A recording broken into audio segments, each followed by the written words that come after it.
You will see it with your own eyes, but you will not eat any of it. And that is exactly what happened to him okay.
Second Kings chapter 8. Now Elisha had said to the woman whose son he had restored to life, "Go away with your family and stay for a while, wherever you can, because the Lord has decreed a famine in the land that will last 7 years." The woman proceeded to do as the man of God said. She and her family went away and stayed in the land of the Philistines for 7 years. At the end of 7 years, she came back to the land of the Philistines and went to appeal to the king for her house and land. The king was talking to Gehazi, the servant of the man of God, and had said, "Tell me about all these great things Elisha has done." Just as Gehazi was telling the king how Elisha had restored the dead to life, the woman whose son Elisha had brought to life came to appeal to the king for her house and the land. Gehazi said, "This is the woman, my lord the king, and this is her son whom Elisha restored to life." The king asked the woman about it, and she told him. Then he assigned an official to her case and said to him, "Give back everything that belonged to her, including all the income from her land, from the day she left the country until now." Elisha had went to Damascus, and Ben-Hadad, king of Aram, was ill. When the king was told, "The man of God has come to all the way up here," he said to Hazael, "Take the gift with you and go to meet the man of God. Consult with the Lord through him. Ask him, 'Will I recover from this illness?'" Hazael went to meet Elisha, taking with him as a gift 40 camel loads of all the finest wares of Damascus. He went in and stood before him and said, "Your son Ben-Hadad, king of Aram, has sent me to ask, will I recover from this illness?" Elisha answered, "Go and say to him, you will certainly recover. Nevertheless, the Lord has revealed to me that he will in fact die."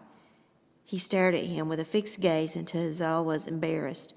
Then the man of God began to weep. "Why is my Lord weeping?" asked Hazael. "Because I know the harm you will do to the Israelites," he answered. "You will set fire to their fortified places, kill their young men with the sword, and dash their little children to the ground, and rip open their pregnant women." Hazael said, "How could your servant, a mere dog, accomplish such a feat?" "The Lord has shown me that you will become king of Aram," answered Elisha. Then Hazael left Elisha and returned to his master.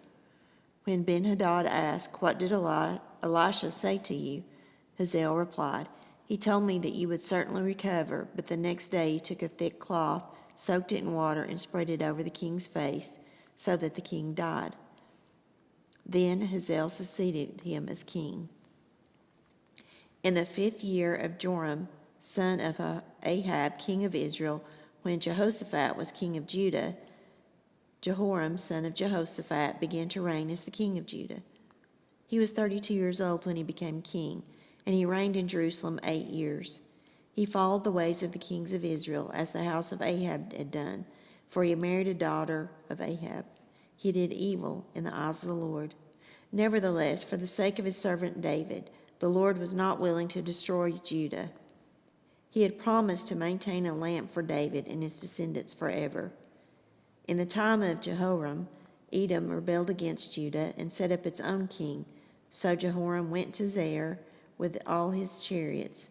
The Edomites surrounded him and his chariot commanders, but he rose up and broke through by night.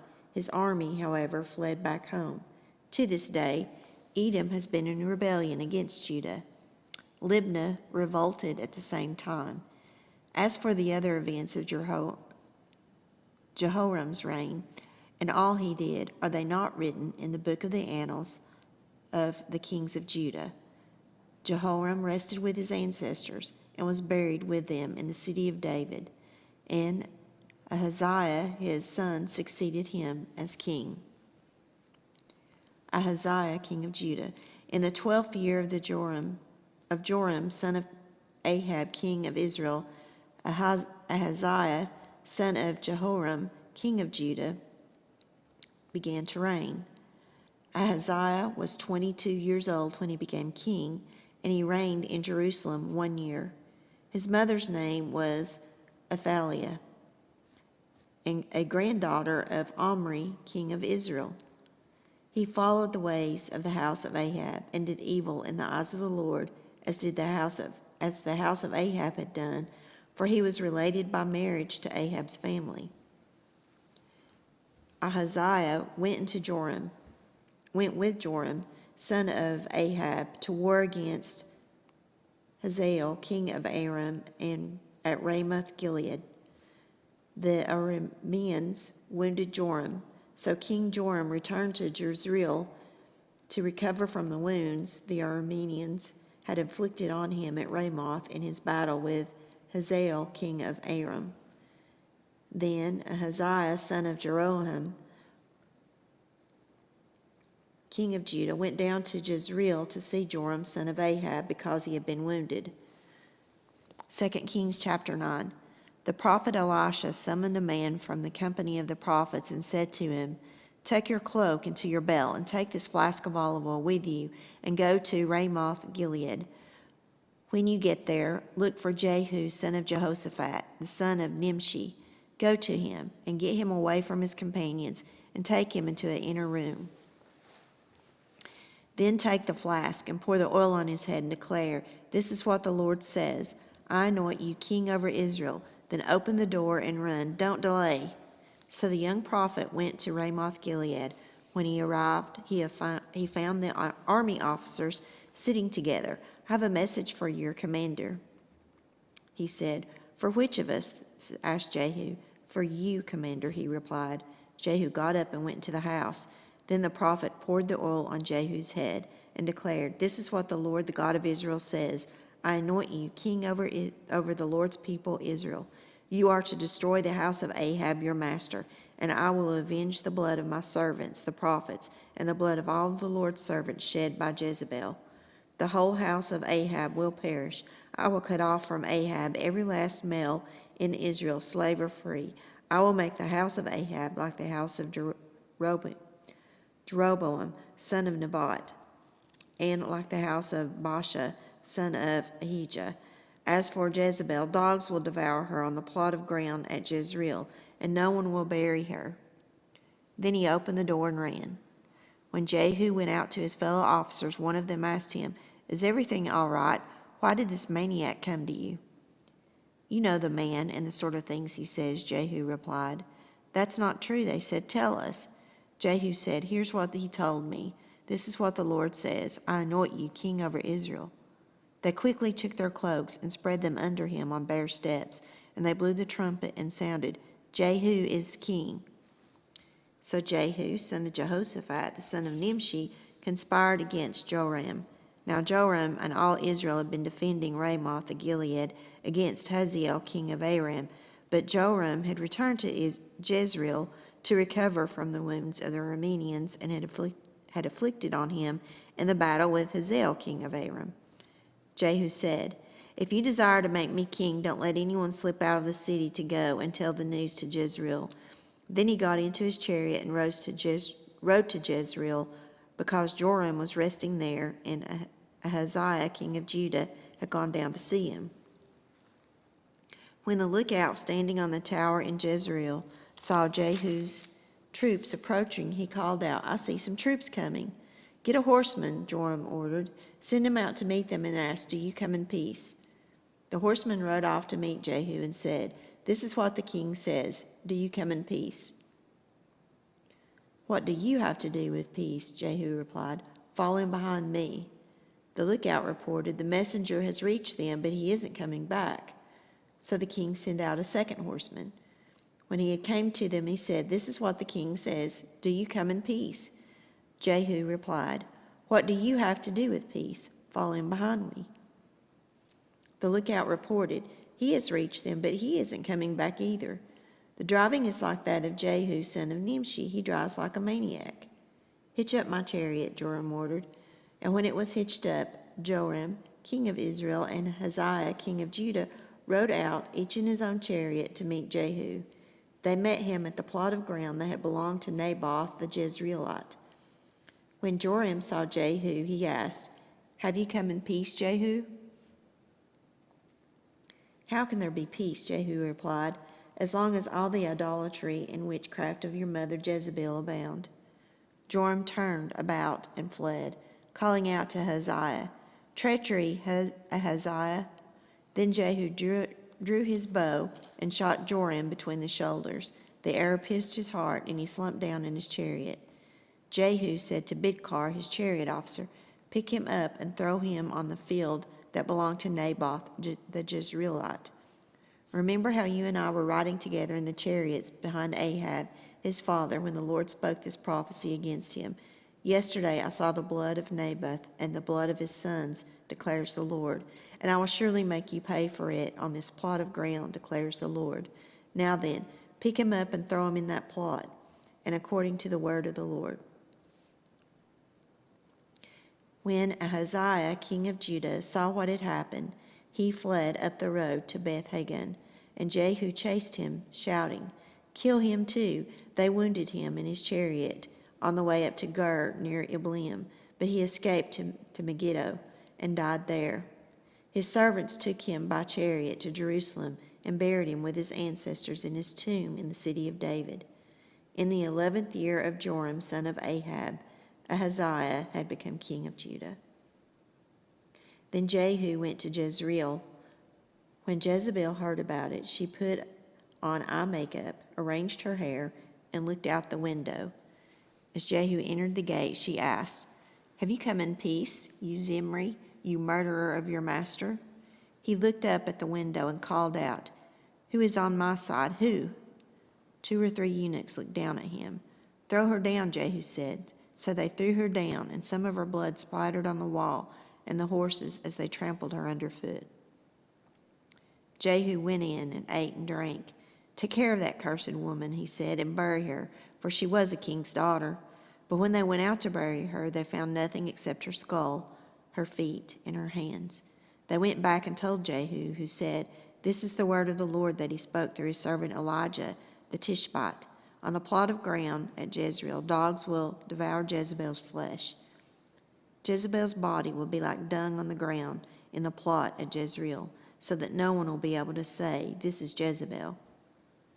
2 Kings chapter 10. Now there were in Samaria 70 sons of the house of Ahab. So Jehu wrote letters and sent them to Samaria to the officials of Jezreel, to the elders, and to the guardians of Ahab's children. He said, "You have your master's sons with you, and you have chariots and horses, and fortified cities and weapons. Now as soon as this letter reaches you, choose the best and most worthy of your master's sons, and set him on his father's throne. Then fight for your master's house." But they were terrified and said, "If 2 kings could not resist him, how can we?" So the palace administrator, the city governor, the elders, the guardians sent this message to Jehu: "We are your servants, and we will do anything you say. We will not appoint anyone as king. You do whatever you think best." Then Jehu wrote them a second letter, saying, "If you are on my side and will obey me, take the heads of your master's sons and come to me in Jezreel by this time tomorrow." Now the royal princes, 70 of them, were with the leading men of the city who were rearing them. When the letter arrived, these men took the princes and slaughtered all 70 of them. They put their heads in baskets and sent them to Jehu in Jezreel. When the messenger arrived, he told Jehu, "They have brought the heads of the princes." Then Jehu ordered, "Put them in 2 piles at the entrance of the city gate until morning." Then the next morning Jehu went out. He stood before all the people and said, "You are innocent. It was I who conspired against my master and killed him. But who killed all these? Now then, that not a word the Lord has spoken against the house of Ahab will fail. The Lord has done what he announced through his servant Elijah." So Jehu killed everyone in Jezreel who remained in the house of Ahab, as well as all of his chief men, his close friends, and his priests, leaving him no survivor. Jehu then set out and went toward Samaria. At Beth-eked of the shepherds, he met some relatives of Ahaziah, king of Judah, and asked, "Who are you?" They said, "We are relatives of Ahaziah, and we have come down to greet the families of the king and queen and of the queen mother." "Take them alive," he ordered. So they took them alive and slaughtered them by the well of Beth-eked, 42 of them. He left no survivor. After he left there, he came upon Jehonadab, son of Rechab, who was on his way to meet him. Jehu greeted him and said, "Are you in accord with me as I am with you?" I am, Jehonadab answered. "If so," said Jehu, "give me your hand." So he did, and Jehu helped him up into the chariot. Jehu said, "Come with me and see my zeal for the Lord." Then he had him ride along in his chariot. When Jehu came to Samaria, he killed all who were left there of Ahab's family. He destroyed them according to the word of the Lord spoken to Elijah. Then Jehu brought all the people together and said to them, "Ahab served Baal a little. Jehu will serve him much. Now summon all the people, all the prophets of Baal, all his servants and all his priests. See that no one is missing, because I am going to hold a great sacrifice for Baal. Anyone who fails to come will no longer live." But Jehu was acting deceptively in order to destroy the servants of Baal. Jehu said, "Call an assembly in honor of Baal." So they proclaimed it. Then he sent word throughout Israel, and all the servants of Baal came. Not one stayed away. They crowded into the temple of Baal until it was full from one end to the other. And Jehu said to the keeper of the wardrobe, Bring robes for all the servants of Baal." So he brought out robes for them. Then Jehu and Jehonadab, son of Rechab, went into the temple of Baal. Jehu said to the servants of Baal, "Look around and see that no one who serves the Lord is here is with you. Only servants of Baal." So they went in to make sacrifices and burnt offerings. Now Jehu had posted 80 men outside with this warning: "If one of you lets any of the men I am placing in your hands escape, it will be your life for his life." As soon as Jehu had finished making the burnt offering, he ordered the guards and officers, "Go in and kill them. Let no one escape." So they cut them down with the sword. The guards and the officers threw the bodies out and then entered the inner shrine of the temple of Baal. They brought the sacred stone out of the temple of Baal and burned it. They demolished the sacred stone of Baal. They tore down the temple of Baal, and the people have used it for a latrine to this day. So Jehu destroyed Baal worship in Israel. However, he did not turn away from the sins of Jeroboam, son of Nebat, which he had caused Israel to commit, the worship of the golden calves at Bethel and Dan. The Lord said to Jehu, "Because you have done well in accomplishing what is right in my eyes, and have done to the house of Ahab all I have in mind to do, your descendants will sit on the throne of Israel to the 4th generation." Yet Jehu was not careful to keep the law of the Lord, the God of Israel, with all his heart. He did not turn away from the sins of Jeroboam, which he had caused Israel to commit. In those days the Lord began to reduce the size of Israel. Hazael overpowered the Israelites through their territory east of the Jordan in all the land of Gilead, the region of Gad, Reuben, and Manasseh, from Aroer by the Arnon Gorge through Gilead to Bashan. As for the other servants of Jehu's reign, all he did and all his achievements, are they not written in the book of annals of the kings of Israel? Jehu rested with his ancestors and was buried in Samaria. And Jehoahaz, his son, succeeded him as king. The time that Jehu reigned over Israel in Samaria was 28 years. 2 Kings chapter 11. When Athaliah, the mother of Ahaziah, saw that her son was dead, she proceeded to destroy the whole royal family. But Jehosheba, the daughter of King Jehoram, and sister of Ahaziah, took Joash, son of Ahaziah, and stole him away from among the royal princes who were about to be murdered. She put him and his nurse in a bedroom to hide him from Athaliah, and he was not killed. He remained hidden with the nurse at the temple of the Lord for 6 years, while Athaliah ruled the land. In the 7th year, Jehoiada sent for the commanders of the units of the hundreds of the Karaites and the guards, and had them brought to him at the temple of the Lord. He made a covenant with them and put them under the oath of the temple of the Lord. Then he showed them the king's son. He commanded them, saying, "This is what you are to do. You are in the 3 companies that are going on duty on the Sabbath. A third of you guarding the royal palace, a third at Shur Gate, and a third at the gate behind the guard, who take turns guarding the temple. And you who are in the other 2 companies that normally go off the Sabbath duty are all to guard the temple for the king. Station yourselves around the king, each of you with a weapon in hand. Anyone who approaches your ranks is to be put to death. Stay close to the king wherever he goes." The commanders of the units of 100 did just as Jehoiada the priest had ordered. Each one took his men, those who were going on duty on the Sabbath and those who were going off duty, and came to Jehoiada the priest.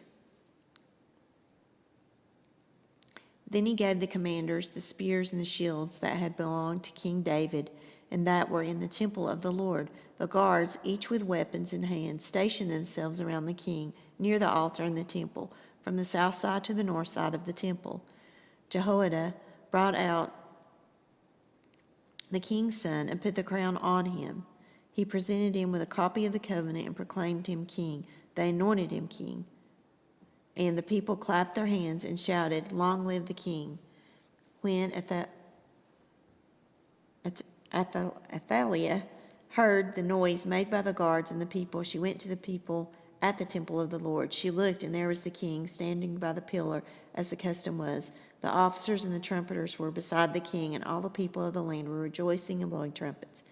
Then Athaliah tore her robes and called out, "Treason, treason!" Jehoiada the priest ordered the commanders of the units of 100 who were in charge of the troops, "Bring her out between the ranks, and put to the sword anyone who follows her." For the priest had said she must not be put to death in the temple of the Lord.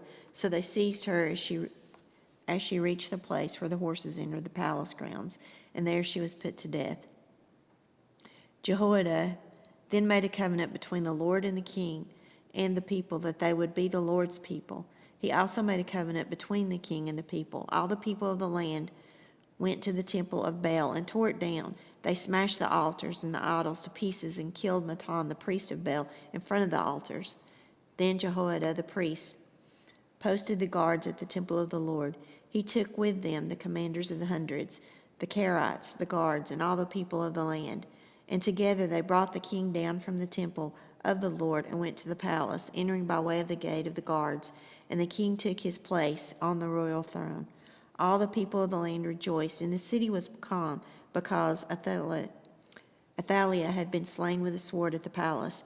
Joash was 7 years old when he began to reign.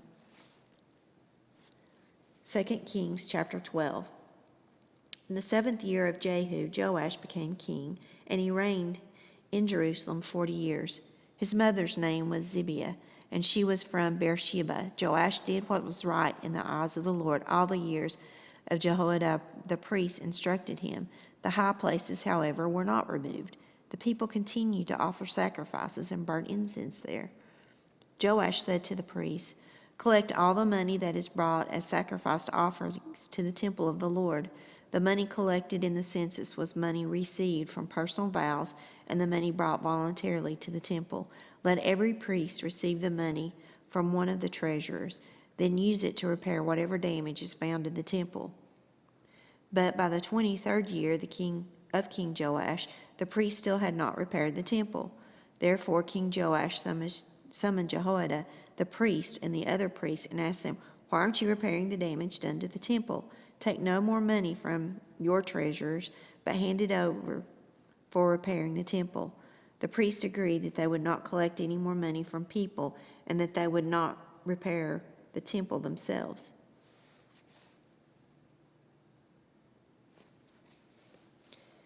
Jehoiada the priest took a chest and bored a hole in its lid. He placed it beside the altar on the right side as one enters the temple of the Lord.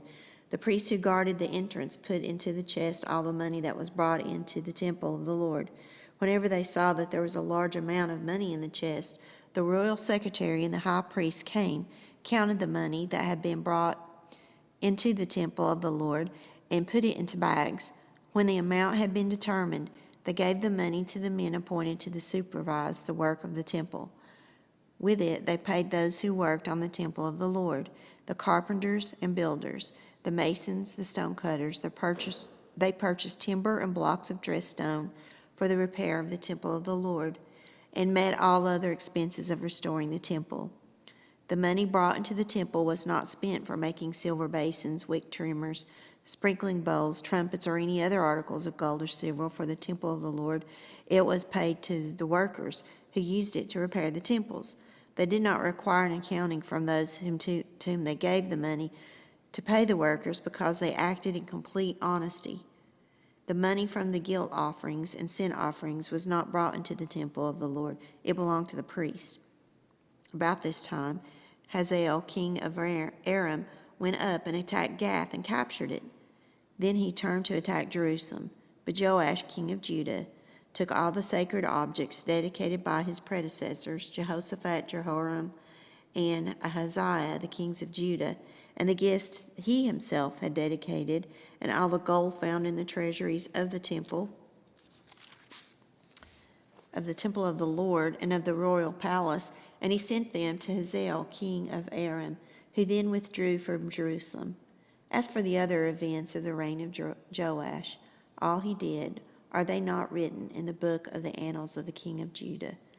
His officials conspired against him and assassinated him at Beth Millo on the road down to Silla. The officials who murdered him were Jozabad, son of Shimeath, and Jehozabad, son of Shomer. He died and was buried with his ancestors in the city of David, and Amaziah, his son, succeeded him as king. 2 Kings chapter 13. In the 23rd year of Joash, son of Ahaziah, king of Judah, Jehoahaz, son of Jehu, became king of Israel in Samaria, and he reigned 17 years. He did evil in the eyes of the Lord by following the sins of Jeroboam, son of Nebat, which he had caused Israel to commit, and he did not turn away from them. So the Lord's anger burned against Israel, and for a long time he kept them under the power of Hazael, king of Aram, and Ben-Hadad, his son. Then Jehoahaz sought the Lord's favor, and the Lord listened to him. And he saw how severely the king of Aram was oppressing Israel. The Lord provided a deliverer for Israel, and they escaped from the power of Aram. So the Israelites lived in their own homes as they had before, but they did not turn away from the sins of the house of Jeroboam, which he had caused Israel to commit. They continued in them. Also the Asherah pole remained standing in Samaria. Nothing had been left of the army of Jehoahaz except 50 horsemen, 10 chariots, and 10,000 foot soldiers. For the king of Aram had destroyed the rest and made them like the dust at threshing time. As for the other events of the reign of Jehoahaz, all he did and his achievements, are they not written in the book of the annals of the kings of Israel? Jehoahaz rested with his ancestors and was buried in Samaria, and Jehoash, his son, succeeded him as king. In the 37th year of Joash, king of Judah, Jehoash, son of Jehoahaz, became king of Israel in Samaria, and he reigned 16 years. He did evil in the eyes of the Lord and did not turn away from any of the sins of Jeroboam, son of Nebat, which he had caused Israel to commit. He continued in them. As for the other events of the reign of Jehoash, all he did and his achievements, including his war against Amaziah, the king of Judah, are they not written in the book of the annals of the kings of Israel? Jehoash rested with his ancestors, and Jeroboam succeeded him on the throne. Jehoash was buried in Samaria with the kings of Israel. Now Elisha had been suffering from illness, from which he died. Jehoash, king of Israel, went down to see him and wept over him. My father, he cried, the chariots and horsemen of Israel. Elisha said, get a bow and some arrows. And he did so. Take the bow in your hands, he said to the king of Israel. When he had taken it, Elisha put his hands on the king's hands. Open the east window, he said, and he opened it. Shoot, Elisha said, and he shot. The Lord's arrow of victory, and the arrow of victory over Aram. Elisha declared, you will completely destroy the Arameans at Aphek. Then he said, take the arrows, and the king took them. Elisha told him, strike the ground. He struck it 3 times and stopped. The man of God was angry with him and said, you should have struck the ground 5 or 6 times. Then you would have defeated Aram and completely destroyed it. But now you have defeated only 3 times. Elisha died and was buried. Now Moabite raiders used to enter the country every spring. Once, while some Israelites were burying a man, suddenly they saw a band of raiders. So they threw the man's body into Elisha's tomb. When the body touched Elisha's bone, the man came to life and stood up on his feet. Hazael, king of Aram, oppressed Israel through the reign of Jehoahaz, but the Lord was gracious to them and had compassion and showed concern over them because of his covenant with Abraham, Isaac, and Jacob. To this day, he has been unwilling to destroy them or banish them from his presence. Hazael, king of Aram, died, and Ben-Hadad, his son, succeeded him as king. Then Jehoash, son of Jehoahaz, recaptured from Ben-Hadad, son of Hazael, towns he had taken in battle from his father Jehoahaz, 3 times Jehoash defeated them, and so he recovered the Israelites' towns. 2 Kings chapter 14. In the 2nd year of Jehoash, son of Jehoahaz, king of Israel, Amaziah, son of Joash, king of Judah, began to reign. He was 25 years old when he became king, and he reigned in Jerusalem 29 years. His mother's name was Jehoaddan, and she was from Jerusalem. He did what was right in the eyes of the Lord, but not his father David had done. In everything he followed the example of his father Joash. The high places, however, were not removed, and the people continued to offer sacrifices and burn incense there. After the kingdom was firmly in his grasp, he executed the officials who had murdered his father, the king. He did not put the children of the assassins to death, in accordance to what is written in the book of the law of Moses, where the Lord commanded, parents are not to be put to death for their children, nor children to be put to death for their parents. Each will die for their own sin. He was the one who defeated 10,000 Edomites in the Valley of Salt and captured Selah in battle, calling it Joktheel, and the name it has to this day. Then Amaziah sent his messenger to Joash, the son of Jehoahaz, and the son of Jehu, king of Israel, with a challenge. Come, let us face each other in battle. But Jehoash, king of Israel, replied to Amaziah, king of Judah. A thistle in Lebanon sent a message to cedars in Lebanon. Give your daughter to my son in marriage. Then a wild beast in Lebanon came along and trampled the thistle underfoot. You have indeed defeated Edom, and now you are arrogant. Glory in your victory, but stay home. Why ask for trouble and cause your own downfall and that of the Judah also? Amaziah, however, would not listen, so Jehoash, king of Israel, attacked.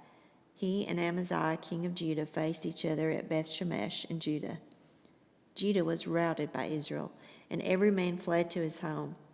Jehoash, king of Israel, captured Amaziah, king of Judah, the son of Joash, and the son of Haziah at Beth-Shemesh. Then Jehoash went to Jerusalem and broke down the wall of Jerusalem from the Ephraim gate to the corner gate, a section about 400 cubits long. He took all the gold and silver and all the articles found in the temple of the Lord and in the treasuries of the royal palace. He also took hostages and returned to Samaria. As for the other events of the reign of Jehoash, what he did and his achievements, including his war against Amaziah, king of Judah, are they not written in the book of the annals of the kings of Israel? Jehoash rested with his ancestors and was buried in Samaria with the kings of Israel. And Jeroboam, his son, succeeded him as king.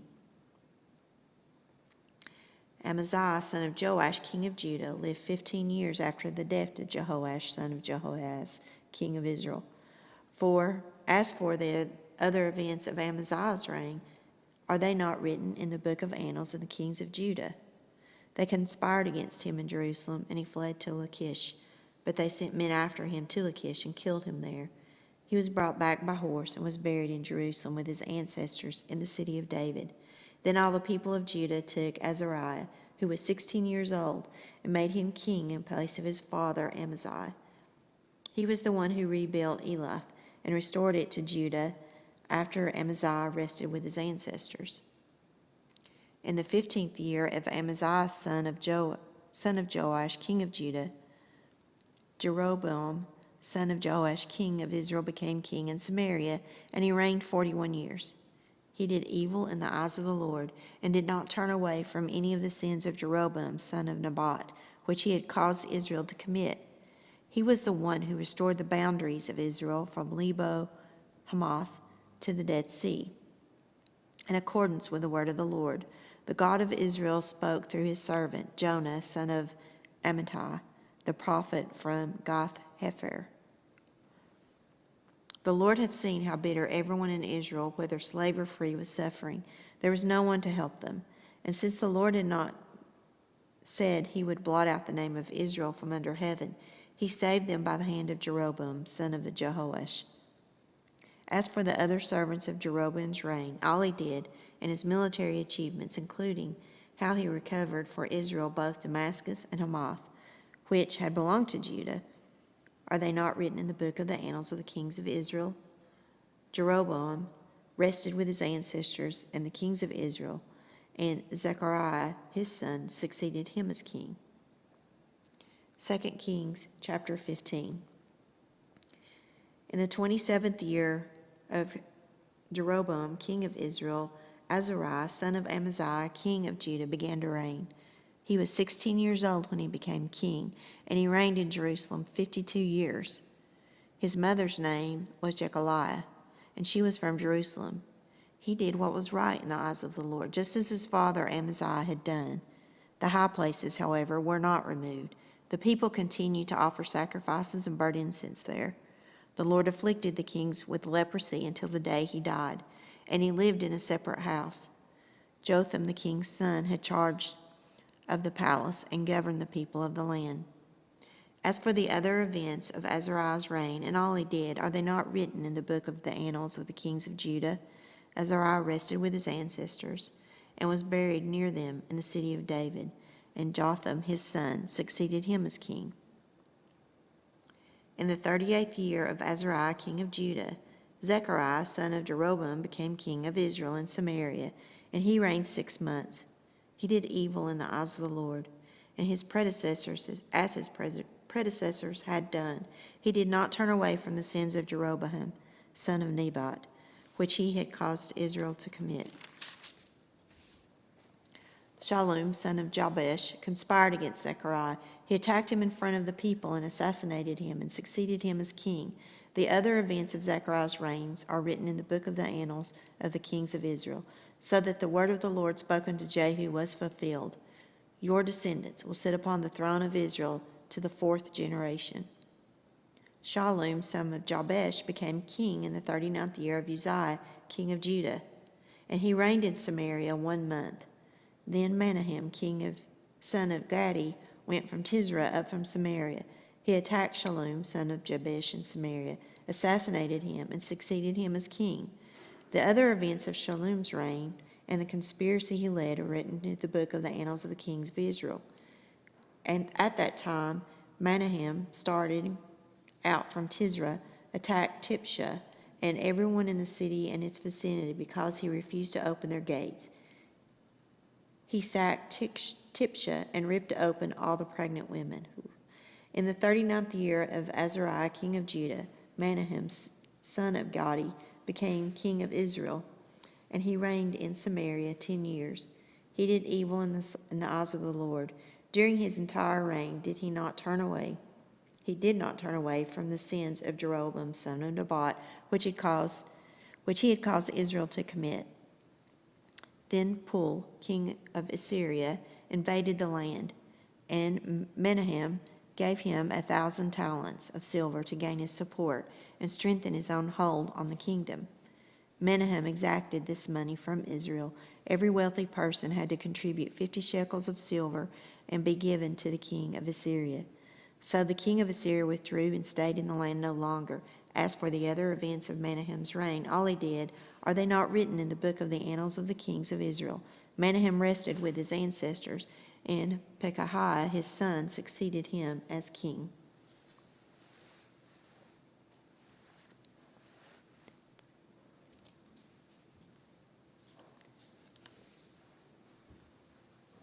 It's kind of a weird place, but say verse 22. Oh, perfect. Okay, 23.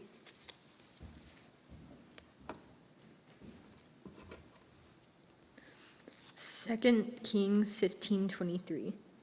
In the 50th year of Azariah, king of Judah, Pekahiah son of Menahem became king of Israel in Samaria, and he reigned 2 years. Pekahiah did evil in the eyes of the Lord. He did not turn away from the sins of Jeroboam son of Nebat, which he had caused Israel to commit. One of his chief officers, Pekah son of Remaliah, conspired against him. Taking 50 men of Gilead with him, he assassinated Pekahiah along with Argob and Ariah in the citadel of the royal palace at Samaria. So Pekah killed Pekahiah and succeeded him as king. The other events of Pekahiah's reign and all he did are written in the books of the annals of the kings of Israel. In the 52nd year of Azariah, king of Judah, Pekah, son of Remaliah, became king of Israel in Samaria, and he reigned 20 years. He did evil in the eyes of the Lord. He did not turn away from the sins of Jeroboam, son of Nebat, which he had caused Israel to commit.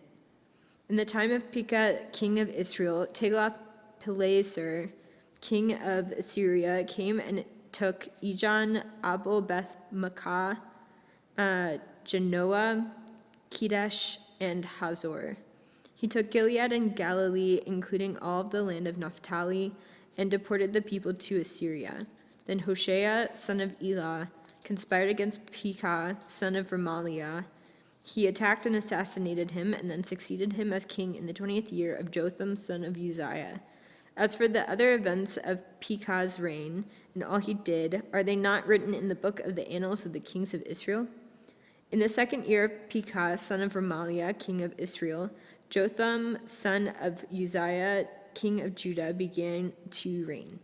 He was 25 years old when he became king, and he reigned in Jerusalem 16 years. His mother's name was Jerusha, son of Zadok.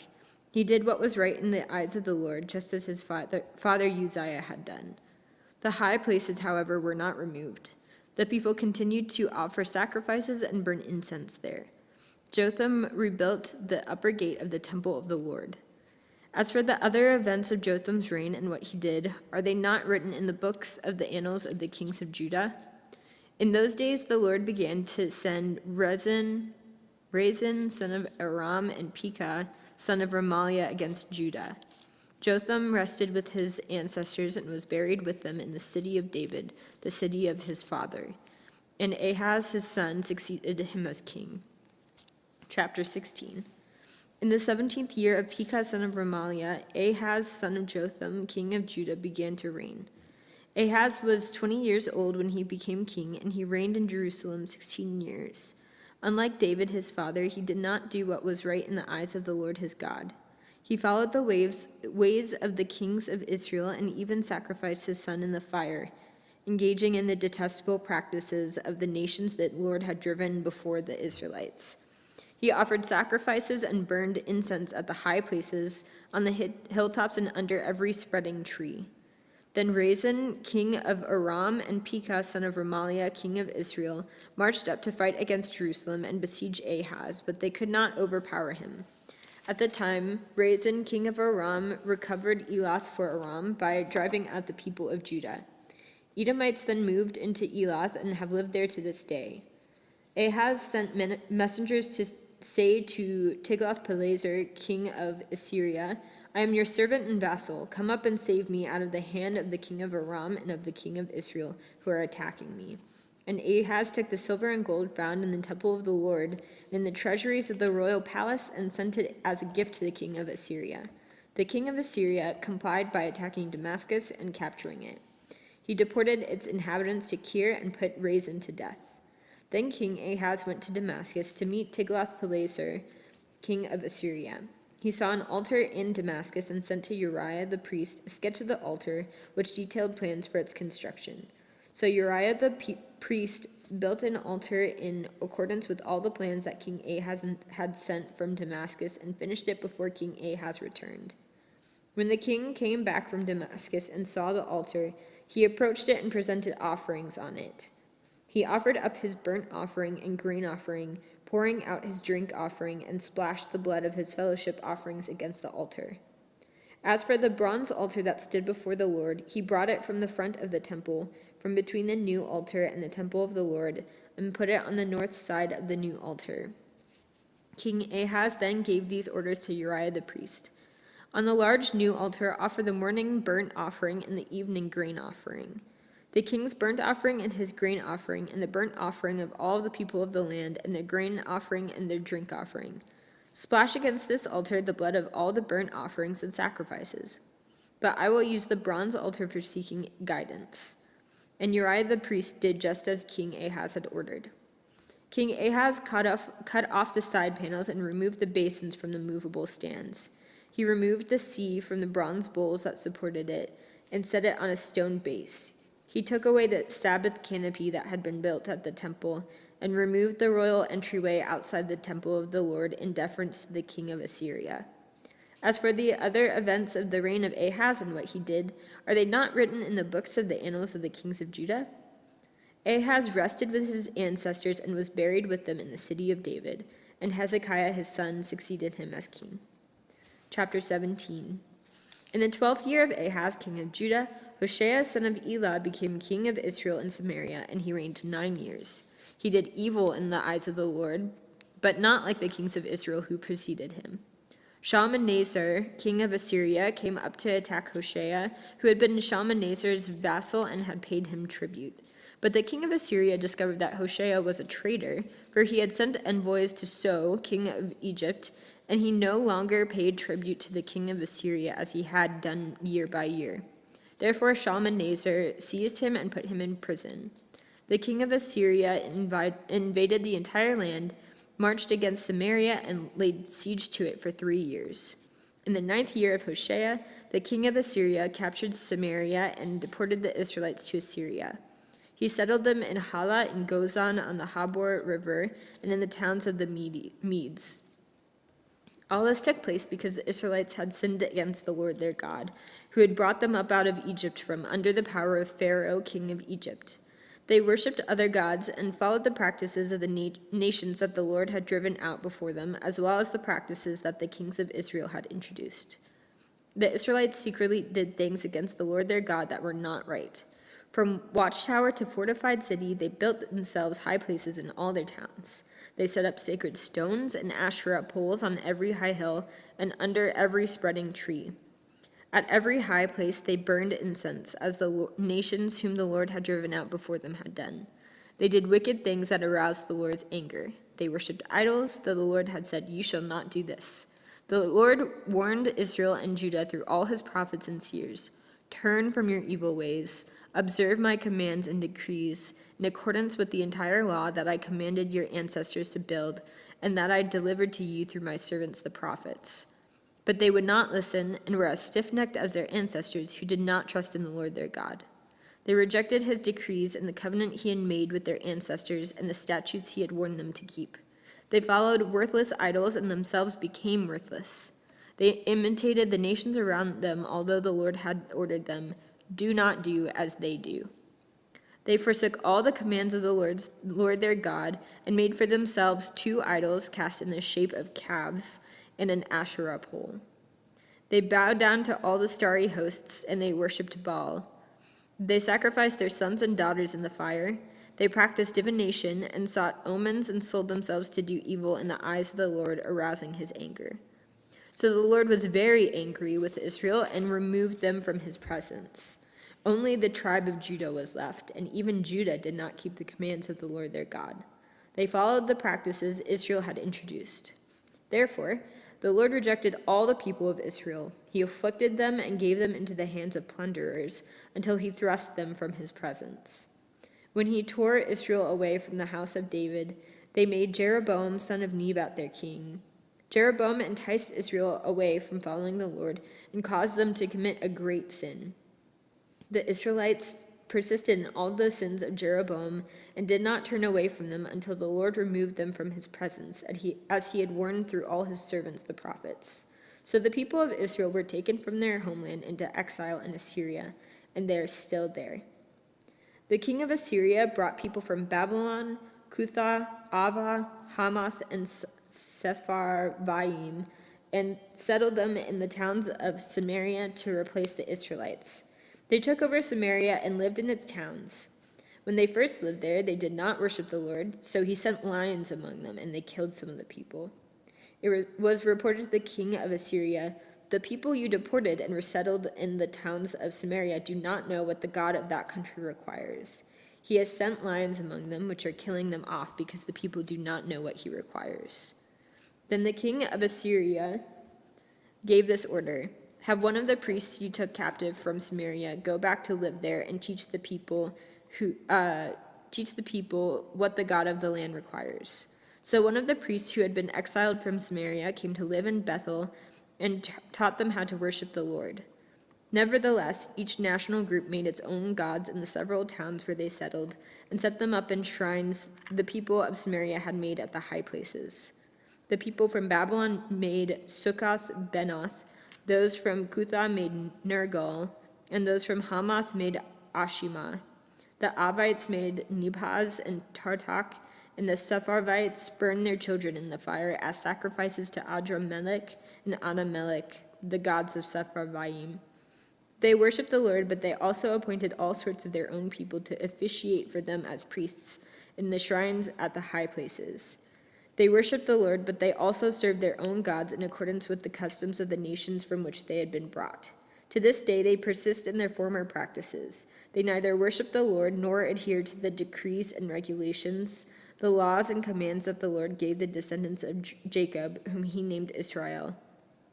When the Lord made a covenant with the Israelites, he commanded them, "Do not worship any other gods or bow down to them, serve them, or sacrifice them. But the Lord who brought you up out of Egypt with mighty power and an outstretched arm is the one you must worship. To him you shall bow down, and to him offer sacrifices.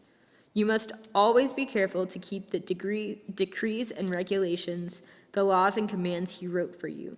Do not worship other gods.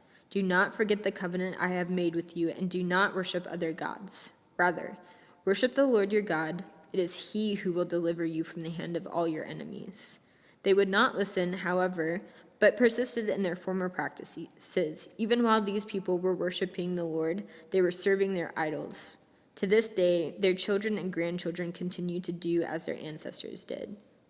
Chapter 18. In the 3rd year of Hoshea, son of Elah, king of Israel, Hezekiah, son of Ahaz, king of Judah, began to reign. He was 25 years old when he became king, and he reigned in Jerusalem 29 years. His mother's name was Abijah, daughter of Zechariah. He did what was right in the eyes of the Lord, just as his father David had done. He removed the high places, smashed the sacred stones, and cut down the Asherah poles. He broke into pieces the bronze snake Moses had made, for up to that time the Israelites had been burning incense to it. It was called Nehushtan. Hezekiah trusted in the Lord, the God of Israel. There was no one like him among all the kings of Judah, either before him or after him. He held fast to the Lord and did not stop following him. He kept the decrees the Lord had given Moses, and the Lord was with him. He was successful in whatever he undertook. He rebelled against the king of Assyria and did not serve him. From watchtower to fortified city, he defeated the Philistines as far as Gaza and its territory. In King Hezekiah's 4th year, which was the 7th year of Hoshea, son of Elah, king of Israel, Shalmaneser, king of Assyria, marched against Samaria and laid siege to it. At the end of 3 years, the Assyrians took it. So Samaria was captured in Hezekiah's 6th year, which was the 9th year of Hoshea, king of Israel. The king of Assyria deported Israel to Assyria and settled them in Hala, in Gozan, on the Habor River, and in the towns of the Medes. This happened because they had not obeyed the Lord their God, but had violated his covenant. All that Moses, the servant of the Lord, commanded, they neither listened to the commands nor carried them out. In the 14th year of King Hezekiah's reign, Sennacherib, king of Assyria, attacked all of the fortified cities of Judah and captured them. So Hezekiah, king of Judah, sent this message to the king of Assyria at Lachish: "I have done wrong. Withdraw from me, and I will pay whatever you demand of me." The king of Assyria exacted from Hezekiah, king of Judah, 300 talents of silver and 30 talents of gold. So Hezekiah gave him all of the silver that was found in the temple of the Lord and in the treasuries of the royal palace. At this time, Hezekiah, king of Judah, stripped off the gold with which he had covered the doors and doorposts of the temple of the Lord and gave it to the king of Assyria. The king of Assyria sent his supreme commander, his chief officer, and his field commander with a large army from Lachish to King Hezekiah at Jerusalem. They came up to Jerusalem and stopped at the aqueduct of the upper pool on the road to the washerman's field. They called for the king, and Eliakim, son of Hilkiah, the palace administrator, Shebna, the secretary, and Joah, son of Asaph, the recorder, went out to them. The field commander said to them, "Tell Hezekiah, this is what the great king, the king of Assyria, says. On what are you basing this confidence of yours? You say you have the counsel and the might for war, but you speak only empty words. On whom are you depending that you rebel against me? Look, I know you are depending on Egypt, that splintered reed of a staff which pierces the hand of anyone who leans on it. Such is Pharaoh, king of Egypt, to all who depend on him. But if you say to me, 'We are depending on the Lord our God,' Isn't he the one whose high places and altars Hezekiah removed, saying to Judah and Jerusalem, 'You must worship before this altar in Jerusalem'? Come now, make a bargain with my master, the king of Assyria. I will give you 2,000 horses, if you can put riders on them. How can you repulse one officer of the least of my master's officials, even though you are depending on Egypt for chariots and horsemen? Furthermore, I have come to attack and destroy this place without word from the Lord. The Lord himself told me to march against this country and destroy it." Then Eliakim, son of Hilkiah, and Shebna and Joash said to the field commander, "Please, speak to your servants in Aramaic, since we understand it. Don't speak to us in Hebrew in the hearing of the people on the wall." But the commander replied, "Was it only to your master and you that my master was sent to me to say these things, and not to the people sitting on the wall, who, like you, will have to eat their own excrement and drink their own urine?" Then the commander stood and called out in Hebrew, "Hear the word of the great king, the king of Assyria. This is what the king says: Do not let Hezekiah deceive you. He cannot deliver you from my hand. Do not let Hezekiah persuade you to trust in the Lord when he says, 'The Lord will surely deliver us.' This city will not be given into the hand of the king of Assyria. Do not listen to Hezekiah. This is what the king of Assyria says: 'Make peace with me and come out to me. Then each of you will eat fruit from your own vine and fig tree and drink water from your own cistern, until I come and take you to a land like your own, a land of grain and new wine, a land of bread and vineyards, a land of olive trees and honey.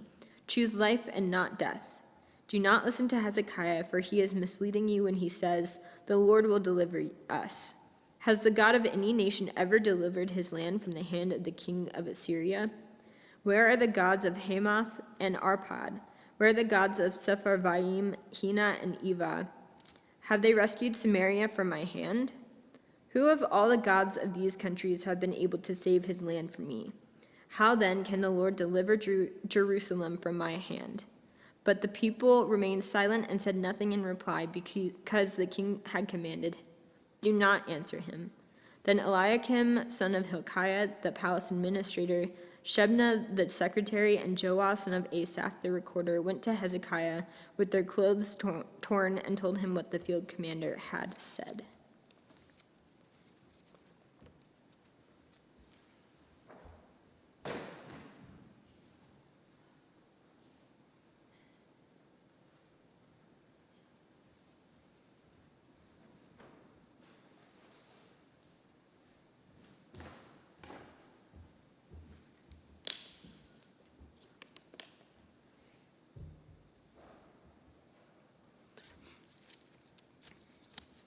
Second Kings 19. When King Hezekiah heard this, he tore his clothes and put on sackcloth and went into the temple of the Lord. He sent Eliakim, the palace administrator, Shebna the secretary, and leading priests, all wearing sackcloth, to the prophet Isaiah, son of Amoz. They told him, "This is what Hezekiah says.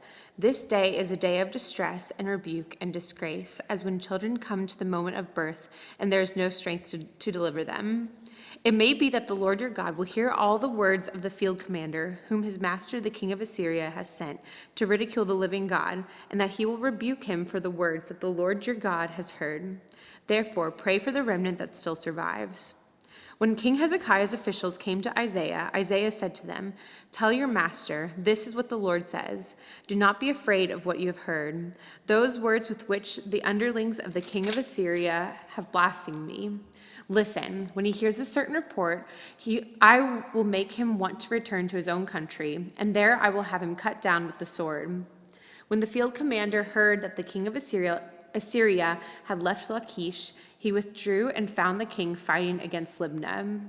Now Sennacherib received a report that Tirhakah, the king of Cush, was marching out to fight against him. So he again sent messengers to Hezekiah with this word: "Say to Hezekiah, king of Judah, do not let the God you depend on deceive you when he says, 'Jerusalem will not be given into the hands of the king of Assyria.' Surely you have heard what the kings of Assyria have done to all the countries, destroying them completely. And will you be delivered? Did the gods of the nations that were destroyed by my predecessors deliver them? The gods of Gozan, Haran, Rezeph, and the people of Eden, who were at Tel Assar. Where is the king of Hamath, or the king of Arpad?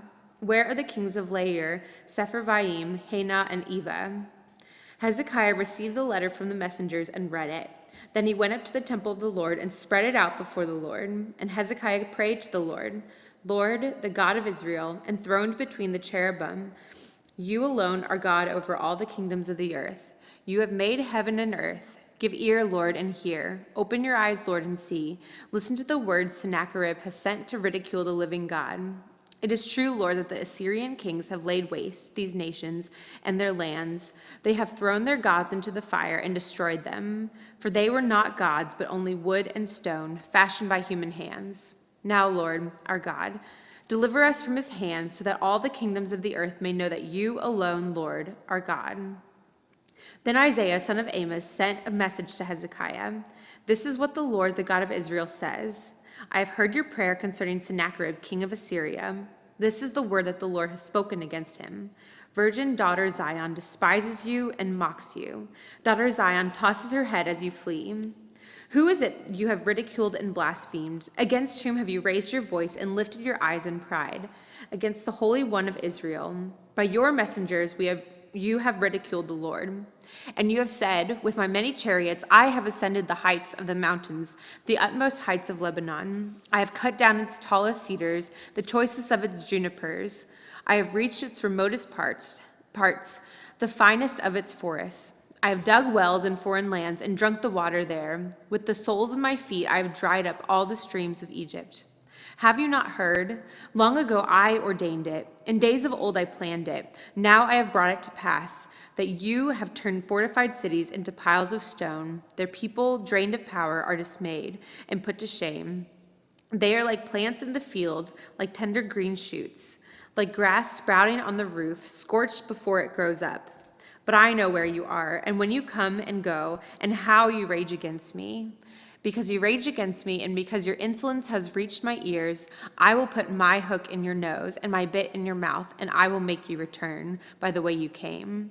This will be the sign for you, Hezekiah. This year you will eat what grows by itself, and the second year what springs from that. But in the third year, sow and reap, plant vineyards and eat their fruit.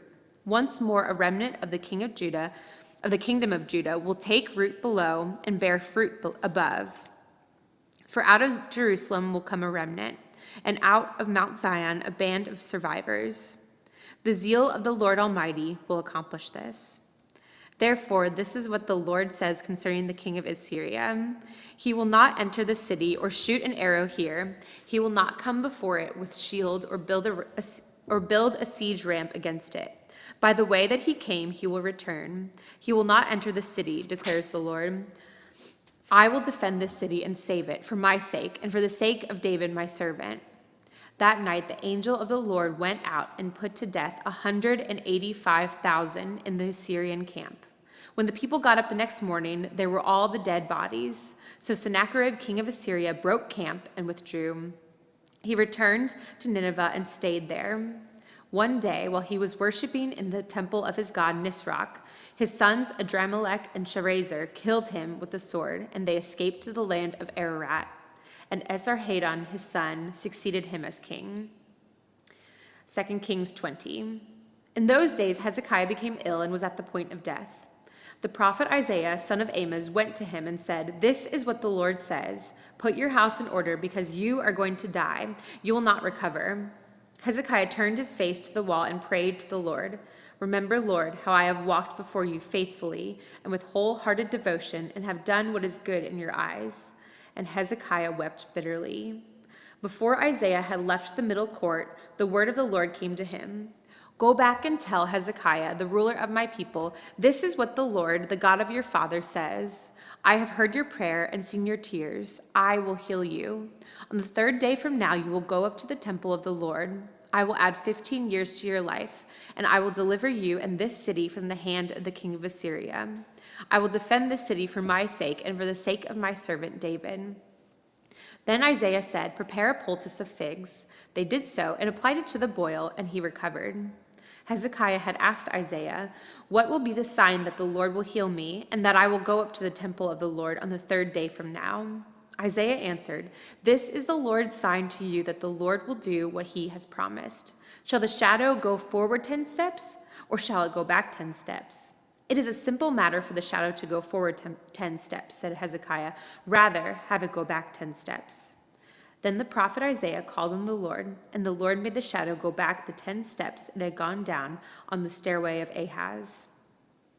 At that time, Marduk-Baladan, son of Baladan, king of Babylon, sent Hezekiah letters and a gift, because he heard of Hezekiah's illness. Hezekiah received the envoys and showed them all that was in his storehouses, the silver, the gold, the spices, and the fine olive oil, his armory, and everything found among his treasures. There was nothing in his palace or in all his kingdom that Hezekiah did not show them. Then Isaiah the prophet went to King Hezekiah and asked, "What did those men say, and where did they come from?" "From a distant land," Hezekiah replied. "They came from Babylon." The prophet asked, "What did they see in your palace?" "They saw everything in my palace," Hezekiah said. "There is nothing among my treasures that I did not show them." Then Isaiah said to Hezekiah, "Hear the word of the Lord. The time will surely come when everything in your palace and all that your predecessors have stored up until this day will be carried off to Babylon. Nothing will be left, says the Lord, and some of your descendants, your own flesh and blood, who will be born to you, will be taken away, and they will become eunuchs in the palace of the kings of Babylon." "The word of the Lord you have spoken is good," Hezekiah replied, for he thought, "Will there not be peace and security in my lifetime?" As for the other events of Hezekiah's reign, all his achievements, and how he made the pool and the tunnel by which he brought water into the city, are they not written in the book of the annals of the kings of Judah? Hezekiah rested with his ancestors, and Manasseh his son succeeded him as king. Manasseh was 12 years old when he became king, and he reigned in Jerusalem 55 years. His mother's name was Hephzibah. He did evil in the eyes of the Lord, following the detestable practices of the nations the Lord had driven out before the Israelites. He rebuilt the high places that his father Hezekiah had destroyed. He also erected altars to Baal and made an Asherah pole, as Ahab king of Israel had done. He bowed down to all the starry hosts and worshipped them. He built altars in the temple of the Lord, of which the Lord had said, "In Jerusalem I will put my name."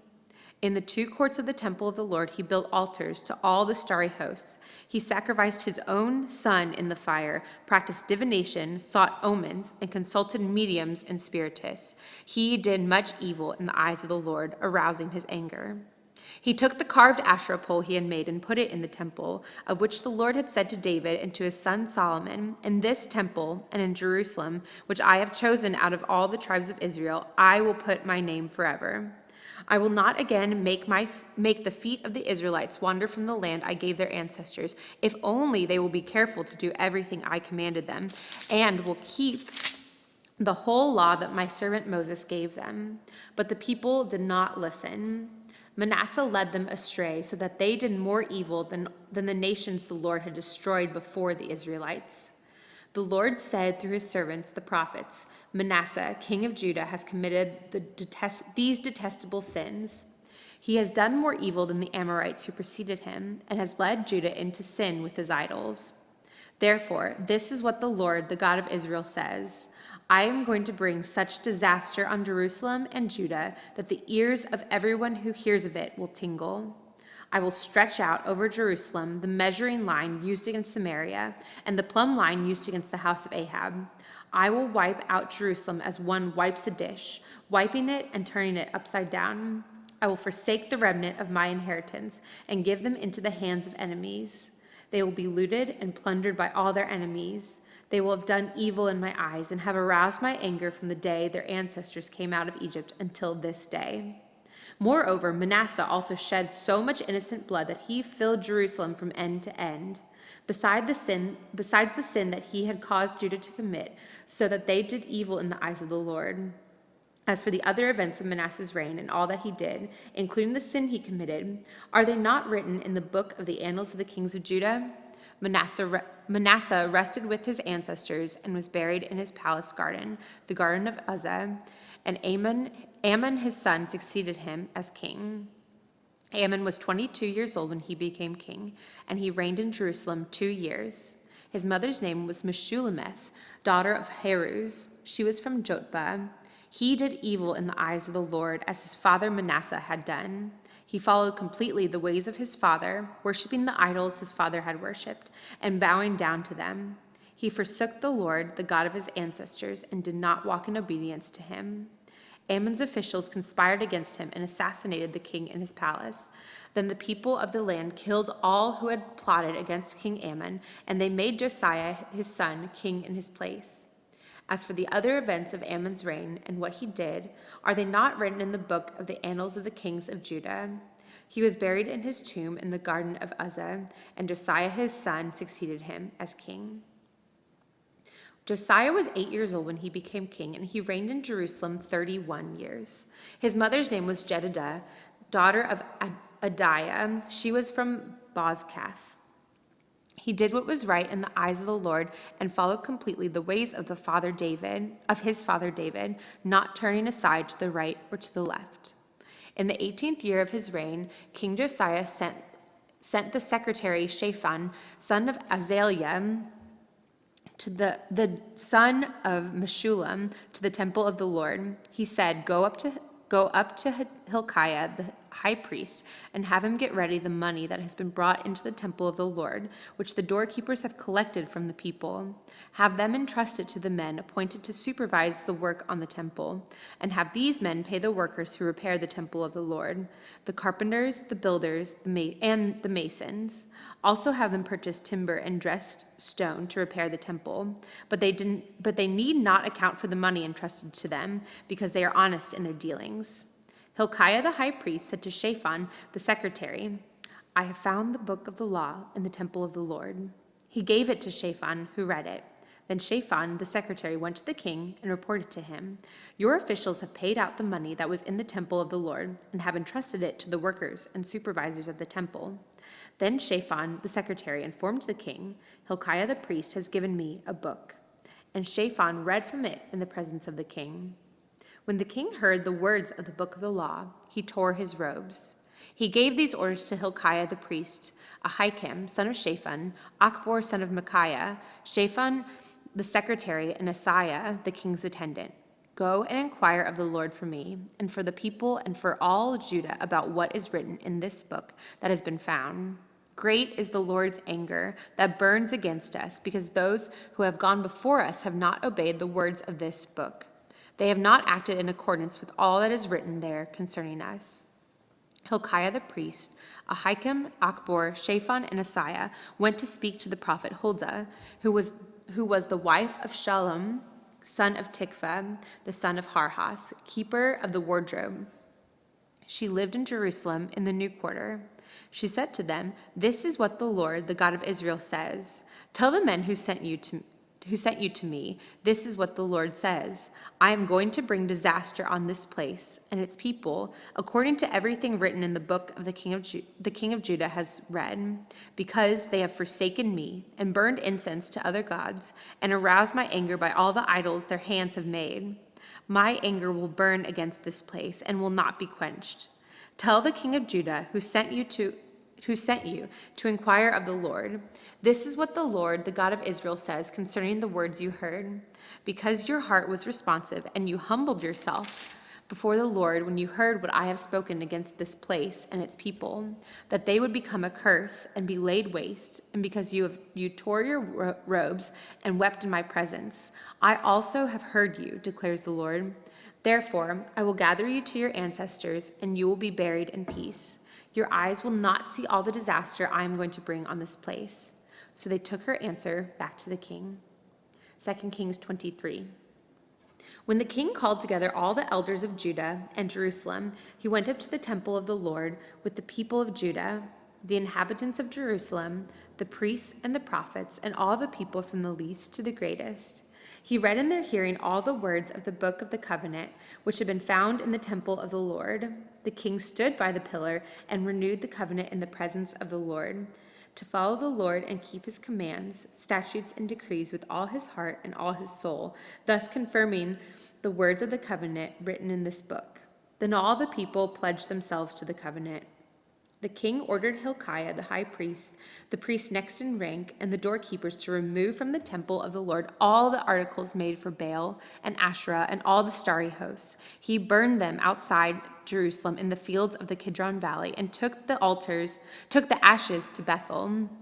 He did away with the idolatrous priests appointed by the kings of Judah to burn incense on the high places of the towns of Judah and on those around Jerusalem, those who burned incense to Baal, to the sun and moon, to the constellations, and to all the starry hosts. He took the Asherah pole from the temple of the Lord to the Kidron Valley outside Jerusalem and burned it there. He ground it to powder and scattered the dust over the graves of the common people. He also tore down the quarters of the male shrine prostitutes that were in the temple of the Lord, the quarters where the women did weaving for Asherah.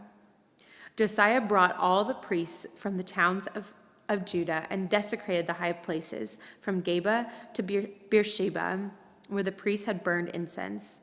He broke down the gateway at the entrance of the gate of Joshua, the city governor, which was on the left of the city gate.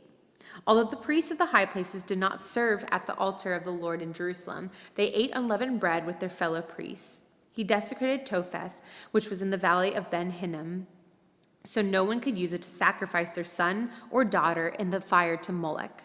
He removed from the entrance of the temple of the Lord the horses that the kings of Judah had dedicated to the sun. They were in the court near the room of an official named Nathan-Melech. Josiah then burned the chariots dedicated to the sun. He pulled down the altars of the kings of Judah. He pulled down the altars the kings of Judah had erected on the roof near the upper room of Ahaz, and the altars Manasseh had built in the 2 courts of the temple of the Lord. He removed them from there, smashed them to pieces, and threw the rubble into the Kidron Valley. The king also desecrated the high places that were east of Jerusalem on the south of the hill of corruption, the ones Solomon, king of Israel, had built for Ashtoreth, the vile goddess of the Sidonians, for Chemosh, the vile god of Moab, and for Molech, the detestable god of the people of Ammon. Josiah smashed the sacred stones and cut down the Asherah poles and covered the sites with human bones. Even the altar at Bethel, the high place made by Jeroboam, son of Nebat, who had caused Israel to sin, even that altar and high place he demolished. He burned the high place and ground it to powder, and burned the Asherah pole also. Then Josiah looked around, and when he saw the tombs that were there on the hillside, he had the bones removed from them and burned on the altar to defile it, in accordance with the word of the Lord, proclaimed by the man of God who foretold these things. The king asked, "What is that tombstone I see?" The people of the city said, "It marks the tomb of the man of God who came from Judah and pronounced against the altar of Bethel the very things you have done to it." "Leave it alone," he said. "Don't let anyone disturb his bones and those of the prophet who had come from Samaria." Just as he had done at Bethel, Josiah removed all the shrines at the high places that the kings of Israel had built in the towns of Samaria, and that had aroused the Lord's anger. Josiah slaughtered all the priests of those high places on the altars and burned human bones on them. Then he went back to Jerusalem. The king gave this order to all the people: "Celebrate the Passover to the Lord your God, as it is written in the book of the covenant. Neither in the days of the judges who led Israel, nor in the days of the kings of Israel and the kings of Judah had any such Passover been observed. But in the 18th year of King Josiah, this Passover was celebrated to the Lord in Jerusalem." Furthermore, Josiah got rid of the mediums and spiritists, the household gods and the idols, and all other detestable things seen in Judah and Jerusalem. This he did to fulfill the requirements of the law written in the book that Hilkiah the priest had discovered in the temple of the Lord. Neither before nor after Josiah was there a king like him, who turned to the Lord as he did, with all his heart and with all his soul and with all his strength, in accordance with the law of Moses. Nevertheless, the Lord did not turn away from the heat of his fierce anger, which burned against Jerusalem, because of all that Manasseh had done to arouse his anger. So the Lord said, "I will remove Judah also from my presence, as I removed Israel, and I would reject Jerusalem, the city I chose, and this temple about which I said, my name shall be there." As for the other events of Josiah's reign and all that he did, are they not written in the book of the annals of the kings of Judah? While Josiah was king, Pharaoh Necho, king of Egypt, went up to the Euphrates River to help the king of Assyria. King Josiah marched out to meet him in battle, but Necho faced him and killed him at Megiddo. Josiah's servants brought his body in a chariot from Megiddo to Jerusalem and buried him in his own tomb. And the people of the land took Jehoahaz, son of Josiah, and anointed him and made him king in place of his father. Jehoahaz was 23 years old when he became king, and he reigned in Jerusalem 3 months. His mother's name was Hamutal, daughter of Jeremiah. She was from Libnah. He did evil in the eyes of the Lord, just as his predecessors had done. Pharaoh Necho put him in chains at Riblah in the land of Hamath, so that he might not reign in Jerusalem, and he imposed on Judah a levy of 100 talents of silver and a talent of gold. Pharaoh Necho made Eliakim, son of Josiah, king in place of his father Josiah, and changed Eliakim's name to Jehoiakim. But he took Jehoahaz and carried him off to Egypt, and there he died. Jehoiakim paid Pharaoh Necho the silver and gold he demanded. In order to do so, he taxed the land and exacted the silver and gold from the people of the land according to their assessments. Jehoiakim was 25 years old when he became king, and he reigned in Jerusalem 11 years. His mother's name was Zebidah, daughter of Pedaiah. She was from Rumah, and he did evil in the eyes of the Lord, just as his predecessors had done.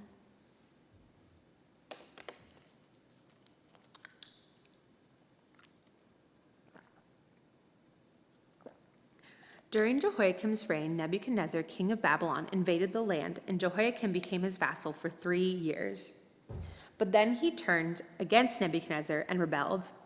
The Lord sent Babylonian, Aramean, Moabite, and Ammonite raiders against him to destroy Judah in accordance with the word of the Lord proclaimed by his servants, the prophets. Surely these things happened to Judah according to the Lord's command, in order to remove them from his presence because of the sins of Manasseh and all he had done, including the shedding of innocent blood. For he had filled Jerusalem with innocent blood, and the Lord was not willing to forgive. As for the other events of Jehoiakim's reign and all that he did, are they not written in the book of the annals of the kings of Judah? Jehoiakim rested with his ancestors, and Jehoiakim, his son, succeeded him as king.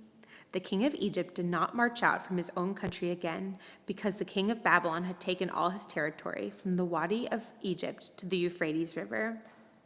Jehoiakim was 18 years old when he became king, and he reigned in Jerusalem 3 months. His mother's name was Nehushta, daughter of Elnathan. She was from Jerusalem. He did evil in the eyes of the Lord, just as his father had done. At that time, the officers of Nebuchadnezzar, king of Babylon, advanced on Jerusalem and laid siege to it. And Nebuchadnezzar himself came up to the city while his officers were besieging it. Jehoiakim, king of Judah, his mother, his attendants, his nobles, and his officials all surrendered to him. In the 8th year of the reign of the king of Babylon, he took Jehoiakim prisoner. As the Lord had declared, Nebuchadnezzar removed the treasures from the temple of the Lord and from the royal palace and cut up the gold articles that Solomon, king of Israel, had made for the temple of the Lord. He carried all Jerusalem into exile, all the officers and fighting men, and all the skilled workers and artisans, a total of 10,000. Only the poorest people of the land were left. Nebuchadnezzar took Jehoiakim captive to Babylon. He also took from Jerusalem to Babylon the king's mother, his wives, his officials, and the prominent people of the land. The king of Babylon also deported to Babylon the entire force of 7,000 fighting men, strong and fit for war, and 1,000 skilled workers and artisans. He made Mattaniah, Jehoiakim's uncle, king in his palace, and changed his name to Zedekiah. Zedekiah was 21 years old when he became king and he reigned in Jerusalem 11 years. His mother's name was Hamutal, daughter of Jeremiah. She was from Libnah. He did evil in the eyes of the Lord, just as Jehoiakim had done. It was because of the Lord's anger that all this happened to Jerusalem and Judah, and in the end he thrust them from his presence. Now Zedekiah rebelled against the king of Babylon. 2 Kings 25. So, in the 9th year of Zedekiah's reign, on the 10th day of the 10th month, Nebuchadnezzar, king of Babylon, marched against Jerusalem with his whole army. He encamped outside the city and built siege works all around it. The city was kept under siege until the 11th year of King Zedekiah. By the 9th day of the 4th month, the famine in the city had become so severe that there was no food for the people to eat. Then the city wall was broken through, and the whole army fled at night through the gate between the two walls near the king's garden, though the Babylonians were surrounding the city.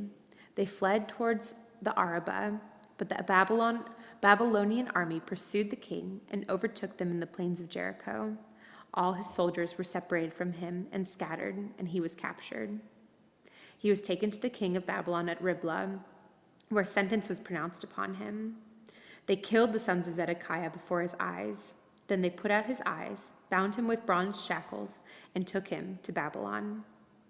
On the 7th day of the 5th month, in the 19th year of Nebuchadnezzar, king of Babylon, Nebuzaradan, commander of the imperial guard, an official of the king of Babylon, came to Jerusalem. He set fire to the temple of the Lord, the royal palace, and all the houses of Jerusalem. Every important building he burned down. The whole Babylonian army, under the commander of the imperial guard, broke down the walls around Jerusalem. Nebuzaradan, the commander of the guard, carried into exile the people who remained in the city, along with the rest of the populace and those who had deserted to the king of Babylon. But the commander left behind some of the poorest people of the land to work the vineyards and fields. The Babylonians broke up the bronze pillars, the movable stands, the bronze sea that were at the temple of the Lord, and they carried the bronze to Babylon. They also took away the pots, shovels, wick trimmers, dishes, and all the bronze articles used in the temple service. The commander of the imperial guard took away the censers and sprinkling bowls and all that were made of pure gold and silver. The bronze from the 2 pillars, the sea, and the movable stands which Solomon had made for the temple of the Lord was more than could be weighed. Each pillar was 18 cubits high.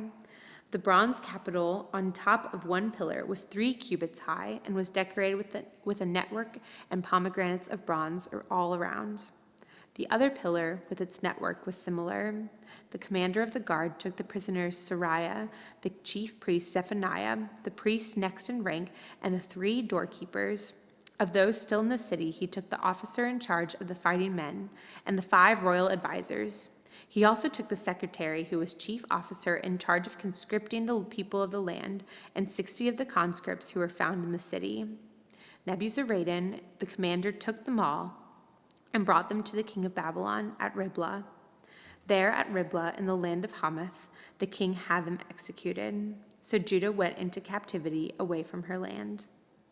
Nebuchadnezzar, king of Babylon, appointed Gedaliah, son of Ahikam, the son of Shaphan, to be over the people he had left behind in Judah.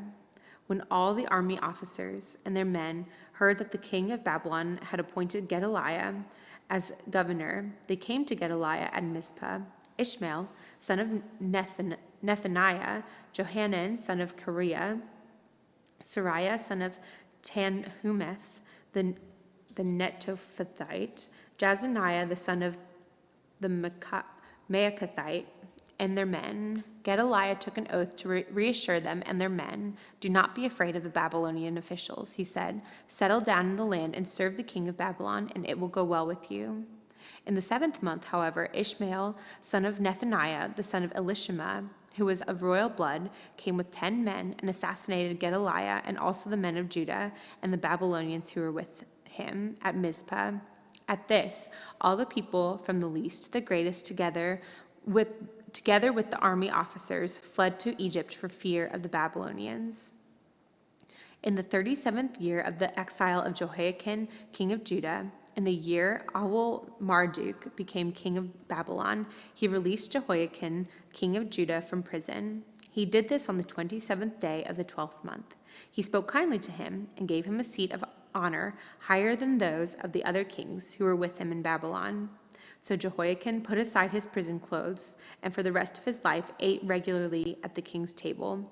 Day by day, the king gave Jehoiakim a regular allowance as long as he lived. 1 Chronicles chapter 1. Adam, Seth, Enosh, Canaan, Mahalalel, Jared, Enoch, Methuselah, Lamech, Noah. The sons of Noah, Shem, Ham, and Japheth. The sons of Japheth, Gomer, Magog, Madai, Javan, Tubal, Meshach, and Tiras. The sons of Gomer, Ashkenaz, Riphath, and Togarmah. The sons of Javan, Elisha, Tarshish, the Kittites, and the Rodanites. The sons of Ham, Cush, Egypt, Put, and Canaan. The sons of Cush, Seba, Havilah, Sabta, Raamah, and Sabteka. The sons of Raamah, Sheba, and Dedan. Cush was the father of Nimrod, who became a mighty warrior on earth. Egypt was the father of the Ludites, Anamites, Lahabites, Naphtuhites, Pathrusites, Cashlithites, from who came the Philistines, and Caphtorites. Canaan was the father of Sidon, his firstborn, and of the Hittites, Jebusites, Amorites, Girgashites, Hivites, Archites, Sinites, Arvadites, Zemarites, and Hamathites. The sons of Shem, Elam, Asher, Arphaxad, Lud, and Aram. The sons of Aram, Uz, Hul, Gether, and Meshach. Arphaxad was the father of Shelah, and Shelah the father of Aber. 2 sons were born to Aber. One was named Peleg, because in his time the earth was divided. His brother was Joktan. Joktan was the father of Elmodad, Sheleph, Hazarmaveth, Jerah, Hadoram, Uzal, Diklah, Obal, Abimael, Sheba, Ophir, Havilah, and Jobab. All these were the sons of Joktan. Shem, Arphaxad, Shelah, Aber, Peleg, Ru, Serug, Nahor, Terah, and Abram, that is Abraham. The sons of Abraham, Isaac, and Ishmael. These were their descendants: Nebaioth, the firstborn of Ishmael, Kedar, Abdeel, Mibsam, Mishma, Duma, Massa, Hadad, Tema, Jeter, Naphish, and Kedma. These were the sons of Ishmael. The sons born to Keturah, Abraham's concubine: Zimran, Jokshan, Midian, Ishbak, and Shua. The sons of Jokshan, Sheba and Dedan. The sons of Midian: Ephah, Epher, Hanok, Abida, and Eldaah. All these were descendants of Keturah. Abraham was the father of Isaac. The sons of Isaac: Esau and Israel. The sons of Esau: Eliphaz, Reuel, Jeush, Jalem, and Korah. The sons of Eliphaz: Taman, Omar, Zepho, Gatam, and Kenaz. By Timnah, Amalek. The sons of Reuel: Nahath, Zerah, Shammah, and Mizah. The sons of Seir: Lotan, Shobal, Zibeon, Anna, Dishon, Azer, and Dishan. The sons of Lotan: Horai and Homam. Timnah was Lotan's sister. The sons of Shobal: Alvan, Manahath, Abel, Shepho, and Onam. The sons of Zibeon: Aya and Anna. The sons of Anna: Dishon. The sons of Dishon: Hemda, Eshban, Ithran, and Karan. The sons of Azar: Bilhan, Zeavan, and Achan. The sons of Dishon: Uz and Aaron. These were the kings who reigned in Edom before any Israelite king reigned. Bela, son of Beor, whose city was named Dinhabah. When Bela died, Jobab, son of Zerah, from Basra, succeeded him as king. When Jobab died, Husham, from the land of the Temanites, succeeded him as king. When Husham died, Hadad, son of Bedad, who defeated Midian in the country of Moab, succeeded him as king. His city was named Avith. When Hadad died, Samlah, from Mesrekah, succeeded him as king. When Samlah died, Shaul, from Rehoboth on the river, succeeded him as king. When Shaul died, Baal-Hanan, son of Achbor, succeeded him as king. When Baal-Hanan died, Hadad succeeded him as king. His city was named Pau, and his wife's name was Mehetabel, daughter of Matred, the daughter of Mezahab, Hadad also died. The chiefs of Edom were Timnah, Alva, Japheth, Aholibamah, Elah, Pinon, Kenaz, Teman, Mibzar, Magdiel, and Iram. These were the chiefs of Edom. These were the sons of Israel: Reuben, Simeon, Levi, Judah, Issachar, Zebulun, Dan, Joseph, Benjamin, Naphtali, Gad, and Asher. The sons of Judah: Onan, and Shelah.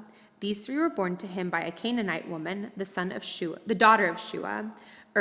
Judah's firstborn, was wicked in the Lord's sight, so the Lord put him to death.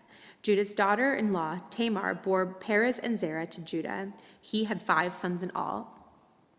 The sons of Perez: Hezron and Hamuel. The sons of Zerah: Zimri, Ethan, Haman, Calcol, and Darda, 5 in all. The son of Carmi: Achar, who brought trouble on Israel by violating the ban on taking devoted things. The son of Ethan: Azariah. The sons born to Hezron were Jerahmeel, Ram, and Caleb. Ram was the father of Amminadab, and Amminadab the father of Nahshon, the leader of the people of Judah. Nahshon was the father of Salmon, Salmon the father of Boaz, Boaz the father of Obed, and Obed the father of Jesse. Jesse was the father of Eliab, his firstborn. The second son was Abinadab, the third Shemiah, the fourth Nethanel, the fifth Bradai, the sixth Ozan, and the 7th David. Their sisters were Zeruiah and Abigail. Zeruiah's 3 sons were Abishai, Joab, and Asahel. Abigail was the mother of Amasa, whose father was Jether the Ishmaelite. Caleb, son of Hezron, had children by his wife Azubah and by Jerioth. These were her sons, Jesher, Shobab, and Ardan. When Azubah died, Caleb married Ephrath, who bore him Hur. Hur was the father of Uri, and Uri the father of Bezalel. Later, Hezron, when he was 60 years old, married the daughter of Machir, the father of Gilead. He made love to her, and she bore him Segub. Segub was the father of Jair, who controlled 23 towns in Gilead. But Gesher and Aram captured Havoth Jair, as well as Kenath with its surrounding settlements, 60 towns. All these were descendants of Machir, the father of Gilead. After Hezron died and Caleb Ephrathah, Abijah, the wife of Hezron, bore him Asher, the father of Tekoa. The sons of Jerahmeel, the firstborn of Hezron: Ram, his firstborn, Bunan, Oren, Zomen, Ozem, and Ahijah. Jerahmeel had another wife whose name was Atara. She was the mother of Onam. The sons of Ram, the firstborn of Jerahmeel: Maaz, Jamin, and Achar. The sons of Onam: Shemai and Jadam. The sons of Shammai: Nadab and Abishur. Abishur's wife was named Abihail, who bore him Aban and Molid. The sons of Nadab: Saled and Appaim. Saled died without children. The son of Appaim: Ishai, who was the father of Shashan. Shashan was the father of Alai. The son of Jada: Shammai's brother, Jether and Jonathan. Jether died without children. The sons of Jonathan: Peleth and Zazah. These were the descendants of Jerahmeel. Shashan had no sons, only daughters. He had an Egyptian servant named Jarha. Shashan gave his daughter in marriage to his servant Jarha, and she bore him Attai. Attai was the father of Nathan, Nathan the father of Zabad, Zabad the father of Ephlal, Ephlal the father of Obed, Obed the father of Jehu, the father of Azariah, Azariah the father of Halaz, Halaz the father of Eleasa, Eleasa the father of Sismai, Sismai the father of Shallum, Shallum the father of Jechamiah, and Jechamiah the father of Elishama. The sons of Caleb, the brother of Jerahmeel: Misha his firstborn, who was the father of Ziph, and his son Marishah, who was the father of Hebron. The sons of Hebron: Korah, Tapua, Rechem, and Shema. Shema was the father of Raham, and Raham the father of Jorkama. Rachem was the father of Shammai. The son of Shammai was Man, and Man was the father of Beth-zur. Caleb's concubine Ephah was the mother of Haran, Moza, and Gazez. Haran was the father of Gazez. The sons of Jadai, Regem, Jotham, Geshan, Pelet, Ephah, and Shaph. Caleb's concubine Maacah was the mother of Sheber and Tirhanan. She also gave birth to Shaph, the father of Madmannah, and to Shiva, the father of Machbenah and Gibeah. Caleb's daughter was Achsah. These were the descendants of Caleb. The sons of Hur, the firstborn of Ephrathah, Shobal, the father of Kiriath Jearim, Salma, the father of Bethlehem, and Hiriph, the father of Beth-Gader. The descendants of Shobal, the father of Kiriath Jearim, were Haruah, half the Manathites, and the clans of Kiriath Jearim, and the Ithrites, Puthites, Shumathites, and the Mishrites. From these descended the Zorathites and Eshtolites. The descendants of Salma, Bethlehem, the Netophites, Atrath Beth Joab, half the Manathites, the Zorites, and the clans of scribes who lived at Jabez, the Tirathites, Shimeites, and Sukathites. These are the Kenites who came from Hamath, the father of the Rechabites. 1 Chronicles 3.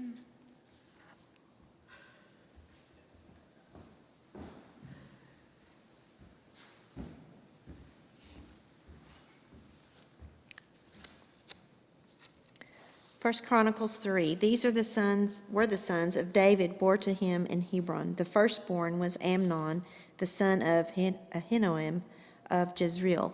The second, Daniel, the son of Abigail of Carmel. The third, Absalom, the son of Maachah, daughter of Talmai, king of Geshur.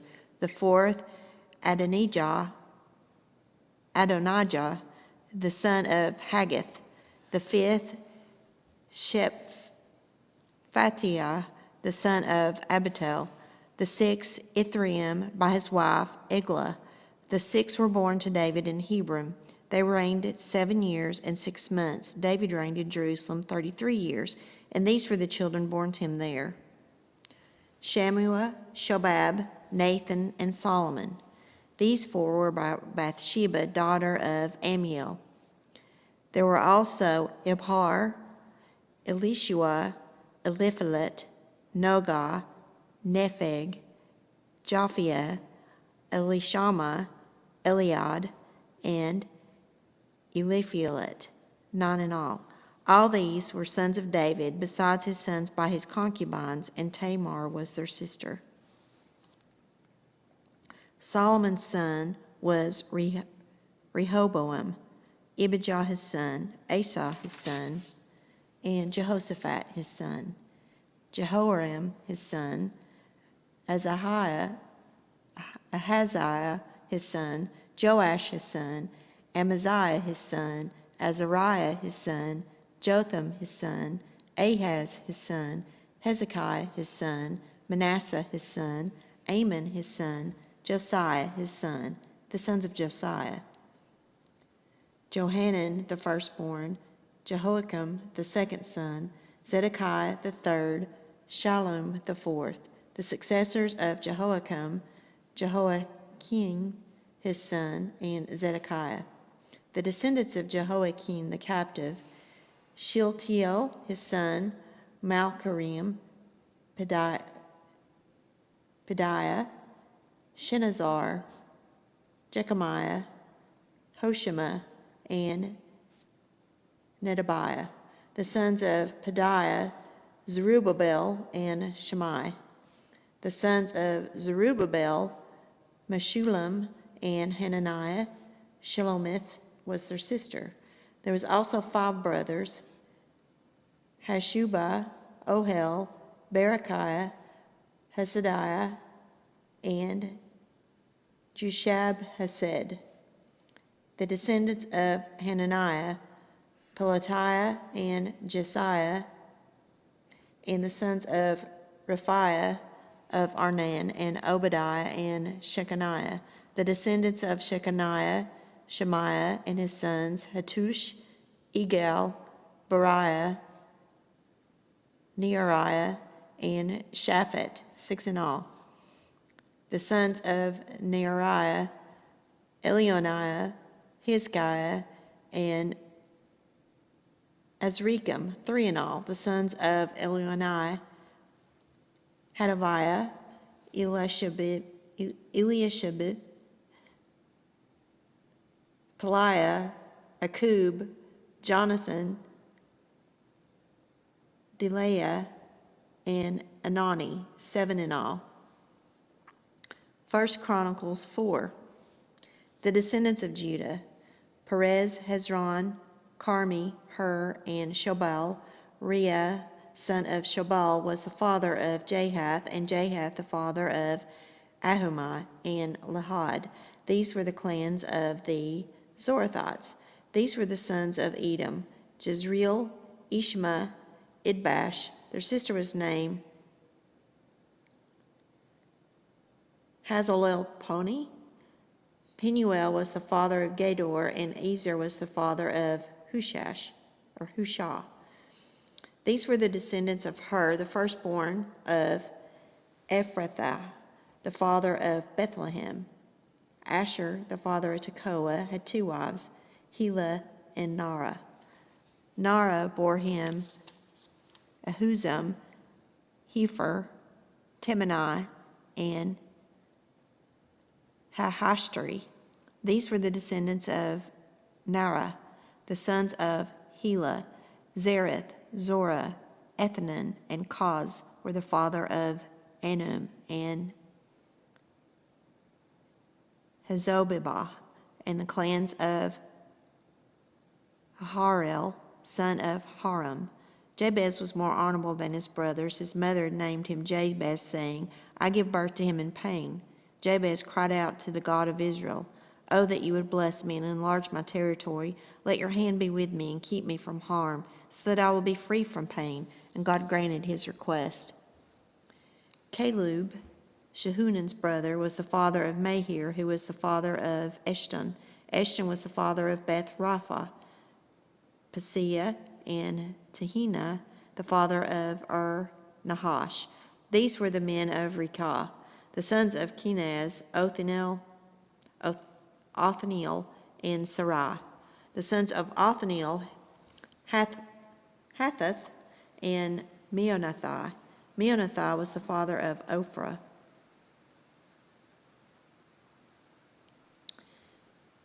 Sariah was the father of Joab and the father of Harsham. It was called this because its people were skilled workers. The sons of Caleb, son of Jephunneh,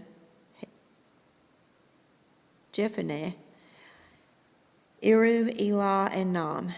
The sons of Elah, Kenaz. The sons of Jehalalel, Ziphah, Tiria, and Asarel. The sons of Ezra, Jether, Mered, Epher, and Jalon. One of Mered's wives gave birth to Miriam, Shammai, and Ishbah, the father of Eshtemoa. His wife from tribe of Judah gave birth to Jared, the father of Gedor, and Heber, and the father of Soko, and Jekuthiel, the father of Zanoah. These were the children of Pharaoh's daughter, Bithiah, whom Mered had married. The sons of Hodiah's wife and the sister of Naham, and the father of Keilah the Garmite, and the Eshtemoa the Maacathite. The sons of Shimon, Amnon, Rena, Ben-Hanan, and Tilon. The descendants of Ishi, Zoheth, and Ben-Zoheth. The sons of Shelah, son of Judah, the father of Lekah, Laadah, and the father of Marishah, and the clans of the linen workers at Beth Ashbea, Joachim, and the men of Kozibah, and Joash, and Seraph, who ruled in Moab, and Jeshubi-Lehem. These records are from the ancient times. They were the potters who lived at Netaim and Gedera, and they stayed there and worked for the king. The descendants of Simeon, Nemuel, Jamin, Jarib, Zerah, and Shaul. Shalom was Shaul's son, and Mibsam his son, and Mishma his son. The descendants of Mishma, Hamuel his son, Zachar his son, and Shammai his son. Shammai had 16 sons and 6 daughters, but his brothers did not have any children, so their entire clan did not become as numerous as the people of Judah.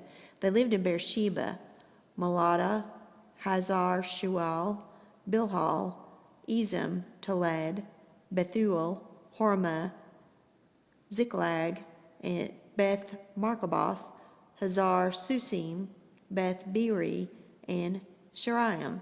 These were their towns until the reign of David. Their surrounding villages were Edom, Ain, Rimmon, Token, and Ashan, 5 towns, and all the villages around these towns were as far as Baalath.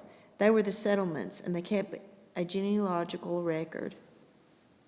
Meshobab, Jamlech, Joshua, son of Amaziah, Joel, Jehu, son of Joshibiah, and the son of Sariah, the son of Asiel, also Elionai, Jacobah, Jeshohaiah, Isaiah, Adiel, Jezemel, Benaiah, and Ziza, son of Shiphi, the son of Alon, and the son of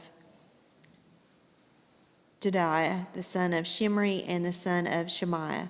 The men listed above by these names were leaders of their clans. Their families increased greatly, and they went to the outskirts of Gedor, to the east of the valley, in search of pasture for their flocks. They found rich, good pasture, and the land was spacious, peaceful, and quiet. Some Hamites have lived there formerly. The men whose names were listed came in the days of Hezekiah, king of Judah. They attacked the Hamites in their dwellings, and also the Meunites who were there, and completely destroyed them, as is evident to this day. Then they settled in their place, because there was pasture for their flocks. And 500 of the Simeonites, led by Pelatiah, Neariah, Rephaiah, and Uziel, the sons of Ishi, invaded the hill country of Seir. They killed the remaining Amalekites who had escaped, and they had lived there to this day. 1 Chronicles 5. The sons of Reuben, the firstborn of Israel, he was the firstborn, but when he defiled his father's marriage bed, his rights as firstborn were given to the sons of Joseph, son of Israel. So he could not be listed in the genealogical record in accordance to his birthright, with his birthright.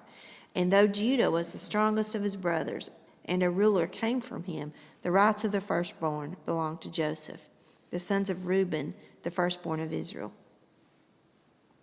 Hanok, Palul, Hezron, and Carmi. The descendants of Joel: Shemaiah, his son Gog, his son Shimei, his son Micah, his son Reaha, his son Baal, his son, and Berah, his son, whom Tiglath-Pileser, the king of Assyria, took into exile. Berah was the leader of the Reubenites. The relatives by clans listed according to their genealogical records: Jeiel, the chief, Zechariah and Bela, son of Azaz, and the son of Shema, and the son of Joel.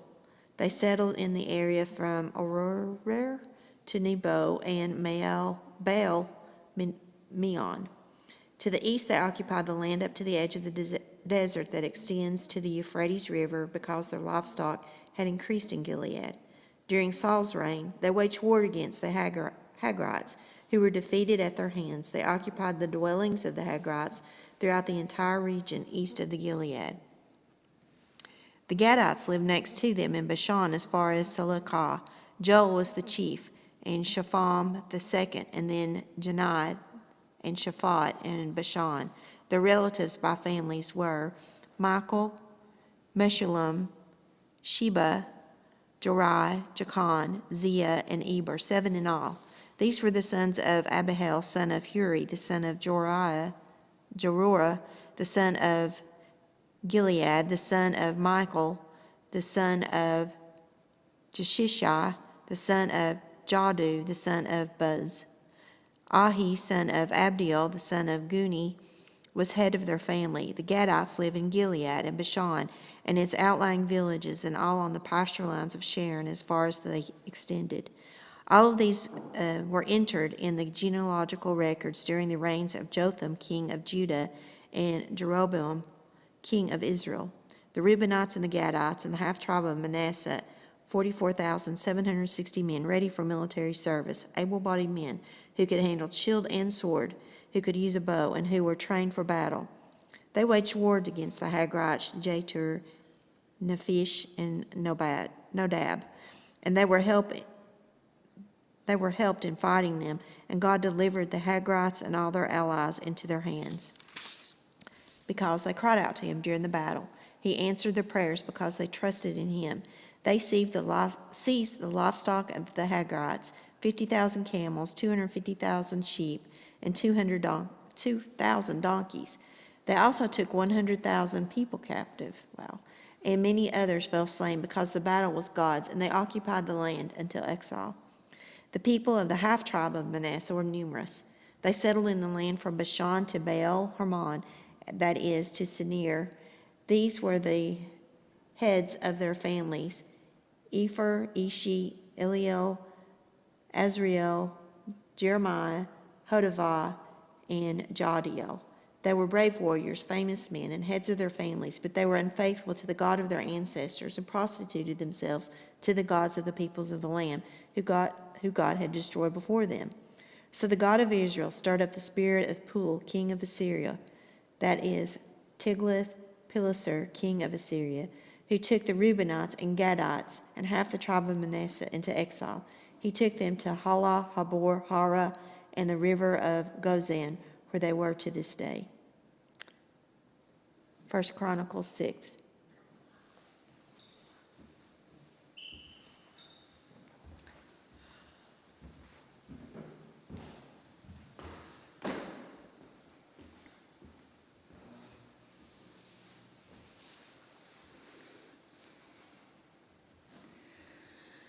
First Chronicles chapter 6.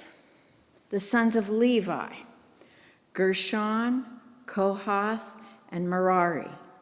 The sons of Kohath: Amram, Izhar, Hebron, and Uzziel. The children of Amram: Aaron, Moses, and Miriam. The sons of Aaron: Nadab, Abihu, Eleazar, and Ithamar. Eleazar was the father of Phinehas, Phinehas the father of Abishua, Abishua the father of Buki, Buki the father of Uzi, Uzi the father of Zerahiah, Zerahiah the father of Marioth, Marioth the father of Amariah, Amariah the father of Ahitub, Ahitub the father of Zadok, Zadok the father of Ahimaaz, Ahimaaz the father of Azariah, Azariah the father of Johanan, Johanan the father of Azariah. It was he who served as priest in the temple Solomon built in Jerusalem. Azariah the father of Amariah, Amariah the father of Ahitub, Ahitub the father of Zadok, Zadok the father of Shallum, Shallum the father of Hilkiah, Hilkiah the father of Azariah, Azariah the father of Sariah, and Sariah the father of Jozadak. Jozadak was deported when the Lord sent Judah and Jerusalem into exile by the hand of Nebuchadnezzar. The sons of Levi: Gershon, Kohath, and Merari. These are the names of the sons of Gershon: Libni and Shimei. The sons of Kohath: Amram, Izhar, Hebron, and Uzziel. The sons of Merari: Mali and Mushi. These are the clans of the Levites listed according to their fathers. Of Gershon: Libni his son, Jahath his son, Zimmah his son, Joah his son, Iddo his son, Zerah his son, and Jeatherai his son. The descendants of Kohath: Aminadab his son, Korah his son, Asir his son, Elkanah his son, Ebasaph his son, Asir his son, Tahath his son, Uriel his son, Uzziah his son, and Shaul his son. The descendants of Elkanah: Amasai, Ahimoth. Elkanah his son, Zophai his son, Nahath his son, Eliabad his son, Jeroham his son, Elkanah his son, and Samuel his son. The sons of Samuel: Joel the firstborn, and Abijah the second son. The descendants of Merari: Mali, Libni his son, Shimei his son, Uzzah his son, Shemaiah his son, Haggai his son, and Uzziah his son. These are the men David put in charge of the music in the house of the Lord after the ark came to rest there. They ministered with music before the tabernacle, the tent of meeting, until Solomon built the temple of the Lord in Jerusalem. They performed their duties according to the regulations laid down for them. Here are the men who served, together with their sons. From the Kohathites: Heman the musician, the son of Joel, the son of Samuel, the son of Elkanah, the son of Jeroham, the son of Eliel, the son of Toah, the son of Zuph, the son of Elkanah, the son of Mahath, the son of Amasai, the son of Elkanah, the son of Joel, the son of Azariah, the son of Zephaniah, the son of Tahath, the son of Asir, the son of Ebiasaph, the son of Korah, the son of Izhar, the son of Kohath, the son of Levi, the son of Israel. And Heman's associate, Asaph, who served at his right hand. Asaph, son of Berechiah, the son of Shemaiah, the son of Michael, the son of Basiah, the son of Malchijah, the son of Ethni, the son of Zerah, the son of Adiah, the son of Ethan, the son of Zimmah, the son of Shimei, the son of Jahath, the son of Gershon, the son of Levi, and from their associates, the Merarites, at his left hand. Ethan, son of Kishi, the son of Abdi, the son of Malach, the son of Ashabiah, the son of Amaziah, the son of Hilkiah, the son of Amzi, the son of Bani, the son of Shemer, the son of Mali, the son of Mushi, the son of Merari, the son of Levi. Their fellow Levites were assigned to all the other duties of the tabernacle, the house of God. But Aaron and his descendants were the ones who presented offerings on the altar of burnt offering and on the altar of incense, in connection with all that was done in the most holy place, making atonement for Israel in accordance with all that Moses, the servant of God, had commanded. These were the descendants of Aaron: Eleazar his son, Phinehas his son, Abishua his son, Buki his son, Uzi his son, Zerahiah his son, Merioth his son, Amariah his son, Ahitub his son, Zadok his son, and Ahimaaz his son. These were the locations of their settlements, all allotted as their territory. They were assigned to the descendants of Aaron, who were from the Kohathite clan, because the first lot was for them.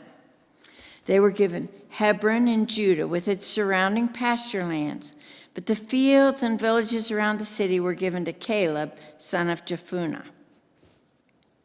So the descendants of Aaron were given Hebron, a city of refuge, and Libnah, Jatir, Eshtemoa, Hilan, Debir, Ashan, Judah, Juttah, and Beth Shemesh, together with their pasture lands.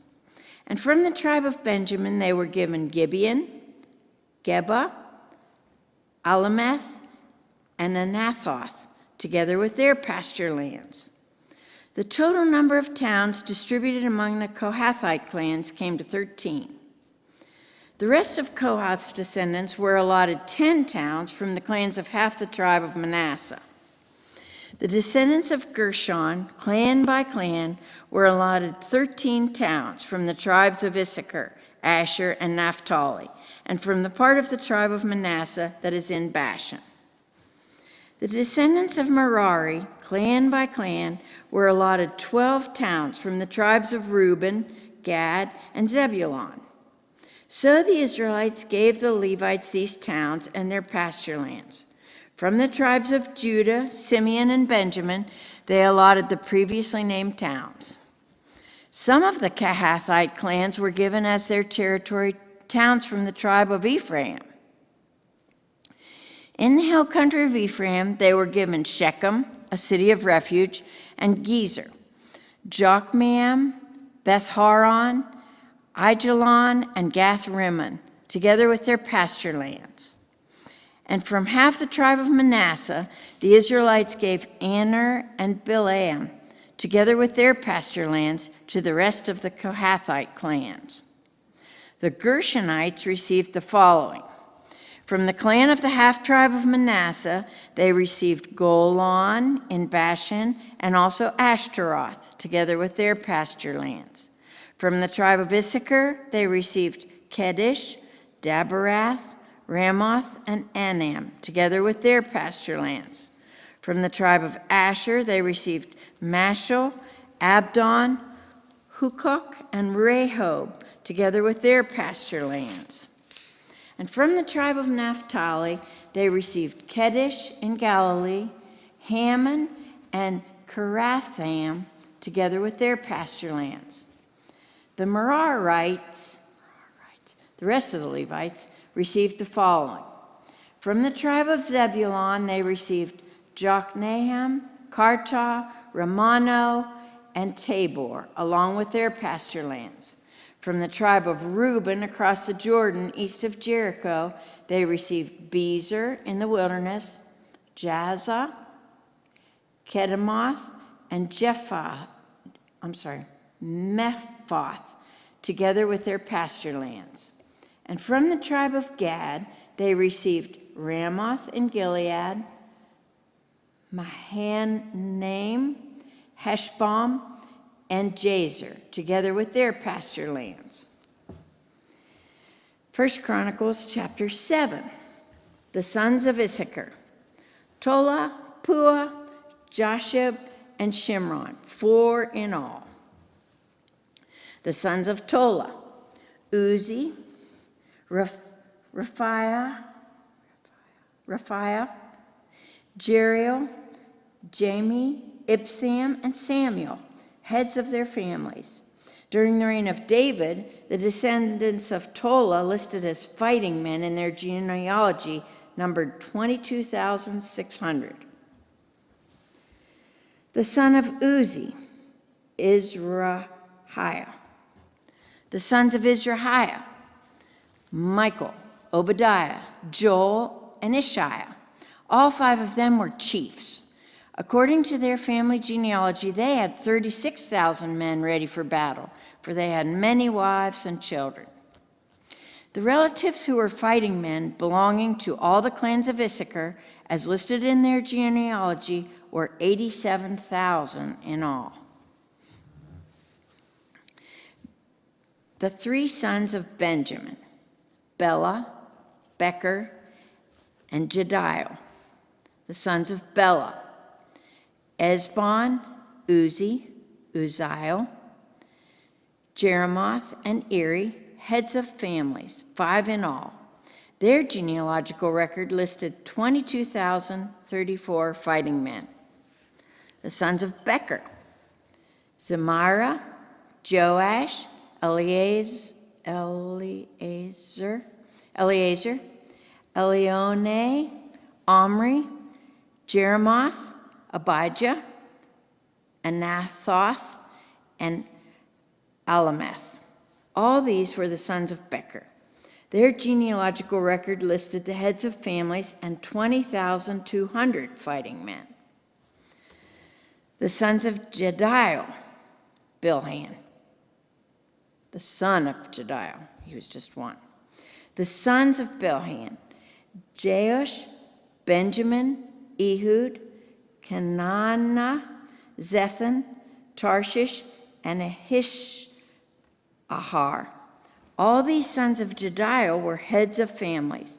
There were 17,200 fighting men ready to go out to war. The Shuppites and Huppites were the descendants of and the Hushites the descendants of Aher. Naphtali. The sons of Naphtali: Jaziel, Guni, Jezer, and Shillem, the descendants of Bilhah. Manasseh. The descendants of Manasseh: Azriel was his descendant through his Aramean concubine. She gave birth to Machir, the father of Gilead. Machir took a wife from among the Huppites and Shuppites. His sister's name was Maacah. Another descendant was named Zelophehad, who had only daughters. Machir's wife Maacah gave birth to a son and named him Perish. His brother was named Sherish, and his sons were Ulam and Rakem. The son of Ulam, Bedan. These were the sons of Gilead, son of Machir, the son of Manasseh. His sister Hamoleketh gave birth to Ishhod, Abiezer, and Mala. The sons of Shemida were Ahian, Shechem, Likhi, and Aniham.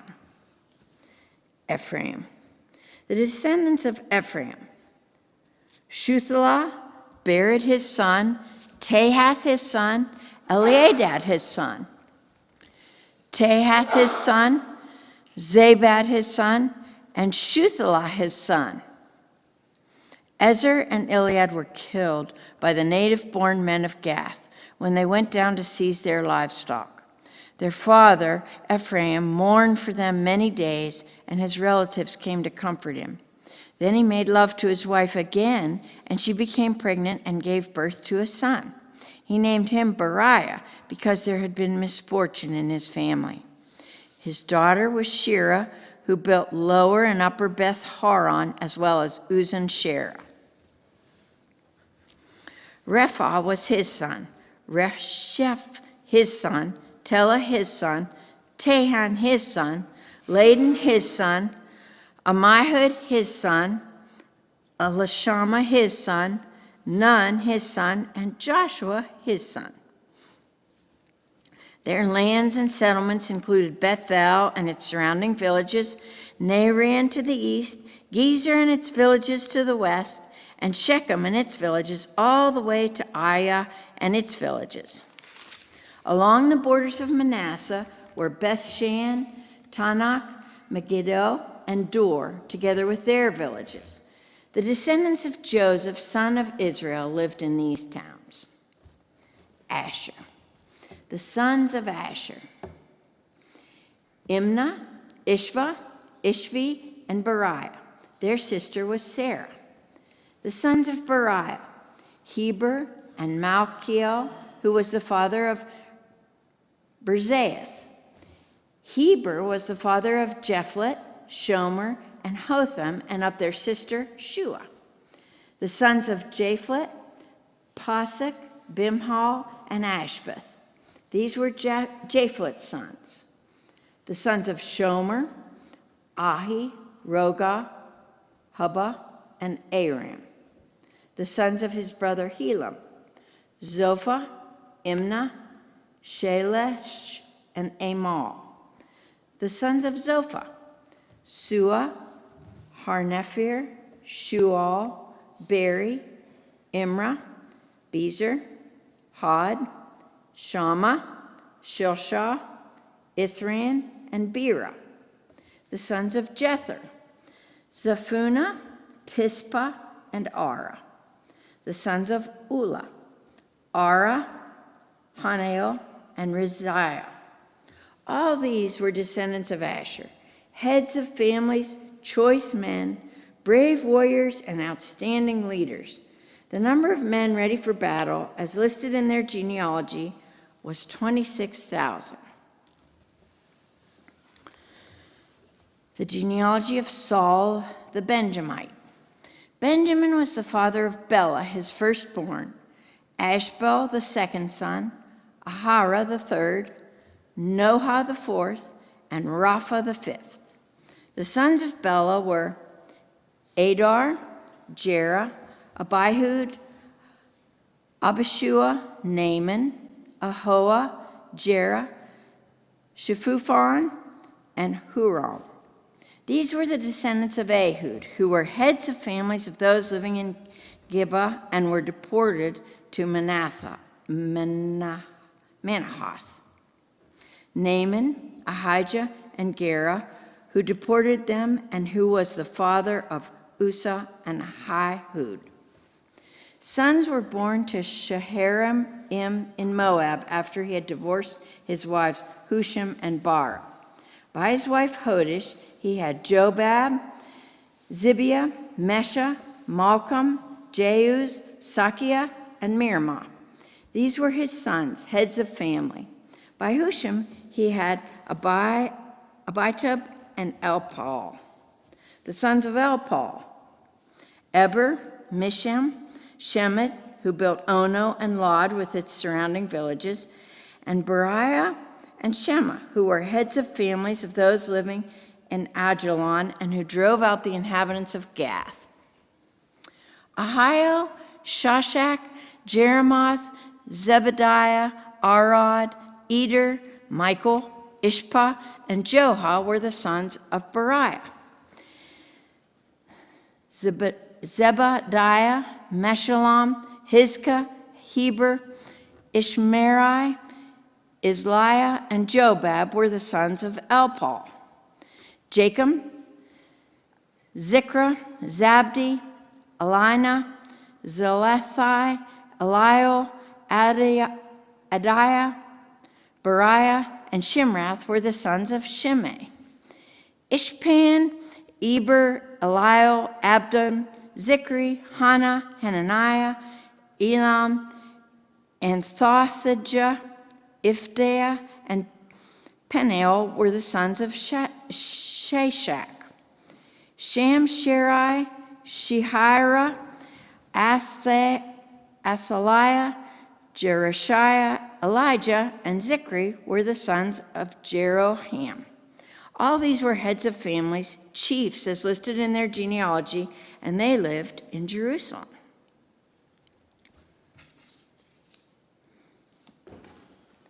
I think we're starting right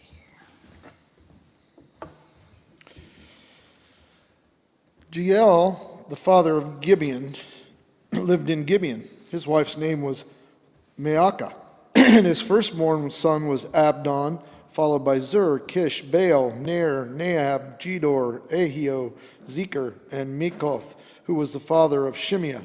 They too lived near their relatives in Jerusalem. Ner was the father of Kish. Kish was the father of Saul, and Saul was the father of Jonathan. Malchi, Shua, Abinab, and Eshbaal, the son of Jonathan, Meribel, and who was the father of Micah, the sons of Micah, Pithon, Melech, Terenna, Teriah, and Ahaz. Ahaz was the father of Jehoadad. Jehoadad was the father of Elameth, Asmarvith, and Zimri was the father of Moza, and Moza was the father of Beniah. Rapha was his son, Elisha was his son, and Azel his son. Azel had 6 sons, and these were their names: Azikarim, Bokeru, Ishmael, Sarai, Obadiah, and Hanan. All these were the sons of Azel, the sons of the brothers of Isaac. Ulam his firstborn, Jehush his second son, and Eliphiat the third. And the sons of Ulam were brave warriors who could handle the bow. They had many sons and grandsons, 150 in all, who we're not going to name. All these were descendants of Benjamin. All Israel was listed in the genealogies recorded in the book of the kings of Israel and Judah, and they were taken captive to Babylon because of their unfaithfulness. Now the first to resettle on their own property in their own towns were some Israelites, priests, Levites, and temple servants, those from Judah, from Benjamin, and from Ephraim and Manasseh, who lived in Jerusalem there. Uthai, son of Ammianud, the son of Omri, the son of Imri, the son of Bani, a descendant of Perez, son of Judah. Of the Shelonites, Asaph, the firstborn, and his sons. Of the Zerahites, Jeuel. And the people from Judah numbered 690.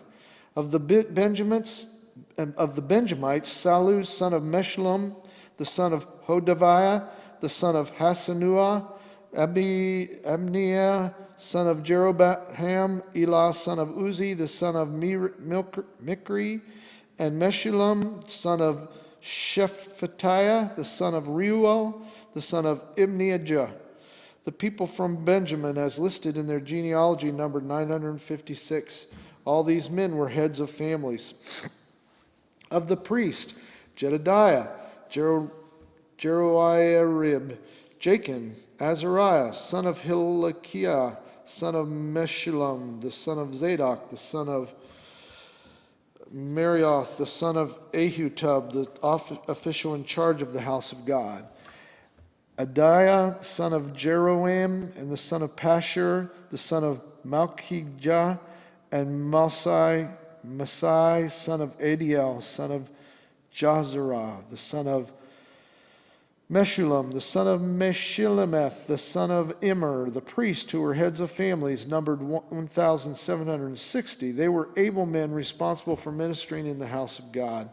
Of the Levites, Shemaliah, son of Hasab, the son of Azarikam, the son of Hashabiah, the Meronabite, Bakbahar, Heresh, Galal, and Mattaniah, son of Micah, the son of Zikri, the son of Asaph, Obadiah, son of Shemaiah, and the son of Galal, the son of Jeduthun, and Berechiah, son of Asa, the son of Elkanah, who lived in the villages of the Netophathonites. The gatekeepers, Shallum, Akram, Talmon, Achem, and their fellow Levites, Shallum, their chief, being stationed at the king's gate on the east up to the present time. These were the gatekeepers belonging to the camp of the Levites: Shallum, son of Kor, son of Epasiah, the son of Korah, and his fellow gatekeepers from his family, the Koraphonites, were responsible for guarding the thresholds of the tent, just as their ancestors had been responsible for guarding the entrance to the dwelling of the Lord. In earlier times, Phinehas, son of Eleazar, was the official in charge of the gatekeepers, and the Lord was with him. Zechariah, son of Meshullemah, was the gatekeeper at the entrance to the tent of meeting. Altogether, those chosen to be gatekeepers at the thresholds numbered 212. They were registered by genealogy in their villages. The gatekeepers had been assigned to their positions of trust by David and Samuel the seer. They and their descendants were in charge of guarding the gates of the house of the Lord, the house called the tent of meeting. The gatekeepers were on the 4 sides, east, west, north, and south. Their fellow Levites in their villages had to come from time to time and share their duties for 7-day periods. But the 4 principal gatekeepers, who were Levites, were entrusted with the responsibility for the rooms and treasuries in the house of God. They would spend the night stationed around the house of God because they had to guard it, and they had charge of the key for opening it each morning. Some of them in charge of the articles used them in temple service. They counted them when they were brought in and when they were taken out. Others were assigned to take care of the furnishings and all the other articles of the sanctuary, as well as the special flour and wine and olive oil, incense, and spices. But some of the priests took care of mixing the spices. A Levite named Mattathiah, the firstborn of Shallum the Korahite, was entrusted with the responsibility for baking the offering bread. Some of the Kohathites, their fellow Levites, were in charge of preparing for every Sabbath the bread set out on the table. Those who were musicians, head of the Levite family, stayed in the rooms of the temple and were exempt from other duties because they were responsible for the work day and night. All these were head of Levite families, chiefs as listed in their genealogy, and they lived in Jerusalem. The genealogy of Saul. Jalel, the father of Gibeon, lived in Gibeon. His wife's name was Maacah, and his firstborn son was Abdon, followed by Zur, Kish, Baal, Ner, Nahab, Gedor, Ahio, Zechariah, and Mikloth. Mikloth was the father of Shimeon. They too lived there near their relatives in Jerusalem. Ner was the father of Kish. Kish was the father of Saul. And Saul was the father of Jonathan, Malchi-Shua, Abinab, and Eshbaal. The son of Jonathan, Meribaal, who was the father of Micah. The sons of Micah, Pithon, Melech, Tereah, and Ahaz. Ahaz was the father of Jada. And Jada was the father of Elameth, Asmereth, and Zimri. And Zimri was the father of Moza. Moza was the father of Beniah. Rephiah was his son, Eliasa his son, and Azel his son. Azel had 6 sons, and these were their names: Azirikam, Bokeru, Ishmael, Sherariah, Obadiah, and Hanan. These were the sons of Azel. Now the Philistines fought against Israel. The Israelites fled before them, and many fell dead on Mount Gilboa. The Philistines were in hot pursuit of Saul and his sons, and they killed his sons Jonathan, Abinadab, and Malchi-Shua. The fighting grew fierce around Saul, and when the archers overtook him, they wounded him. Saul said to his armor-bearer, "Draw your sword and run me through, or these uncircumcised fellows will come and abuse me."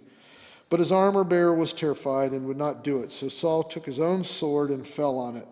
When the armor-bearer saw that Saul was dead, he too fell on his sword and died.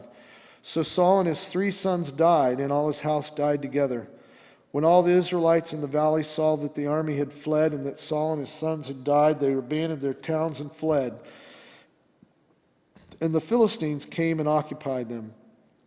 The next day, when the Philistines came to strip the dead, they found Saul and his sons fallen on Mount Gilboa. They stripped him and took his head and his armor, and sent messengers throughout the land of Philistines to proclaim the news among their idols and their people. They put his armor in the temple of their gods and hung up his head in the temple of Dagon. When all the inhabitants of Jabesh Gilead heard what the Philistines had done to Saul, all their valiant men went and took the bodies of Saul and his sons and brought them to Jabesh. Then they buried their bones under the great tree of Jabesh, and they fasted 7 days. Saul died because he was unfaithful to the Lord. He did not keep the word of the Lord, and even consulted a medium for guidance, and did not inquire of the Lord. So the Lord put him to death and turned the kingdom over to David, son of Jesse. Chapter 11, 1 Chronicles chapter 11. All Israel came together to David at Hebron and said, "We are your own flesh and blood. In the past, even while Saul was king, you were the one who led Israel on their military campaigns. And the Lord your God said to you, you will shepherd my people Israel, and you will become their ruler." When all the elders of Israel had come to King David at Hebron, he made a covenant with them at Hebron before the Lord. And they anointed David king over Israel, as the Lord had promised through Samuel. David and all the Israelites marched to Jerusalem, that is Jebus. The Jebusites who lived there said to David, "You will not get in here." Nevertheless, David captured the fortress of Zion, which is the city of David. David had said, "Whoever leads the attack on the Jebusites will become commander-in-chief." Joab, son of Zeruiah, went up first, and so he received the command. David then took up residence in the fortress, and so it was called the City of David. He built up the city around it from the terraces to the surrounding wall, while Joab restored the rest of the city. And David became more and more powerful because the Lord Almighty was with him. These were the chief of David's mighty warriors. They, together with all Israel, gave his kingship strong support to extend it over the whole land as the Lord had promised. This is the list of David's mighty warriors. Jashobeam, a Hechemite, was chief of the officers. He raised his spear against 300 men whom he killed in one encounter. Next to him was Eleazar, son of Dodai, the Ahohite, one of the three mighty warriors. He was with David at Pas Damim when the Philistines gathered there for battle. At a place where there was a field full of barley, the troops fled from the Philistines. But they took their stand in the middle of the field. They defended it and struck the Philistines down. And the Lord brought down a great victory. 3 of the 30 chiefs came down to David to the rock at the cave of Adullam, while a band of Philistines was encamped in the valley of Rephaim. At that time, David was in the stronghold, and the Philistine garrison was at Bethlehem. David longed for water and said, "Oh, that some would give me a drink of water from the well near the gate of Bethlehem." So the 3 broke through the Philistine line, drew water from the well near the gate of Bethlehem, and carried it back to David. But he refused to drink of it. Instead, he poured it out into the Lord. "God forbid that I should do this," he said. "Should I drink the blood of these men who went to risk their lives? Because they risked their lives to bring it back, David would not drink it." Such were the exploits of 3 mighty warriors. Abishai, the brother of Joab, was chief of the 3. He raised his spear against 300 men whom he killed, and so he became as famous as the 3. He was doubly honored above the 3 and became their commander, even though he was not included among them. Benaniah, the son of Jehoiada, was a valiant fighter from Kabzeel, performed great exploits. He struck down Moab's 2 mightiest warriors. He also went down into a pit on a snowy day and killed a lion. And he struck down an Egyptian who was 5 cubits tall. Although the Egyptian had a spear like a weaver's rod in his hand, Benaniah went against him with a club. He snatched the spear from the Egyptian's hand and killed him with his own spear. Such were the exploits of Benaiah, son of Jehoiada. He too was as famous as the 3 mighty warriors. He was held in greater honor than any of the 30, but he was not included among the 3, and David put him in charge of his bodyguard. The mighty warriors were Eshiel, the brother of Joab, Elhanan, son of Dodo from Bethlehem, Shammah, the Harotite, Helez, the Pelonite, Isa, son of Urkish from Tekoa, Abiezer from Anathoth, Sibekiah the Hushnathite, Eliel the Ahohite, Mabariah the Nephnonite, Help son of Bana the Nephnonite, Ithiah son of Ribai from Gibeah in Benjamin, Benaiah the Pirathonite, Hurai from the ravines of Gaash, Abiel from Arbatite, Asmareveth the Beremazite, Eliab the Shabanite, the sons of Hashem the Gizonite, Jonathan son of Shagi the Haratite, Aham son of Sakar the Hariite, Iphiel son of Ur, Hepher the Mecherathite, Ahiah the Pelicanite, Hezro the Carmelite, Neri, son of Ezbro, Joel, the brother of Nathan, Mibrar, the son of Hagri, Zelek, the Ammonite, Nahari, the Berothite, the armor-bearer of Joab, the son of Zeruiah, Ira, the Ithrite, Gareb, the Ithrite, Uriah, the Hittite, Zahab, the son of Ali, Abinah, son of Shizah, the Reubenite, who was chief of the Reubenites, and the 30 with him, Hanan, son of Makkah, Josaphat, the Mithite, Josiah, the Ashtarothite, Jama, and Jeel, the sons of Hotham, and Aroite, Jediel, son of Simri, his brother Joha, and Tizite, Eliel, the Mahavite, Jerubai, the Josephiah, the sons of Elnam, Ithma, and the Moabite, Eliel, Obed, and Jeziel, the Mezoabite. 1 Chronicles chapter 12. These were the men who came to David at Ziklag, while he was banished from the presence of Saul, son of Kish. They were among the warriors who helped him in battle. They were armed with bows and were able to shoot arrows to sling stones, right-handed or left-handed. They were relatives of Saul from the tribe of Benjamin. Ahiezer, their chief, and Joash, the son of Shema, and the Jerubite, Zael and Pelet, the sons of Asmaveth, Berva, Juhu, the Anathonite, and Ismaiah, the Gibeonite, a mighty warrior among the 30, who was a leader of the 30. Jeremiah, Jeziah, Johan, Jozabad, the Jerathite, Eluzai, Jeomoth, Belial, Sheremiah, and Shephthah, and Heruphite, Elkanah, Ishthiah, Ezrael, Joezer, and Jesobeam, the Kophonites, and Joliah, and Zebediah, the son of Zeroam, and from Gador. Some of the Gadites defected to David at his stronghold in the wilderness. They were brave warriors, ready for battle and able to handle the shield and spear. Their faces were the faces of lions, and they were swift as gazelles in the mountains. Ezer was their chief, Obadiah the second in command, Eliab the third, Mismanah the fourth, Jeremiah the fifth, Attai the sixth, Eliel the seventh, Johan the eighth, Elizabad the ninth, Jeremiah the 10th, and Machmaniah the 11th. These Gadites were army commanders. The least was a match for 100, and the greatest for 1,000. It was they who crossed the Jordan in the first month when it was overflowing all its banks, and they put to flight everyone living in the valleys to the east and to the west.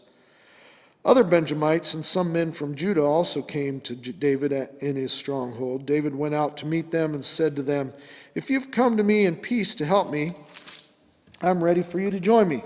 But if you come to betray me to my enemies when my hands are free from violence, may God of our ancestors see it and judge you." Then the Spirit came on Manasseh, the chief of the 30, and he said, "We are yours, David. We are with you, son of Jesse. Success to you, and success to those who help you, for your God will help you." So David received them and made them leaders of his raiding bands.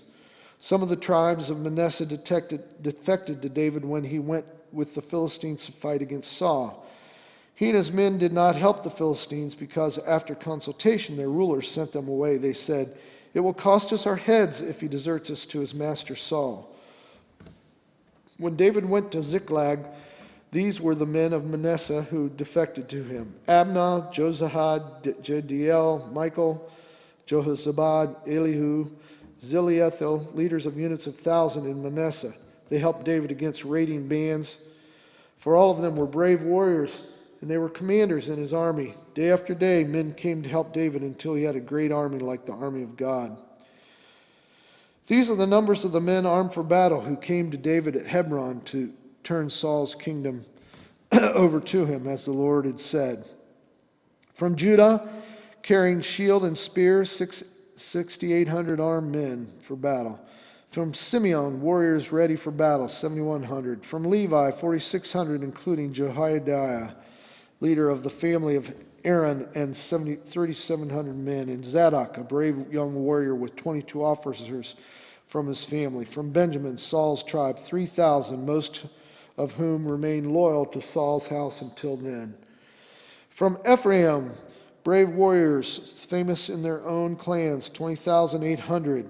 From half the tribe of Manasseh, designated by name to come and make David king, 18,000. From Issachar, men who understood the times and knew what Israel would do, 200 chiefs with all their relatives under their command. From Zebulun, experienced soldiers prepared for battle with every type of weapon to help David with undivided loyalty, 50,000. From Naphtali, 1,000 officers together with 37,000 men, carrying shields and spears. From Dan, ready for battle, 28,600. From Asher, experienced soldiers prepared for battle, 40,000. And from east of the Jordan, from Reuben, Gad, and the half-tribe of Manasseh, armed with every type of weapon, 120,000. All these were fighting men who volunteered to serve in the ranks. They came to Hebron fully determined to make David king over all Israel. All the rest of the Israelites were also one mind to make David king. The men spent days there with David, eating and drinking, for their families had supplied provisions for them. Also their neighbors from as far away as Issachar, Zebulun, Naphtali came bringing food on donkeys, camels, mules, and oxen. There were plentiful supplies of flour, fig cakes, raisin cakes, wine, olive oil, cattle, and sheep, for there was joy in Israel.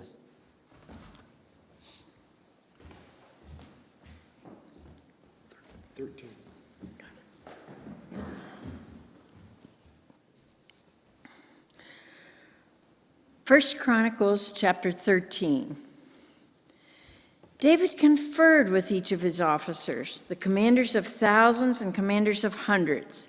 He then said to the whole assembly of Israel, "If it seems good to you, and if it is the will of the Lord our God, let us send word far and wide to the rest of our people throughout the territories of Israel, and also to the priests and Levites who are with them in their towns and pasture lands to come and join us. Let us bring the ark of our God back to us, for we did not inquire of it during the reign of Saul." The whole assembly agreed to do this because it seemed right to all the people. So David assembled all Israel from the Shihor River in Egypt to Lebo Hamath to bring the ark of God from Kiriath Jearim. David and all Israel went to Bela of Judah, Kiriath Jearim, to bring up from there the ark of God the Lord, who is enthroned between the cherubim, the ark that is called by the name.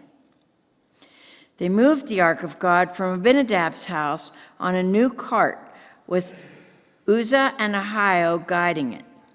David and all the Israelites were celebrating with all their might before God with songs and with harps, lyres, timbrels, cymbals, and trumpets. When they came to the threshing floor of Kidon, Uzzah reached out his hand to steady the ark because the oxen stumbled. The Lord's anger burned against Uzzah, and he struck him down because he had put his hand on the ark.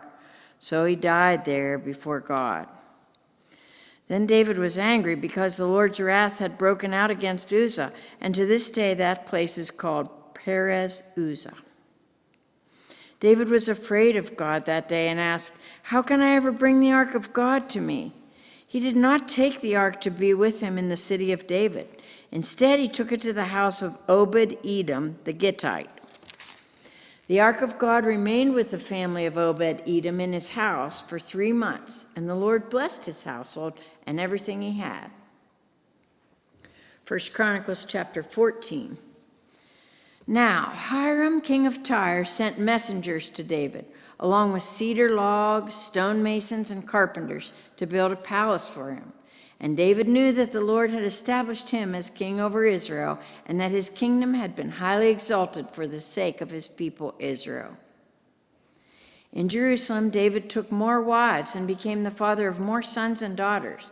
These are the names of the children born to him there: Shammua, Shobab, Nathan, Solomon, Ibhar, Elishua, Elpalet, Noga, Nepheg, Japhia, Elishama, Biliada, and Eliphelet. When the Philistines heard that David had been anointed king over all Israel, they went up in full force to search for him. But David heard about it and went out to meet them. Now the Philistines had come and raided the valley of Rephaim. So David inquired of God, "Shall I go and attack the Philistines? Will you deliver them into my hands?" The Lord answered him, "Go, I will deliver them into your hands." So David and his men went up to Baal Perazim, and there he defeated them. He said, "As waters break out, God has broken out against my enemies by my hand." So that place was called Baal Perazim. The Philistines had abandoned their gods there, and David gave orders to burn them in the fire. Once more the Philistines raided the valley. So David inquired of God again, and God answered him, "Do not go directly after them, but circle around them and attack them in front of the poplar trees. As soon as you hear the sound of marching in the tops of the poplar trees, move out to battle, because that will mean God has gone out in front of you to strike the Philistine army." So David did as God commanded him, and they struck down the Philistine army all the way from Gibeon to Gezer. So David's fame spread throughout every land, and the Lord made all the nations fear him. 1 Chronicles chapter 15. The ark brought to Jerusalem. After David had constructed buildings for himself in the city of David, he prepared a place for the ark of God and pitched a tent for it. Then David said, "No one but the Levites may carry the ark of God, because the Lord chose them to carry the ark of the Lord and to minister before him forever." David assembled all Israel in Jerusalem to bring up the ark of the Lord to the place he had prepared for it.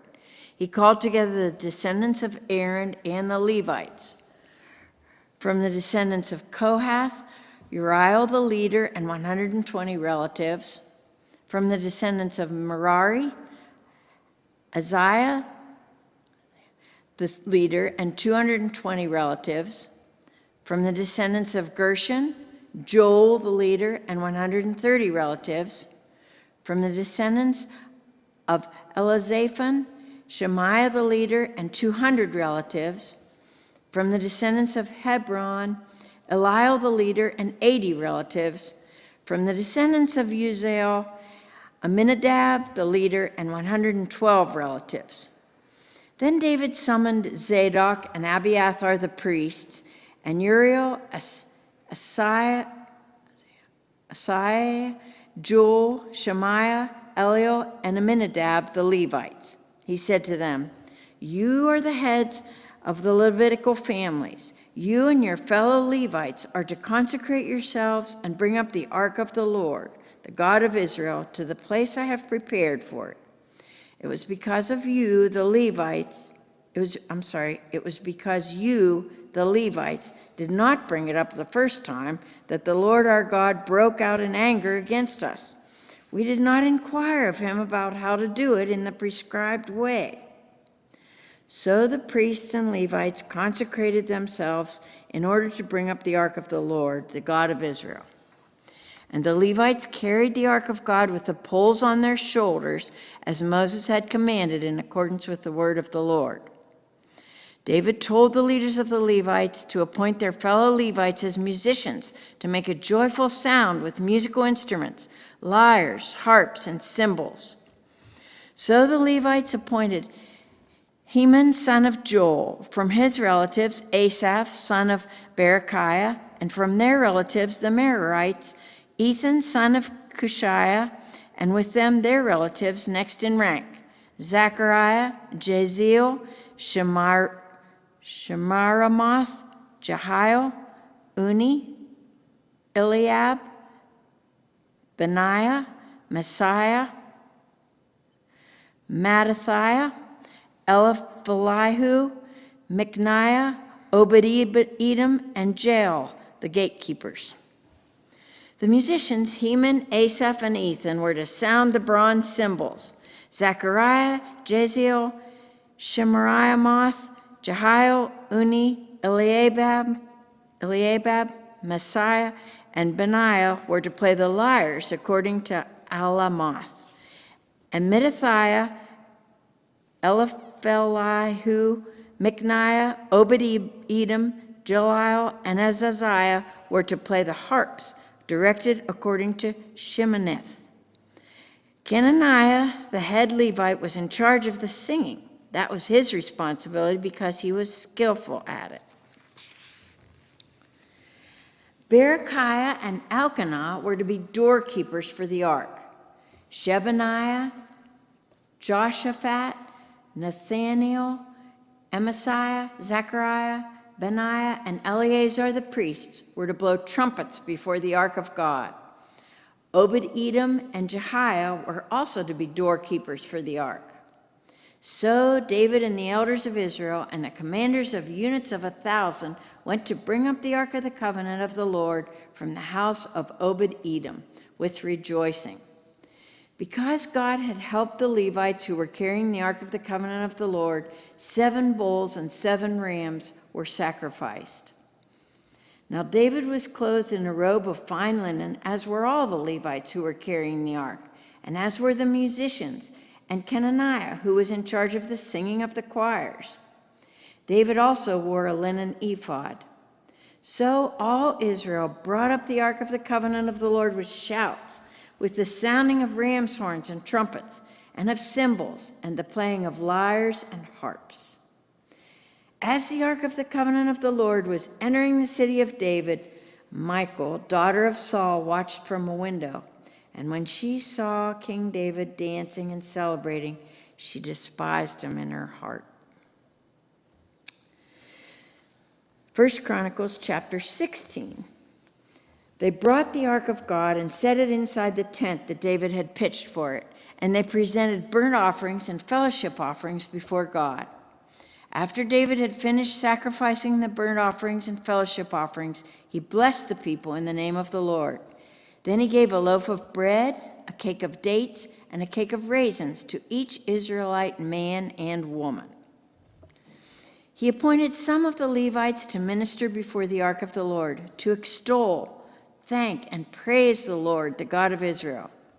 Asaph was the chief, and next to him in rank were Zechariah, then Jaziel, Shemiramoth,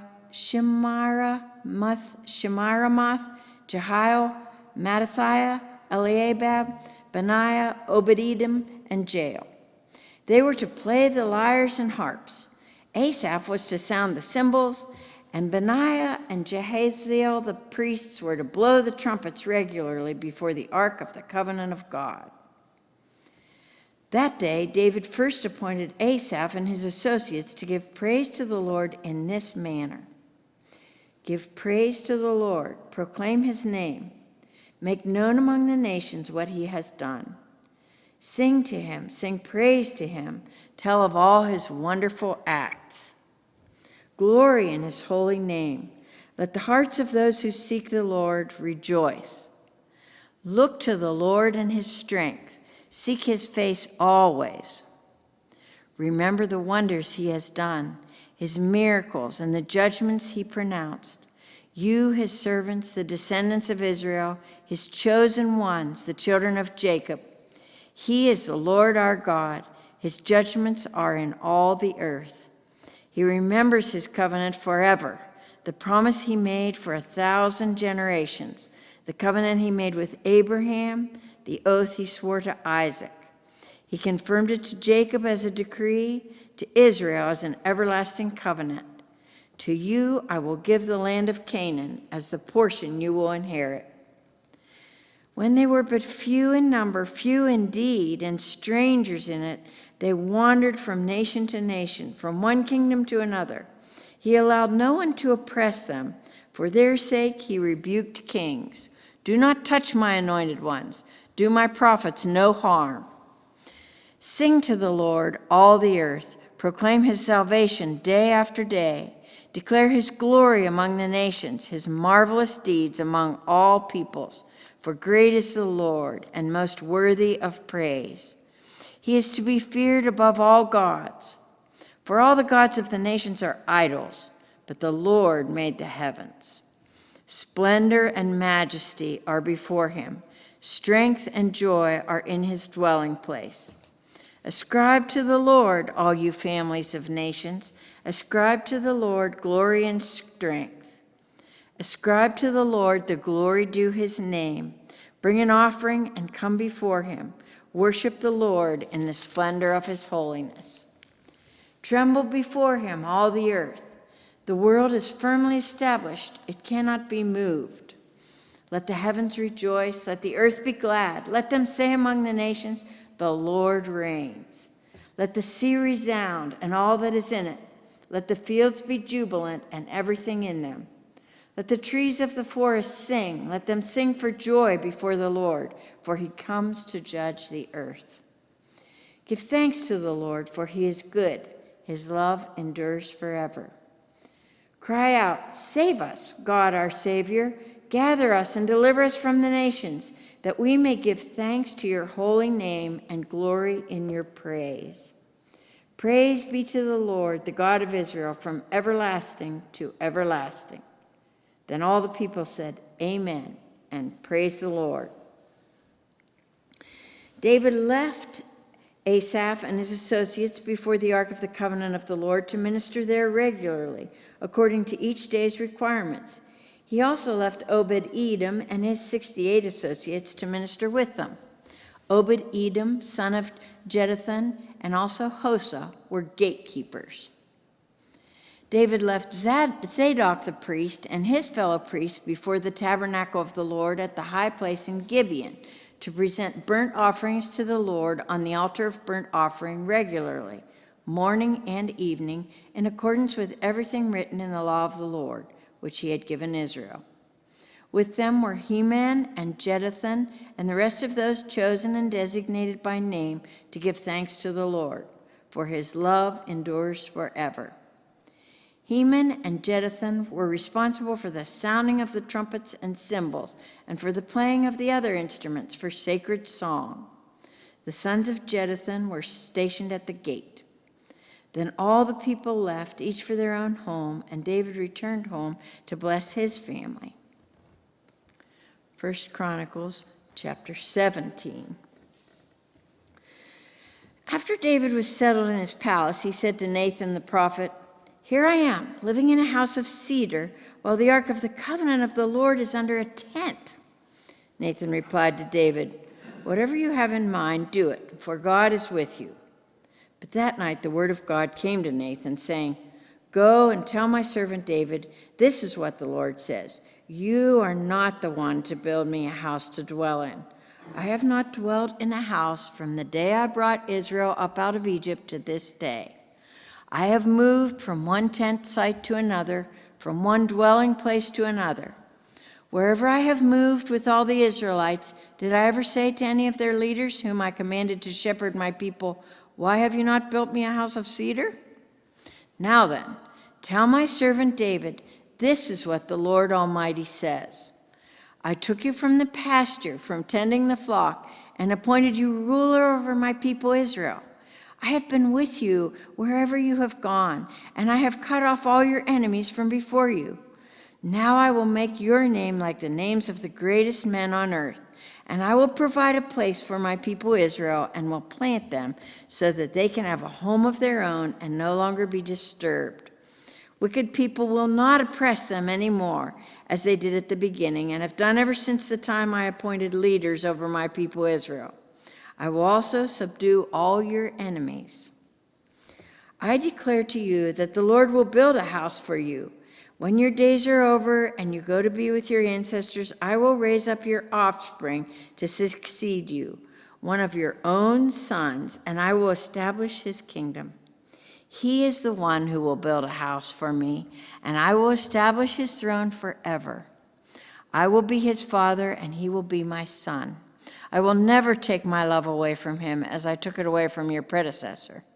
I will set him over my house and my kingdom forever. His throne will be established forever." Nathan reported to David all the words of this entire revelation.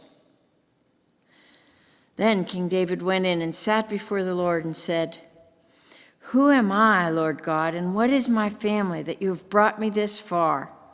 And as if this were not enough in your sight, my God, you have spoken about the future of the house of your servant.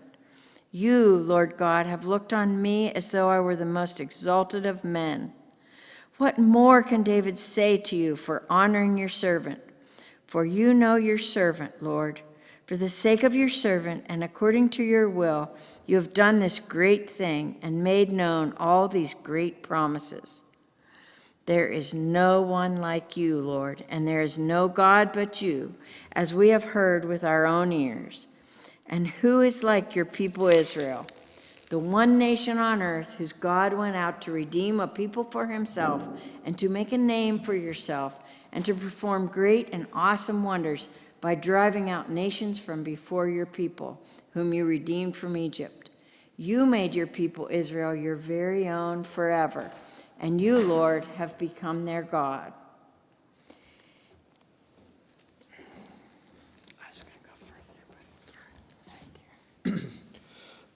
Now, Lord, let the promise you have made concerning your servant and his house be established forever. Do as you promise, so that it will be established and that your name will be great forever. Then people will say, the Lord Almighty, the God over Israel, is Israel's God, and the house of your servant David will be established before you. You, my God, have revealed to your servant that you will build a house for him. So your servant has found courage to pray to you. You, Lord, are God. You have promised these good things to your servant. Now you have been pleased to bless the house of your servant, that it may continue forever in your sight. For you, Lord, have blessed it, and it will be blessed forever. 1 Chronicles chapter 18. In the course of time, David defeated the Philistines and subdued them. And he took Gath and its surrounding villages from the control of the Philistines. David also defeated the Moabites, and they became subject to him and brought him tribute. Moreover, David defeated Hadadezer, king of Zobah, in the vicinity of Hamath, when he set up his monument at the Euphrates River. David captured 1,000 of his chariots, 7,000 charioteers, and 20,000 foot soldiers. He hamstrung all but 100 of the chariot horses. When the Arameans of Damascus came up to help Hadadezer, king of Zohab, David struck down 22,000 of them. He put garrisons in the Aramean kingdom of Damascus, and the Arameans became subject to him and brought him tribute. The Lord gave David victory wherever he went. David took the gold shields carried by the officers of Hadadezer and brought them to Jerusalem. From Tebah and Kun, towns that belonged to Hadadezer, David took a great quantity of bronze, which Solomon used to make the bronze sea, the pillars, and various bronze articles. When Tau, king of Hamath, heard that what David had defeated the entire army of Hadadezer, king of Zobah, he sent his son Hadoram to King David to greet him and congratulate him on his victory in battle over Hadadezer, who had been at war with Tau. Hadoram brought all kinds of articles of gold and silver and of bronze. King David dedicated these articles to the Lord, and he had done as he had done with silver and gold he had taken from all these nations, Edom and Moab, the Ammonites and the Philistines, and Amalek. Abishai, son of Zeruiah, struck down 18,000 Edomites in the valley of Salt. He put garrisons in Edom, and all the Edomites became subject to David. The Lord gave David victory wherever he went. David reigned over all Israel, doing what was just and right for all his people. Joab, son of Zeruiah, was over the army. Jehoshaphat, son of Eliad, was recorded. Zadok, son of Ahitub, and Ahimaaz, son of Abiathar, were priests. Shavshah was secretary. Benaiah, son of Jehoiada, was over the Kerethites and Pelethites, and David's sons were chief officials at the king's sides. In the chapter 19, in the course of time, Nahash, king of the Ammonites, died, and his son succeeded him as king. David thought, I will show kindness to Hanun, son of Nahash, because his father showed kindness to me. So David sent a delegation to express his sympathy to Hanun concerning his father.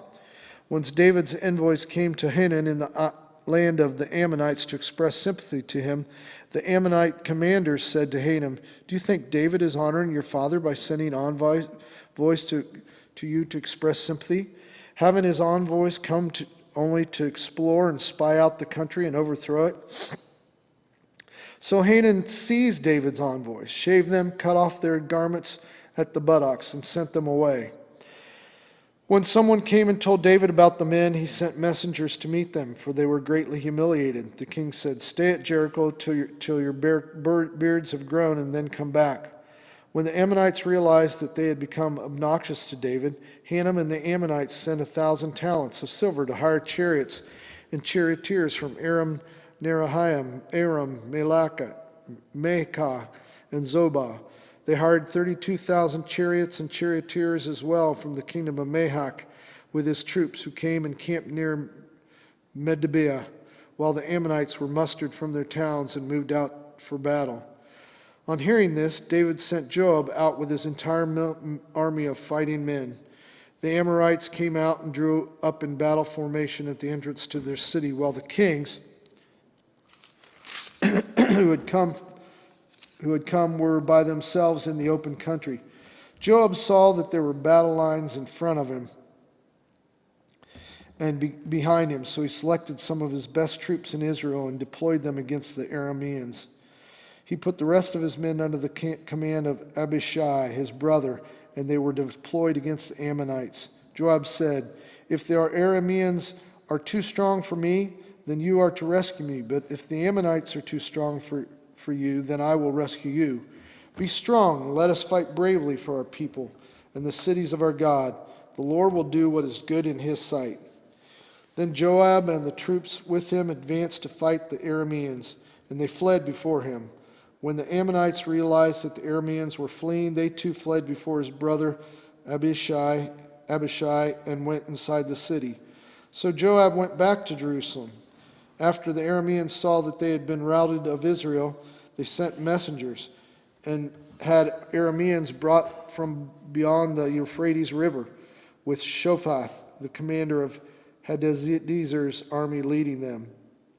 When David was told of this, he gathered all Israel and crossed the Jordan. He advanced against them and formed his battle lines opposite them. David formed his lines to meet the Arameans in battle, and they fought against him.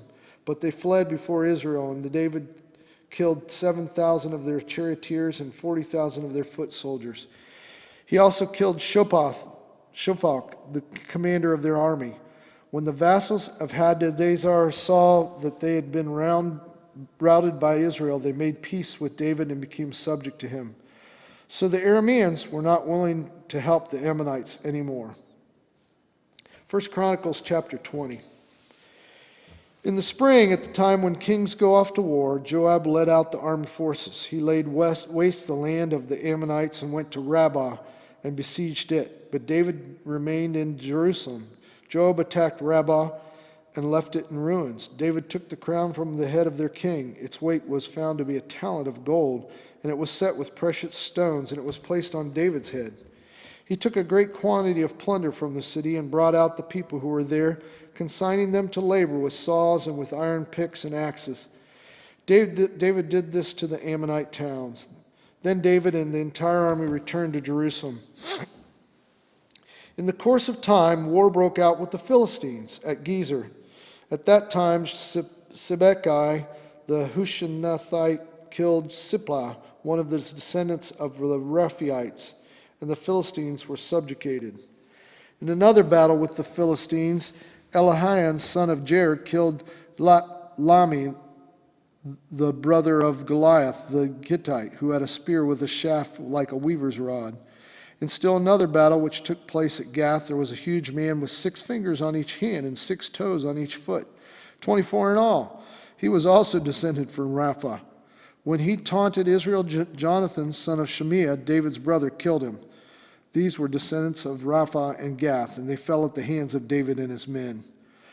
1 Chronicles chapter 21.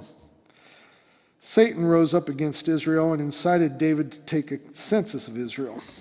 So David said to Joab and the commanders of the troops, "Go and count the Israelites from Beersheba to Dan, then report back to me so that I may know how many are there." But Joab replied, "May the Lord multiply his troops 100 times over. My lord, the king, why are not all my lord's subjects? Why does my lord want to do this? Why should he bring guilt on Israel?" The king's word, however, overruled Joab, so Joab left and went throughout Israel and then came back to Jerusalem. Joab reported the number of the fighting men to David. In all Israel there were 1,100,000 men who could handle a sword, including 470,000 in Judah. But Joab did not include Levi and Benjamin in the numbering because the king's command was repulsive to him. This command was also evil in the sight of God, so he punished Israel. Then David said to God, "I have sinned greatly by doing this. Now I beg you, take away the guilt of your servant. I have done a very foolish thing." The Lord said to Gad, David's seer, "Go tell David, this is what the Lord says. I am giving you 3 options. Choose one of them for me to carry out against you." So Gad went to David and said to him, "This is what the Lord says. Take your choice. 3 years of famine, 3 months of being swept away before your enemies with their swords overtaking you, or 3 days of the sword of the Lord, days of plague in the land with the angel of the Lord ravaging every part of Israel. Now then decide how I should answer the one who sent me." David said to Gad, "I am in deep distress. Let me fall into the hands of the Lord, for his mercy is very great, but do not let me fall into human hands." So the Lord sent a plague on Israel, and 70,000 men of Israel fell dead, and God sent an angel to destroy Jerusalem. But as the angel was doing so, the Lord saw it and relented concerning the disaster, and said to the angel who was destroying the people, "Enough! Withdraw your hand." The angel of the Lord was then standing at the threshing floor at Araunah the Jebusite. David looked up and saw the angel of the Lord standing between heaven and earth with a hand-drawn sword in his hand extending over Jerusalem. Then David and the elders, clothed in sackcloth, fell face down. David said to God, "Was it not I who ordered the fighting men to be counted? I, the shepherd, have sinned and done wrong. These are but sheep. What have they done? Lord my God, let your hand fall on me and my family, but do not let this plague remain on your people." Then the angel of the Lord ordered Gad to tell David to go up and build an altar to the Lord on the threshing floor of Araunah the Jebusite. So David went up in obedience to the word that Gad had spoken in the name of the Lord. While Araunah was threshing wheat, he turned and saw the angel. His 4 sons who were with him hid themselves. Then David approached, and when Araunah looked and saw him, he left the threshing floor and bowed down before David with his face to the ground. David said to him, "Let me have the site for your threshing floor so I can build an altar to the Lord, that the plague on the people may be stopped. Sell it to me at the full price." Araunah said to David, "Take it. Let my lord the king do whatever pleases him. Look, I will give the oxen for the burnt offerings, and the threshing sledges for the wood, and the wheat for the grain offerings. I will give all this." But King David replied to Araunah, "No, I insist on paying the full price, and will not take for the Lord what is yours, or sacrifice a burnt offering that costs me nothing." So David paid Araunah 600 shekels of gold for the site. David built an altar to the Lord there and sacrificed burnt offerings and fellowship offerings. He called on the Lord, and the Lord answered him with fire from heaven on the altar of burnt offering. Then the Lord spoke to the angel, and he put the sword back into its sheath. At that time, when David saw the Lord had answered him on the threshing floor of Araunah the Jebusite, he offered sacrifices there. The tabernacle of the Lord, which Moses had made in the wilderness, and the altar of burnt offerings were at the time on the high place at Gibeon. But David would not go before it to inquire of God, because he was afraid of the sword of the angel of the Lord. 1 Chronicles chapter 22. Then David said, "The house of the Lord is to be here, and also the altar of burnt offering for Israel." So David gave orders to the assemblage to assemble the foreigners residing in Israel, and from among them he appointed stone cutters to prepare dressed stone for building the house of God. He provided a large amount of iron to make nails for the doors of the gateways and for the fittings, and more bronze than could be weighed. He also provided more cedar logs than could be counted, for the Sidonians and the Tyrians had brought large numbers of them to David. David said, "My son Solomon is young and inexperienced, and the house to be built for the Lord should be of great magnificence and fame and splendor in the sight of all nations. Therefore, I will make preparations for it." So David made expensive preparations before his death. Then he called for his son Solomon and charged him to build a house for the Lord, the God of Israel. David said to Solomon, "My son, I had it in my heart to build a house for the name of the Lord my God, but this word of the Lord came to me. You have shed much blood and have fought many wars. You are not to build a house for my name, because you have shed much blood on earth in my sight. But you will have a son who will be a man of peace and rest, and I will give him rest from all his enemies on every side. His name will be Solomon. And I will grant Israel peace and quiet during his reign. He is the one who will build a house for my name. He will be my son, and I will be his father. And I will establish the throne of his kingdom over Israel forever. Now, my son, the Lord be with you, and may you have success and build the house of the Lord your God, as he said you would. May the Lord give you discretion and understanding when he puts you in command over Israel, so that you may keep the law of the Lord your God. Then you will have success if you are careful to observe the decrees and laws that the Lord gave Moses for Israel. Be strong and courageous. Do not be afraid or discouraged. I have taken great pains to provide for the temple of the Lord 100,000 talents of gold, 1,000,000 talents of silver, quantities of bronze and iron too great to be weighed, and wood and stone. And you may add to them, you have many workers, stonecutters, masons, and carpenters, as well as those skilled in every kind of work, in gold and silver, bronze and iron, craftsmen beyond number. Now begin the work, and the Lord be with you. Then David ordered all the leaders of Israel to help his son Solomon, and he said to them, Is not the Lord your God with you? And has he not granted you rest on every side? For he has given the inhabitants of the land into my hands, and the land is subject to the Lord and to his people. Now devote your heart and soul to seeking the Lord your God. Begin to build the sanctuary of the Lord God, so that you may bring the ark of the covenant of the Lord and the sacred articles belonging to God into the temple that will be built in the name of the Lord. 1 Chronicles chapter 23. When David was old and full of years, he made his son Solomon king over Israel. He also gathered together all the leaders of Israel, as well as the priests and Levites. The Levites, 30 years old or more, were counted, and the total number of men was 38,000. David said, Of these 24,000 are to be in charge of the work of the temple of the Lord, and 6,000 are to be officials and judges. 4,000 are to be gatekeepers, and 4,000 are to praise the Lord with the musical instruments I have provided for that purpose. David separated the Levites in divisions corresponding to the sons of Levi, Gershon, Kohath, and Merari. Belonging to the Gershonites, Ladan and Shemel. The sons of Ladan, Jehiel the first, Zetham and Joel, 3 in all. The sons of Shimei, Shemoloth, Haziel, and Haran, 3 in all. These were the heads of the families of Ladan. And the sons of Shemiel, Jahath, Zizah, Jeush, and Beriah. These were the sons of Shemiel, 4 in all. Jahath was the first, and Zizah the second. But Jeush and Beriah did not have many sons, so they were counted as one family with one assignment. The sons of Kohath, Aram, Izhar, Hebron, and Uzziel, 4 in all. The sons of Amram, Aaron, and Moses. Aaron was set apart, he and his descendants forever, to consecrate the most holy thing, to offer sacrifices before the Lord, to minister before him, and to pronounce blessings in his name forever.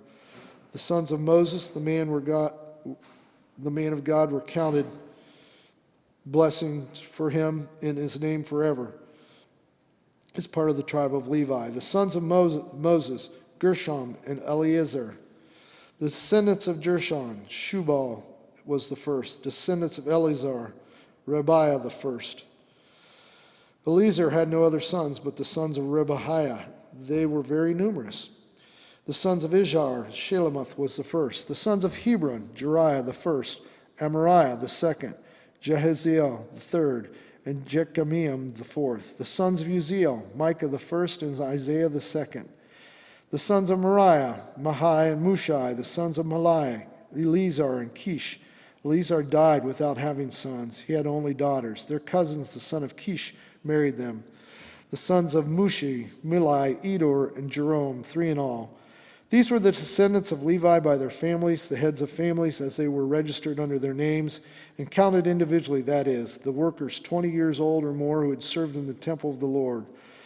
For David had said, Since the Lord, the God of Israel, has granted rest to his people and has come to dwell in Jerusalem forever, the Levites no longer need to carry the tabernacle or any of the articles used in its service. According to the last instruction of David, the Levites were counted from those 20 years old or more. The duty of the Levites was to help Aaron's descendants in the service of the temple of the Lord, to be in charge of the courtyards, the side rooms, the purification of all sacred things, and the performance of all other duties. of the house of God. They were in charge of the bread set out on the table, the special flour of the grain offerings, and the thin loaves made without yeast, the baking and the mixing, and all the measurements of quantity and size. They were also to stand every morning to thank and praise the Lord. They were to do the same in the evening, and whenever burnt offerings were presented to the Lord on the Sabbaths, at the new moon feast, and all the appointed festivals. They were to serve the Lord regularly in the proper number and in the way prescribed for them. And so the Levites carried out their responsibilities for the tent of meeting, for the holy place, and under their relatives, the descendants of Aaron, for the service of the temple of the Lord.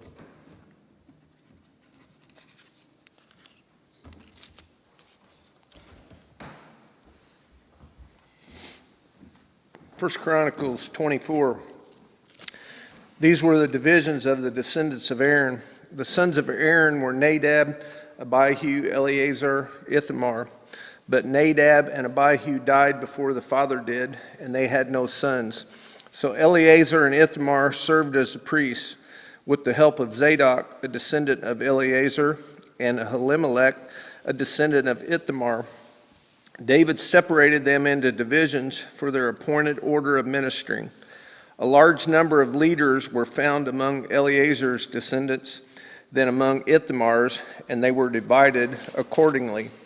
16 heads of the families from Eleazar's descendants, and 8 heads of the families from Ithamar's descendants. They divided them impartially by casting lots, for there were officials of the sanctuary and officials of God's among the descendants of both Eleazar and Ithamar. The scribe of Shemaiah, son of Nethanel, the Levite, recorded their names in the presence of the king and of the officials. Zadok the priest, Ahimelech, son of Abiathar, and the heads of the families of the priests and of the Levites, one family being taken from Eleazar and then one from Ithamar. The first lot fell to Jehoiarib, the second to Jediah, the third to Harim, the fourth to Sahorim, the fifth to Malajah, the sixth Majamin, the seventh Hakak, eighth Abijah, ninth Jeshua, the 10th Shechaniah, the 11th Elishib, the 12th Jachim, 13th Huppah, the 14th Jeshabib, the 15th Bilgah, the 16th Immer, the 17th Hezar, the 18th Hapaziz, 19th Pethahiah, the 20th Jehezekel, the 21st Jachin, the 22nd Jamul, the 23rd Deliah, the 24th Maziah.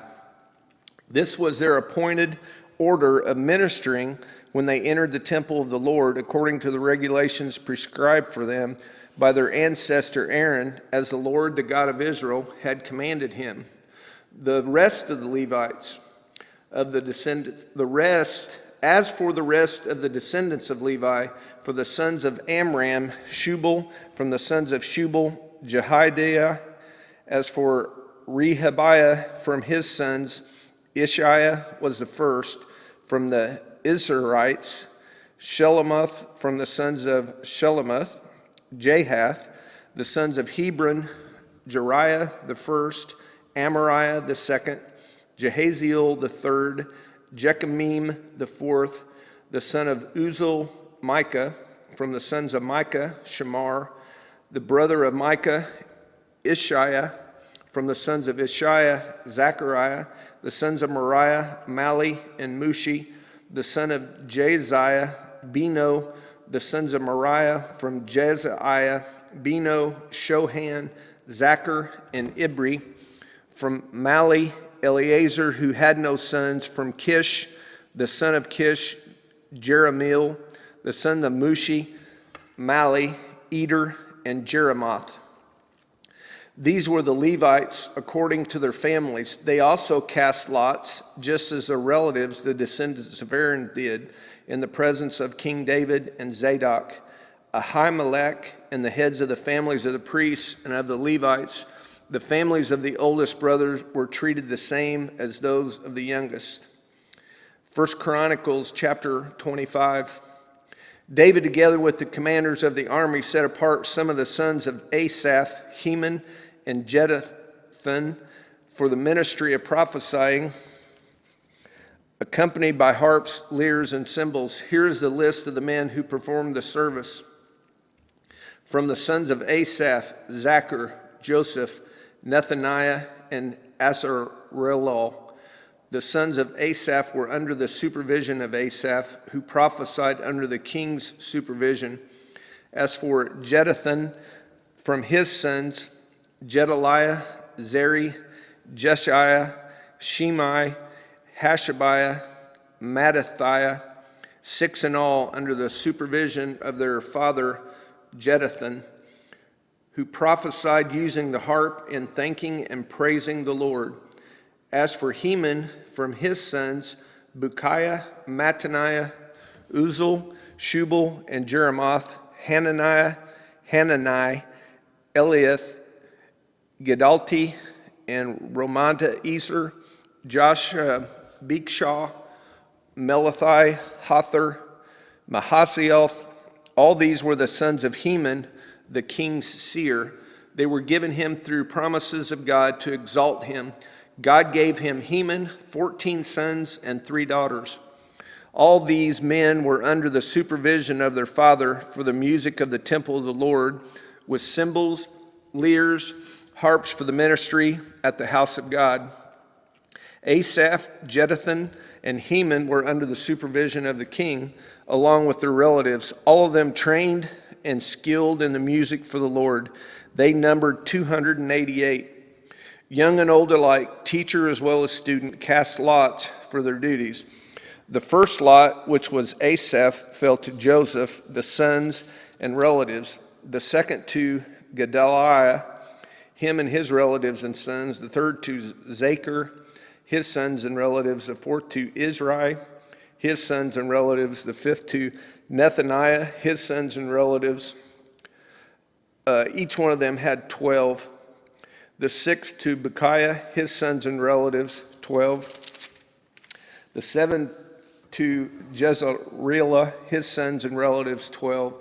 The eighth to Jeshiah, his sons and relatives, 12. The ninth to Mattaniah, his sons and relatives, 12.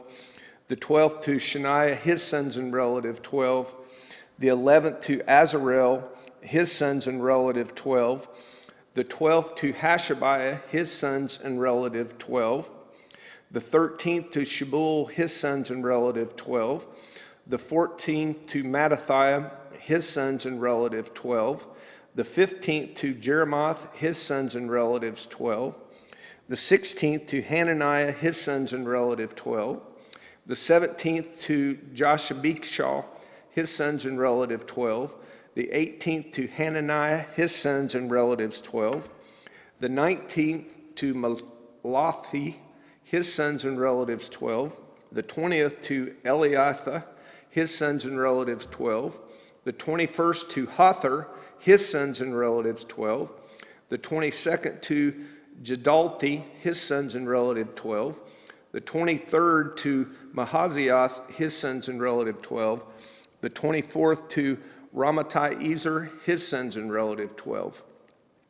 1 Chronicles chapter 26. The divisions of the gatekeepers from Korhites, Meshelemiah, son of Kor, one of the sons of Asaph.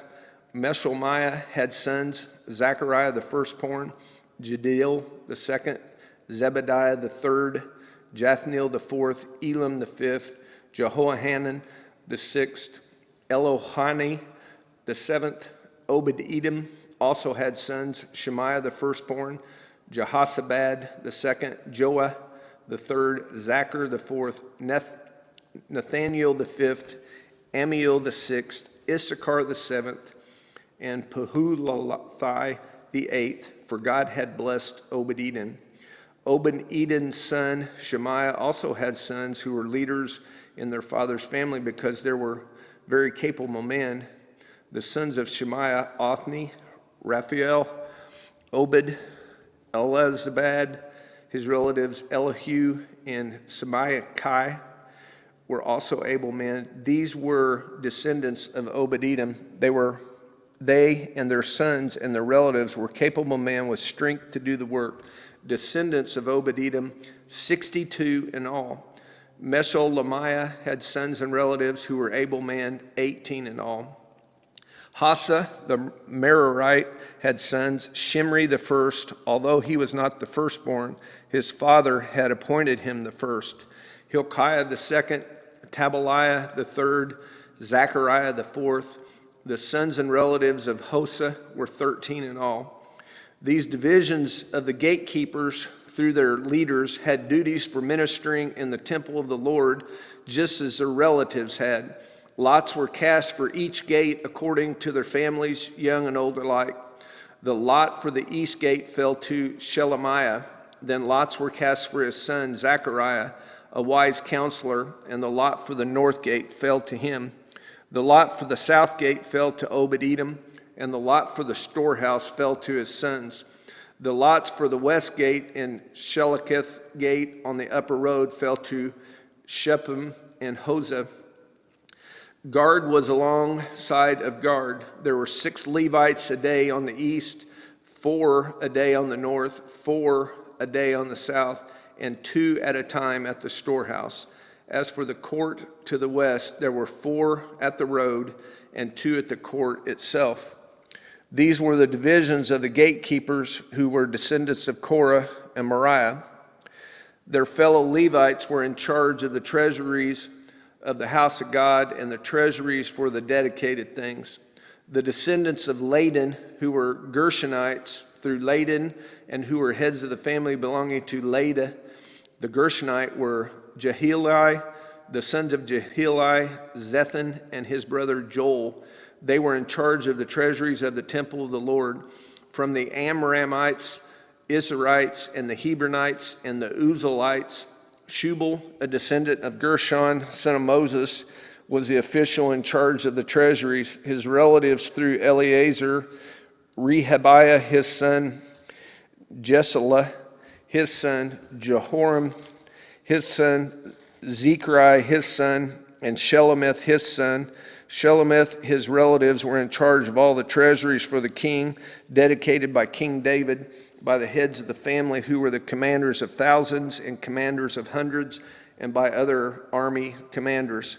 Some of the plunder taken in battle they dedicated for the repair of the temple, and everything dedicated by Samuel the seer and by Saul the son of Kish, Abner son of Ner, and Joab son of Zeruiah, and all the other dedicated things were in the care of Shelomith and his relatives. From the Isharites and the Canaanites and his sons were assigned duties away from the temple as officials and judges over Israel.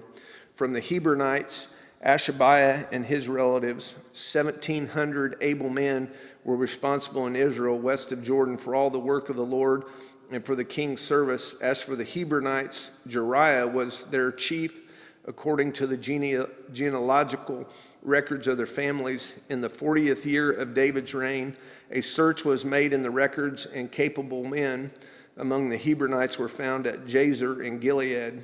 Jeriah had 2,700 relatives who were able men and heads of family, and King David put them in charge of the Reubenites, the Gadites, and the half-tribe of Manasseh for every matter pertaining to God and for the affairs of the king. 1 Chronicles 27. This is the list of the Israelites, head of the families, commanders of thousands, commanders of hundreds, and their officers who served the king and all that concerned the army divisions that were on duty month by month throughout the year. Each division consisted of 24,000 men. In charge of the first division for the first month was Joshabim, son of Zabdiel. There were 24,000 men in his division. He was descended of Perez and chief of all the army officers for the first month. In charge of the division for the second month was Dodiah the Hoahite. Mikloth was the leader of his division. There were 24,000 men in his division. The third army commander for the third month was Benaiah, son of Jehoiada, the priest. He was chief, and there were 24,000 men in his division. This was Benaiah, who was a mighty warrior among the 30, and was over the 30. His son Amizabad was in charge of his division. The fourth for the 4th month was Ahasahel, the brother of Joab. His son Zebediah was his successor. There were 24,000 men in his division. The 5th for the 5th month was the commander of Shemahuth, the Ishahite. There were 24,000 men in his division. The 6th for the 6th month was Ira, the son of Ikish, the Tekoite. There were 24,000 men in his division. The 7th for the 7th month was Ahilus and the Pelathonite, and Ephraimite. There were 24,000 men in his division. The 8th for the 8th month was Shabikah, the Hushahite, and Zerahite. There were 24,000 men in his division. The 9th for the 9th month was Abiezer, the Anathahite, a Benjamite. There were 24,000 men in his division. The 10th for the 10th month was Mariah, the Nephthalite, a Zerahite. There were 24,000 men in his division. The 11th for the 11th month was Benaiah, the Perthonite, the Ephraimite. There were 24,000 men in his division. The 12th for the 12th month was Heldiah, the Nephthalite, from the family of Othniel. There were 24,000 men in his division. The leaders of the tribes of Israel over the Reubenites, Eleazar, son of Zechariah, over the Simonites, Shephatiah, son of Micah, over Levi, Hashabiah, son of Kemuel, over Aaron, Zadok, over Judah, Elihu, a brother of David, over Issachar, Omri, son of Michael, over Zebulun, Ishmaiah, son of Obadiah, over Naphtali, Jeremoth, son of Azriel, over the Ephraimites, Hashiah, son of Azaziah, over half the tribe of Manasseh, Joel, son of Padiah, over the half tribe of Manasseh and Gilead, Iddo, son of Zechariah, over Benjamin, Jasiel, son of Abner, over Dan, Azarel, son of Jehoram. These were the leaders of the tribes of Israel. David did not take the number of the men 20 years old or less, because the Lord had promised to make Israel as numerous as the stars of the sky. Joab, son of Zeruiah, began to count the men, but did not finish. God's wrath came on Israel on account of this numbering, and the number was not entered into the book of the annals of King David. Azmapheth, son of Adil, was in charge of the royal storehouses. Jonathan, son of Uzziah, was in charge of the storehouses, outlying districts in the towns, the villages, and the watchtowers. Ezri, son of Caleb, was in charge of the workers who farmed the land. Shemaiah, Ramathite, was in charge of the vineyards. Zabdi, the Shiphmite, was in charge of the produce and vineyards for the wine vats. Belhanan, the Jederite, was in charge of the olive and sycamore fig trees in the western foothills. Joash was in charge of the supplies of olive oil. Shittrai, the Sharonite, was in charge of the herds grazing in Sharon. Shaphat, son of Adaliah, was in charge of the herds in the valley. Abil, the Ishmaelite, was in charge of the camels. Jedediah, the Merathite, was in charge of the donkeys.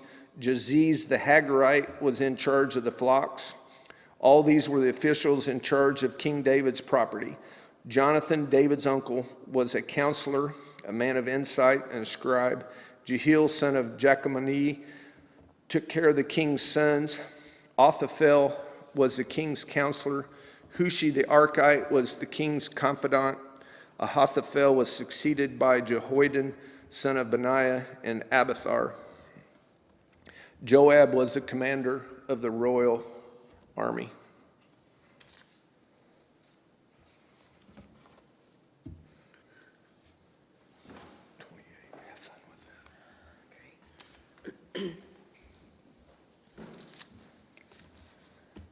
First Chronicles chapter 28.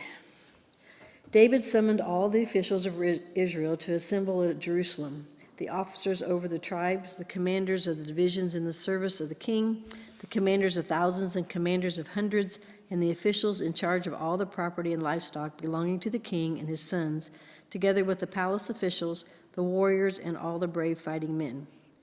King David rose to his feet and said, "Listen to me, my fellow Israelites, my people. I had it in my heart to build a house as a place of rest for the ark of the covenant of the Lord, for the footstool of our God, and I made plans to build it.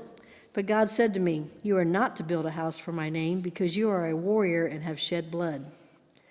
Yet the Lord, the God of Israel, chose me from my whole family to be king over Israel forever. He chose Judah as leader, and from the tribe of Judah he chose my family, and from my father's sons he was pleased to make me king over all Israel. Of all my sons, and the Lord has given me many, he has chosen my son Solomon to sit on the throne of the kingdom of the Lord over Israel. He said to me, 'Solomon, your son, is the one who will build my house and my courts, for I have chosen him to be my son, and I will be his father. I will establish his kingdom forever if he is unswerving in carrying out my commands and laws, as is being done at this time.'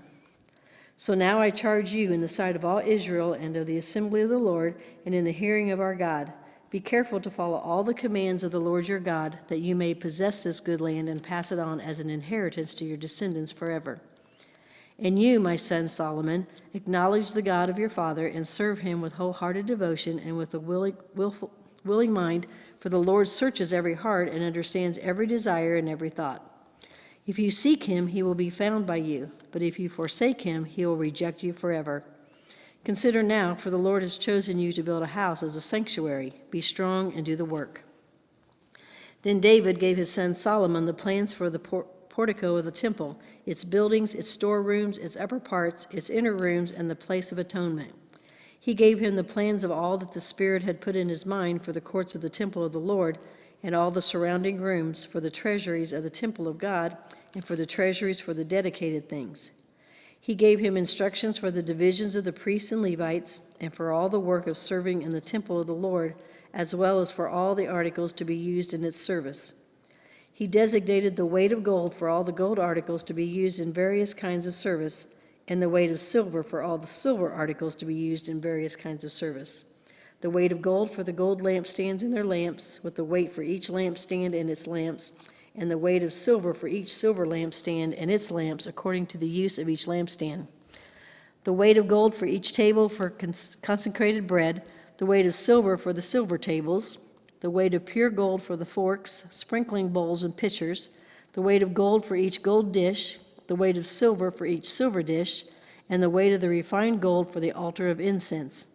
He also gave him the plan for the chariot, that is, the cherubim of gold that spread their wings and overshadowed the ark of the covenant of the Lord. All this, David said, I have in writing as a result of the Lord's hand on me, and he enabled me to understand all the details of the plan. David also said to Solomon his son, "Be strong and courageous and do the work. Do not be afraid or discouraged, for the Lord God, my God, is with you. He will not fail you or forsake you until all the work for the service of the temple of the Lord is finished. The divisions of the priests and Levites are ready for all the work on the temple of God, and every willing person skilled in any craft will help you in all the work. The officials and all the people will obey your every command." 1 Chronicles chapter 29. Then King David said to the whole assembly, "My son Solomon, the one whom God has chosen, is young and inexperienced. The task is great because this palatial structure is not for the man, but for the Lord God. With all my resources I have provided for the temple of my God, gold for the gold work, silver for the silver, bronze for the bronze, iron for the iron, and wood for the wood, as well as onyx for the settings, turquoise, stones of various colors, and all kinds of fine stone and marble, all of these in large quantities. Besides, in my devotion to the temple of my God, I now give my personal treasures of gold and silver for the temple of my God, over and above everything I have provided for this holy temple. 3,000 talents of gold, gold of Ophir, and 7,000 talents of refined silver for the overlaying of the walls of the buildings, for the gold work and the silver work, and for all the work to be done by the craftsmen. Now who is willing to consecrate themselves to the Lord today?" Then the leaders of families, the officers of the tribes of Israel, the commanders of thousands and commanders of hundreds, and the officials in charge of the king's work gave willingly. They gave toward the work on the temple of God 5,000 talents and 10,000 derricks of gold, 10,000 talents of silver, 18,000 talents of bronze, and 100,000 talents of iron. Anyone who had precious stones gave them to the treasury of the temple of the Lord in the custody of Jehiel the Gershonite. The people rejoiced at the willing response of their leaders, for they had given freely and wholeheartedly to the Lord. David the king also rejoiced greatly. David praised the Lord in the presence of the whole assembly, saying, Praise be to you, Lord, the God of our father Israel, from everlasting to everlasting. Yours, Lord, is the greatness and the power, and the glory and the majesty and the splendor, for everything in heaven and earth is yours. Yours, Lord, is the kingdom. You are exalted as head over all. Wealth and honor come from you. You are the ruler of all things. In your hands are strength and power, to exalt and give strength to all. Now, our God, we give you thanks and praise your glorious name. But who am I and who are my people that we should be able to give as generously as this? Everything comes from you, and we have given you only what comes from your hand. We are foreigners and strangers in your sight, as were all our ancestors. Our days on earth are like a shadow without hope. Lord our God, all this abundance that we have provided for building you a temple for your holy name comes from your hand, and all of it belongs to you. I know, my God, that you test the heart and are pleased with integrity. All these things I have given willingly and with honest intent. And now I have seen with joy how willingly your people who are here have given to you. Lord, the God of our fathers, Abraham, Isaac, and Israel, keep these desires and thoughts in the hearts of your people forever, and keep their hearts loyal to you. And give my son Solomon the wholehearted devotion to keep your commands, statutes, and decrees, and to do everything to build the palatial structure for which I have provided. Then David said to the whole assembly, Praise the Lord your God. So they all praised the Lord, the God of their fathers. They bowed down, prostrating themselves before the Lord and the king.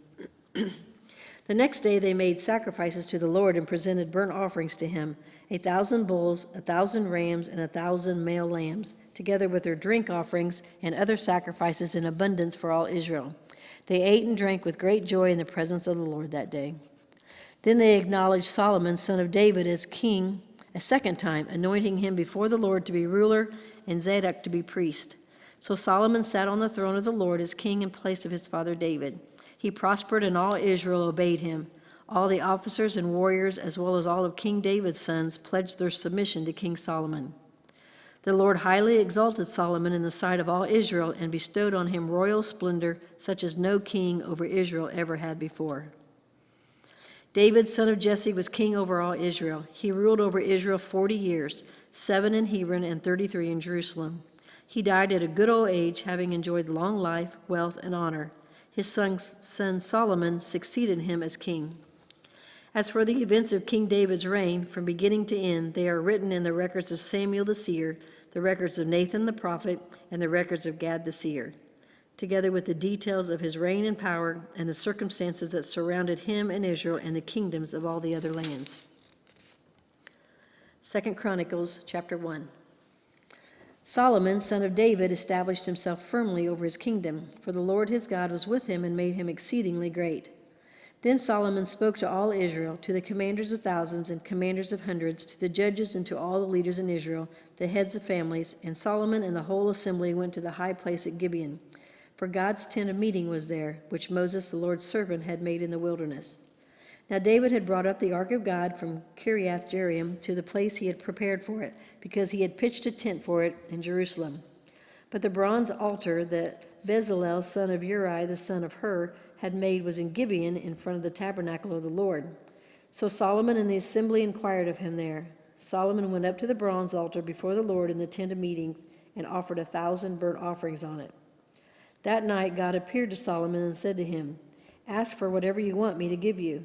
Solomon answered God, You have shown great kindness to David my father, and have made me king in his place. Now, Lord God, let your promise to my father David be confirmed, for you have made me king over a people who are as numerous as the dust of the earth. Give me wisdom and knowledge that I may lead this people, for who is able to govern this great people of yours? God said to Solomon, Since this is your heart's desire, and you have not asked for wealth, possessions, or honor, nor the death of your enemies, and since you have not asked for a long life, but for wisdom and knowledge to govern my people over whom I have made you king, therefore wisdom and knowledge will be given you, and I will also give you wealth, possessions, and honor, such as no king who was before you ever had, and none after you will have. Then Solomon went to Jerusalem from the high place at Gibeon, from before the tent of meeting, and he reigned over Israel. Solomon accumulated chariots and horses. He had 1,400 chariots and 12,000 horses, which he kept in the chariot cities and also with him in Jerusalem. The king made silver and gold as common in Jerusalem as stones, and cedar as plentiful as sycamore, fig trees in the foothills. Solomon's horses were imported from Egypt and from Kue. The royal merchants purchased them from Kue at the current price. They imported a chariot from Egypt for 600 shekels of silver and a horse for 150. They also exported them to all the kings of the Hittites and of the Arameans. 2 Chronicles chapter 2. Solomon gave orders to build a temple for the name of the Lord and a royal palace for himself. He conscripted 70,000 men as carriers and 80,000 as stonecutters in the hills and 3,600 as foremen over them. Solomon sent this message to Hiram, king of Tyre. Send me cedar logs as you did for my father David when you sent him cedar to build a palace to live in. Now I am about to build a temple for the name of the Lord my God and to dedicate it to him for burning fragrant incense before him, for setting out the consecrated bread regularly, and for making burnt offerings every morning and evening and on the Sabbaths, at the new moons and at the appointed festivals of the Lord our God. This is a lasting ordinance for Israel. The temple I am going to build will be great, because our God is greater than all other gods. But who is able to build a temple for him, since the heavens, even the highest heavens, cannot contain him? Who then am I to build a temple for him, except as the place to burn sacrifices before him? Send me, therefore, a man skilled to work in gold and silver, bronze and iron, and in purple, crimson, and blue yarn, and experienced in the art of engraving, to work in Judah and Jerusalem with my skilled workers, whom my father David provided. Send me also cedar, juniper, and algum logs from Lebanon, for I know that your servants are skilled in cutting timber there. My servants will work with yours to provide me with plenty of lumber, because the temple I build must be large and magnificent. I will give your servants, the woodsmen who cut the timber, 20,000 cores of ground wheat, 20,000 cores of barley, 20,000 baths of wine, and 20,000 baths of olive oil. Hiram, king of Tyre, replied by letter to Solomon, because the Lord loves his people, he has made you their king. And Hiram added, Praise be to the Lord, the God of Israel, who made heaven and earth. He has given King David a wise son, endowed with intelligence and discernment, who will build a temple for the Lord and a palace for himself. I am sending you Hiram-Abi, a man of great skill, whose mother was from Dan and whose father was from Tyre. He is trained to work in gold and silver, bronze and iron, stone and wood, and with purple and blue and crimson yard and fine linen. He is experienced in all kinds of engraving and can execute any design given to him. He will work with your skilled workers and with those of my lord David your father. Now let my lord send his servants the wheat and barley and the olive oil and wine he promised, and we will cut all the logs from Lebanon that you need and will float them as rafts by sea down to Joppa. You can then take them up to Jerusalem. Solomon took a census of all the foreigners residing in Israel after the census his father David had taken, and they were found to be 153,600. He assigned 70,000 of them to be carriers and 80,000 to be stonecutters in the hills, with 3,600 foremen over them to keep the people working. 2 Chronicles chapter 3. Then Solomon began to build the temple of the Lord in Jerusalem on Mount Moriah, where the Lord had appeared to his father David. It was on the threshing floor of Araunah the Jebusite, the place provided by David. He began building on the second day of the second month in the 4th year of his reign. The foundation Solomon laid for building the temple of God was 60 cubits long and 20 cubits wide, using the cubit of the old standard. The portico at the front of the temple was 20 cubits long across the width of the building and 20 cubits high. He overlaid the inside with pure gold. He paneled the main hall with juniper and covered it with fine gold and decorated it with palm tree and chain designs. He adorned the temple with precious stones, and the gold he used was gold of Parvaim. He overlaid the ceiling beams, door frames, walls, and doors of the temple with gold, and he carved cherubim on the walls.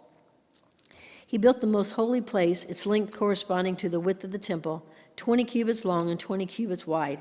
He overlaid the inside with 600 talents of fine gold. The gold nails weighed 50 shekels. He also overlaid the upper parts with gold. For the most holy place, he made a pair of sculptured cherubim and overlaid them with gold. The total wingspan of the cherubim was 20 cubits. One wing of the first cherub was 5 cubits long and touched the temple wall, while its other wing, also 5 cubits long, touched the wing of the other cherub.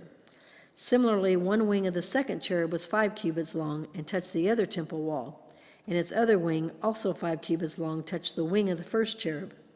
The wings of these cherubim extended 20 cubits. They stood on their feet, facing the main hall. He made the curtain of blue, purple, and crimson yarn, and fine linen with cherubim worked into it.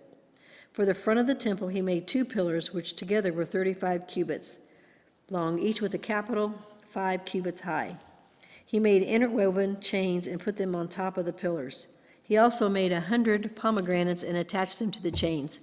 He erected the pillars in the front of the temple, one to the south and one to the north. The one to the south he named Jachin, and the one in the north Boaz. 2 Chronicles chapter 4.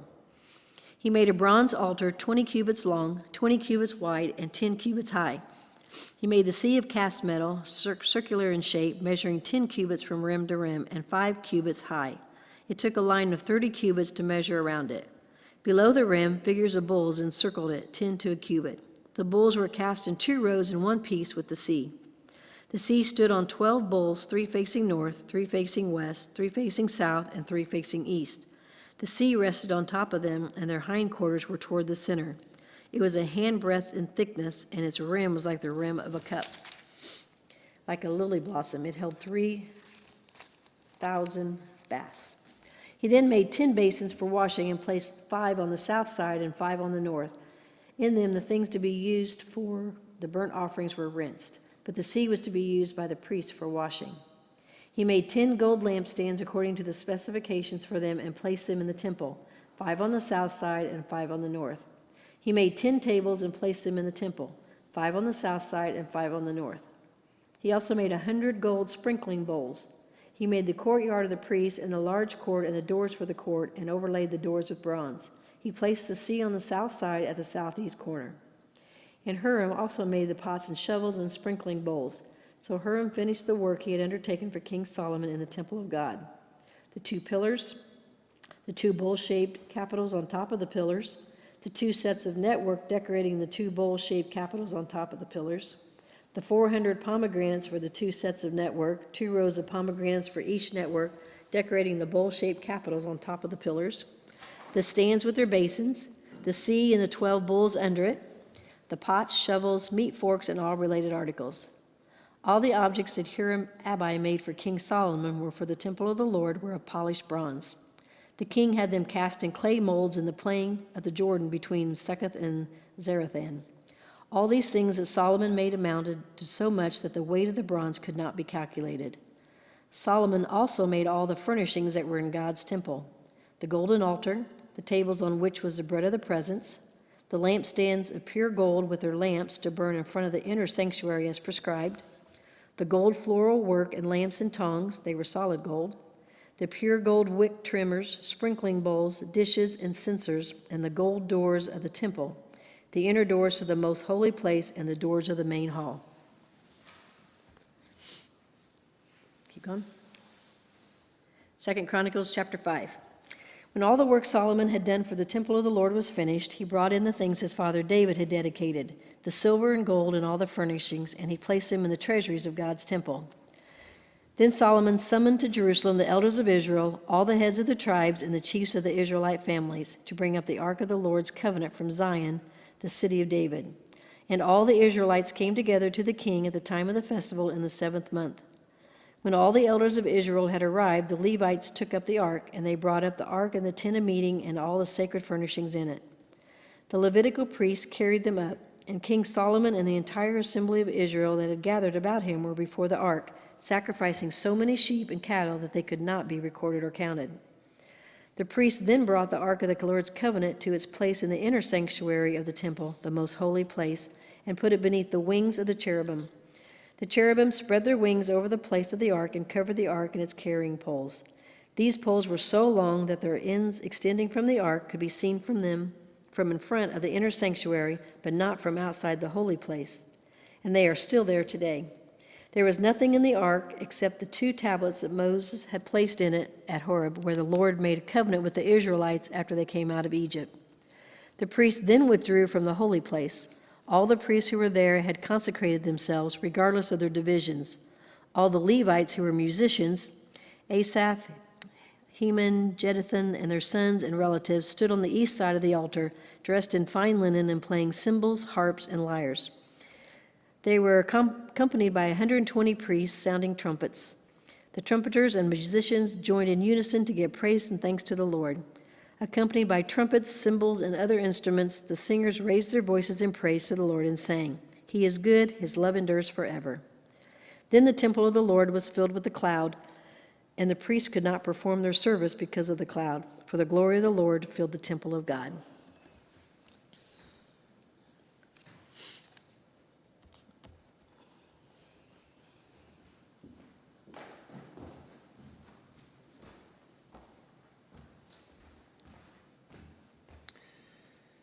Second Chronicles chapter 6. Then Solomon said, "The Lord has said that he would dwell in a dark cloud. I built a magnificent temple for you, a place for you to dwell forever." While the whole assembly of Israel was standing there, the king turned around and blessed them. Then he said, "Praise be to the Lord, the God of Israel, who with his hands has fulfilled what he promised with his mouth to my father David. For he said, 'Since the day I brought my people out of Egypt, I have not chosen a city in any tribe of Israel to have a temple built, so that my name might be there. Nor have I chosen anyone to be ruler over my people Israel. But now I have chosen Jerusalem for my name to be there, and I have chosen David to rule my people Israel.'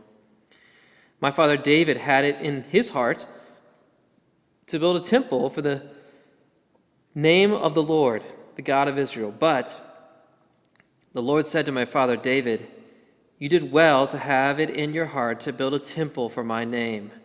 Nevertheless, you are not the one to build the temple, but your son, your own flesh and blood. He is the one who will build the temple for my name.'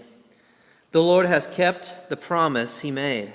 I have succeeded David my father, and now sit on the throne of Israel, just as the Lord promised.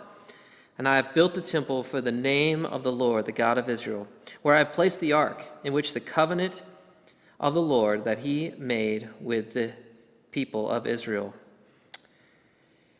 Then Solomon stood before the altar of the Lord in front of the whole assembly of Israel and spread out his hands. Now he made a bronze platform, 5 cubits high, 5 cubits wide, and 3 cubits high, and had placed it in the center of the outer court. He stood in the platform and then knelt down before the whole assembly of Israel and spread out his hands toward heaven. He said, "Lord, the God of Israel, there is no God like you in heaven or on earth, you who keep your covenant of love with your servants, who continue wholeheartedly to your way. You have kept your promise to your servant David, my father, with your mouth, and you have promised with your hand, you have fulfilled it, and with your hand you have fulfilled it as it is today. Now, Lord, the God of Israel, keep for your servant David, my father, the promise you made to him when you said, 'You shall never fail to have a successor to sit before me on the throne of Israel, if only your descendants are careful in all they do to walk before me according to my law, as you have done. And now, Lord, the God of Israel, let your word that you promised your servant David come true.' But will God really dwell on earth with humans? The heavens, even the highest heavens, cannot contain you. How much less this temple I have built? Yet, Lord, my God, give attention to your servant's prayer and his plea for mercy. Hear the cry and the prayer that your servant is praying in your presence. May your eyes be open toward this temple day and night, this place of which you said you would put your name there. May you hear the prayer your servant prays toward this place. Hear the supplications of your servant and of your people Israel when they pray toward this place. Hear from heaven, your dwelling place, and when you hear, forgive. When anyone wrongs their neighbor or is required to take an oath, and they come and swear the oath before your altar in this temple, then hear from heaven and act. Judge between your servants, condemning the guilty and bringing down on their heads what they have done, and vindicating the innocent by treating them in accordance with their innocence. When your people Israel have been defeated by an enemy because they have sinned against you, and when they turn their back and give praise to your name, praying and making supplication before you in this temple, then hear from heaven and forgive the sin of your people Israel, and bring them back to the land you gave to them and their ancestors. When the heavens are shut up and there is no rain because your people have sinned against you, and when they pray toward this place and give praise to your name and turn from their sin because you have afflicted them, then hear from heaven and forgive the sin of your servants, your people Israel. Teach them the right way to live and send rain on the land you gave your people for an inheritance.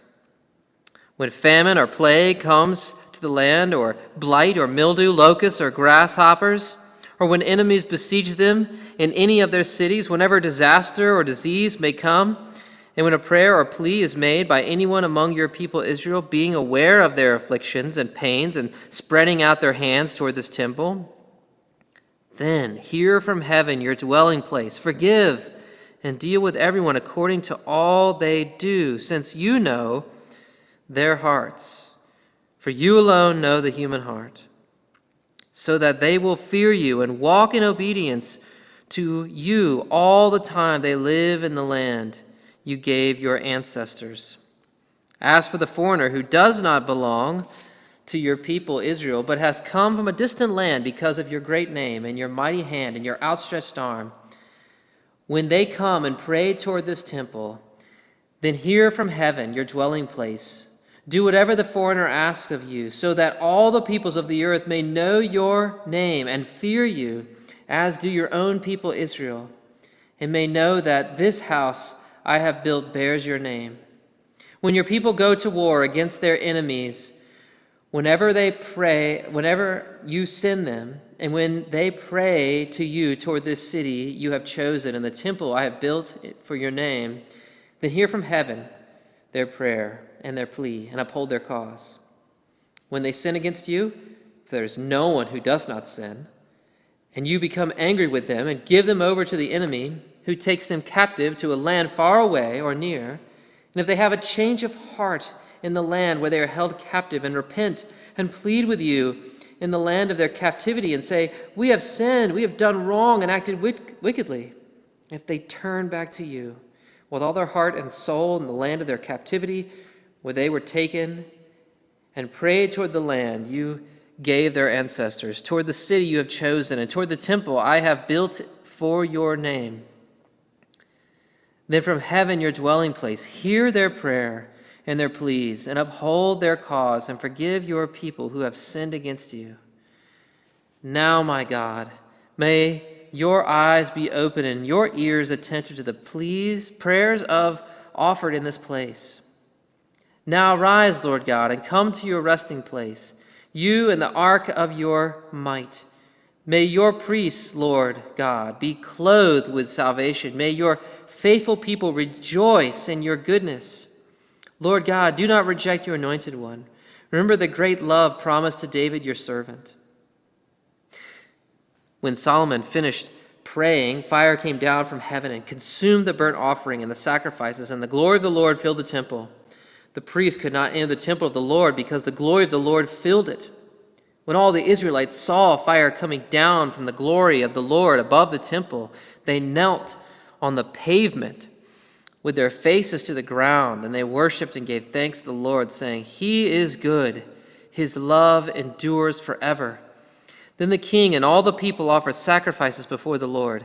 And King Solomon offered a sacrifice of 22,000 head of cattle and 120,000 sheep and goats. So the king and all the people dedicated the temple of God. The priests took their positions, as did the Levites, with the Lord's musical instruments, which King David had made for praising the Lord, and which were used when he gave thanks, saying, His love endures forever. Opposite the Levites, the priests blew their trumpets, and all the Israelites were standing. Solomon consecrated the middle part of the courtyard in front of the temple of the Lord, and there he offered burnt offerings in the fat of the fellowship offerings, because the bronze altar he made could not hold the burnt offerings, the grain offerings, and the fat portions. So Solomon observed the festival at that day for 7 days, and all Israel with him, a vast assembly, people from Lebo Hamath to the Wadi of Egypt. On the 8th day they held an assembly, for they had celebrated the dedication of the altar for 7 days, and the festivals for 7 days more. On the 23rd day of the 7th month, he sent the people to their homes, joyful and glad in the heart, for the good things the Lord had done for David and Solomon and for his people Israel. When Solomon had finished the temple of the Lord and the royal palace, and had succeeded in carrying out all he had in mind to do in the temple of the Lord and in his own palace, the Lord appeared to him at night and said, I have chosen your prayer, and I've heard your prayer and chosen this place for myself as a temple for sacrifices. When I shut up the heavens so that there is no rain, or command locusts to devour the land, or send a plague among my people, if my people who are called by my name will humble themselves and pray and seek my face and turn from their wicked ways, then I will hear from heaven, and I will forgive their sin, and I will heal their land. Now my eyes will be open, and my ears attentive to the prayers offered in this place. For I have chosen and consecrated this temple, so that my name may be there forever. My eyes and my heart will always be there. As for you, if you walk before me faithfully, as David your father did, and do all I command and observe my decrees and laws, I will establish your royal throne, as I covenanted with David your father when I said, you shall never fail or have a successor to rule over Israel. But if you turn away and forsake the decrees and commands I have given you, and go off to serve other gods and worship them, then I will uproot Israel from the land which I have given them, and I will reject this temple I have consecrated for my name. I will make it a byword, an object of ridicule among all peoples. This temple will become a heap of rubble. All who pass by will be appalled and say, why has the Lord done such a thing to this land and to this temple? People will answer, because they have forsaken the Lord, the God of their ancestors, who brought them out of Egypt, and have embraced other gods, worshiping and serving them. That is why he brought all this disaster on them. At the end of 20 years, during which Solomon built the temple of the Lord and his own palace, Solomon rebuilt the villages of Hiram that Hiram had given him, and settled Israelites in them. Solomon then went to Hamath-Zobath and captured it. He also built up Tadmor in the desert, and all the store cities he had rebuilt in Hamath. He rebuilt Upper Beth Horon and Lower Beth Horon as fortified cities with walls and with gates and bars, as well as Baalath and all his store cities, and all the cities for his chariots and for his horses. Whatever he desired to build in Jerusalem, in Lebanon, and throughout all the territory he ruled. There were still people left from the Hittites, Amorites, Pizerites, Hivites, and Jebusites. These people were not Israelites. Solomon conscripted the descendants of all these people remaining in the land, whom the Israelites had not destroyed, to serve as slave labor, as it is to this day. But Solomon did not make slaves of the Israelites for his work. They were his fighting men, commanders of his captains, and commanders of his chariots and charioteers. And they were also King Solomon's chief officials, 250 officials supervising the men.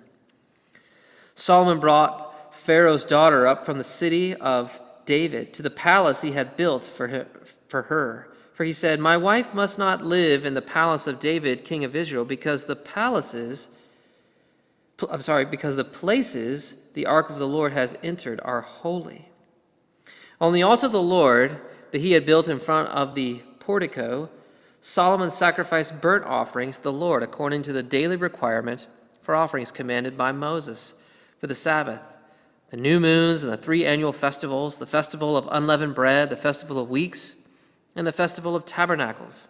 In keeping with the ordinance of his father David, he appointed the divisions of the priests and their duties, and the Levites to lead the praise, to assist the priests according to each day's requirement. He also appointed the gatekeepers for divisions for the various gates, because this was what David, the man of God, had ordered. They did not deviate from the king's commands to the priests or to the Levites in any matter, including that of the treaties. All Solomon's work was carried out from the day the foundation of the temple of the Lord was laid until its completion.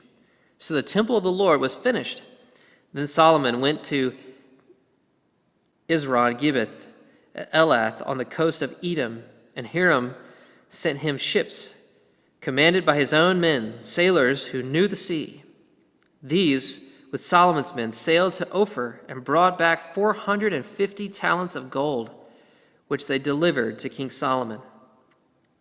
When the queen of Sheba heard of Solomon's fame, she came to Jerusalem to test him with hard questions, arriving with a very great caravan, with camels carrying spices, large quantities of gold and precious stones. She came to Solomon and talked with him about all she had on her mind.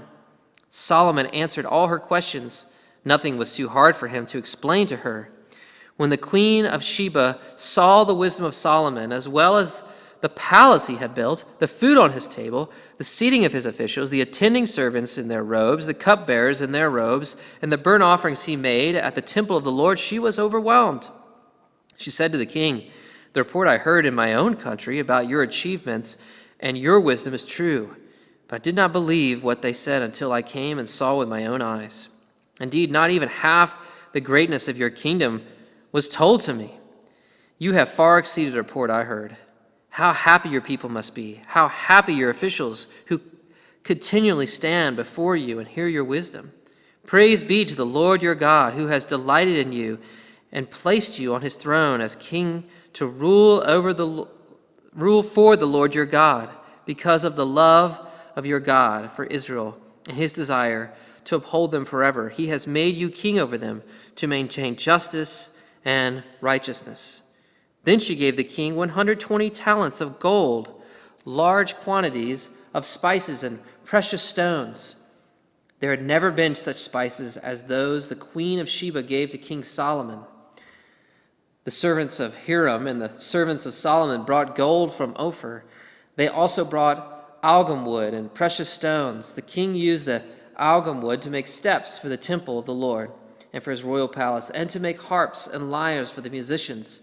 Nothing like them had ever been seen in Judah. King Solomon gave the queen of Sheba all she desired and asked for. He gave her more than she had brought to him. Then she left and returned with her return to her own country.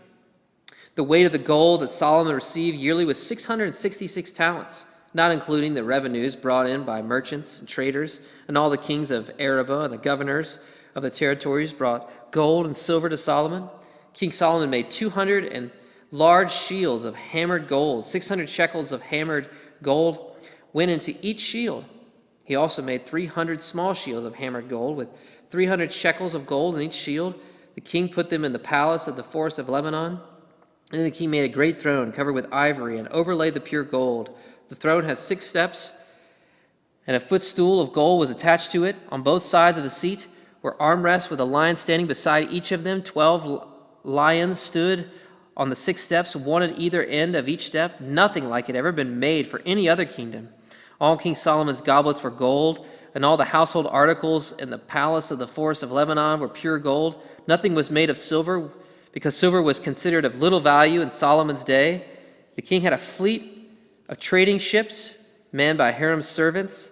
Once every 3 years, it returned, carrying gold, silver, and ivory, and apes and baboons.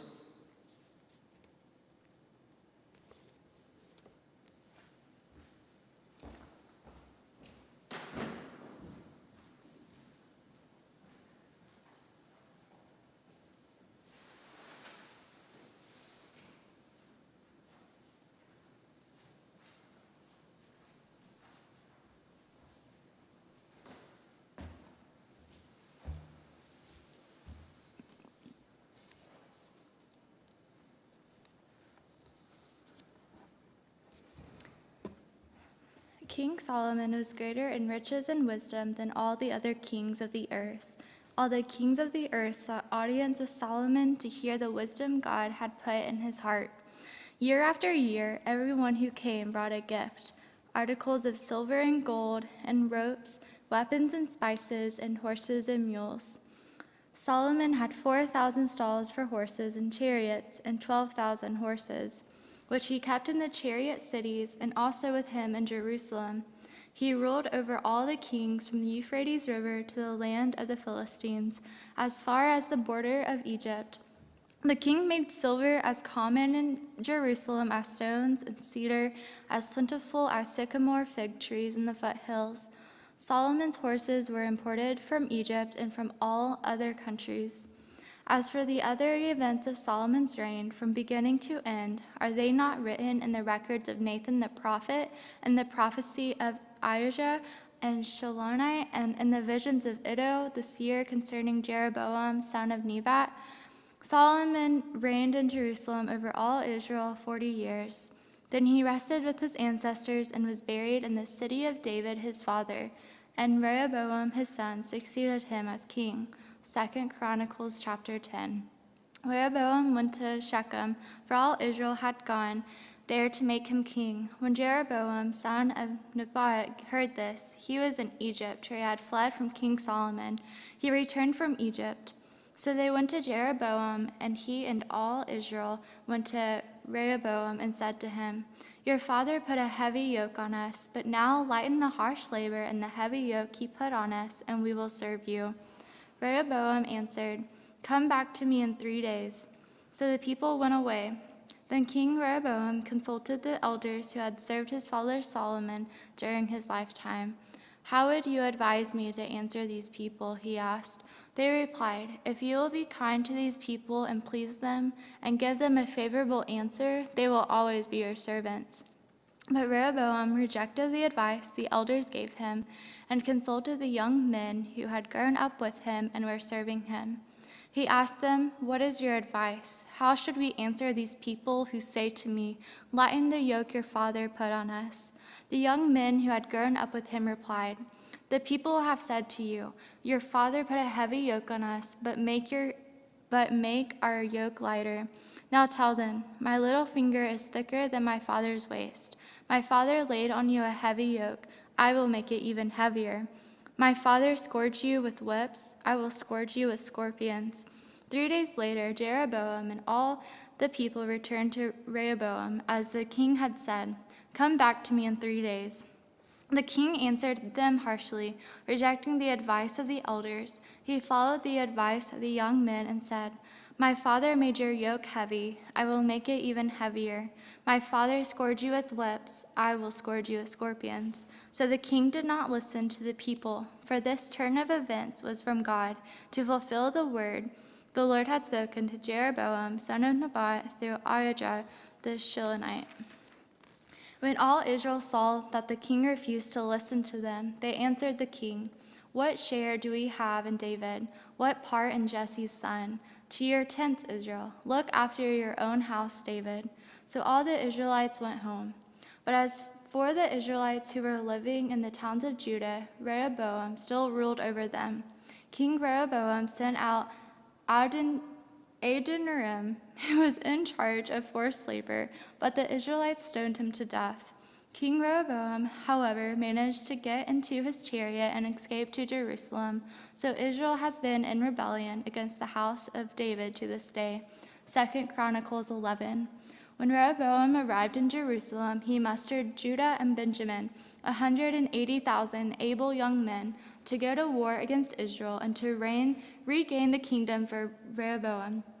But this word of the Lord came to Shemaiah, the man of God, "Say to Rehoboam, son of Solomon, king of Judah, and to all Israel and Judah and Benjamin, this is what the Lord says: Do not go up to fight against your fellow Israelites.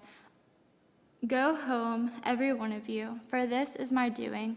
So they obeyed the words of the Lord and turned back from marching against Jeroboam. Rehoboam lived in Jerusalem and built up towns for defense in Judah: Bethlehem, Etam, Tekoa, Beth-Zur, Soko, Adullam, Gath, Mareshah, Ziph, Adoram, Lachish, Azekah, Zorah, Ajalon, and Hebron. These were fortified cities in Judah and Benjamin. He strengthened their defenses and put commanders in them. With supplies of food, olive oil, and wine, he put shields and spears in all the cities and made them very strong. So Judah and Benjamin were his. The priests and Levites from all their districts throughout Israel sided with them. The Levites even abandoned their pasturelands and property and came to Judah and Jerusalem, because Jeroboam and his sons had rejected them as priests of the Lord when he appointed his own priests for the high places and for the goat and calf idols he had made. Those from every tribe of Israel who set their hearts on seeking the Lord, the God of Israel, followed the Levites to Jerusalem to offer sacrifices to the Lord, the God of their ancestors. They strengthened the kingdom of Judah and supported Rehoboam, son of Solomon, 3 years, following the ways of David and Solomon during his reign. Rehoboam married Mahalath, who was the daughter of David's son Jemoth, and of Abihail, the daughter of Jesse's son Eliab. She bore him sons, Jeush, Shemariah, and Zam. Then he married Maacah, daughter of Absalom, who bore him Abijah, Attai, Ziza, and Shelomith. Rehoboam loved Maacah, daughter of Absalom, more than any of his other wives and concubines. In all, he had 18 wives and 60 concubines, 28 sons and 60 daughters. Rehoboam appointed Abijah, son of Maacah, as crown prince among his brothers, in order to make him king. He acted wisely, dispersing some of his sons throughout the districts of Judah and Benjamin and to all the fortified cities.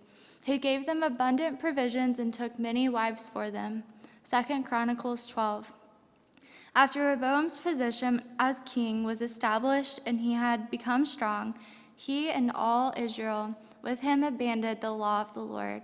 Because they had been unfaithful to the Lord, Shishak, king of Egypt, attacked Jerusalem in the 5th year of King Rehoboam, with 1,200 chariots and 60,000 horsemen, and the innumerable troops of Libyans, Sukkites, and Cushites that came with him from Egypt. He captured the fortified cities of Judah and came as far as Jerusalem.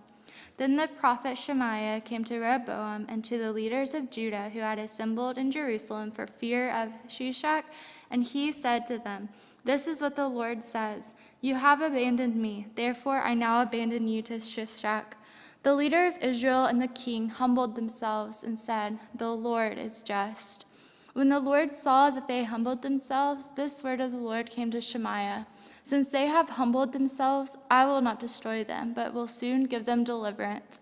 My wrath will not be poured out on Jerusalem through Shishak. They will, however, become subject to him, so that they may learn the difference between serving me and serving the kings of other lands." When Shishak, king of Egypt, attacked Jerusalem, he carried off the treasures of the temple of the Lord and the treasures of the royal palace. He took everything, including the gold shield Solomon had made. So King Rehoboam made bronze shields to replace them and assigned these to the commanders of the guard on duty at the entrance to the royal palace. Whenever the king went to the Lord's temple, the guards went with him, bearing the shields, and afterward they returned them to the guard room. Because Rehoboam humbled himself, the Lord's anger turned from him, and he was not totally destroyed. Indeed, there was some good in Judah. King Rehoboam established himself firmly in Jerusalem and continued as king. He was 41 years old when he became king, and he reigned 17 years in Jerusalem, the city the Lord had chosen out of all the tribes of Israel, in which to put his name. His mother's name was Naamah. She was an Ammonite. He did evil because he had not set his heart on seeking the Lord. As for the events of Rehoboam's reign from beginning to end, are they not written in the records of Shemaiah the prophet and of Iddo the seer that deal with genealogies? There was continual warfare between Rehoboam and Jeroboam. Rehoboam rested with his ancestors and was buried in the city of David. And Abijah his son succeeded him as king. 2 Chronicles 13. In the 18th year of the reign of Jeroboam, Abijah became king of Judah, and he reigned in Jerusalem 3 years. His mother's name was Maacah, a daughter of Uriel of Gibeah. There was war between Abijah and Jeroboam. Abijah went into battle with an army of 400,000 able fighting men, and Jeroboam drew up a battle line against him with 800,000 able troops. Abijah stood on Mount Zemarium in the hill country of Ephraim and said, Jeroboam and all Israel, listen to me. Don't you know that the Lord, the God of Israel, has given the kingship of Israel to David and his descendants forever by a covenant of salt? Yet Jeroboam, son of Nebat, and an official of Solomon, son of David, rebelled against his master. Some worthless scoundrels gathered around him and opposed Rehoboam, son of Solomon, when he was young and indecisive and not strong enough to resist them. And now you plan to resist the kingdom of the Lord, which is in the hands of David's descendants? You are indeed a vast army, and have with you the golden calves that Jeroboam made to be your gods. But didn't you drive out the priests of the Lord, the sons of Aaron and the Levites, and make priests of your own as the people of other lands do? Whoever comes to consecrate himself with a young bull and 7 rams may become a priest of what are not gods. As for us, the Lord is our God, and we have not forsaken him. The priests who serve the Lord are sons of Aaron, and the Levites assist them. Every morning and evening they present burnt offerings and fragrant incense to the Lord. They set out the bread on the ceremonially clean table and light the lamps on the gold lampstand every evening. We are observing the requirements of the Lord our God, but you have forsaken him. God is with us. He is our leader. His priests with their trumpets will sound the battle cry against you. People of Israel did not fight against the Lord, the God of your ancestors, for you will not succeed. Now, Jeroboam had sent troops around to the rear, so that while he was in front of Judah, the ambush was behind them. Judah turned and saw that they were being attacked at both front and rear. Then they cried out to the Lord. The priests blew their trumpets, and the men of Judah raised the battle cry. At the sound of their battle cry, God routed Jeroboam and all Israel before Abijah and Judah. The Israelites fled before Judah, and God delivered them into their hands. Abijah and his troops inflicted heavy losses on them, so that there were 500,000 casualties among Israel's able men. The Israelites were subdued on that occasion, and the people of Judah were victorious because they relied on the Lord, the God of their ancestors. Abijah pursued Jeroboam and took from him the towns of Bethel, Jeshaniah, and Ephron, with their surrounding villages. Jeroboam did not regain power during the time of Abijah, and the Lord struck him down, and he died. But Abijah grew in strength. He married 14 wives and had 22 sons and 16 daughters. The other events of Abijah's reign, what he did and what he said, are written in the annotations of the prophet Iddo, 2 Chronicles 14. And Abijah rested with his ancestors and was buried in the city of David. Asa, his son, succeeded him as king, and in his days the country was at peace for 10 years. Asa did what was good and right in the eyes of the Lord his God. He removed the foreign altars and the high places, smashed the sacred stones, and cut down the Asherah poles. He commanded Judah to seek the Lord, the God of their ancestors, and to obey his laws and commands. He removed the high places and incense altars in every town in Judah, and the kingdom was at peace under him. He built up the fortified cities of Judah, since the land was at peace. No one was at war with him during those years, for the Lord gave him rest. Let us build up these towns, he said to Judah, and put walls around them with towers, gates, and bars. The land is still ours, because we have sought the Lord our God. We sought him, and he has given us rest on every side. So they built and prospered. Asa had an army of 300,000 men from Judah, equipped with large shields and with spears, and 280,000 from Benjamin, armed with small shields and with bows. All these were brave fighting men. Zerah the Cushite marched out against them with an army of thousands upon thousands and 300 chariots, and came as far as Mareshah. Asa went out to meet him, and they took up battle positions in the valley of Zephathah near Mareshah. Then Asa called to the Lord his God and said, Lord, there is no one like you to help the powerless against the mighty. Help us, Lord our God, for we rely on you, and in your name we have come against this vast army. Lord, you are our God. Do not let mere mortals prevail against you. The Lord struck down the Cushites before Asa and Judah. The Cushites fled, and Asa and his army pursued them as far as Gerar. Such a great number of Cushites fell that they could not recover. They were crushed before the Lord and his forces. The men of Judah carried off a large amount of plunder. They destroyed all the villages around Gerar, for the terror of the Lord had fallen on them. They looted all these villages, since there was much plunder there. They also attacked the camps of the herders and carried off droves of sheep and goats and camels. Then they returned to Jerusalem. 2 Chronicles 15. The Spirit of God came on Azariah, son of Oded. He went out to meet Asa and said to him, "Listen to me, Asa and all Judah and Benjamin. The Lord is with you when you are with him. If you seek him, he will be found by you. But if you forsake him, he will forsake you." For a long time, Israel was without the true God, without a priest to teach, and without the law. But in their distress, they turned to the Lord, the God of Israel, and sought him, and he was found by them. In those days, it was not safe to travel about, for all the inhabitants of the lands were in great turmoil. One nation was being crushed by another, and one city by another, because God was troubling them with every kind of distress. But as for you, be strong and do not give up, for your work will be rewarded. When Asa heard these words and the prophecy of Azariah, son of Oded the prophet, he took courage. He removed the detestable idols from the whole land of Judah and Benjamin, and from the towns he had captured in the hills of Ephraim. He repaired the altar of the Lord that was in the front of the portico of the Lord's temple. Then he assembled all Judah from Benjamin and the people of Ephraim, Manasseh, and Simeon, who had settled among them, for large numbers had come over to him from Israel when they saw that the Lord his God was with him. They assembled at Jerusalem in the 3rd month of the 15th year of Asa's reign. At that time they sacrificed to the Lord 700 head of cattle and 7,000 sheep and goats from the plunder they had brought back. They entered into a covenant to seek the Lord, the God of their ancestors, with all their heart and soul. All who would not seek the Lord, the God of Israel, were to be put to death, whether small or great, man or woman. They took an oath to the Lord without acclamation, with shouting and with trumpets and horns.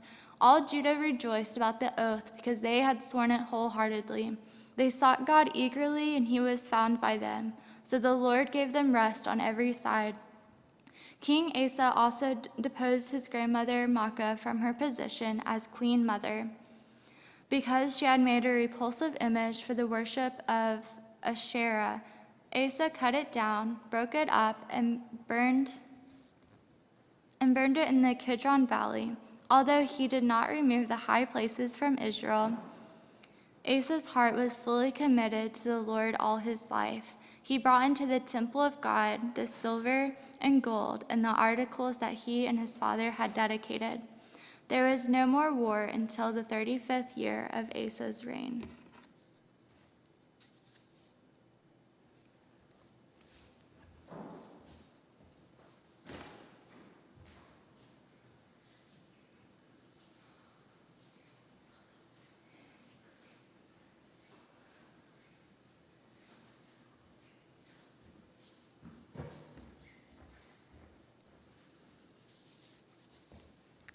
Second Chronicles 16.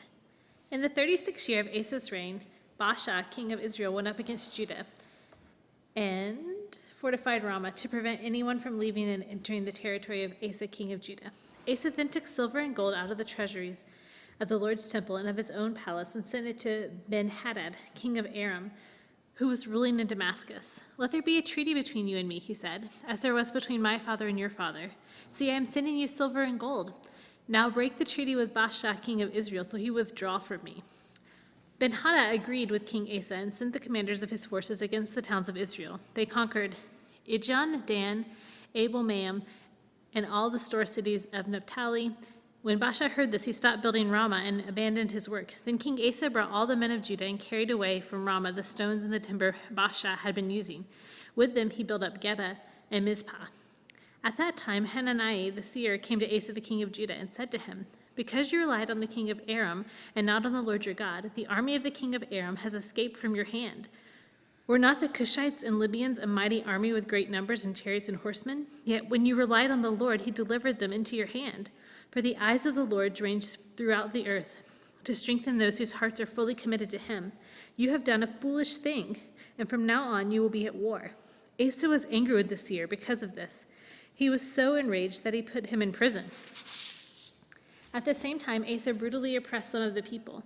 The events of Asa's reign from beginning to end are written in the book of the kings of Judah and Israel. In the 39th year of his reign, Asa was afflicted with a disease in his feet. Though his disease was severe, even though his illness he did not seek help from the Lord, but only from the physicians. Then, in the 41st year of his reign, Asa died and rested with his ancestors. They buried him in the tomb that he had cut out for himself in the city of David. They laid him on a bier covered with spices and various blends of perfumes, and they made a huge fire in his honor. 2 Chronicles 17. Jehoshaphat his son succeeded him as king and strengthened himself against Israel. He stationed troops in all the fortified cities of Judah and put garrisons in Judah and in the towns of Ephraim that his father Asa had captured. The Lord was with Jehoshaphat because he followed the ways of his father David before him. He did not consult the Baals, but sought the God of his father and followed his commands rather than the practices of Israel. The Lord established his kingdom under his control, and all Judah brought gifts to Jehoshaphat so that he had great wealth and honor. His heart was devoted to the ways of the Lord. Furthermore, he removed the high places and the Asherah poles from Judah. In the 3rd year of his reign, he sent his officials Ben-Hal, Obadiah, Zechariah, Nathaniel, and Micaiah to the towns and the cities of Judah. With them were certain Levites: Shema, Nephani, Zebada, Ashel, Shemiramoth, Jehonathan, Adonijah, Tobijah, and Tob-Adoniah, and the priest Elishiam and Jehoram. They taught throughout Judah, taking with them the book of the law of the Lord. They went around all the towns of Judah and taught the people. The fear of the Lord fell on all the kingdoms of the land surrounding Judah, so they did not go to war against Jehoshaphat. Some Philistines brought Jehoshaphat gifts of silver and tribute, and Arabs brought him flocks, 7,700 rams, 7,700 goats. Jehoshaphat became more powerful. He built forts and store cities in Judah, and he had large supplies in the towns of Judah. He also kept experienced fighting men in Jerusalem. Their enrollments by families was as followed. From Judah, commanders of units of 1,000. Adnah, the commander, with 300,000 fighting men. Next, Jehohanan, the commander, with 280,000. Next, Amasiah, son of Zikri, who volunteered himself for the service of the Lord, with 200,000. From Benjamin, Elidah, valiant soldier, with 200,000 men, armed with bows and shields. Next, Jehozabad, with 180,000 men, armed for battle. These were the men who served the king, besides those he stationed in the fortified cities throughout Judah. 2 Chronicles 18. Now Jehoshaphat had a great honor and wealth, and he allied himself with Ahab by marriage. Some years later, he went down to Ahab in Samaria. Ahab slaughtered many sheep and cattle for him, and the people with him urged him to attack Ramoth Gilead. Ahab, the king of Israel, asked Jehoshaphat, king of Judah, "Will you go down with me against Ramoth Gilead?" Jehoshaphat replied, "I am as you are, and my people as your people. We will join you in war." But Jehoshaphat also said to the king of Israel, "First seek the counsel of the Lord." So the king of Israel brought together the prophets, 400 men, and asked them, "Shall we go to war against Ramoth Gilead, or shall I not?" "Go," they answered, "for God will give it into the king's hand." But Jehoshaphat asked, "Is there no longer a prophet of the Lord here whom we can inquire of?" The king of Israel answered Jehoshaphat, "There is still one prophet through whom we can inquire of the Lord, but I hate him, and he never prophesies anything good about me, but always bad. He is Micaiah, the son of Imlah." "The king should not say such a thing," Jehoshaphat replied. So the king of Israel called one of his officials and said, "Bring Micaiah, son of Imelah at once. Dressed in their royal robes, the king of Israel and Jehoshaphat, king of Judah, were sitting on their thrones at the threshing floor by the entrance of the gate of Samaria, with all the prophets prophesying before them. Now Zedekiah, son of Kenana, had made iron horns, and he declared, "This is what the Lord says. With these you will gore the Arameans until they are destroyed." All the other prophets were prophesying the same thing. "Attack Ramoth Gilead and be victorious," they said, "for the Lord will give it into the king's hands." The messenger who had gone to summon Micaiah said to him, "Look, the prophets, without exception, are predicting such success for the king. Let your word agree with theirs and speak favorably." But Micaiah said, "As surely as the Lord lives, I can tell him only what my God says." When he entered, the king asked him, "Micaiah, shall we go to war against Ramoth Gilead, or shall I not?" "Attack and be victorious," he answered, "for they will be given into your hand." And the king said to them, "How many times must I make you swear to tell me nothing but the truth in the name of the Lord?" Then Micaiah answered, "I saw all of Israel scattered on the hills like sheep without a shepherd, and the Lord said, 'These people have no master. Let each one go home in peace.'" The king of Israel said to Jehoshaphat, "Didn't I tell you that he never prophesies anything good about me, only bad?" Micaiah continued, "Therefore hear the word of the Lord. I saw the Lord sitting on his throne, with all the multitudes of heaven standing on his right and on his left. And the Lord said, 'Who will entice Ahab king of Israel to attack Ramoth Gilead and go to his death there?' One suggested this and another that. Finally a spirit came forward, stood before the Lord, and said, 'I will entice him.' 'By what means?' the Lord asked. 'I will go and be a deceiving spirit in the mouths of all his prophets,' he said. 'You will succeed in enticing him,' said the Lord. 'Go and do it.' Now the Lord had put a deceiving spirit in the mouths of these prophets of yours. The Lord has decreed a disaster for you." Then Zedekiah, son of Kenana, went out and slapped Micaiah in the face. "Which way did the spirit come from? Which way did the spirit from the Lord go when he went from me to speak to you?" he asked. Micaiah replied, "You will find out on the day you go and hide in an inner room." The king of Israel then ordered, "Take Micaiah and send him back to Ammon, the ruler of the city of Joash, the king's son, and say, 'This is what the king says. Put this fellow in prison and give him nothing but bread and water until I return safely.'" Micaiah declared, "If you ever return safely, the Lord has not spoken through me." Then he added, "Mark my words, all you people." So the king of Israel and Jehoshaphat, king of Judah, went to Ramoth Gilead, and the king of Israel said to Jehoshaphat, "I will enter the battle in disguise, but you will wear your royal robes." So the king of Israel disguised himself and went into battle. Now the king of Aram had ordered his chariot commanders, "Do not fight with anyone small or great, except the king of Israel."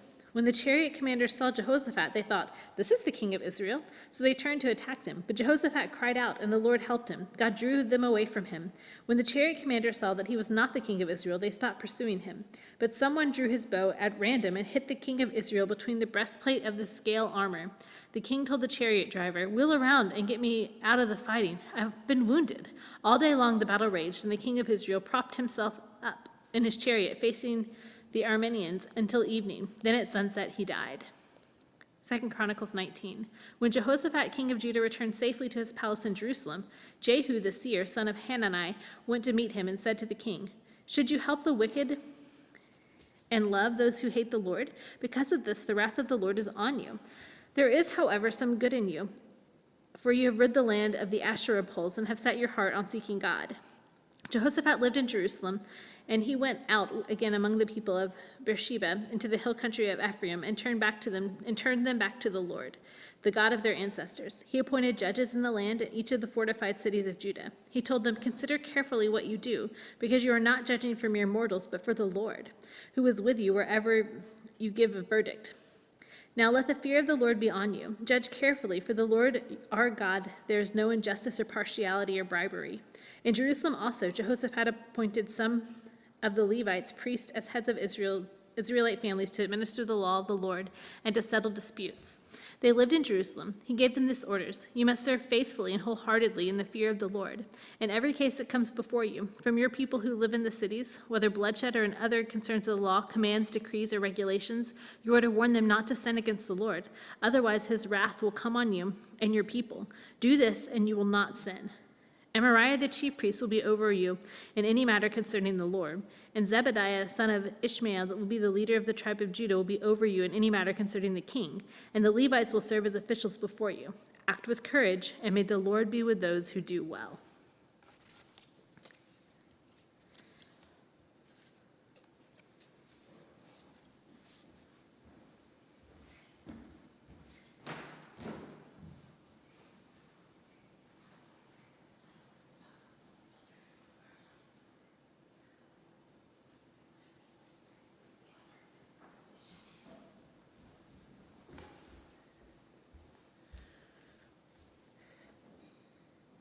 2 Chronicles 20. After this, the Moabites and the Ammonites with some of the Meunites came to wage war with Jehoshaphat. Some people came and told Jehoshaphat, "A vast army is coming against you from Edom, from the other side of the Dead Sea. It is already in Hazezon Tamar, that is, in Gedi." Armed, Jehoshaphat resolved to inquire of the Lord, and he proclaimed a fast for all Judah. The people of Judah came together to seek help from the Lord. Indeed, they came from every town in Judah to seek him. When Jehoshaphat stood up in the assembly of Judah and Jerusalem at the temple of the Lord in the front of the new courtyard and said, "Lord, the God of our ancestors, are you not the God who is in heaven? You rule over all the kingdoms of the nations. Power and might are in your hand, and no one cannot withstand you. Our God, did you not drive out the inhabitants of this land before your people Israel and give it forever to the descendants of Abraham your friend? They have lived in it and have built in it a sanctuary for your name, saying, if calamity comes upon us, whether the sword of judgment or plague of famine, we will stand in your presence before this temple and that bears your name, and will cry out to you in our distress, and you will hear us and save us. But now here are men from Ammon, Moab, and Mount Seir, whose territory you would not allow Israel to invade when they came from Egypt. So they turned away from them and did not destroy them. See how they are repaying us for coming to drive us out of the possession you gave us as an inheritance. Our God, will you not judge them? For we have no power to face this vast army that is attacking us. We do not know what to do, but our eyes are on you." All the men of Judah, their wives and children and little ones, stood there before the Lord, and the Spirit of the Lord came on Jehaziel, son of Zechariah, son of Benai, son of Jael, son of Manahahi, a Levite and descendant of Asaph, as he stood in the assembly. He said, "Listen, King Jehoshaphat and all who live in Judah and Jerusalem.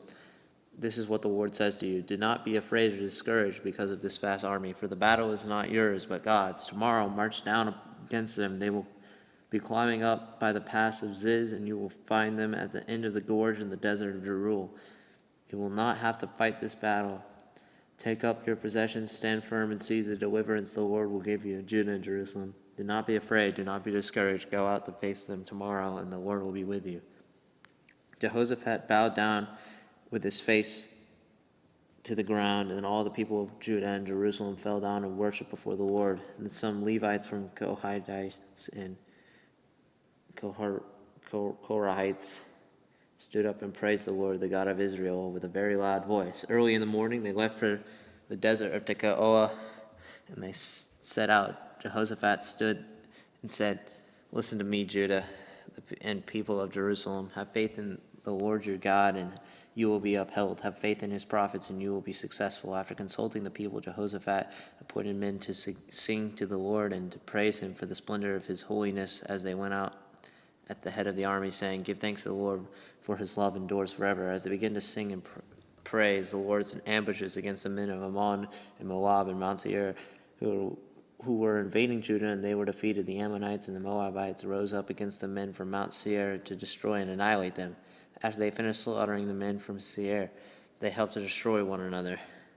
When the men of Judah came to the place that overlooks the desert and looked west, past toward the vast army, they saw only dead bodies lying on the ground. No one had escaped. So Jehoshaphat and his men went to carry off their plunder, and they found among them a great amount of equipment and clothing, and also articles of value more than they could take away. There was so much plunder that it took 3 days to collect it. On the fourth day, they assembled in the valley of Berakah, where they praised the Lord. And this is why it's called the Valley of Berakah to this day. Then, led by Jehoshaphat, all the men of Judah and Jerusalem returned joyfully to Jerusalem, for the Lord has given them cause to rejoice over their enemies. They entered Jerusalem and went to the temple of the Lord with harps and lyres and trumpets. The fear of God came on all the surrounding kingdoms when they heard how the Lord had fought against the enemies of Israel. And the kingdom of Jehoshaphat was at peace, for his God had given him rest on every side. So Jehoshaphat reigned over Judah. He was 35 years old when he became king of Judah, and he reigned over Jerusalem 25 years. His mother's name was Azubah, daughter of Shili.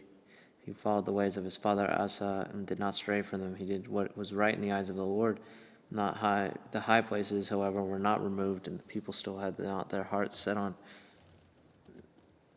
the God of their ancestors. The other events of Jehoshaphat's the reign from beginnings to end were written in the annals Jehu son of Hanani, which were recorded in the book of Kings of the kings of Israel. Later, Jehoshaphat, king of Judah, made an alliance with Uzziah, king of Israel, whose ways were wicked. He agreed with him to construct a fleet of trading ships. After these were built in Ezion Geber, Eliezer, son of Jehovah, Veresha prophesied against Jehoshaphat, saying, because you have made an alliance with Uzziah, the Lord will destroy what you have made. The ships were wrecked and were not able to sail to trade. 2 Chronicles chapter 21. When Jehoshaphat rested with his ancestors and was buried with them in the city of David, Jehoram, his son, succeeded him as king. Jehoram's brothers, son of Jehoshaphat, were Arizah, Jehiel, Zechariah, Azariah, Michael, and Shepahitah. All these were sons of Jehoshaphat, king of Israel. Their father had given them many gifts of silver and gold and articles of value, as well as fortified cities in Judah. But he had given the kingdom to Jeroham, because he was the firstborn son. When Jeroham established himself firmly over his father's kingdom, he put all his brothers to the sword, along with some of the officials of Israel. Jehoram was 32 years old when he became king, and he ruled. He reigned in Jerusalem 8 years. He followed the ways of the kings of Israel, as the house of Ahab had done, for he married a daughter of Ahab. He did evil in the eyes of the Lord. Nevertheless, because of the covenant the Lord had made with David, the Lord was not willing to destroy the house of David. He had promised to maintain a land for him and his descendants forever. In the time of Jeroham, Edom rebelled against Judah and set up his own king. So Jeroham went there with his officers and all his chariots. The Edomites surrounded him and his chariot commanders when he rose up and broke through by night. To this day, Edom has been in rebellion against Judah.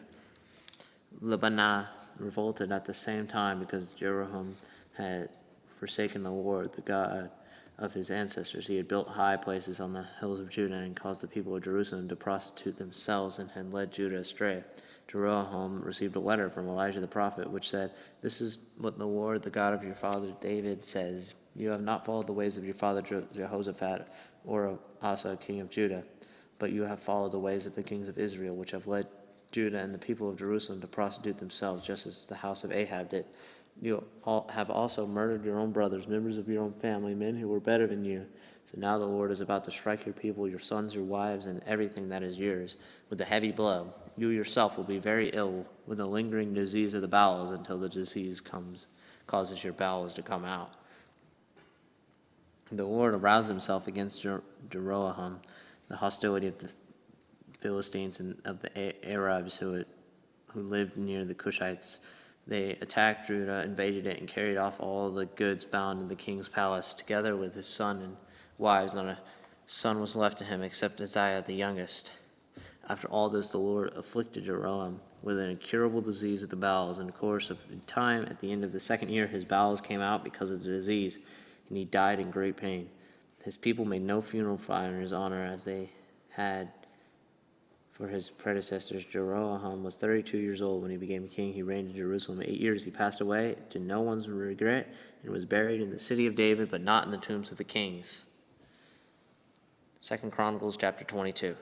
The people of Jerusalem made Uzziah, Jeroham's youngest son, king in his place, since the raiders who came with the Arabs into the camp had killed all the older sons. So Uzziah, son of Jeroham, king of Judah, began to reign. Uzziah was 22 years old when he became king, and he reigned in Jerusalem 1 year. His mother's name was Athaliah, a granddaughter of Omri, and he too followed the ways of the house of Ahab, for his mother encouraged him to act wickedly. He did evil in the eyes of the Lord, as the house of Ahab had done, for after his father's death they became his advisors to his undoing. He also followed their counsel when he went with Joram, son of Ahab, king of Israel, to wage war against Hazael, king of Aram, at Ramoth Gilead. the Arameans wounded Joram, so he returned to Jezreel to recover from the wound that had afflicted him at Ramoth in his battle with Hazael, king of Aram. Then Uzziah, king of Jehoram, king of Judah, went down to Jezreel to see Joram, son of Ahab, because he had been wounded. Though Uzziah's visit to Joram's God brought down Uzziah's downfall. When Uzziah arrived, he went out with Joram to meet Jehu, son of Nimshi, whom the Lord had anointed to destroy the house of Ahab. While Jehu was executing judgment on the house of Ahab, he found the officials of Judah and the sons of Ahab's relatives. They had been killed attending Uzziah, and he had killed them. When he went in search of Uzziah, and his men captured him when he was hiding in Samaria.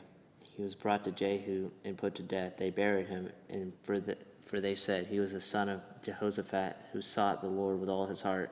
So there was no one in the house of Uzziah powerful enough to retain the kingdom. When Athaliah, the mother of Uzziah, saw that her son was dead, she proceeded to destroy the whole royal family of the house of Judah.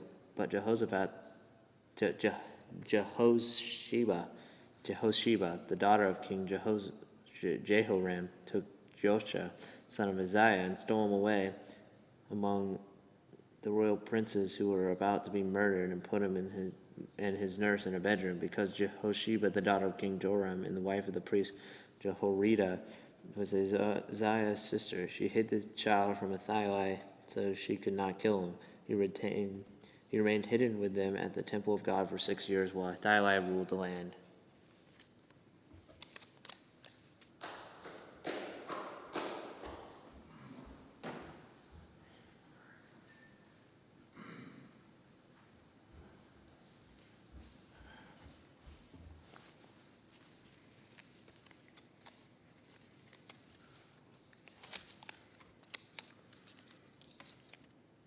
Second Chronicles chapter 23.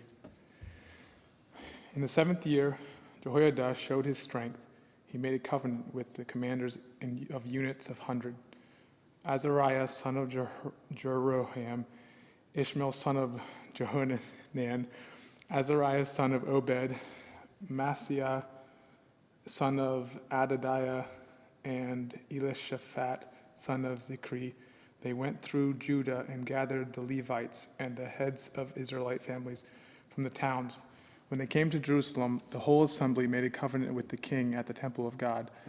Jehoiada said to them, "The king's son shall reign, as the Lord promised concerning the descendants of David. Now this is what you are to do. A third of you priests and Levites who are going on duty on the Sabbath are to keep watch at the doors. A third of you at the royal palace, and a third at the foundation gate. And all the others are to be in the courtyards of the temple of the Lord. No one is to enter the temple of the Lord except the priests and Levites on duty. They may enter because they are consecrated, but all the others are to observe the Lord's commandments. The Lord's command not to enter.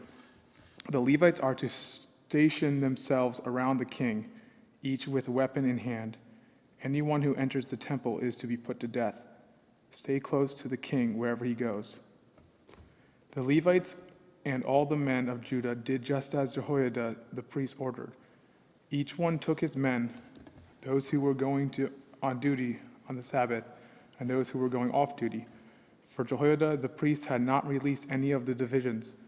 Then he gave the commanders of units of 100 the spears and the large small shields that had belonged to King David and that were in the temple of God. He stationed all the men, each with his weapon in his hand, around the king, near the altar and the temple, from the south side to the north side of the temple. Jehoiada and his sons brought out the king's son and put the crown on him. They presented him with a copy of the covenant and proclaimed him king. They anointed him and shouted, "Long live the king." When Athaliah heard the noise of the people running and cheering the king, she went to them at the temple of the Lord. She looked, and there was the king standing by his pillar at the entrance.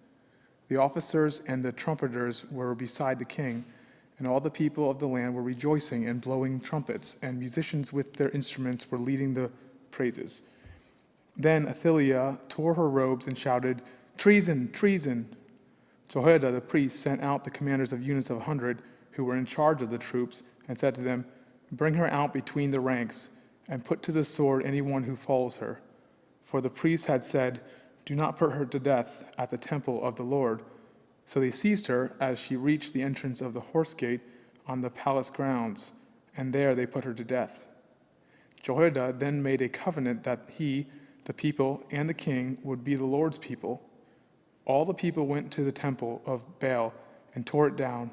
They smashed the altars and idols and killed Mattan, the priest of Baal, in front of the altars.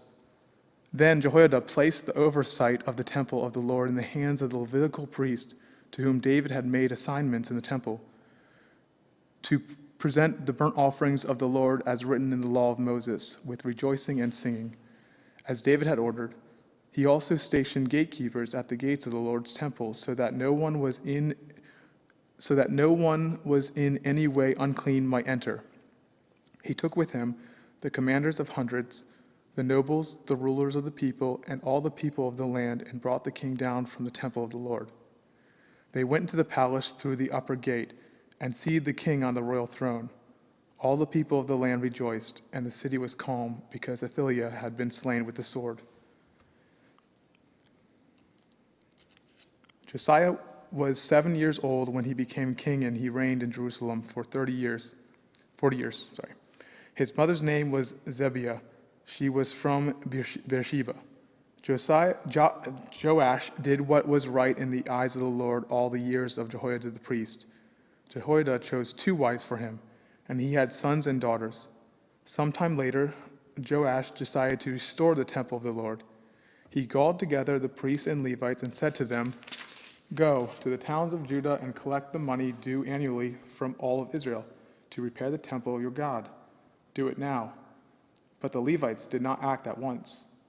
Therefore the king summoned Jehoiada the chief priest and said to him, "Why haven't you required the Levites to bring in from Judah and Jerusalem the tax imposed by Moses, the servant of the Lord, and by the assembly of Israel for the tent of the covenant law?" Now the sons of that wicked woman Athaliah had broken into the temple of God and had used even its sacred objects for the Baals. At the king's command, a chest was made and placed outside at the gate of the temple of the Lord. A proclamation was then issued in Judah and Jerusalem that they should bring to the Lord the tax that Moses, the servant of God, had required of Israel in the wilderness. All the officials and all the people brought their contributions gladly, dropping them into the chest until it was full. Whenever the chest was brought in by the Levites to the king's officials, they saw that there was a large amount of money. The royal secretary and the officer of the chief priests would come and empty the chest and carry it back to its place. They did this regularly and collected a great amount of money. The king and Jehoiada gave it to those who carried out the work required for the temple of the Lord. They hired masons and carpenters to restore the Lord's temple, and also workers in iron and bronze to repair the temple. The men in charge of the work were diligent, and the repairs progressed under them. They built the temple of God according to its original design and reinforced it. When they had finished, they brought the rest of the money to the king and Jehoiada, and with it were made articles of the Lord's temple, articles for the service and for the burnt offerings, and also dishes and other objects of gold and silver. As long as Jehoiada lived, burnt offerings were presented continually in the temple of the Lord. Now Jehoiada was old and full of years, and he died at the age of 130. He was buried with the kings in the city of David because of the good he had done in Israel for God and his temple. After the death of Jehoiada, the officials of Judah came and paid homage to the king and listened to them. They abandoned the temple of the Lord, the God of their ancestors, and worshipped Asherah poles and idols. Because of their guilt, God's anger came on Judah and Jerusalem. Although the Lord sent prophets to the people to bring them back to him, and though they testified against them, they would not listen. Then the Spirit of God came on Zechariah, son of Jehoiada, the priest. He stood before the people and said, "This is what God says. Why do you disobey the Lord's commands? You will not prosper because you have forsaken the Lord. He has forsaken you." Lost my place. But they plotted against him, and by order of the king, they stoned him to death in the courtyard of the Lord's temple. King Joash did not remember the kindness Zechariah's father, Jehoiada, had shown him, but killed his son, who said as he lay dying, "May the Lord see this and call you to account." At the turn of the year, the army of Aram marched against Joash. It invaded Judah and Jerusalem and killed all the leaders of the people. They sent all the plunder to their kings in Damascus. Although the Aramean army had come with only a few men, the Lord delivered into their hands a much larger army. Because Judah had forsaken the Lord, the God of their ancestors, judgment was executed on Joash. When the Arameans withdrew, they left Joash severely wounded. His officials conspired against him for murdering the son of Jehoiada the priest, and they killed him in his bed. So he died and was buried in the city of David, but not in the tombs of the kings. Those who conspired against him were Zabad, son of Shimeath, an Ammonite woman, and Jehozabad, son of Shimrith, a Moabite woman. The account of his son, the many prophecies about him, and the record of the restoration of the temple of God are written in the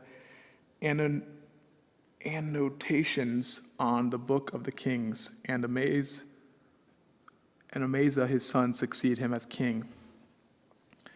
Amaziah was 25 years old when he became king, and he reigned in Jerusalem 29 years. His mother's name was Jehoiadan. She was from Jerusalem. He did what was right in the eyes of the Lord, but not wholeheartedly. After the kingdom was firmly in his control, he executed the officials who had murdered his father, the king. Yet he did not put their children to death, but acted in accordance with what is written in the law in the book of Moses, where the Lord commanded, "Parents shall not be put to death for their children, nor children be put to death for their parents. Each will die for their own sin." Amaziah called the people of Judah together and assigned them according to their families to commanders of thousands and commanders of hundreds for all Judah and Benjamin. He then mustered those 20 years old or more and found that there were 300,000 men fit for military service, able to handle the spear and shield. He also hired 100,000 fighting men from Israel for 100 talents of silver. But a man of God came to him and said, "Your Majesty, these troops from Israel must not march with you, for the Lord is not with Israel, not with any of the people of Ephraim. Even if you go and fight courageously in battle, God will overthrow you before the enemy, for God has the power to help or to overthrow." Amaziah asked the man of God, "But what about the 100 talents I paid for these Israelite troops?" The man of God replied, "The Lord can give you much more than that." So Amaziah dismissed the troops who had come to him from Ephraim and sent them home. They were furious with Judah and left for home in a great rage. Amaziah then marshaled his strength and led his army to the Valley of Salt, where he killed 10,000 men of Seir. The army of Judah also captured 10,000 men alive, took them to the top of a cliff, and threw them down so they all were dashed to pieces. Meanwhile, the troops that Amaziah had sent back and had not allowed to take part in the war raided towns belonging to Judah from Samaria to Beth Horon. They killed 3,000 people and carried off great quantities of plunder. When Amaziah returned from slaughtering the Edomites, he brought back the gods of the people of Seir. He set them up as his own gods, bowed down to them, and burned sacrifices to them. The anger of the Lord burned against Amaziah, and he sent a prophet to him who said, "Why do you consult these people's gods, which could not save their own people from your hand?" While he was still speaking, the king said to him, "Have we appointed you as an advisor to the king? Stop. Why be struck down?" So the prophet stopped, but said, "I know that God has determined to destroy you, because you have done this and have not listened to my counsel." After Amaziah, king of Judah, consulted his advisors, he sent this challenge to Jehoash, son of Jehoahaz, the son of Jehu, king of Israel. "Come, let us face each other in battle." But Jehoash, king of Israel, replied to Amaziah, king of Judah, "A thistle in Lebanon sent a message to a cedar in Lebanon. Give your daughter to my son in marriage." Then a wild beast in Lebanon came along and trampled the thistle underfoot. You say to yourself that you have defeated Edom, and now you are arrogant and proud. But stay at home. Why ask for trouble and cause your own downfall and that of Judah also? Amaziah, however, would not listen, for God so worked that he might deliver them into the hands of Jehoash, because they sought the gods of Edom. So Jehoash, king of Israel, attacked. He and Amaziah, king of Judah, faced each other at Beth Shemesh in Judah. Judah was routed by Israel, and every man fled to his home. Jehoash, king of Israel, captured Amaziah, king of Judah, the son of Joash, the son of Ahaziah, at Beth Shemesh. Then Jehoash brought him to Jerusalem and broke down the wall of Jerusalem from the Ephraim gate to the corner gate, a section about 400 cubits long. He took all the gold and silver and all the articles found in the temple of God that had been in the care of Obed-Edom, together with the palace treasures and the hostages, and returned to Samaria. Amaziah, son of Joash, king of Judah, lived 15 years after the death of Jehoash, son of Jehoahaz, king of Israel. As for the other events of Amaziah's reign, from beginning to end, are they not written in the book of the kings of Judah and Israel? From the time that Amaziah turned away from following the Lord, they conspired against him in Jerusalem, and he fled to Lachish. But they sent men after him to Lachish and killed him there. He was brought back by horse and was buried with his ancestors in the city of Judah. Then all the people of Judah took Uzziah, who was 16 years old, and made him king in place of his father Amaziah. He was the one who built Elath and restored it to Judah after Amaziah rested with his ancestors. Uzziah was 16 years old when he became king, and he reigned in Jerusalem 52 years. His mother's name was Jecholiah.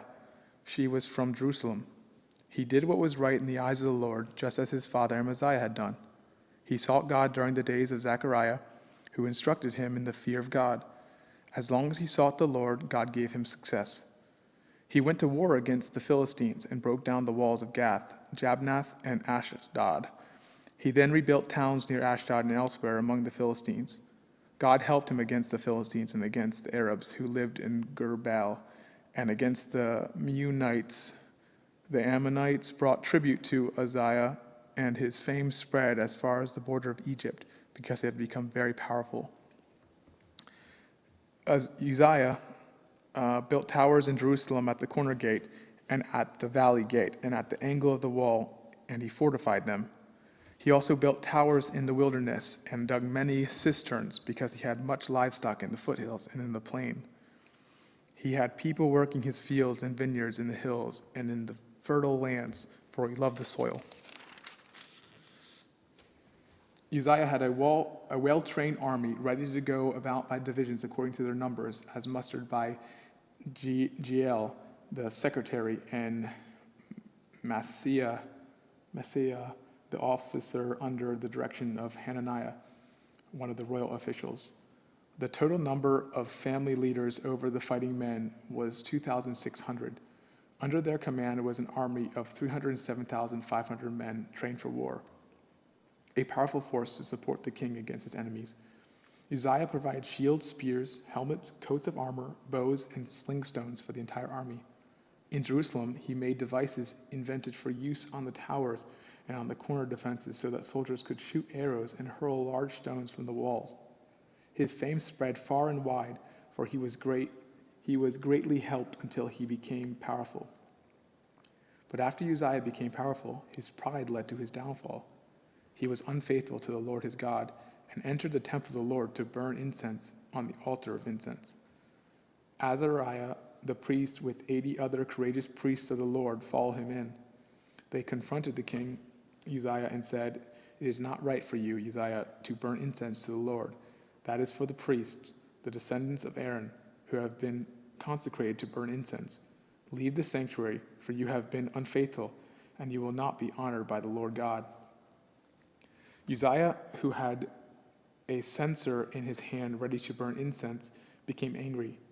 While he was raging at the priests in their presence before the incense altar in the Lord's temple, Leprosy broke out on his forehead. When Azariah the chief priest and all the other priests looked at him, they saw that he had leprosy on his forehead. So they hurried him out. Indeed, he himself was eager to leave because the Lord had afflicted him. King Uzziah had leprosy until the day he died. He lived in a separate house, leprous and banned from the temple of the Lord. Jotham, his son, had charge of the palace and governed the people of the land. The other events of Uzziah's reign from beginning to end are recorded by the prophets Uzziah, son of Amos. Uzziah rested with his ancestors and was buried near them in a cemetery that belonged to the kings. For people said he had leprosy, and Jotham, his son, succeeded him as king.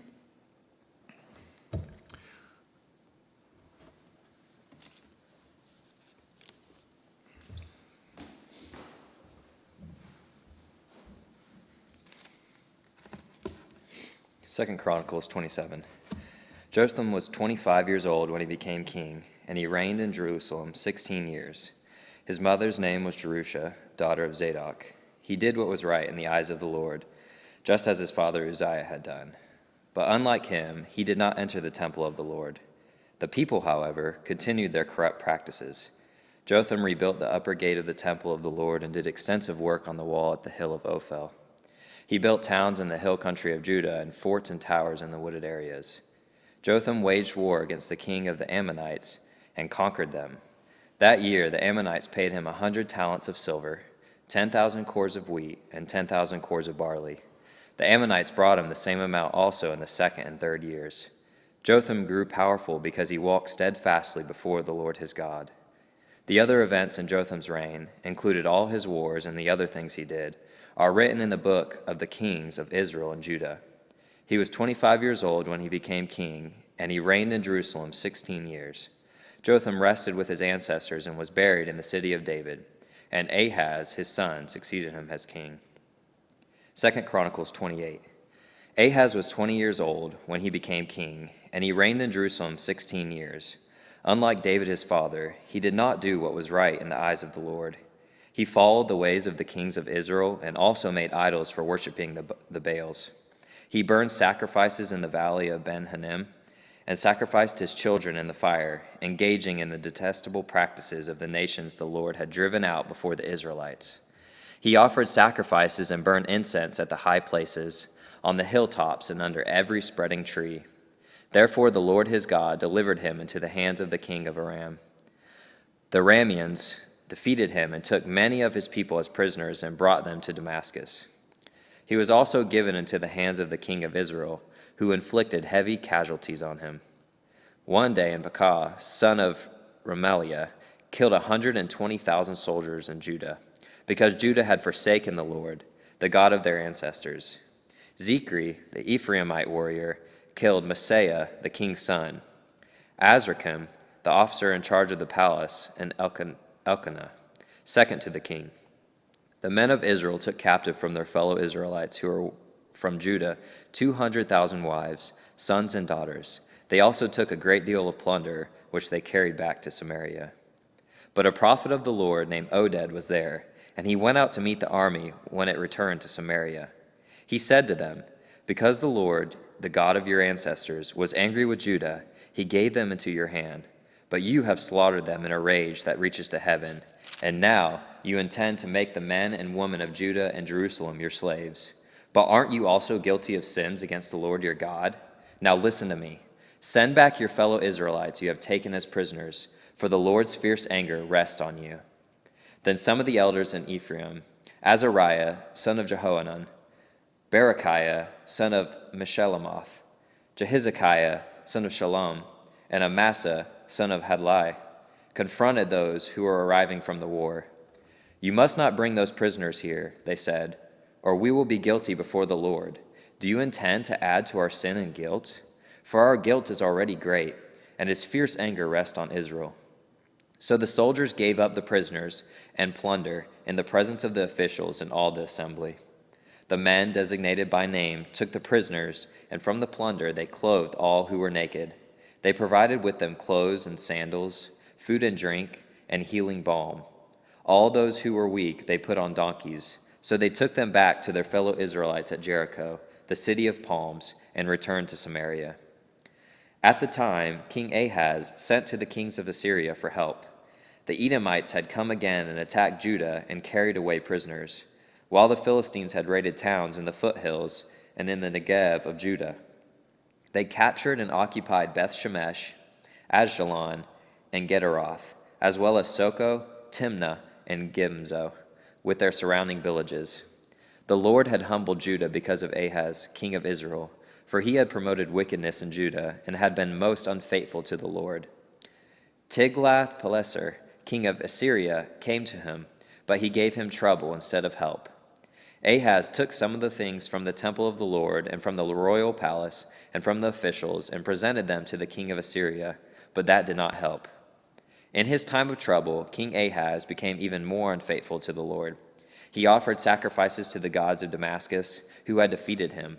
For he thought, since the gods of the kings of Aram have helped me, I will sacrifice to them so they will help me. But they were his downfall, and the downfall of all Israel. Ahaz gathered together the furnishings from the temple of God and cut them in pieces. He shut the doors of the Lord's temple and set up altars at every street corner in Jerusalem. In every town in Judah, he built high places to burn sacrifices to other gods and aroused the anger of the Lord, the God of his ancestors. The other events of his reign and all his ways, from beginning to end, are written in the book of the kings of Judah and Israel. Ahaz rested with his ancestors and was buried in the city of Jerusalem, but he was not placed in the tombs of the kings of Israel. And Hezekiah, his son, succeeded him as king. 2 Chronicles 29. Hezekiah was 25 years old when he became king, and he reigned in Jerusalem 29 years. His mother's name was Abijah, daughter of Zechariah. He did what was right in the eyes of the Lord, just as his father David had done. In the first month of his first year of his reign, he opened the doors of the temple of the Lord and repaired them. He brought in the priests and the Levites, assembled them in the square on the east side, and said, "Listen to me, Levites. Consecrate yourselves now and consecrate the temple of the Lord, the God of your ancestors. Remove all defilement from the sanctuary. Our parents were unfaithful. They did evil in the eyes of the Lord our God and forsook him. They turned their faces away from the Lord's dwelling place and turned their backs on him. They also shut the doors of the portico and put out the lamps. They did not burn incense or present any burnt offerings at the sanctuary to the God of Israel. Therefore, the anger of the Lord has fallen on Judah and Jerusalem. He has made them an object of dread and horror and scorn, as you can see with your own eyes. This is why our fathers have fallen by the sword, and why our sons and daughters and our wives are in captivity. Now, I intend to make a covenant with the Lord, the God of Israel, so that his fierce anger will turn away from us. My sons, do not be negligent now, for the Lord has chosen you to stand before him and serve to him, to minister before him and to burn incense." Then these Levites set to work. From the Kohathites, Mahath, son of Amisa, and Joel, son of Azariah, from the Merarites, Kish, son of Abdi, and Azariah, son of Jehalelel, from the Gershonites, Joah, son of Zimmah, and Eden, son of Joah, from the descendants of Elizaphan, Shimri and Jael, from the descendants of Asaph, Zechariah and Mattaniah, from the descendants of Heman, Jehiel and Shemaiah, from the descendants of Jeduthun, Shemaiah and Uzziel. When they had assembled their fellow Levites and consecrated themselves, they went in to purify the temple of the Lord, as the king had ordered, following the word of the Lord. The priests went into the sanctuary of the Lord to purify it. They brought out to the courtyard of the Lord's temple everything unclean that they had found in the temple of the Lord. The Levites took it and carried it out to the Kidron Valley. They began the consecration on the first day of the first month, and by the 8th day of the month they reached the portico of the Lord. For 8 more days they consecrated the temple of the Lord itself, finishing on the 16th day of the first month. Then they went in to the king Hezekiah and reported, "We have purified the entire temple of the Lord, the altar of burnt offering with all its utensils, and the table for setting out the consecrated bread with all its articles. We have prepared and consecrated all the articles that King Ahaz removed in his unfaithfulness while he was king. They are now in front of the Lord's altar." Early in the morning, King Hezekiah gathered the city officials together and went up to the temple of the Lord. They brought 7 bulls, 7 rams, 7 male lambs, and 7 male goats as a sin offering for the kingdom, for the sanctuary, and for Judah. The king commanded the priests, the descendants of Aaron, to offer these on the altar of the Lord. So they slaughtered the bulls, and the priests took the blood and splashed it against the altar. Next, they slaughtered the rams and splashed their blood against the altar. Then they slaughtered the lambs and splashed their blood against the altar. The goats for the sin offering were brought before the king and the assembly, and they laid their hands on them. The priests then slaughtered the goats and presented their blood on the altar for a sin offering to atone for all Israel, because the king had ordered the burnt offering and the sin offering for all Israel. He stationed the Levites in the temple of the Lord with cymbals, harps, and lyres in the way prescribed by David and Gad, the king's seers, and Nathan the prophet. This was commanded by the Lord through his prophets. So the Levites stood ready with David's instruments and the priests with their trumpets. Hezekiah gave the order to sacrifice the burning offering on the altar. As the offering began, singing to the Lord began also, accompanied by trumpets and the instruments of David, king of Israel. The whole assembly bowed in worship, while the musicians played and the trumpets sounded. All this continued until the sacrifice of the burnt offering was completed. When the offerings were finished, the king and everyone present with him knelt down and worshipped. King Hezekiah and his officials ordered the Levites to praise the Lord with the words of David and of Asaph the seer. So they sang praises with gladness and bowed down and worshipped. Then Hezekiah said, "You have now dedicated yourselves to the Lord. Come and bring sacrifices and thank offerings to the temple to the Lord." So the assembly brought sacrifices and thank offerings, and all whose hearts were willing brought burnt offerings. The number of burnt offerings the assembly brought was 70 bulls, 100 rams, and 200 male lambs, all of them for burnt offerings to the Lord. The animals consecrated as sacrifices amounted to 600 bulls and 3,000 sheep and goats. The priests, however, were too few to skin all the burnt offerings. So their relatives, the Levites, helped them until the task was finished, until all other priests had been consecrated. For the Levites had been more conscientious in consecrating themselves than the priests had been. There were burnt offerings in abundance, together with the fat of the fellowship offerings and the drink offerings that accompanied the burnt offerings. So the service of the temple of the Lord was reestablished. Hezekiah and all the people rejoiced at what God had brought about for his people, because it was done so quickly. 2 Chronicles 30. Hezekiah sent word to all Israel and Judah, and also wrote letters to Ephraim and Manasseh, inviting them to come to the temple of the Lord in Jerusalem and celebrate the Passover to the Lord, the God of Israel. The king and his officials and the whole assembly in Jerusalem decided to celebrate the Passover in the 2nd month. They had not been able to celebrate it at the regular time because not enough priests had consecrated themselves, and the people had not assembled in Jerusalem. The plan seemed right both to the king and to the whole assembly. They decided to send a proclamation throughout Israel from Beersheba to Dan, calling the people to come to Jerusalem and celebrate the Passover to the Lord, the God of Israel. It had not been celebrated in large numbers according to what was written. At the king's command, couriers went throughout Israel and Judah with letters from the king and from his officials, which read, "People of Israel, return to the Lord, the God of Abraham, Isaac, and Israel, that he may return to you who are left, who have escaped from the hand of the kings of Assyria. Do not be like your parents and your fellow Israelites, who were unfaithful to the Lord, the God of their ancestors, so that he made an object of horror. As you see, do not be stiff-necked, as your ancestors were. Submit to the Lord, come to his sanctuary, which he has consecrated forever. Serve the Lord your God, so that his fierce anger will turn away from you. If you return to the Lord, then your fellow Israelites and your children will be shown compassion by their captors. And you will return to this land, for the Lord your God is gracious and compassionate. He will not turn his face from you if you return to him." The couriers went from town to town in Ephraim and Manasseh as far as Zebulun, but people scorned and ridiculed them. Nevertheless, some from Asher, Manasseh, and Zebulun humbled themselves and went to Jerusalem. Also in Judah, the hand of God was on the people to give them unity of mind, to carry out what the king and his officials had ordered, following the word of the Lord. A very large crowd of people assembled in Jerusalem to celebrate the festival of unleavened bread in the 2nd month. They removed the altars in Jerusalem and cleared away the incense altars and threw them into the Kidron Valley. They slaughtered the Passover lamb on the 14th day of the second month. The priests and the Levites were ashamed and consecrated themselves and brought burnt offerings to the temple of the Lord. Then they took up their regular positions as prescribed in the law of Moses, the man of God. The priests splashed against the altar the blood handed to them by the Levites.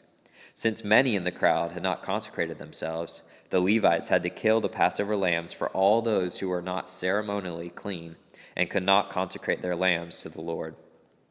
Although most of the many people who came from Ephraim, Manasseh, Issachar, and Zebulun had not purified themselves, yet they ate the Passover, contrary to what was written.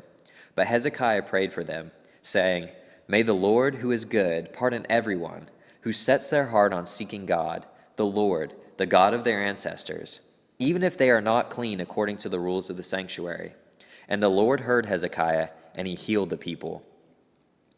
The Israelites who were present in Jerusalem celebrated the festival of unleavened bread for 7 days with great rejoicing, while the Levites and priests praised the Lord every day with resounding instruments dedicated to the Lord.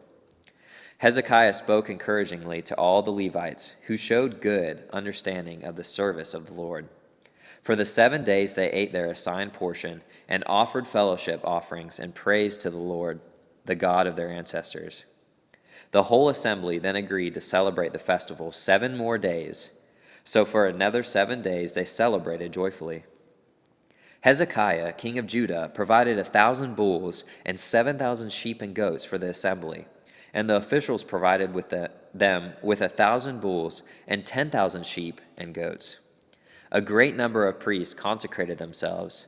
The entire assembly of Judah rejoiced, along with the priests and Levites and all who had assembled from Israel, including the foreigners who had come from Israel, and all those who resided in Judah. There was great joy in Jerusalem, for since the days of Solomon, son of David, king of Israel, there had been nothing like this in Jerusalem. The priests and the Levites stood to bless the people, and God heard them, for their prayer reached heaven, his holy dwelling place. When all this had ended, 2 Chronicles 31, when all this had ended, the Israelites who were there went out to the towns of Judah, smashed the sacred stones, and cut down the Asherah poles. They destroyed the high places and the altars throughout Judah and Benjamin, and in Ephraim and Manasseh. After they had destroyed all of them, the Israelites returned to their own towns and to their own property.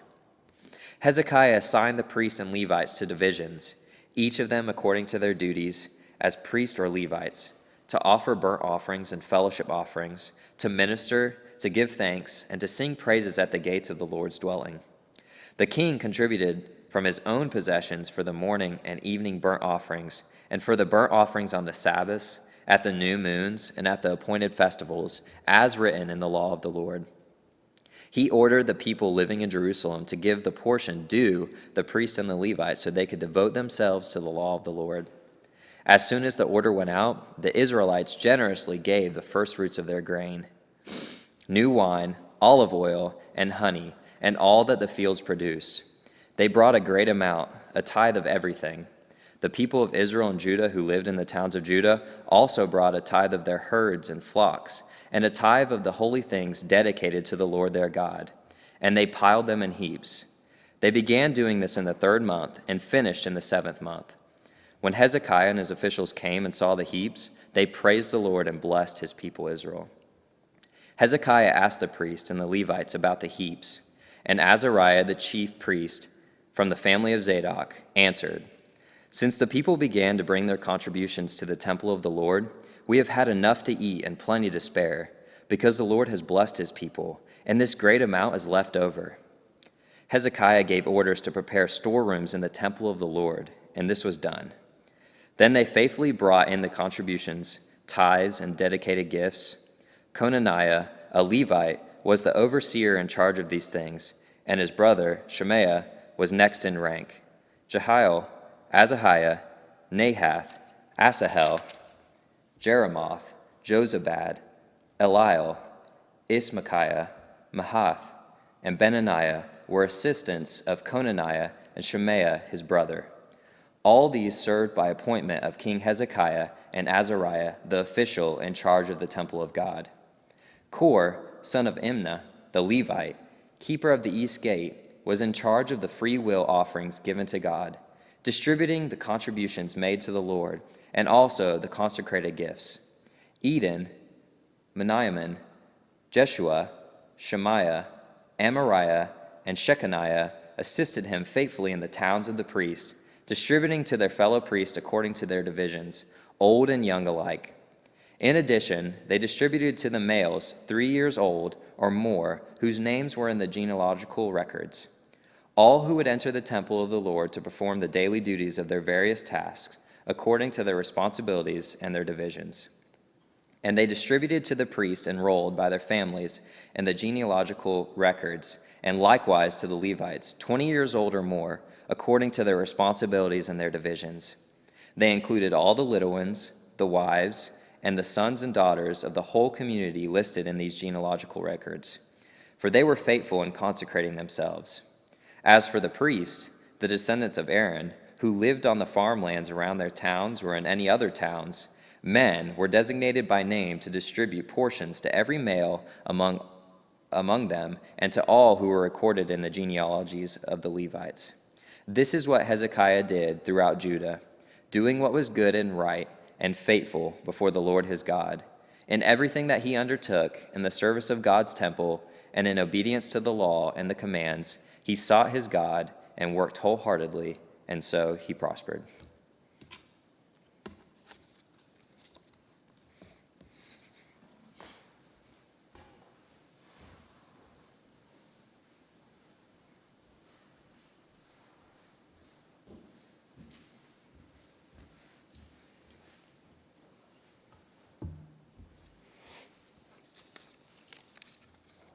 Second Chronicles 32. After all that Hezekiah had so faithfully done, Sennacherib, king of Assyria, came and invaded Judah. He laid siege to the fortified cities, thinking to conquer them for himself.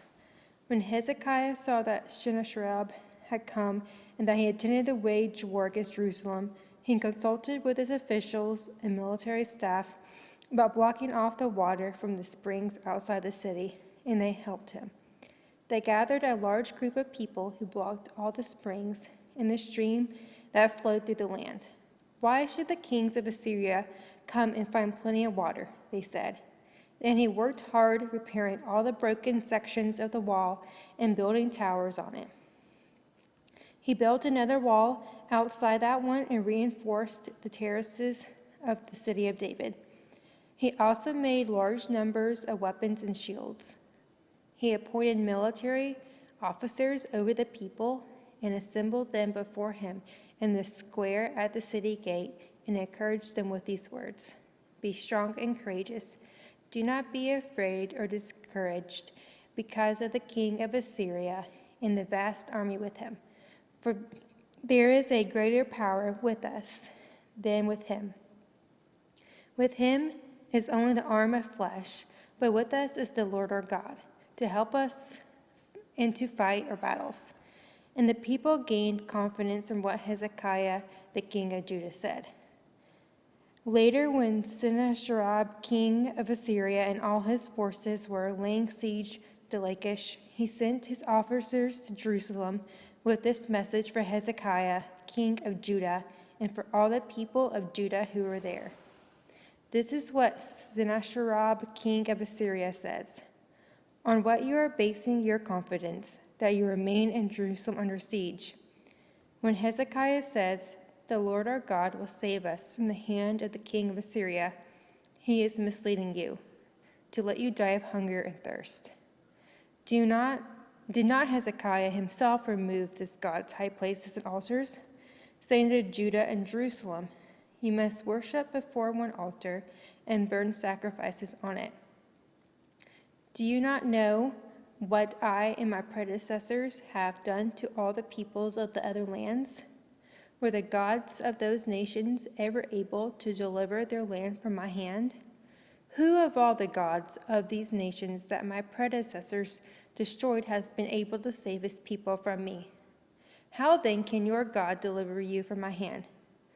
Now do not let Hezekiah deceive you and mislead you like this.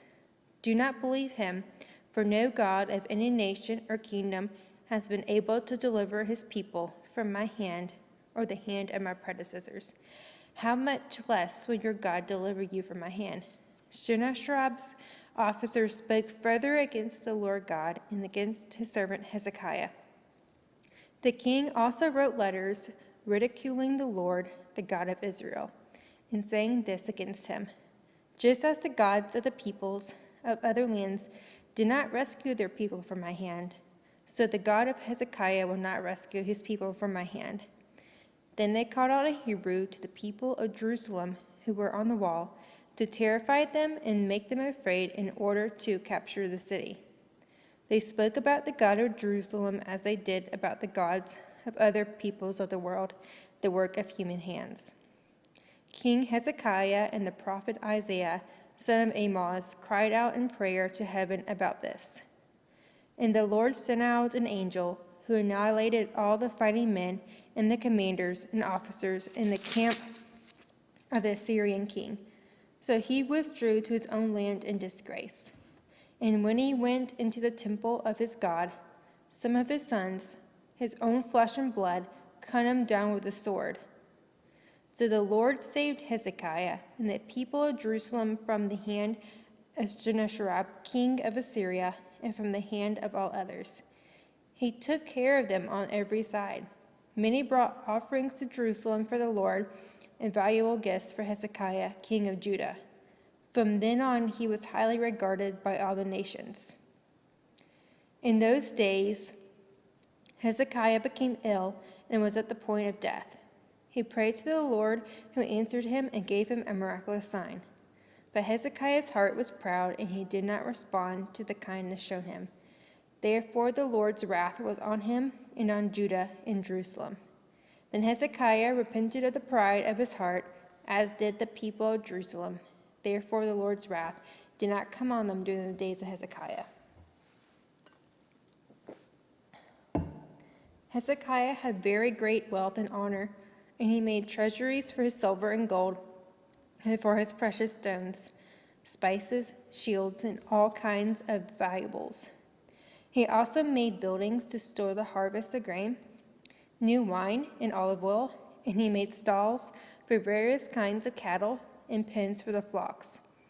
He built villages and acquired great numbers of flocks and herds, for God had given him great riches. It was Hezekiah who blocked the upper outlet of the Gihon spring and channeled the water down to the west side of the city of David. He had succeeded in everything he undertook, but when envoys were sent by the rulers of Babylon to ask him about the miraculous sign that had occurred in the land, God left him to test him and to know everything that was in his heart. The other events of Hezekiah's reign and his acts of devotion are written in the vision of the prophet Isaiah, son of Amoz, in the book of the kings of Judah and Israel. Hezekiah rested with his ancestors and was buried on the hill where the tombs of David's descendants are. All Judah and the people of Jerusalem honored him when he died, and Manasseh his son succeeded him as king.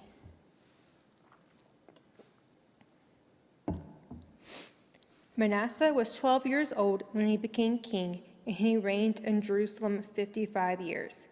He did evil in the eyes of the Lord, following the detestable practices of the nations the Lord had driven out before the Israelites. He rebuilt the high places his father Hezekiah had demolished. He also erected altars to the Baals and made Asherah poles. He bowed down to all the starry hosts and worshipped them. He built altars in the temple of the Lord, at which the Lord has said, "My name will remain in Jerusalem forever." In both courts of the temple of the Lord, he built altars to all the starry hosts. He sacrificed his children in the fire in the valley of Ben Hinnom, practiced divination and witchcraft, sought omens, and consulted mediums and spiritists. He did much evil in the eyes of the Lord, arousing his anger. He took the image he had made and put it in the God's temple, of which God had said to David and to his son Solomon, "In this temple and in Jerusalem, which I have chosen out of all the tribes of Israel, I will put my name forever. I will not again make the feet of the Israelites leave the land I assigned to your ancestors, if only they will be careful to do everything I commanded them concerning all the laws, decrees, and regulations given through Moses." But Manasseh led Judah and the people of Jerusalem astray, so they did more evil than the nations the Lord had destroyed before the Israelites. The Lord spoke to Manasseh and his people, but they paid no attention. So the Lord brought against them the army commanders of the king of Assyria, who took Manasseh prisoner, put a hook in his nose, bound him with bronze shackles, and took him to Babylon. In his distress, he sought the favor of the Lord his God and humbled himself greatly before the God of his ancestors. And when he prayed to him, the Lord was moved by his entreaty and listened to his plea. So he brought him back to Jerusalem and to his kingdom. Then Manasseh knew that the Lord is God. Afterward, he rebuilt the outer wall of the city of David, west of the Gihon spring in the valley, as far as the entrance of the fish gate, and encircling the hill of Ophel, he made it much higher. He stationed military commanders in all the fortified cities in Judah. He got rid of the foreign gods and removed the image from the temple of the Lord, as well as all the altars he had built on the temple hill and in Jerusalem. And he threw them out of the city. Then he restored the altar of the Lord and sacrificed fellowship offerings and thank offerings on it, and told Judah to serve the Lord, the God of Israel. The people, however, continued to sacrifice at the high places, but only to the Lord their God. The other events of Manasseh's reign, including his prayer to his God, and the words the seers spoke to him in the name of the Lord, the God of Israel, are written in the annals of the king of Israel. His prayer and how God was moved by his entreaty, as well as all his sins and unfaithfulness, and the sites where he built high places and set up Asherah poles and idols, he humbled himself. All these are written in the records of the seers. Manasseh rested with his ancestors and was buried in his palace, and Amon his son succeeded him as king. Amon was 22 years old when he became king, and he reigned in Jerusalem 2 years. He did evil in the eyes of the Lord, as his father Manasseh had done. Amon worshipped and offered sacrifices to all the idols Manasseh had made. But unlike his father Manasseh, he did not humble himself before the Lord.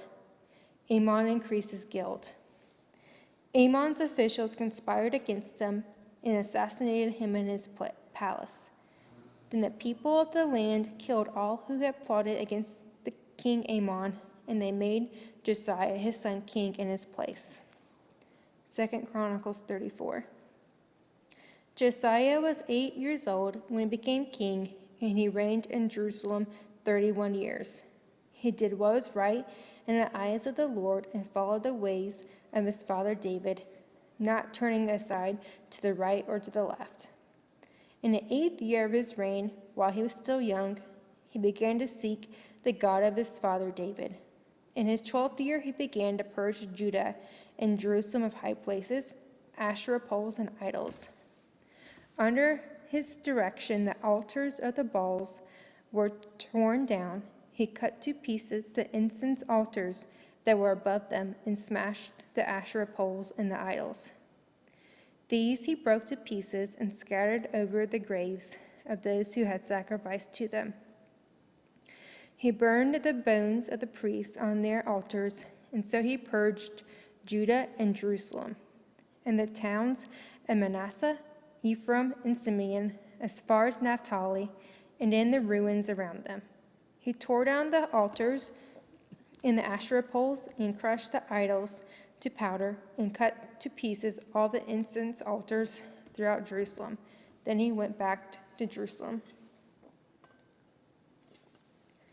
In the 18th year of Josiah's reign, to purify the land and the temple, he sent Shaphan, son of Zallah, and Messiah, the ruler of the city, with Joah, son of Joahaz, the recorder, to repair the temple of the Lord his God.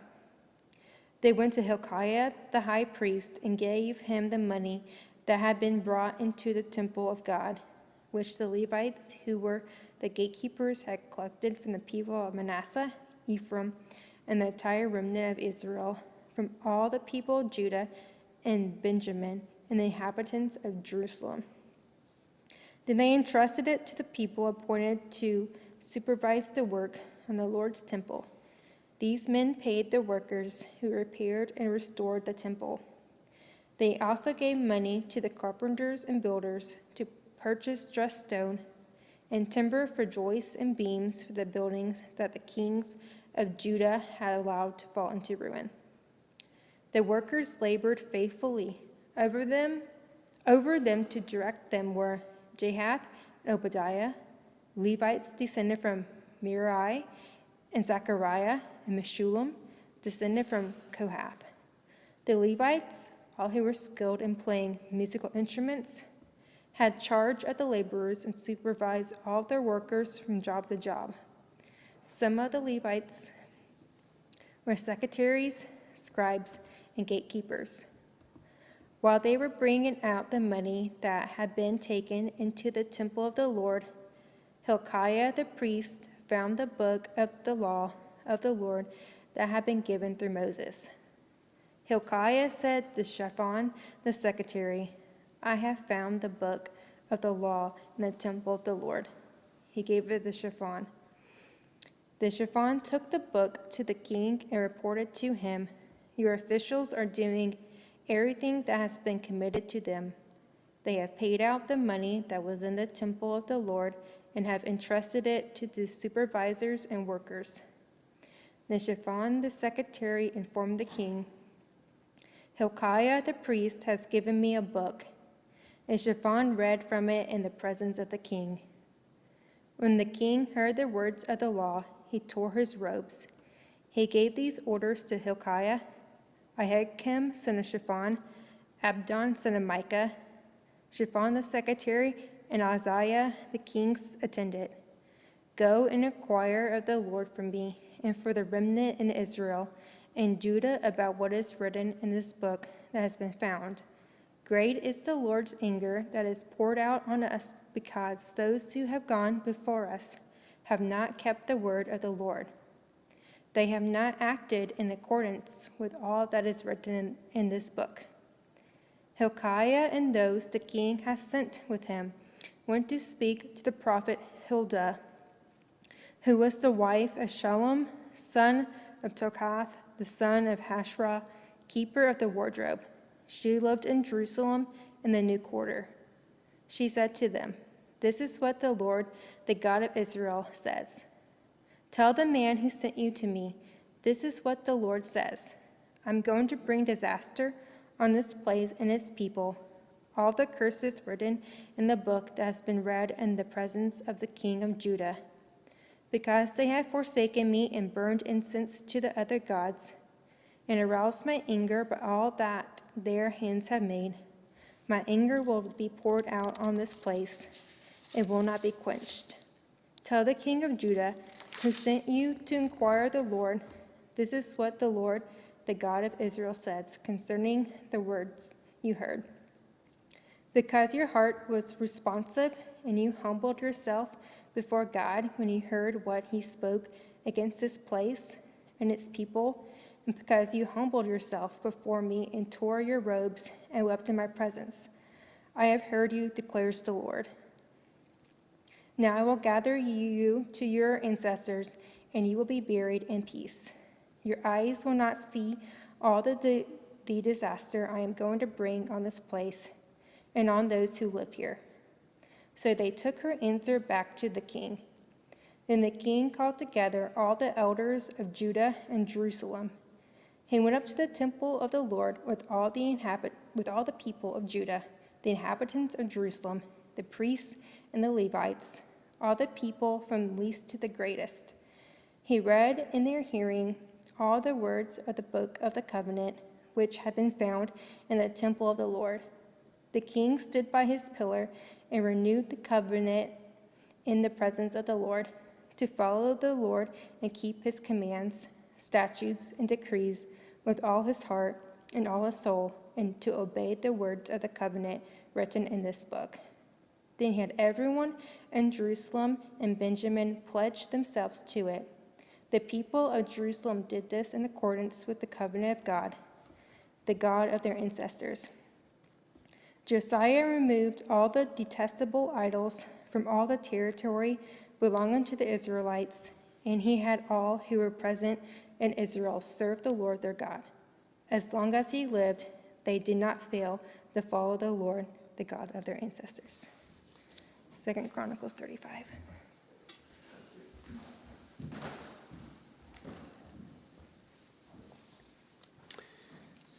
Second Chronicles 35.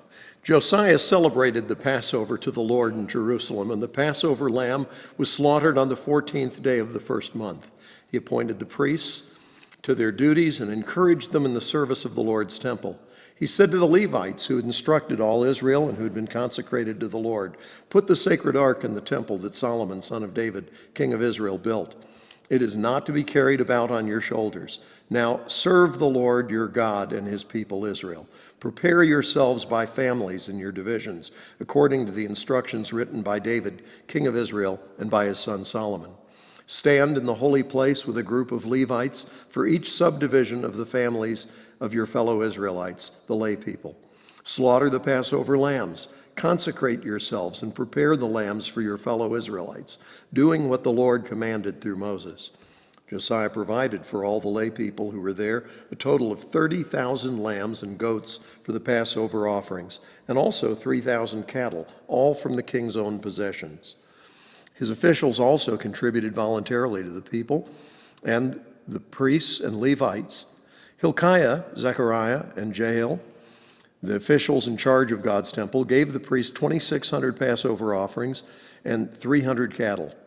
Also, Conaniah, along with Shemaiah and Netaniel, his brothers, and Hashabiah, Jael, and Jozabad, the leaders of the Levites, provided 5,000 Passover offerings and 500 head of cattle for the Levites.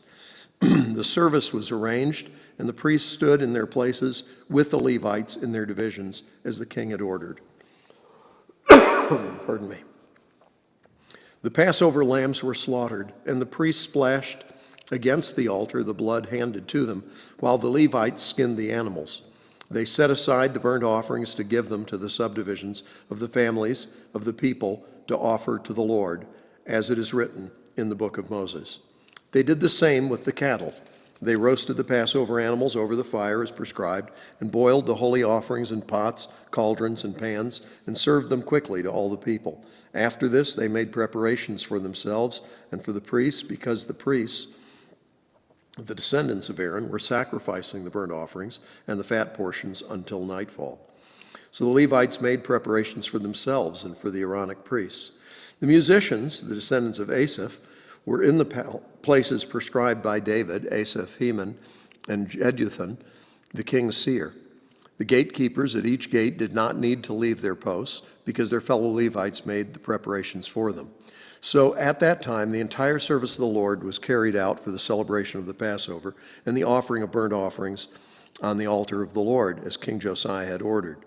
The Israelites who were present celebrated the Passover at that time and observed the festival of unleavened bread for 7 days. The Passover had not been observed like this in Israel since the days of the prophet Samuel, and none of the kings of Israel had ever celebrated such a Passover as did Josiah, with the priests, the Levites, and all the Judah and Israel who were there with the people of Jerusalem. This Passover was celebrated in the 18th year of Josiah's reign. After all this, when Josiah had set the temple in order, Necho, king of Egypt, went up to fight at Carchemish on the Euphrates, and Josiah marched out to meet him in battle. But Necho sent messengers to him, saying, "What quarrel is there, king of Judah, between you and me? It is not you I am attacking at this time, but the house with which I am at war. God has told me to hurry, so stop opposing God who is with me, or he will destroy you." Josiah, however, would not turn away from him, but disguised himself to engage him in battle. He would not listen to what Necho had said at God's command, but went to fight him on the plain of Megiddo. Archers shot King Josiah, and he told his officers, "Take me away, I'm badly wounded." So they took him out of his chariot, put him in his other chariot, and brought him to Jerusalem, where he died. He was buried in the tombs of his ancestors, and all Judah and Jerusalem mourned for him.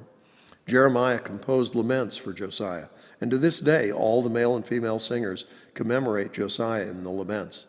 These became a tradition in Israel and are written in the laments. The other events of Josiah's reign and his acts of devotion in accordance with what is written in the law of the Lord, all the events from beginning to end are written in the book of the kings of Israel and Judah. Chapter 36. And the people of the land took Jehoahaz, son of Josiah, and made him king in Jerusalem in place of his father. Jehoahaz was 23 years old when he became king, and he reigned in Jerusalem 3 months. The king of Egypt dethroned him in Jerusalem and imposed on Judah a levy of 100 talents of silver and a talent of gold. The king of Egypt made Eliakim, a brother of Jehoahaz, king over Judah and Jerusalem, and changed Eliakim's name to Jehoiakim. But Necho took Eliakim's brother Jehoahaz and carried him off to Egypt. Jehoiakim was 25 years old when he became king, and he reigned in Jerusalem 11 years. He did evil in the eyes of the Lord his God. Nebuchadnezzar, king of Babylon, attacked him and bound him with bronze shackles to take him to Babylon. Nebuchadnezzar also took to Babylon articles from the temple of the Lord and put them in his temple there. The other events of Jehoiakim's reign, the detestable things he did, and all that was found against him, are written in the book of the kings of Israel and Judah. And Jehoiakim, his son, succeeded him as king. Jehoiakim was 18 years old when he became king, and he reigned in Jerusalem 3 months and 10 days. He did evil in the eyes of the Lord. In the spring, King Nebuchadnezzar sent for him and brought him to Babylon, together with articles of value from the temple of the Lord, and he made Jehoiakim's uncle, Zedekiah, king over Judah and Jerusalem. Zedekiah was 21 years old when he became king, and he reigned in Jerusalem 11 years. He did evil in the eyes of the Lord, his God, and did not humble himself before Jeremiah the prophet, who spoke the word of the Lord. He also rebelled against King Nebuchadnezzar, who had made him take an oath in God's name. He became stiff-necked and hardened his heart and would not turn to the Lord, the God of Israel. Furthermore, all the leaders of the priests and the people became more and more unfaithful, following all the detestable practices of the nations and defiling the temple of the Lord, which he had consecrated in Jerusalem. The Lord, the God of their ancestors, sent word to them through his messengers again and again, because he had pity on his people and on his dwelling place. But they mocked God's messengers, despised his words, and scoffed at his prophets, until the wrath of the Lord was aroused against his people, and there was no remedy. He brought up against them the king of the Babylonians, who killed their young men with the sword in the sanctuary, and did not spare young men or young women, the elderly or the infirm. God gave them all into the hands of Nebuchadnezzar. He carried to Babylon all the articles from the temple of God, both large and small, and the treasures of the Lord's temple, and the treasures of the king and his officials. They set fire to God's temple and broke down the wall of Jerusalem. They burned all the palaces and destroyed everything of value there. He carried into exile to Babylon the remnant who escaped from the sword, and they became servants to him and his successors until the kingdom of Persia came to power. The land enjoyed its Sabbath rests. All the time of its desolation it rested, until the 70 years were completed in fulfillment of the word of the Lord spoken by Jeremiah. In the first year of Cyrus, king of Persia, in order to fulfill the word of the Lord spoken by Jeremiah, the Lord moved the heart of Cyrus, king of Persia, to make a proclamation throughout his realm, and also to put it in writing. This is what Cyrus, king of Persia, says. "The Lord, the God of heaven, has given me all the kingdoms of the earth, and he has appointed me to build a temple for him at Jerusalem and Judah. Any of his people among you may go up, and may the Lord their God be with them." Ezra, chapter 1. In the first year of Cyrus, king of Persia, in order to fulfill the word of the Lord spoken by Jeremiah, the Lord moved the heart of Cyrus, king of Persia, to make a proclamation throughout his realm, and also to put it in writing. This is what Cyrus, king of Persia, says. The Lord, the God of heaven, has given me all the kingdoms of the earth, and he has appointed me to build a temple for him at Jerusalem in Judah. Any of his people among you may go up to Jerusalem and Judah and build the temple of the Lord, the God of Israel, the God who is in Jerusalem, and may their God be with them. And in any locality where survivors may now be living, the people are to provide them with silver and gold, with goods and livestock, and with freewill offerings for the temple of God in Jerusalem. Then the family heads of Judah and Benjamin, and the priests and Levites, everyone whose heart God had moved, prepared to go up and build the house of the Lord in Jerusalem. All their neighbors assisted them with articles of silver and gold, with goods and livestock, and with valuable gifts in addition to all the freewill offerings. Moreover, King Cyrus brought out the articles belonging to the temple of the Lord, which Nebuchadnezzar had carried away from Jerusalem and had placed in the temple of his God. Cyrus, king of Persia, had them brought by Mithredath, the treasurer, who counted them out to Sheshbazzar, the prince of Judah. This was the inventory. Gold dishes, 30. Silver dishes, 1,000. Silver pans, 29. Gold bowls, 30. Matching silver bowls, 410. Other articles, 1,000. In all, there were 5,400 articles of gold and of silver. Sheshbazzar brought all these along with the exiles when they came up from Babylon to Jerusalem. Chapter 2. Now these are the people of the province who came up from the captivity of the exiles, whom Nebuchadnezzar, king of Babylon, had taken captive to Babylon. They returned to Jerusalem and Judah, each to their own town, in company with Zerubbabel, Joshua, Nehemiah, Zariah, Reelaiah, Mordecai, Bilshan, Mizpar, Bigvai, Rehum, and Baanah. The list of the men of the people of Israel, the descendants of Parosh, 2,172, of Shephatiah, 372, of Era, 775, of Pahath Moab, through the line of Jeshua and Joab, 2,812, of Elam, 1,254, of Zatu, 945, of Zakai, 760, of Bani, 642, of Babai, 623, of Asgad, 1,222, of Adonikam, 666, of Bigvai, 2,056, of Aden, 454, of Ater, through Hezekiah, 98, of Bezai, 323, of Jorah, 112, of Hashem, 223, of Gabar, 95, the men of Bethlehem, 123, of Netophah, 56, of Anatoth, 128, of Asmaveth, 42, of Kiriath Jearim, Kephirah, and Beeroth, 743, of Ramah and Geba, 621, of Michmash, 122, of Bethel and Ai, 223, of Nebo, 52, of Magbish, 156, of the other Elam, 1,254, of Harim, 320, of Lod, Hadid, and Ono, 725, of Jericho, 345, of Sanaa, 3,630. The priests, descendants of Jedediah through the family of Yeshua, 973, of Immer, 1,052, of Pashur, 1,247, of Harim, 1,017. The Levites, the descendants of Yeshua and Kadmiel, of the line of Hodaviah, 74. The musicians, the descendants of Asaph, 128. The gatekeepers of the temple, the descendants of Shallum, Ater, Talmon, Akub, Hatita, and Shobai, 139.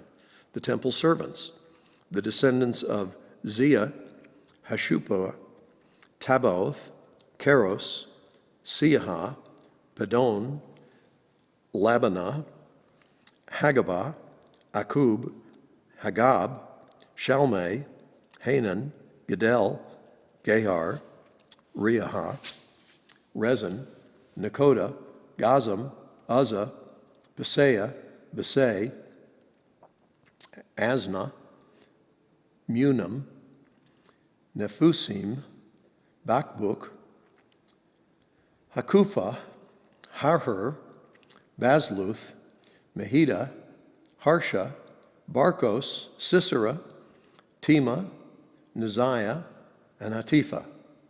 The descendants of the servants of Solomon. The descendants of Sotai, Hassophereth, Peruda, Jala, Darkon, Gedel, Shephathiah, still don't have it, Shephatiah, Hatil, Pokereth, Hazebaim, and Ami. The temple servants and the descendants of the servants of Solomon, 392. The following came up from the towns of Tel Melah, Tel Harsha, Kerub, Adon, and Immer, but they could not show that their families were descended from Israel. The descendants of Delaiah, Tobiah, and Nekoda, 652. And from among the priests, the descendants of Hobaiah, Hakaz, and Barzillai, a man who'd married a daughter of Barzillai, the Gileadite, and was called by that name. These searched for their family records, but they could not find them, and so were excluded from the priesthood as unclean. The governor ordered them not to eat any of the most sacred food until there was a priest ministering with the Urim and Thummim. The whole company numbered 42,360, besides their 7,337 male and female slaves, and they also had 200 male and female singers. They had 736 horses, 245 mules, 435 camels, and 6,720 donkeys. When they arrived at the house of the Lord in Jerusalem, some of the heads of the families gave freewill offerings toward the rebuilding of the house of God on its site. According to their ability, they gave to the treasury for this work 61,000 derricks of gold, 5,000 minas of silver, and 100 priestly garments. The priests, the Levites, the musicians, the gatekeepers, and the temple servants settled in their own towns, along with some of the other people, and the rest of the Israelites settled in their towns. Chapter 3. When the 7th month came, and the Israelites had settled in their towns, the people assembled together as one in Jerusalem. Then Joshua, son of Jozadak, and his fellow priests, and Zerubbabel, son of Shealtiel, and his associates, began to build the altar of the God of Israel, to sacrifice burnt offerings on it, in accordance with what is written in the law of Moses, the man of God. Despite their fear of the peoples around them, they built the altar on its foundation and sacrificed burnt offerings on it to the Lord, both the morning and evening sacrifices. Then, in accordance with what is written, they celebrated the Festival of Tabernacles with the required number of burnt offerings prescribed for each day.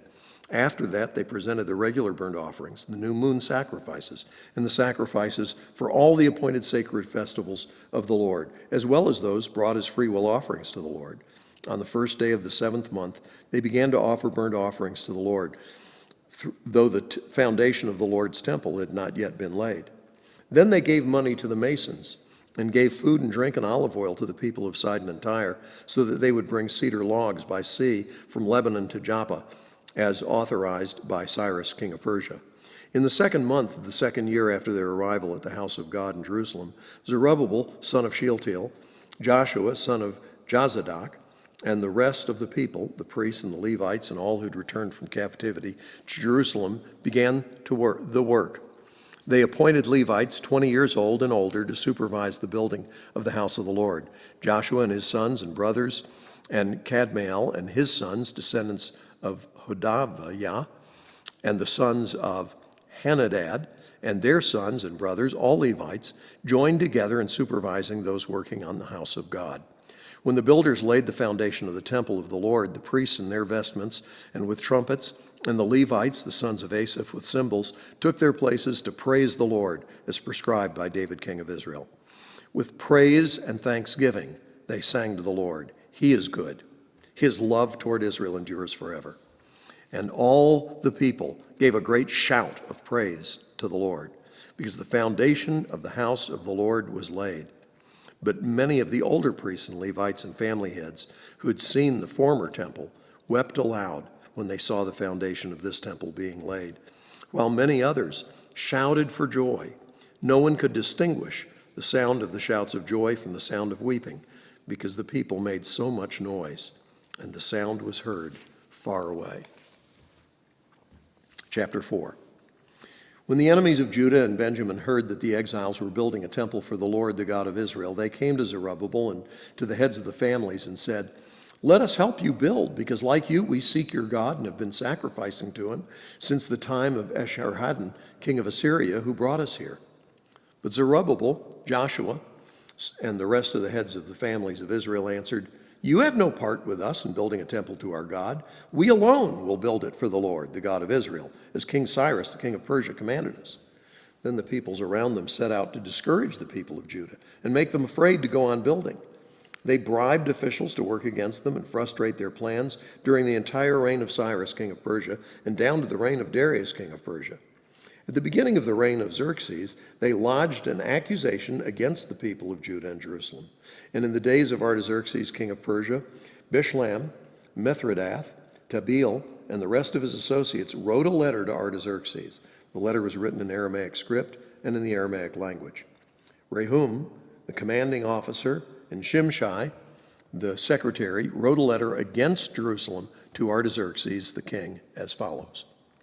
Rehum, the commanding officer, and Shimshai, the secretary, together with the rest of their associates, the judges, officials, and administrators over the people from Persia, Uruk, and Babylon, the Elamites of Susa, and other people whom the great and honorable Ashurbanipal deported and settled in the city of Samaria and elsewhere in the Trans-Euphrates. This is a copy of the letter they sent him. To Artaxerxes, from your servants in Trans-Euphrates, the king should know that the people who came up to us from you have gone to Jerusalem and are rebuilding that rebellious and wicked city. They are restoring the walls and repairing the foundations. Furthermore, the king should know that if this city is built and its walls are restored, no more taxes, tribute, or duty will be paid, and eventually the royal revenues will suffer. Now, since we are under obligation to the palace, and it is not proper for us to see the king dishonored, we are sending this message to inform the king so that a search may be made in the archives of your predecessors. In these records, you will find that this city is a rebellious city, troublesome to kings and provinces, a place with a long history of sedition. That is why this city was destroyed. We inform the king that if this city is built and its walls are restored, you will be left with nothing in Trans-Euphrates. The king sent this reply. To Rehum, the commanding officer, Shimshai, the secretary, and the rest of their associates living in Samaria and elsewhere in Trans-Euphrates. Greetings. The letter you sent us has been read and translated in my presence. I issued an order and a search was made, and it was found that this city has a long history of revolt against kings and has been a place of rebellion and sedition. Jerusalem has had powerful kings ruling over the whole of Trans-Euphrates, and taxes, tribute, and duty were paid to them. Now, issue an order to these men to stop work so that this city will not be rebuilt until I so order. Be careful not to neglect this matter. Why let this threat grow to the detriment of the royal interests? As soon as the copy of the letter of King Artaxerxes was read to Rehum and Shimshai, the secretary and their associates, they went immediately to the Jews in Jerusalem and compelled them by force to stop. Thus the work on the house of God in Jerusalem came to a standstill until the second year of the reign of Darius, king of Persia. Chapter 5.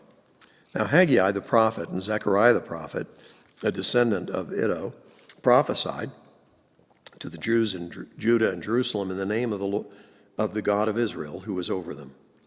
Then Zerubbabel, son of Shealtiel, and Joshua, son of Jozadak, sent to work to rebuild the house of God in Jerusalem, and the prophets of God were with them, supporting them.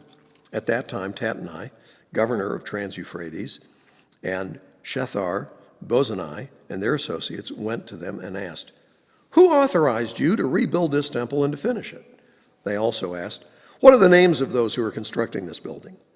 But the eye of their God was watching over the elders of the Jews, and they were not stopped until a report could go to Darius and his written reply be received. This is a copy of the letter that Tattenai, governor of Trans-Euphrates, and Shethar-Bozenai and their associates, the officials of Trans-Euphrates, sent to King Darius. The report they sent him read as follows. To King Darius, cordial greetings. The king should know that we went to the district of Judah, to the temple of the great God, The people are building it with large stones and placing the timbers in the walls. The work is being carried on with diligence and is making rapid progress under their direction. We questioned the elders and asked them, who authorized you to rebuild this temple and to finish it? We also asked them their names so that we could write down the names of their leaders for your information. This is the answer they gave us. We are the servants of the God of heaven and earth, and we are rebuilding the temple that was built many years ago, one that a great king of Israel built and finished. But because our ancestors angered the God of heaven, he gave them into the hands of Nebuchadnezzar the Chaldean, king of Babylon, who destroyed this temple and deported the people to Babylon. However, in the first year of Cyrus, king of Babylon, King Cyrus issued a decree to rebuild this house of God. He even removed from the temple of Babylon the gold and silver articles of the house of God, which Nebuchadnezzar had taken from the temple in Jerusalem and brought to the temple in Babylon. Then King Cyrus gave them to a man named Sheshbazzar, whom he had appointed governor. And he told him, take these articles and go and deposit them in the temple in Jerusalem and rebuild the house of God on its site. So this Sheshbazzar came and laid the foundations of the house of God in Jerusalem. From that day to the present, it has been under construction, but it is not yet finished.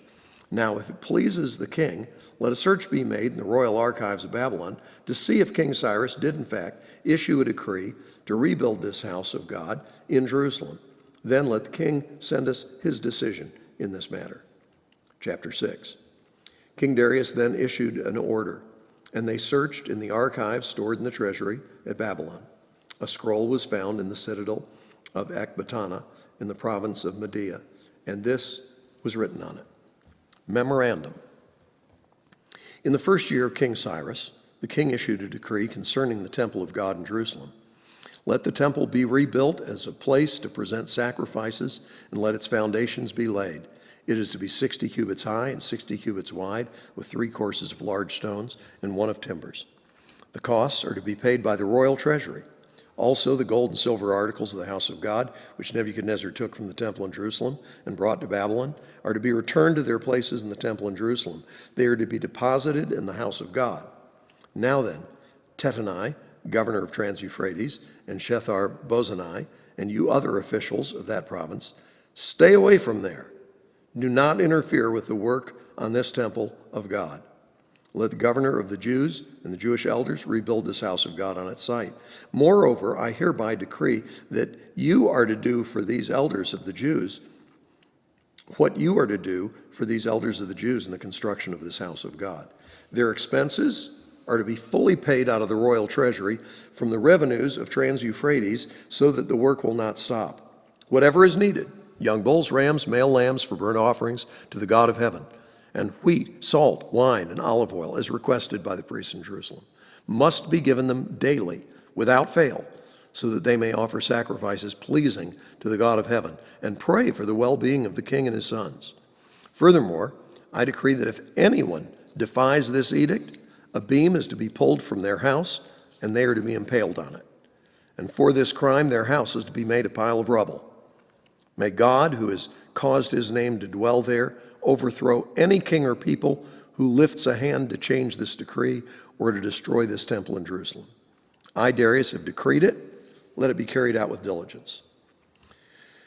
Then, because of the decree King Darius had sent, Tattenai, governor of Trans-Euphrates, and Shethar-Bozenai, and their associates carried it out with diligence. So the elders of the Jews continued to build and prosper under the preaching of Haggai, the prophet, and Zechariah, a descendant of Iddo. They finished building the temple according to the command of God, the God of Israel, the decrees of Cyrus, Darius, and Artaxerxes, king of Babylon. The temple was completed on the 3rd day of the month Adar, in the 6th year of the reign of King Darius. Then the people of Israel, the priests, the Levites, and the rest of the exiles celebrated the dedication of the house of God with joy. For the dedication of this house of God, they offered 100 bulls, 200 rams, 400 male lambs, and as a sin offering for all Israel, 12 male goats, 1 for each of the tribes of Israel. And they installed the priests in their divisions and the Levites in their groups for the service of God at Jerusalem, according to what is written in the book of Moses. On the 14th day of the 1st month, The exiles celebrated the Passover. The priests and Levites had purified themselves and were all ceremonially clean. The Levites slaughtered the Passover lamb for all the exiles, for their relatives, the priests, and for themselves. So the Israelites who had returned from the exile ate it, together with all who had separated themselves from the unclean practices of their Gentile neighbors in order to seek the Lord, the God of Israel. For 7 days they celebrated with joy the festival of unleavened bread, because the Lord had filled them with joy by changing the attitude of the king of Assyria, so that he assisted them in the work on the house of God, the God of Israel. Chapter 7.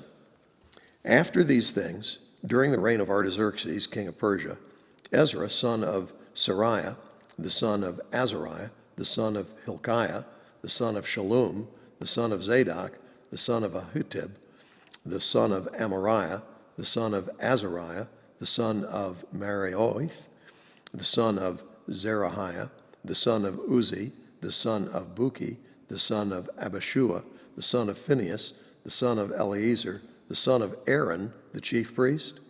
This Ezra came up from Babylon. He was a teacher well versed in the law of Moses, which the Lord, the God of Israel, had given. The king granted him everything he asked, for the hand of the Lord, his God, was on him. Some of the Israelites, including priests, Levites, musicians, gatekeepers, and temple servants, also came up to Jerusalem in the 7th year of King Artaxerxes. Ezra arrived in Jerusalem in the 5th month of the 7th year of the king. He had begun his journey from Babylon on the 1st day of the month, and he arrived in Jerusalem on the 1st day of the 5th month, for the gracious hand of his God was on him. For Ezra had devoted himself to the study and observance of the law of the Lord, and to teaching its decrees and laws in Israel. This is a copy of the letter King Artaxerxes had given to Ezra the priest, a teacher of the law, a man learned in matters concerning the commands and decrees of the Lord for Israel. Artaxerxes, King of Kings, to Ezra the priest, teacher of the law of the God of heaven, greetings. Now I decree that any of the Israelites in my kingdom, including the priests and Levites who volunteer to go to Jerusalem with you, may go. You are sent by the king and his 7 advisors to inquire about Judah and Jerusalem with regard to the law of your God, which is in your hand. Moreover, you are to take with you the silver and gold that the king and his advisors have freely given to the God of Israel, whose dwelling is in Jerusalem, together with all the silver and gold you may obtain from the province of Babylon, as well as the freewill offerings of the people and priests for the temple of their God in Jerusalem. With this money to be sure to buy bulls, rams, and male lambs, together with their grain offerings and drink offerings, and sacrifice them on the altar of the temple of your God in Jerusalem. You and your fellow Israelites may then do whatever seems best with the rest of the silver and gold, in accordance with the will of your God. Deliver to the God of Jerusalem all the articles entrusted to you for worship in the temple of your God, and anything else needed for the temple of your God that you're responsible to supply, you may provide from the royal treasury.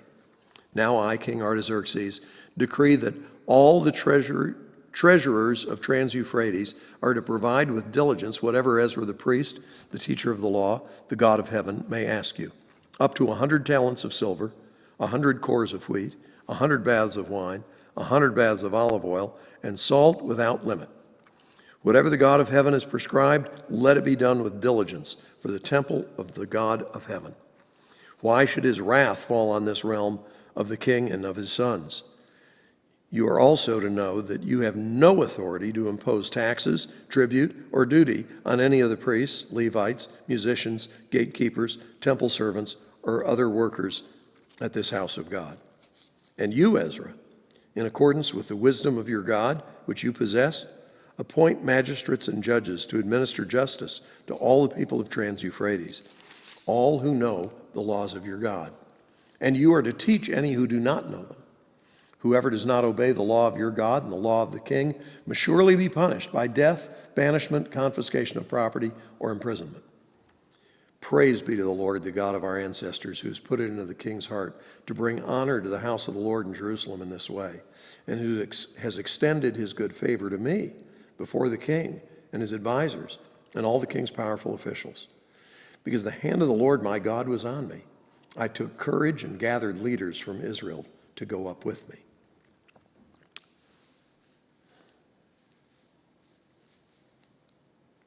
Chapter 8. These are the family heads and those registered with them who came up with me from Babylon during the reign of King Artaxerxes. Of the descendants of Phinehas, Gershom. Of the descendants of Ithamar, Daniel. Of the descendants of David, Hattush. Of the descendants of Shechaniah. Of the descendants of Parosh, Zechariah, and with him were registered 150 men. Of the descendants of Pahath Moab, Elihonai, son of Zariah, and with him 200 men. Of the descendants of Zatu, Shechaniah, son of Jahaziel, and with him 300 men. Of the descendants of Aden, Ebed, son of Jonathan, and with him 50 men. Of the descendants of Elam, Jeshaiah, son of Ataliah, and with him 70 men. Of the descendants of Shephatiah, Zebediah, son of Michael, and with him 80 men. Of the descendants of Joab, Obadiah, son of Jehiel, and with him 218 men. Of the descendants of Bani, Shelomith, son of Josaphiah, and with him 160 men. Of the descendants of Bebai, Zechariah, son of Bebai, and with him 28 men. Of the descendants of Azgad, Johanan, son of Hakatan, and with him 110 men. Of the descendants of Adonikam, the last ones, whose names were Eliphelet, Jeuel, and Shemaiah, and with them 60 men. Of the descendants of Bigvai, Uthai, Zakur, and with them 70 men. I assembled them at the canal that flows toward Ahava, and we camped there 3 days. When I checked among the people and the priests, I found no Levites there.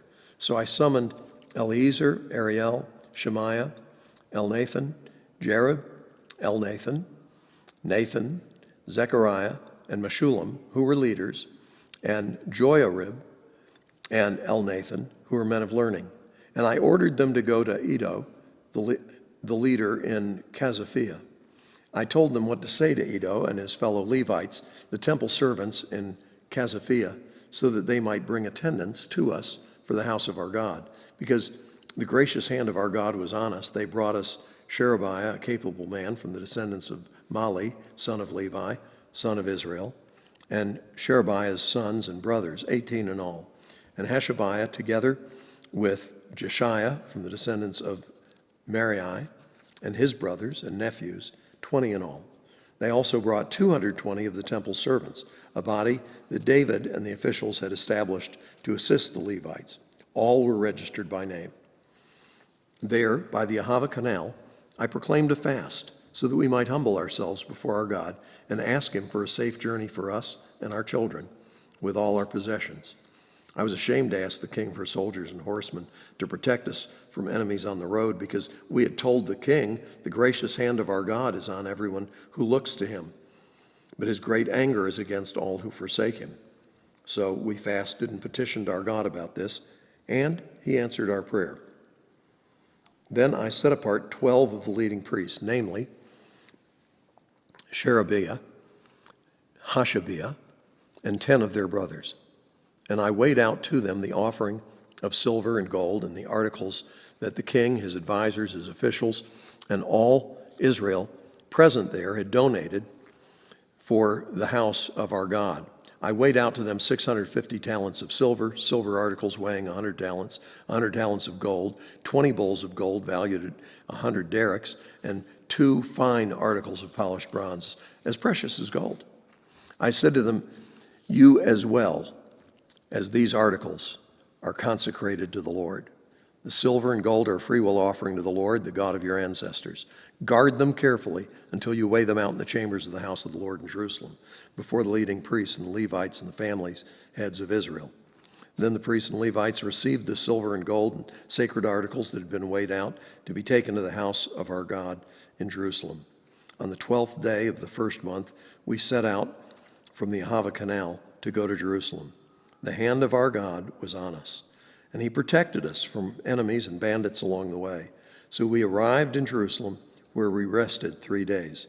On the 4th day, in the house of our God, we weighed out the silver and gold and the sacred articles into the hands of Meremoth, son of Uriah, the priest. Eleazar, son of Phinehas, was with him, and so were the Levites, Jozabad, son of Yeshua, and Noadiah, son of Binnui. Everything was accounted for by number and weight, and the entire weight was recorded at that time. Then the exiles who had returned from captivity sacrificed burnt offerings to the God of Israel, 12 bulls for all Israel, 96 rams, 77 male lambs, and as a sin offering, 12 male goats. All this was a burnt offering to the Lord. They also delivered the king's orders to the royal satraps and to the governors of Trans-Euphrates, who then gave assistance to the people, to the house of God.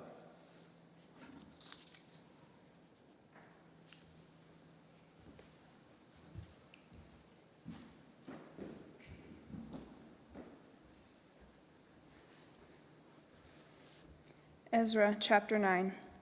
After these things had been done, the leaders came to me and said, "The people of Israel, including the priests and the Levites, have not kept themselves separate from the neighboring peoples with their detestable practices like those of the Canaanites, Hittites, Perizzites, Jebusites, Ammonites, Moabites, Egyptians, and Amorites. They have taken some of their daughters as wives for themselves and their sons, and have mingled the holy race with the peoples around them. And the leaders and officials have led the way in this unfaithfulness." When I heard this, I tore my tunic and cloak, pulled my hair from my head and beard, and sat down appalled. Then everyone who trembled at the words of the God of Israel gathered around me because of this unfaithfulness of the exiles, and I sat there appalled until the evening sacrifice. Then at the evening sacrifice, I rose from my self-abasement with my tunic and cloak torn, and fell on my knees with my hands spread out to the Lord my God, and prayed, "I am too ashamed and disgraced, my God, to lift up my face to you, because our sins are higher than our heads, and our guilt has reached to the heavens. From the days of our ancestors until now, our guilt has been great. Because of our sins, we and our kings and our priests have been subjected to the sword and captivity, to pillage and humiliation at the hand of foreign kings, as it is today. But now, for a brief moment, the Lord our God has been gracious in leaving us a remnant and giving us a firm place in his sanctuary. And so our God gives light to our eyes and a little relief in our bondage. Though we are slaves, our God has not forsaken us in our bondage. He has shown us kindness in the sight of the kings of Persia. He has granted us new life to rebuild the house of our God and repair its ruins. And he has given us a wall of protection in Judah and Jerusalem. But now, our God, what can we say after this? For we have forsaken the commands you gave through your servants and prophets when you said, 'The land you are entering to possess is a land polluted by the corruption of its peoples. By their detestable practices, they have filled it with their impurity from one end to the other. Therefore, do not give your daughters in marriage to their sons, or take their daughters for your sons. Do not seek a treaty of friendship with them at any time, that you may be strong and eat the good things of the land and leave it to your children as an everlasting inheritance. What has happened to us is a result of our evil deeds and our great guilt, and yet, our God, you have punished us, less than our sins deserved, and have given us a remnant like this. Shall we then break your commands again and intermarry with the peoples who commit such detestable practices? Would you not be angry enough with us to destroy us, leaving us no remnant or survivor? Lord, the God of Israel, you are righteous. We are left this day as a remnant. Here we are before you in our guilt, though because of it not one of us can stand in your presence." Ezra chapter 10. While Ezra was praying and confessing, weeping and throwing himself down before the house of God, a large crowd of Israelites, men, women, and children, gathered around him. They too wept bitterly. Then Shechaniah, son of Jehiel, one of the descendants of Elam, said to Ezra, "We have been unfaithful to our God by marrying foreign women from the peoples around us. But in spite of this, there is still hope for Israel. Now let us make a covenant before our God to send away all these women and their children in accordance with the counsel of my Lord, and of those who fear the commands of our God. Let it be done according to the law. Rise up, this matter is in your hands. We will support you, so take courage and do it." So Ezra rose up and put the leading priests and Levites and all Israel under oath to do what had been suggested. And they took the oath. Then Ezra withdrew from before the house of God and went to the room of Jehohanan, son of Elishib. While he was there, he ate no food and drank no water, because he continued to mourn over the unfaithfulness of the exiles. A proclamation was then issued throughout Judah and Jerusalem for all the exiles to assemble in Jerusalem. Anyone who failed to appear within 3 days would forfeit all his property in accordance with the decision of the officials and elders, and would himself be expelled from the assembly of the exiles.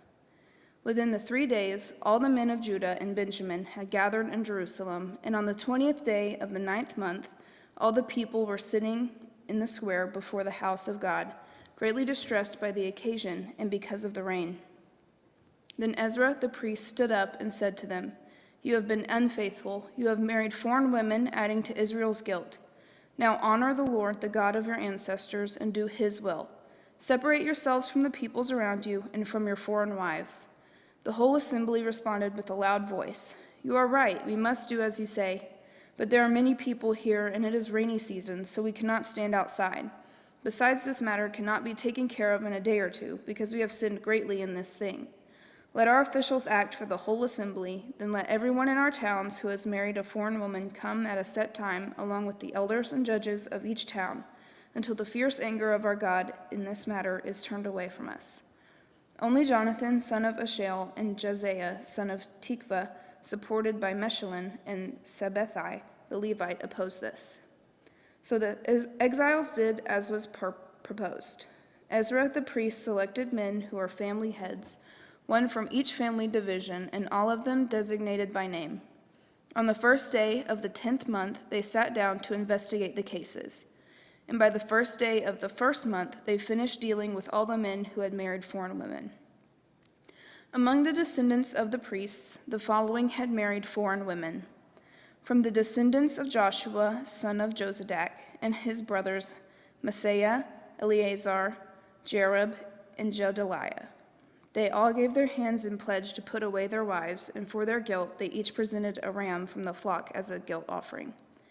From the descendants of Immer, Hanai and Zebediah. From the descendants of Haram, Maaseiah, Elijah, Shemaiah, Jehiel, and Uzziah. From the descendants of Pashur, Eloni, Maaseiah, Ishmael, Nathanael, Jozabad, and Elasah.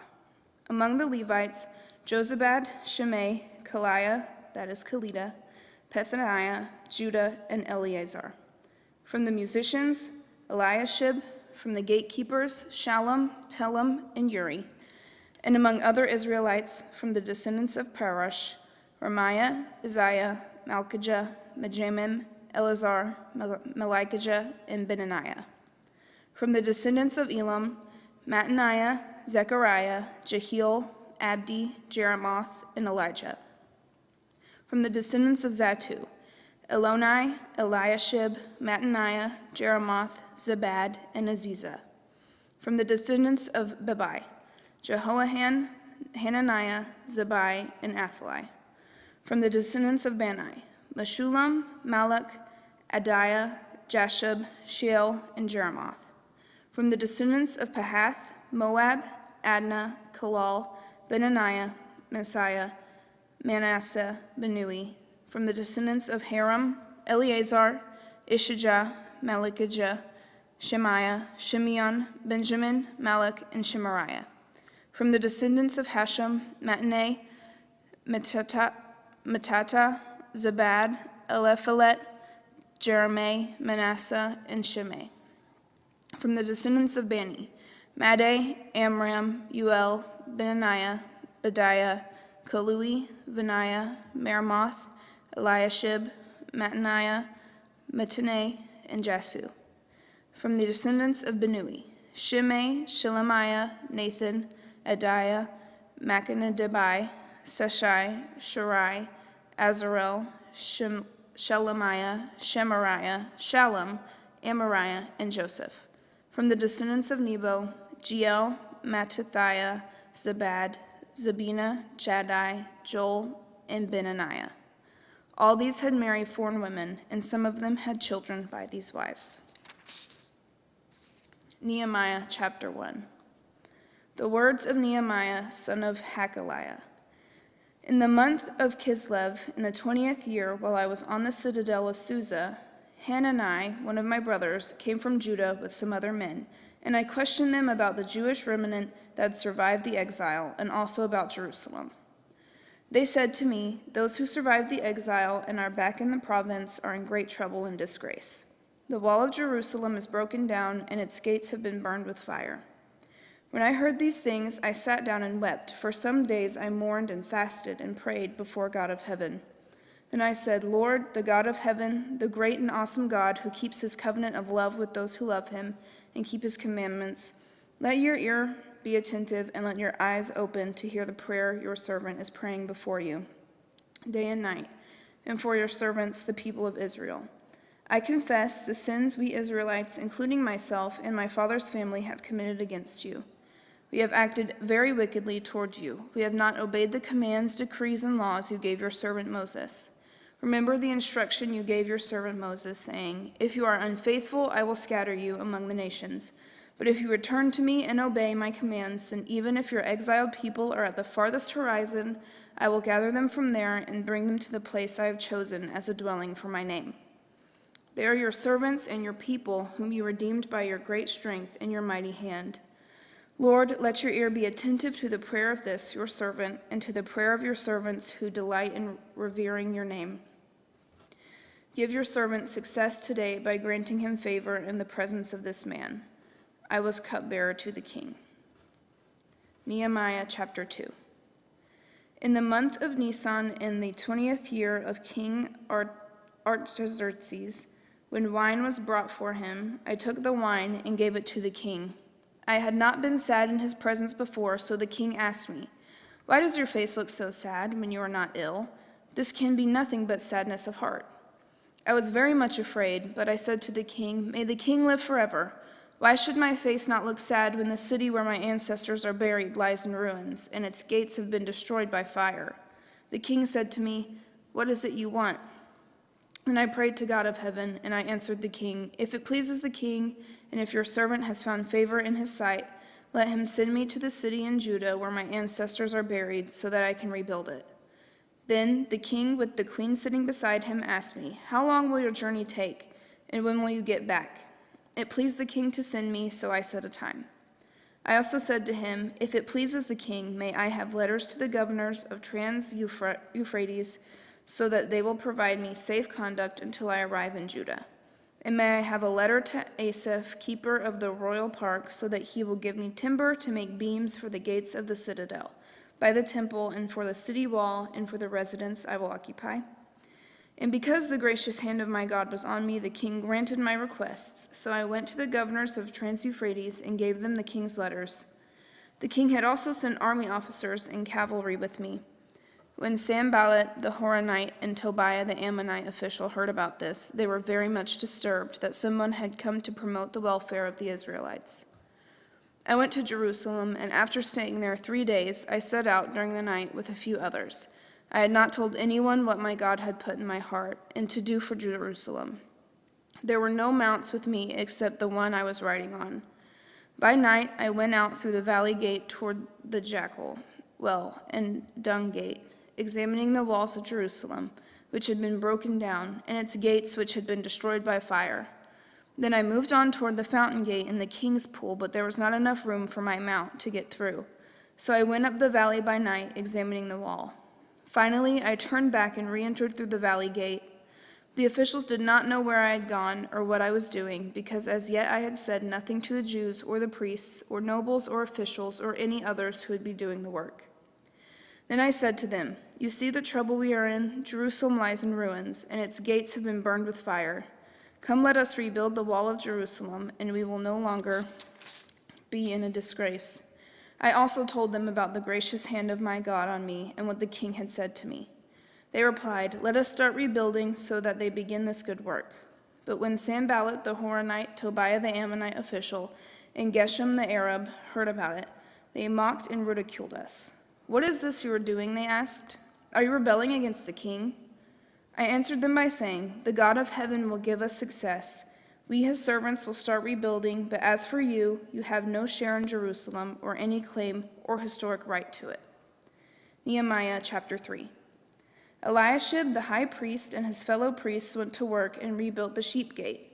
They dedicated it and set its doors in place, building as far as the Tower of the 100, which they dedicated, and as far as the Tower of Hananel. The men of Jericho built the adjoining section, and Zachar, son of Imri, built next to them. The fish gate was rebuilt by the sons of Hassanah. They laid its beams and put its doors and bolts and bars in place. Meremoth, son of Uriah, the son of Hakkoz, repaired the next section. Next to him, Meshullam, son of Berechiah, the son of Meshezabel, made repairs, and next to them Zadok, son of Bana, also made repairs. The next section was repaired by the men of Tekoa, but their nobles would not put their shoulders to work under the supervisors. The Jeshanah gate was repaired by Joadiah, son of Paseah, and Meshullam, son of Besodeiah. They laid its beams and put its doors with their bolts and bars in place. Next to them, repairs were made by men from Gibeon and Mizpah, Melatiah of Gibeon and Jadon of Meronoth, places under the authority of the government of Trans-Euphrates. Uzziel, son of Herahiah, one of the goldsmiths, repaired the next section, and Hananiah, one of the perfume makers, made repairs to that. They restored Jerusalem as far as the broad wall. Rephaiah, son of Hur, ruler of a half-district of Jerusalem, repaired the next section. Adjoining this, Jediah, son of Haramphah, made repairs opposite his house, and Hattush, son of Hashbaniah, made repairs next to him. Malchijah, son of Haram, and Hashub, son of Pahath Moab, repaired another section. And the Tower of the Ovens, Shallum, son of Haloshesh, ruler of half-district of Jerusalem, repaired the next section with the help of his daughters. The valley gate was repaired by Hanan and the residents of Zanoah. They rebuilt it and put its doors with their bolts and bars in place. They also repaired 1,000 cubits of wall as far as the dung gate. The dung gate was repaired by Malchijah, son of Rechab, ruler of the district of Beth Hakerem. He rebuilt it and put its doors with their bolts and bars in place. The fountain gate was repaired by Shallun, son of Hosea, ruler of the district of Mizpah. He rebuilt it, roofing it over and putting its doors and bolts and bars in place. He also repaired the wall of the pool Siloam and the king's garden as far as the steps going down from the city of David. Beyond him, Nehemiah, son of Azbuk, ruler of a half-district of Beth-Zur, made repairs up to a point opposite the tombs of David as far as the artificial pool and the house of heroes. Next to him, the repairs were made by the Levites under Rahum, son of Bani. Beside him, Hashabiah, ruler of half the district, Kaliah, carried out repairs for his district. Next to him, the repairs were made by their fellow Levites under Benui, son of Henadad, ruler of the other half-district of Kaliah. Next to him, Ezer, son of Jeshua, ruler of Mizpah, repaired another section from a point facing the ascent to the armory as far as the angle of the wall.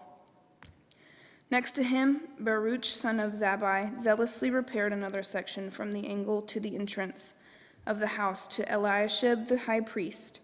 Next to him, Meremoth, son of Uriah, the son of Hakkoz, repaired another section from the entrance of Eliashib's house to the end of it. The repairs next to him were made by the priests from the surrounding region. Beyond them, Benjamin and Hashub made repairs in front of their house, and next to them, Azariah, son of Maaseiah and son of Ananiah, made repairs beside his house. Next to him, Benui, son of Henadad, repaired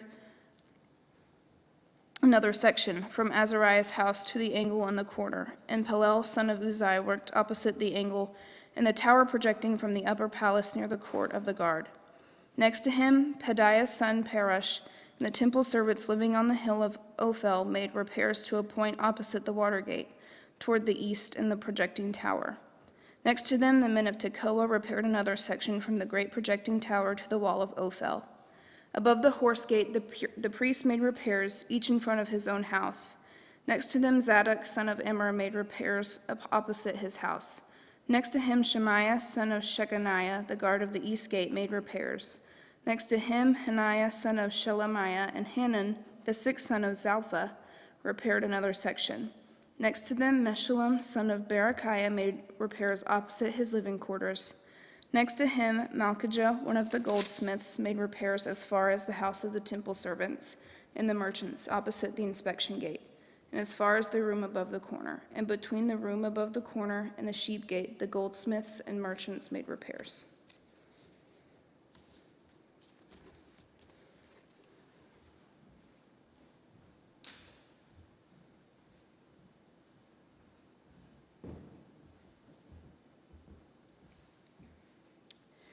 Nehemiah 4. When Sanballat heard that we were rebuilding the wall, he became angry and was greatly incensed. He ridiculed the Jews, and in the presence of his associates and the army of Samaria, he said, "What are those feeble Jews doing? Will they restore the wall? Will they offer sacrifices? Will they finish in a day? Can they bring the stones back to life from those heaps of rubble, burned as they are?" Tobiah the Ammonite, who was at his side, said, "What they are building, even a fox climbing up on it would break down their wall of stones. Hear us, our God, for we are despised. Turn their insults back on their own heads. Give them over as plunder in a land of captivity. Do not cover up their guilt or blot out their sins from your sight, for they have thrown insults in the face of the builders." So we rebuilt the wall till all of it reached half its height, for the people worked with all their heart. But when Sanballat, Tobiah, the Arabs, the Ammonites, and the people of Ashdod heard that the repairs to Jerusalem's walls had gone ahead and that the gaps were being closed, they were very angry. They all plotted together to come and fight against Jerusalem and stir up trouble against it. But we prayed to our God and posted a guard day and night to meet this threat. Meanwhile, the people in Judah said, "The strength of the laborers is giving out, and there is so much rubble that we cannot rebuild the wall." Also, our enemies said, "Before they know it or see us, we will be right there among them and will kill them and put an end to the work." Then the Jews who lived near them came and told us 10 times over, "Wherever you turn, they will attack us." Therefore, I stationed some of the people behind the lowest points of the wall, at the exposed places, posting them by families with their swords, spears, and bows. After I looked things over, I stood up and said to the nobles, the officials, and the rest of the people, "Don't be afraid of them. Remember the Lord who is great and awesome, and fight for your families, your sons, and your daughters, your wives, and your homes." When our enemies heard that we were aware of their plot, and that God had frustrated it, we all returned to the wall, each to our own work. From that day on, half of my men did the work, while the other half were equipped with spears, shields, bows, and armor. The officers posted them behind all the people of Judah who were building the wall. Those who carried materials did their work with one hand and held a weapon in the other, and each of the builders wore his sword at his side as he worked. But the man who sounded the trumpet stayed with me. Then I said to the nobles, the officials, and the rest of the people, "The work is extensive and spread out, and we are widely separated from each other along the wall. Wherever you hear the sound of the trumpet, join us there. Our God will fight for us." So we continued the work with half the men holding spears from the first light of dawn till the stars came out. At that time I also said to the people, "Have every man and his helper stay inside Jerusalem at night, so they can serve us as guards by night and as workers by day." Neither I, nor my brothers, nor my men, nor the guards with me took off our clothes. Each had his weapon, even when he went for water. Now the men and their wives raised a great outcry against their fellow Jews. Some were saying, "We and our sons and our daughters are numerous. In order for us to eat and stay alive, we must get grain." Others were saying, "We are mortgaging our fields, our vineyards, and our homes to get grain during this famine."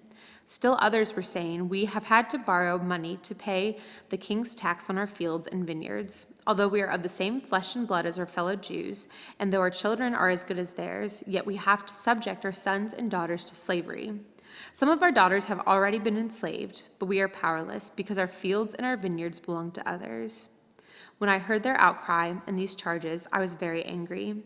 I pondered them in my mind and then accused the nobles and officials. I told them, "You are charging your own people interest." So I called together a large meeting to deal with them and said, "As far as possible, we have bought back our fellow Jews who were sold to the Gentiles. Now you are selling your own people only for them to be sold back to us." They kept quiet because they could find nothing to say. So I continued, What you are doing is not right. Shouldn't you walk in the fear of our God to avoid the reproach of our Gentile enemies? I and my brothers and my men are also lending the people money and grain. But let us stop charging interest. Give back to them immediately their fields, vineyards, olive groves, and houses, and also the interest you are charging them, 1% of the money, grain, new wine, and olive oil. We will give it back, they said, and we will not demand anything more from them. We will do as you say. Then I summoned the priests and made the nobles and officials take an oath to do what they had promised. I also shook out the folds of my robe and said, in this way may God shake out of their house and possessions anyone who does not keep this promise. So may such a person be shaken out and emptied. At this, the whole assembly said, Amen, and praised the Lord. And the people did as they had promised. Moreover, from the 20th year of Artaxerxes, when I was appointed to be their governor in the land of Judah, until his 32nd year, 12 years, neither I nor my brothers ate the food allotted to the governor. But the earlier governors, those preceding me, placed a heavy burden on the people and took 40 shekels of silver from them in addition to food and wine. Their assistants also lorded it over the people. But out of reverence for God, I did not act like that. Instead, I devoted myself to the work on this wall. All my men were assembled there for the work. We did not acquire any land. Furthermore, 150 Jews and officials ate at my table, as well as those who came to us from the surrounding nations. Each day, 1 ox, 6 choice sheep, and some poultry were prepared for me, and every 10 days an abundant supply of wine of all kinds. In spite of all this, I never demanded the food allotment to the governor, because the demands were heavy on these people.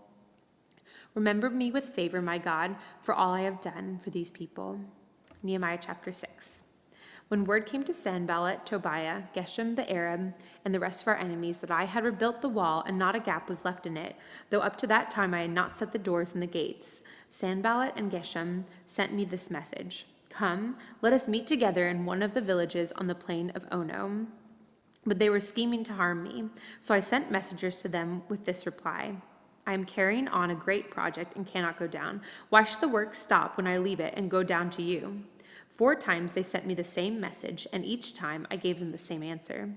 Then the 5th time, Sanballat sent his aide to me with the same message, and in his hand was an unsealed letter in which was written, It is reported among the nations, and Geshem says it is true, that you and the Jews are plotting to revolt, and therefore you are building the wall. Moreover, according to these reports, you are about to become their king, and have even appointed prophets to make this proclamation about you in Jerusalem. There is a king in Judah. Now this report will get back to the king. So come, let us meet together. I sent him this reply. Nothing like what you are saying is happening. You are just making it up out of your own head. They were all trying to frighten us, thinking their hands will get too weak for the work, and it will not be completed. But I prayed, now strengthen my hands. One day I went to the house of Shemaiah, son of Delaiah, the son of Mehetabel, who was shut in at his home. He said, Let us meet in the house of God, inside the temple, and let us close the temple doors, because men are coming to kill you. By night they are coming to kill you. But I said, Should a man like me run away? Or should someone like me go into the temple to save his life? I will not go. I realized that God had not sent him, but that he had prophesied against me because Tobiah and Sanballat had hired him. He had been hired to intimidate me so that I would commit a sin by doing this, and then they would give me a bad name to discredit me. Remember Tobiah and Sanballat, my God, because of what they have done. Remember also the prophet Noadiah, and how she and the rest of the prophets have been trying to intimidate me. So the wall was completed on the 25th of Elul in 52 days. When all our enemies heard about this, all the surrounding nations were afraid and lost their self-confidence because they realized that this work had been done with the help of our God. Also in those days, the nobles of Judah were sending many letters to Tobiah, and replies from Tobiah kept coming to them. For many in Judah were under oath to him, since he was son-in-law to Shechaniah, son of Era, and his son Jehohanan had married the daughter of Meshullam, son of Berechiah. Moreover, they kept reporting to me his good deeds, and then telling him what I said, and Tobiah sent letters to intimidate me. After the wall had been rebuilt and I had set the doors in place, the gatekeepers, the musicians, the Levites were appointed. I put in charge of Jerusalem my brother Hanani, along with Hananiah, the commander of the citadel, because he was a man of integrity and feared God more than most people do. I said to them, The gates of Jerusalem are not to be opened until the sun is hot. While the gatekeepers are still on duty, have them shut the doors and bar them. Also appoint residents of Jerusalem as guards, some at their posts and some near their own houses. Now the city was large and spacious, but there were few people in it, and the houses had not yet been rebuilt. So my God put it into my heart to assemble the nobles, the officials, and the common people for registration by families. I found the genealogical record of those who had been the first to return. This is what I found written there. These are the people of the province who came up from the captivity of the exiles whom Nebuchadnezzar, king of Babylon, had taken captive. They returned to Jerusalem and Judah, each to his own town, in company with Zerubbabel, Joshua, Nehemiah, Azariah, Rehemiah, Nahamani, Mordecai, Bilshan, Mispereth, Bigvai, Nahum, and Baanah. The list of the men of Israel, the descendants of Parosh, of Shephatiah, of Era, of Pahath Moab, through the line of Jeshua and Joab, of Elam, of Zatu, of Zakai, of Binnui, of Babai, of Asgad, of Adonikam, of Bigvai, of Aden, of Ater through Hezekiah, of Hashem, of Bazai, of Hariph, of Gibeon, the men of Bethlehem and Netophah, of Anathoth, of Beth Asmaveth, of Kiriath Jearim, Kephirah and Beeroth, of Ramah and Geba, of Michmash, of Bethel and Ai, of the other Nebo, of the other Elam, of Haram, of Jericho, of Lod, Hadid, and Ono, of Sineah, the priests, the descendants of Jediah through the family of Jeshua, of Immer, of Pashur, of Harim, of the Levites, the descendants of Jeshua, through Kadmiel, through the line of Hodaviah, the musicians, the descendants of Asaph, the gatekeepers, the descendants of Shallum, Ater, Talmon, Akub, Hatita, and Shobai, the temple servants, the descendants of Ziha, Hasupha, Tabiath, Keras, Sia, Padon, Lebanah, Hagabah, Shalmai, Hanan, Gidel, Gehar, Raya, Rezin, Nekoda, Gazam, Uzzah, Paseah, Basai, Meunim, Zephusim, Bakbuk, Hakupha, Harhur, Bazluth, Mahida, Harsha, Barkas, Sisera, Tema, Neziah, and Hatipha. The descendants of the servants of Solomon, the descendants of Sotai, Sophera, Perida, Jaela, Darkon, Gidel, Shephatiah, Hatil, Pokereth, Hazabiam, and Ammon, the temple servants and the descendants of the servants of Solomon. The following came up from the towns of Tel Melah, Tel Harsha, Kerub, Adon, and Immer, but they could not show that their families were descended from Israel, the descendants of Deliah, Tobiah, and Nekoda. And from among the priests, the descendants of Hobiah, Hakaz, and Barzillai, a man who had married a daughter of Barzillai, the Gileadite, and was called by that name. These searched for their family records, but they could not find them, and so were excluded from the priesthood as unclean. The governor therefore ordered them not to eat any of the most sacred food until there should be a priest ministering with the Urim and the Thummim. The whole company numbered 42,360, besides their 7,337 male and female slaves, and they also had 245 male and female singers. There were 736 horses, 245 mules, 435 camels, and 6,720 donkeys. Some of the heads of the families contributed to the work. The governor gave to the treasury 1,000 derricks of gold, 50 bowls, and 530 garments for priests. Some of the heads of the family gave to the treasury for the work 20,000 derricks of gold and 2,200 minas of silver. The total given by the rest of the people was 20,000 derricks of gold and 2,000 minas of silver and 67 garments for priests. The priests, the Levites, the gatekeepers, the musicians, and the temple servants, along with certain of the people and the rest of the Israelites, settled in their own towns. When the 7th month came, and the Israelites had settled in their towns, all the people came together as one in the square before the water gate. They told Ezra the teacher of the law to bring out the book of the law of Moses, which the Lord had commanded for Israel. So on the first day of the 7th month, Ezra the priest brought the law before the assembly, which was made up of men and women and all who were able to understand. He read it aloud from daybreak till noon as he faced the square before the water gate in the presence of the men, women, and others who could understand. And all the people listened attentively to the book of the law. Ezra, the teacher of the law, stood on a high wooden platform built for this occasion. Beside him on his right stood Mattithiah, Shema, Ananiah, Uriah, Hilkiah, and Messiah, and on his left were Pedaiah, Mishael, Malchijah, Hashum, Hashbaddanah, Zechariah, and Meshullam. Ezra opened the book. All the people could see him because he was standing above them. And as he opened it, the people all stood up. Ezra praised the Lord, the great God, and all the people lifted their hands and responded, "Amen, amen." Then they bowed down and worshiped the Lord with their faces to the ground. The Levites, Jeshua, Bani, Sherebiah, Jamin, Akkub, Shabbathai, Hodiah, Messiah, Kelita, Azariah, Jozabad, Hanan, and Peliah instructed the people in the law while the people were standing there. They read from the book of the law of God, making it clear and giving the meaning so that the people understood what was being read. Then Nehemiah the governor, Ezra the priest, and teacher of the law, and the Levites who were instructing the people said to them, "This day is holy to the Lord your God. Do not mourn or weep," for all the people had been weeping as they listened to the words of the law. Nehemiah said, "Go and enjoy choice food and sweet drinks, and send some of those who have nothing prepared. This day is holy to our Lord. Do not grieve, for the joy of the Lord is your strength." The Levites calmed all the people, saying, "Be still, for this is a holy day. Do not grieve." Then all the people went away to eat and drink, to send portions of food, and to celebrate with great joy, because they now understood the words that had been made known to them. On the second day of the month, the heads of all the families, along with the priests and the Levites, gathered around Ezra the teacher to give attention to the words of the law. They found written in the law, which the Lord commanded through Moses, that the Israelites were to live in temporary shelters during the festival of the 7th month, and that they should proclaim this word and spread it throughout their towns and in Jerusalem.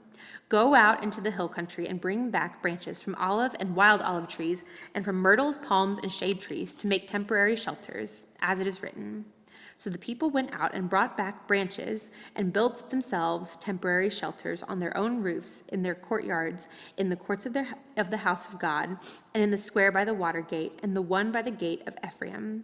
The whole company that had returned from exile built temporary shelters and lived in them.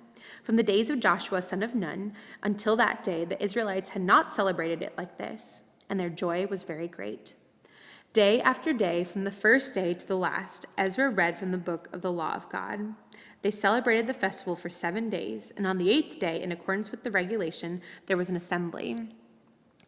Nehemiah chapter 9. On the 24th day of the same month, the Israelites gathered together, fasting and wearing sackcloth, and putting dust on their heads. Those of Israelite descent had separated themselves from all foreigners. They stood in their places and confessed their sins and the sins of their ancestors. They stood where they were and read from the book of the law of the Lord their God for a quarter of a day, and spent another quarter in confession and in worshiping the Lord their God. Standing on the stairs of the Levites were Jeshua, Bani, Kadmiel, Shebaniah, Bunai, Sherebiah, Bani, and Kanani. They cried out with loud voices to the Lord their God, and the Levites, Jeshua, Kadmiel, Bani, Hashabaniah, Sherebiah, Hodiah, Shebaniah, and Pethahiah said, "Stand up and praise the Lord your God, who is from everlasting to everlasting. Blessed be your glorious name, and may it be exalted above all blessing and praise. You alone are the Lord. You made the heavens, even the highest heavens, and all their starry hosts, the earth and all that is on it, the seas and all that is in them. You give life to everything. The multitudes of heaven worship you. You are the Lord God who chose Abram and brought him out of Ur of the Chaldeans and named him Abraham. You found his heart faithful to you, and you made a covenant with him to give to his descendants the land of the Canaanites, Hittites, Amorites, Perizzites, Jebusites, and Girgashites. You have kept your promise because you are righteous. You saw the suffering of our ancestors in Egypt. You heard their cry at the Red Sea. You sent signs and wonders against Pharaoh, against all his officials, and all the people of his land, for you knew how arrogantly the Egyptians treated them. You made a name for yourself, which remains to this day. You divided the sea before them so that they passed through on dry ground, but you hurled their pursuers into the depths like a stone into mighty waters. By day you led them with a pillar of cloud, and by night with a pillar of fire to give them light on the way they were to take. You came down on Mount Sinai. You spoke to them from heaven. You gave them regulations and laws that are just and right, and decrees and commands that are good. You made known to them your holy Sabbath and gave them commands that are good. You made known to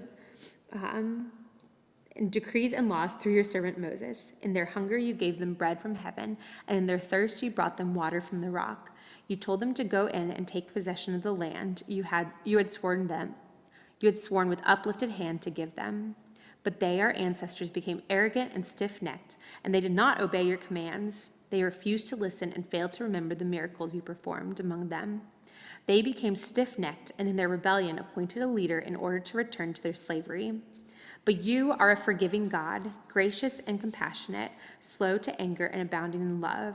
Therefore you did not desert them, even when they cast for themselves an image of a calf and said, "This is your God who brought you up out of Egypt," or when they committed awful blasphemies. Because of your great compassion, you did not abandon them in the wilderness. By day the pillars of cloud did not fail to guide them on their path, nor the pillar of fire by night to shine on the way they were to take. You gave your good spirit to instruct them. You did not withhold your manna from their mouths, and you gave them water for their thirst.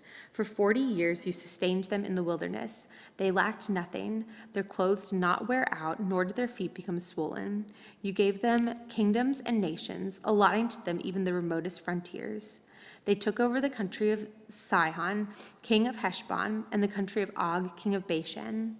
You made their children as numerous as the stars in the sky, and you brought them into the land that you told their parents to enter and possess. Their children went in and took possession of the land. You subdued before them the Canaanites who lived in the land. You gave the Canaanites into their hands along with the kings and the peoples of the land to deal with them as they pleased. They captured fortified cities and fertile land. They took possession of houses filled with all kinds of good things, wells already dug, vineyards, olive groves, and fruit trees in abundance.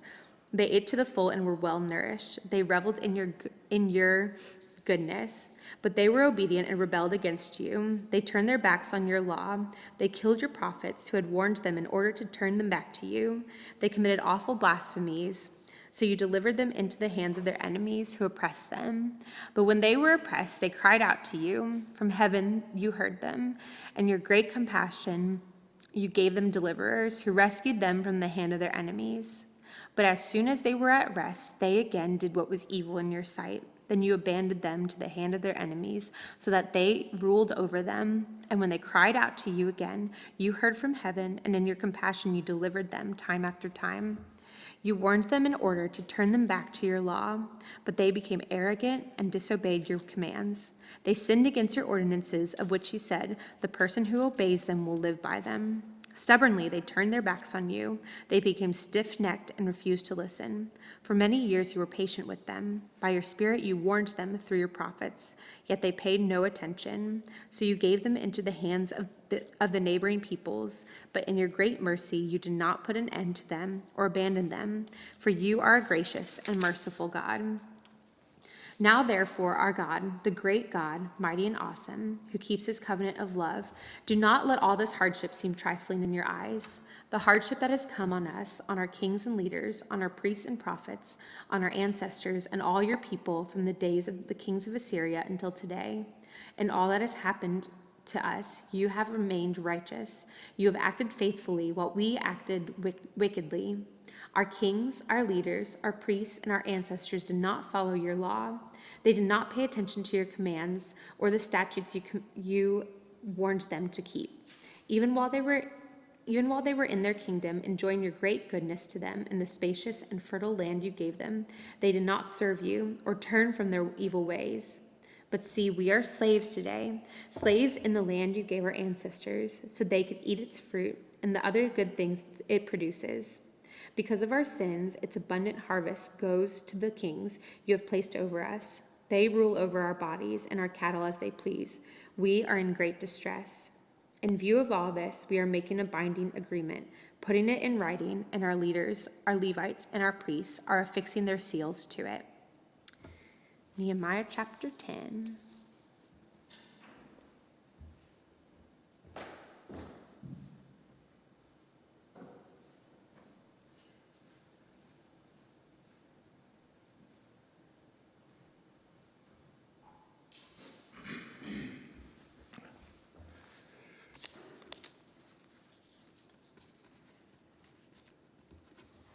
Nehemiah chapter 10.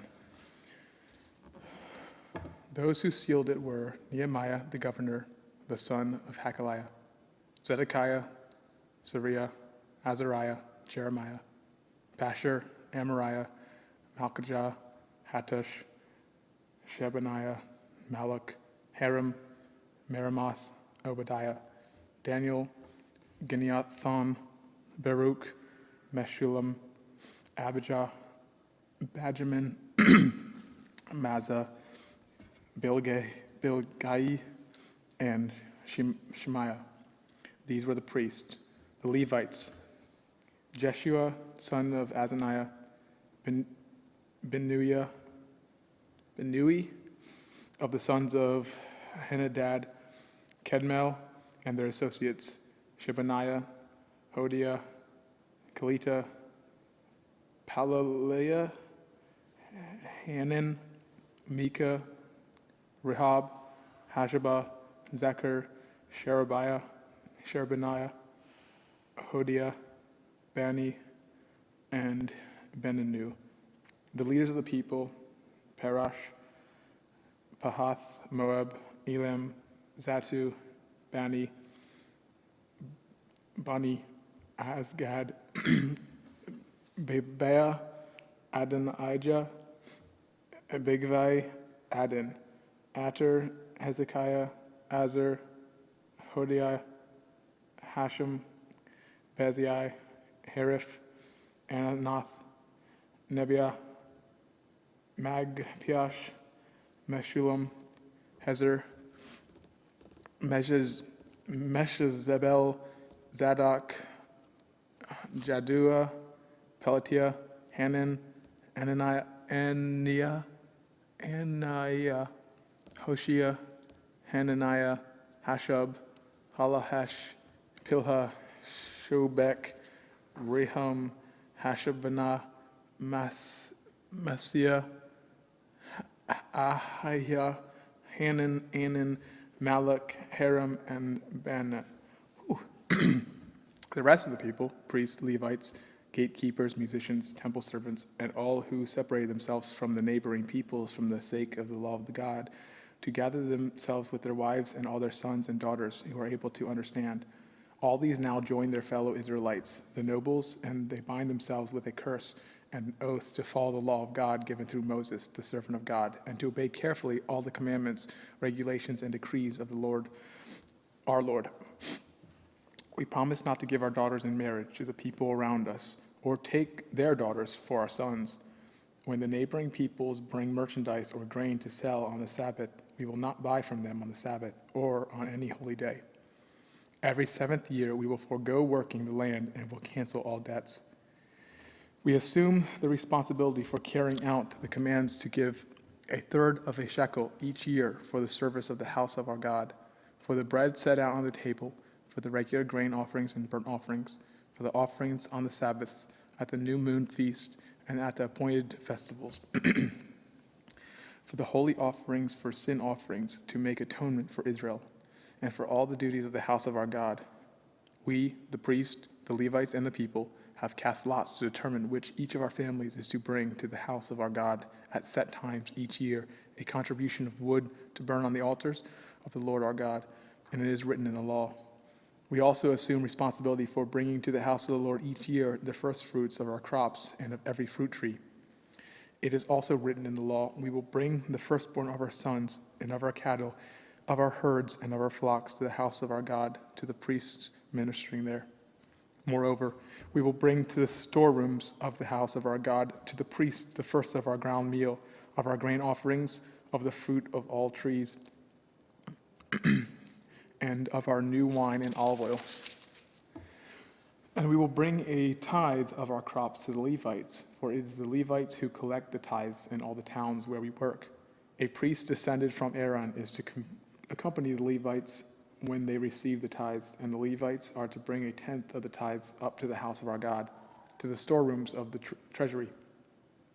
The people of Israel, including the Levites, are to bring their contributions of grain, new wine, and olive oil to the storerooms, where the articles for the sanctuary and for the ministering priests, the gatekeepers, and the musicians are also kept.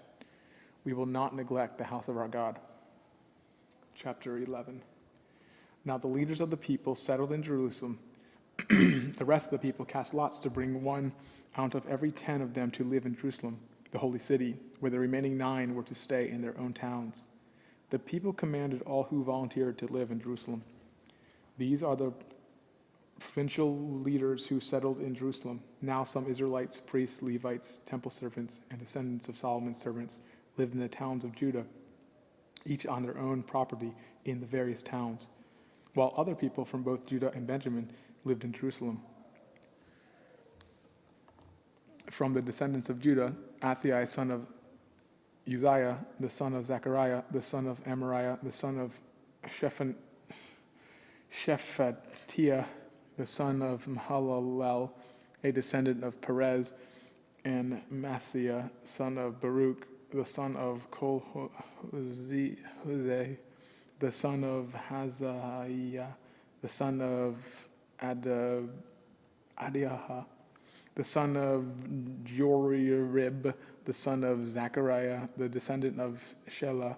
The descendants of Perez who lived in Jerusalem totaled 468 men of standing.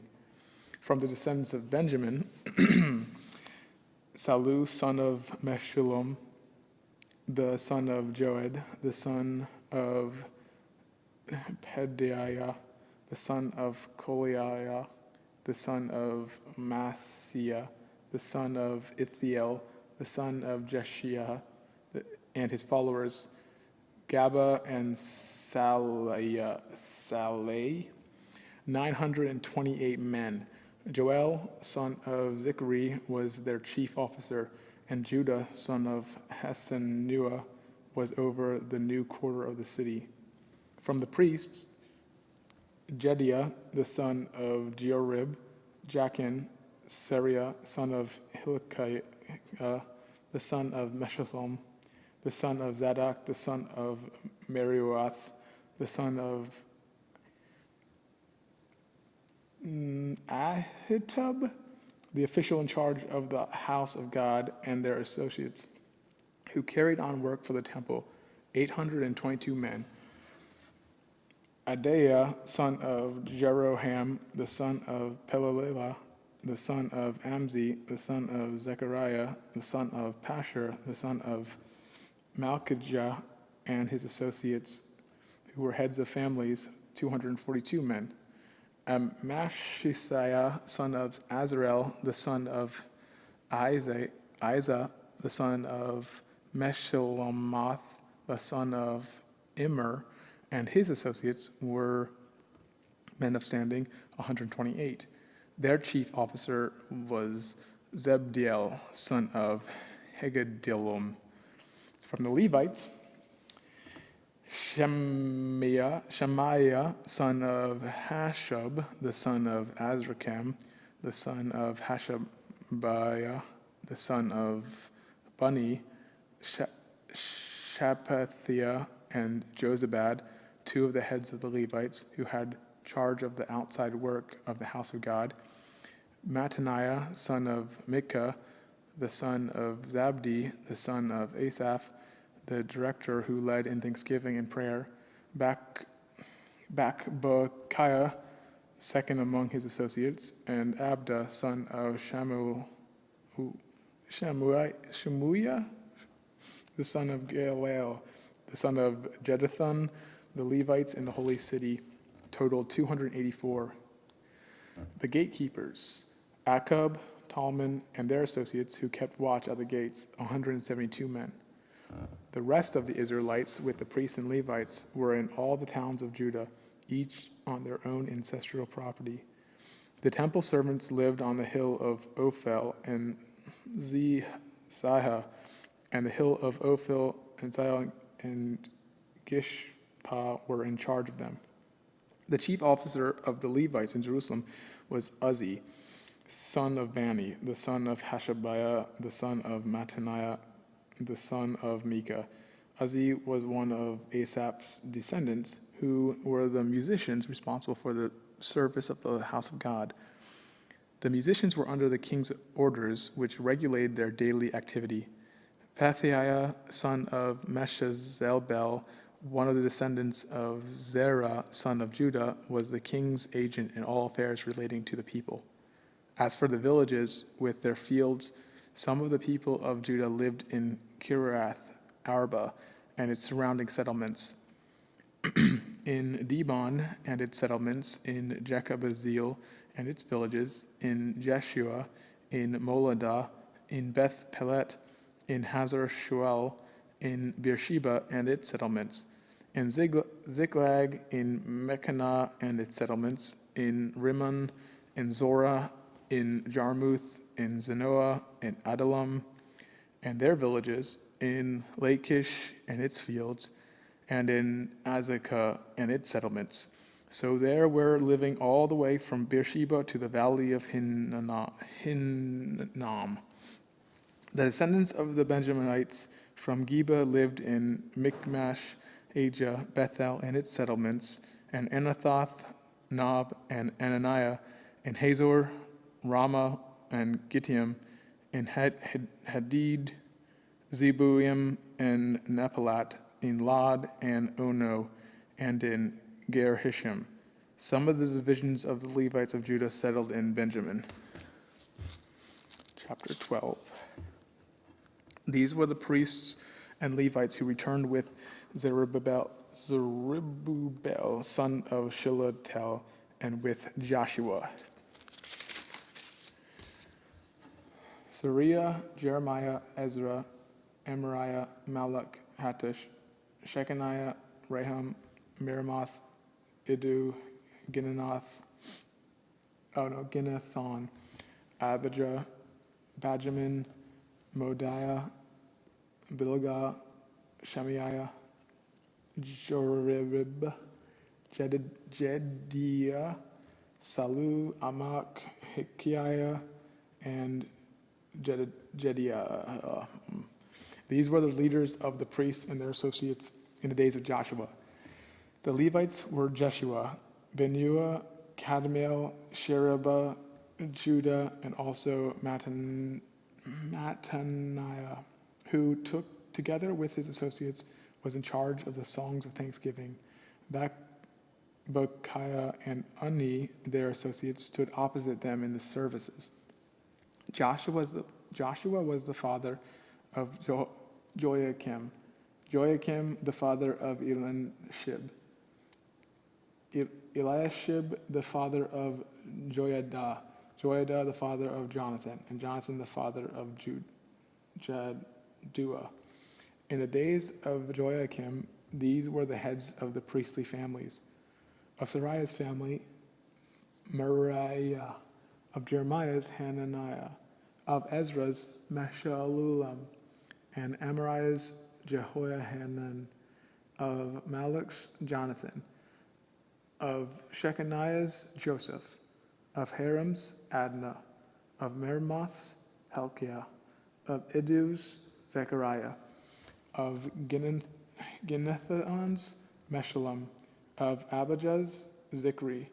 Of Minhamin's, and of Moadiah's, Piltai. Of Bilgah's, Shammua. Of Shammua's, Jehonathan. Of Joarib's, Mattanai. Of Jediah's, Uzzi. Of Salu's, Kalei. Of Amok's, Eber. Of Hilkiah's, Hashabiah. Of Jediah's, Nathaniel. The family heads of the Levites in the days of Eliashib, Joiada, Johanan, and Jaddua, as well as those of the priests, were recorded in the reign of Darius the Persian. The family heads among these descendants of Levi up to the time of Jehohanan, son of Eliashib, were recorded in the book of the Annals. And the leaders of the Levites were Hashabiah, Sherebiah, Jeshua, son of Kedemiel, and their associates, who stood opposite them to give praise and thanksgiving, one section responding to the other, as prescribed by David, the man of God. Mattaniah, Bakbukiah, Obadiah, Meshullam, Talman, and Akub were gatekeepers who guarded the storerooms at the gates. They served in the days of Joachim, son of Joshua, the son of Jozadak, and in the days of Nehemiah, the governor and of Ezra the priest, the teacher of the law. At the dedication of the wall of Jerusalem, the Levites were sought out from where they lived and were brought to Jerusalem to celebrate joyfully the dedication with songs of thanksgiving and with the music of cymbals, harps, and lyres. The musicians also were brought together from the region around Jerusalem, from the villages of the Netophathites, from Beth Gilgal, and from the area of Geba and Asmaveth. For the musicians had built villages for themselves around Jerusalem. When the priests and Levites had purified themselves ceremonially, they purified the people, the gates, and the wall. I had the leaders of Judah go up on top of the wall. I also assigned 2 large choirs to give thanks. One was to proceed on top of the wall to the right toward the dung gate. Hoshea and half the leaders of Judah followed them, along with Azariah, Ezra, Meshullam, Judah, Benjamin, Shemaiah, Jeremiah, as well as some priests with trumpets, and also Zechariah, son of Jonathan, the son of Shemaiah, the son of Mattaniah, the son of Machiah, the son of Zachar, the son of Asaph, and his associates, Shemaiah, Azarel, Milaliah, Galaliah, May, Nathaniel, Judah, and Hanani, with musical instruments prescribed by David, the man of God. Ezra, the teacher of the law, led the procession. At the fountain of the gate, they continued directly up the steps of the city of David on the ascent to the wall and passed above the site of David's palace to the water gate on the east. The second choir proceeded in the opposite direction. I followed them on top of the wall, together with half the people, past the tower of the ovens to the broad wall, even the gate of Ephraim and Jeshanah, the Jeshanah gate, the fish gate, the tower of Hananel, and the tower of 100. As far as the sheep gate, at the gate of the guard they stopped. The 2 choirs that gave thanks then took their places in the house of God. So did I, together with half the officials, as well as the priests. Eliakim, Maaseiah, Menamin, Micaiah, Elioenai, Zechariah, and Hananiah with their trumpets, and also Maaseiah, Shemaiah, Eleazar, Uzi, Jehohanan, Malchijah, Elam, and Ezer. The choirs sang under the direction of Jezreiah. And on that day they offered great sacrifices, rejoicing because God had given them great joy. The women and children also rejoiced. The sound of rejoicing in Jerusalem could be heard far away. At that time, men were appointed to be in charge of the storerooms for the contributions, first fruits, and tithes. From the fields around the town, they were to bring into the storerooms the portions required by the law for the priests and the Levites, for Judah was pleased with the ministering priests and Levites. They performed the services of their God and the service of purification, as did the musicians and gatekeepers, according to the commands of David and his son Solomon. For long ago, in the days of David and Asaph, there had been directions for the musicians and for the songs of praise and thanksgiving to God. So in the days of Zerubbabel and of Nehemiah, all Israel contributed the daily portions for their musicians and the gatekeepers. They also set aside the portion for the other Levites, and the Levites set aside the portion for the descendants of Aaron.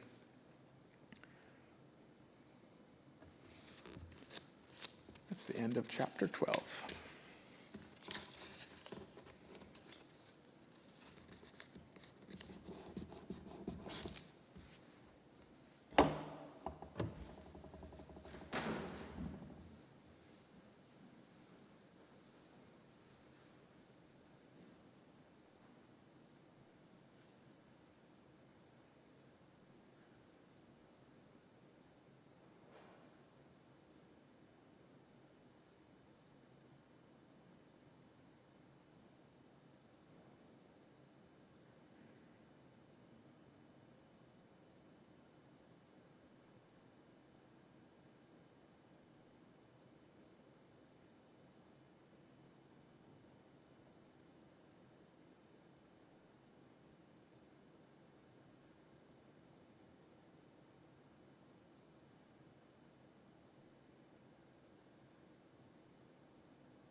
Nehemiah 13.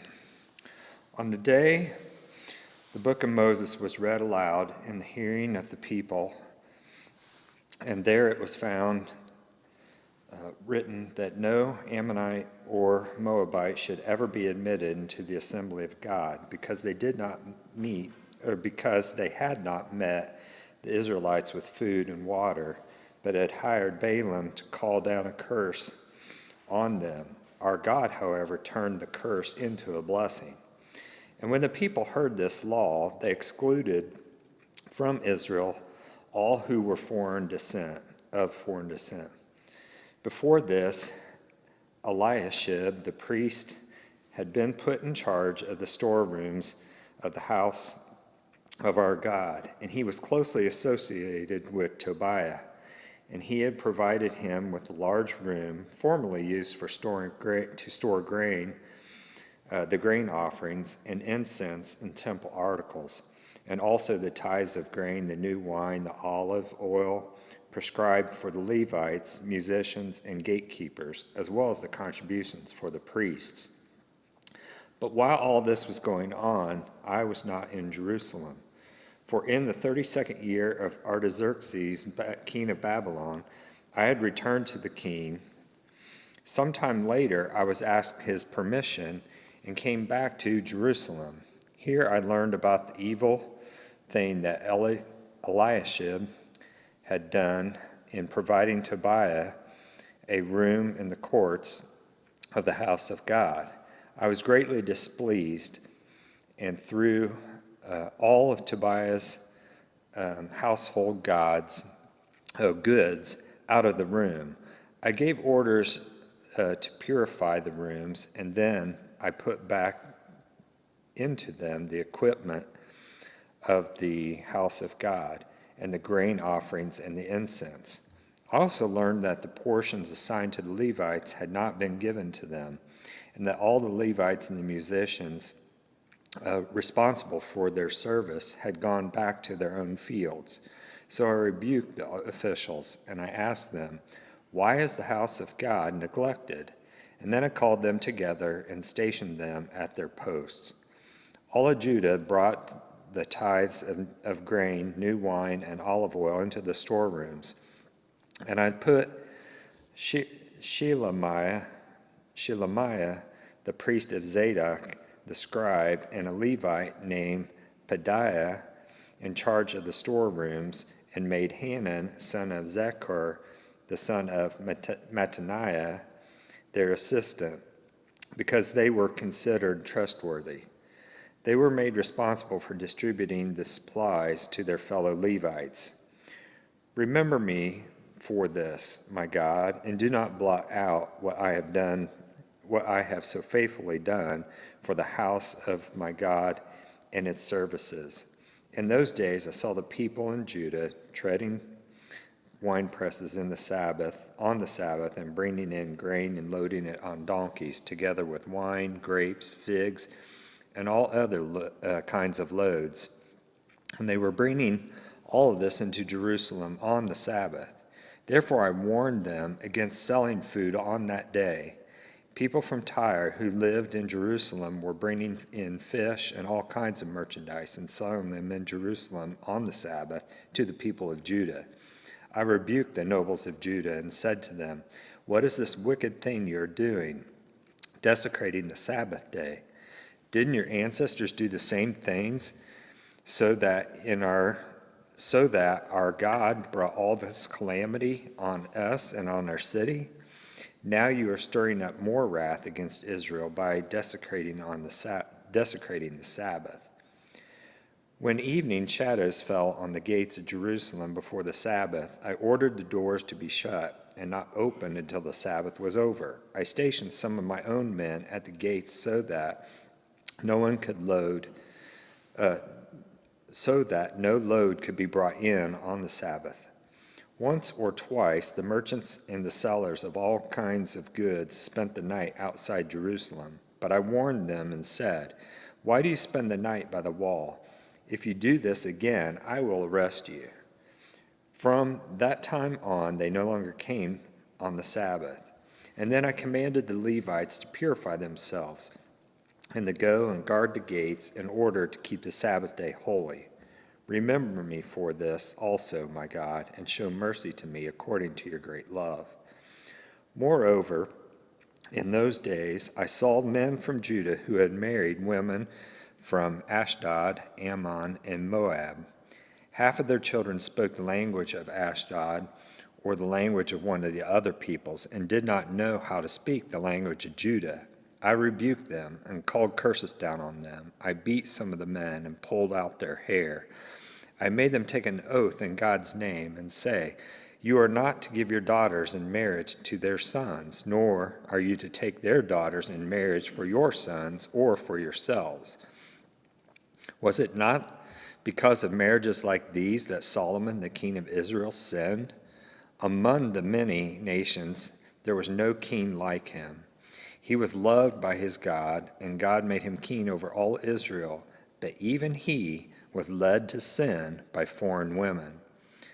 Must we hear now that you too are doing this terrible wickedness and being unfaithful to our God by marrying foreign women? One of the sons of Joiada, son of Eliashib, the high priest, was the son-in-law to Sanballat, the Horonite, and I drove him away from me. Remember them, my God, because they defiled the priestly office and the covenant of the priesthood of the Levites.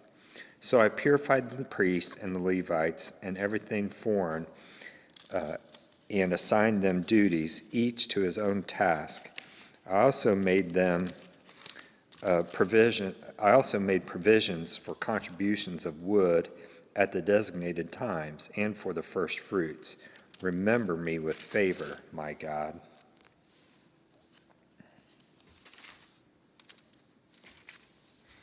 Esther chapter 1. This is what happened during the time of Xerxes, the Xerxes who ruled over 127 provinces stretching from India to Cush. At the time King Xerxes reigned from his royal throne in the citadel of Susa, and in the third year of his reign he gave a banquet for all his nobles and the officials. The military leaders of Persia and Media, the princes and the nobles of the provinces were present. For a full 180 days he displayed the vast wealth of his kingdom and the splendor of his glory, of his majesty. And when these days were over, the king gave a banquet lasting 7 days, and in the enclosed garden of the king's palace for all the people, from the least to the greatest, who were in the citadel of Susa. The garden had hangings of white and blue linen fastened with cords of white linen, and the purple material, the silver rings, and on the marble pillars. There were couches of gold and silver, a mosaic pavement of porphyry, marble, mother of pearl, and other costly stones. Wine was served in goblets of gold, each one with a different from the other, and the royal wine was abundant in keeping with the king's liberality. By the king's command, each guest was allowed to drink with no restrictions, for the king instructed all the wine stewards to serve each man what he wished. Queen Vashti also gave a banquet for the women in the royal palace of King Xerxes. On the 7th day, when King Xerxes was in high spirits from wine, he commanded 7 eunuchs who served him, Mehuman, Biztha, Harbona, Bigtha, Abagtha, Zethar, and Carcass, to bring before him Queen Vashti wearing her royal crown, in order to display her beauty to the people and the nobles, for she was lovely to look at. But when the attendants delivered the king's command, Queen Vashti refused to come. Then the king became furious and burned with anger. Since it was customary for the king to consult experts in the matter of law and justice, he spoke with the wise men who understood the times and were close to the king.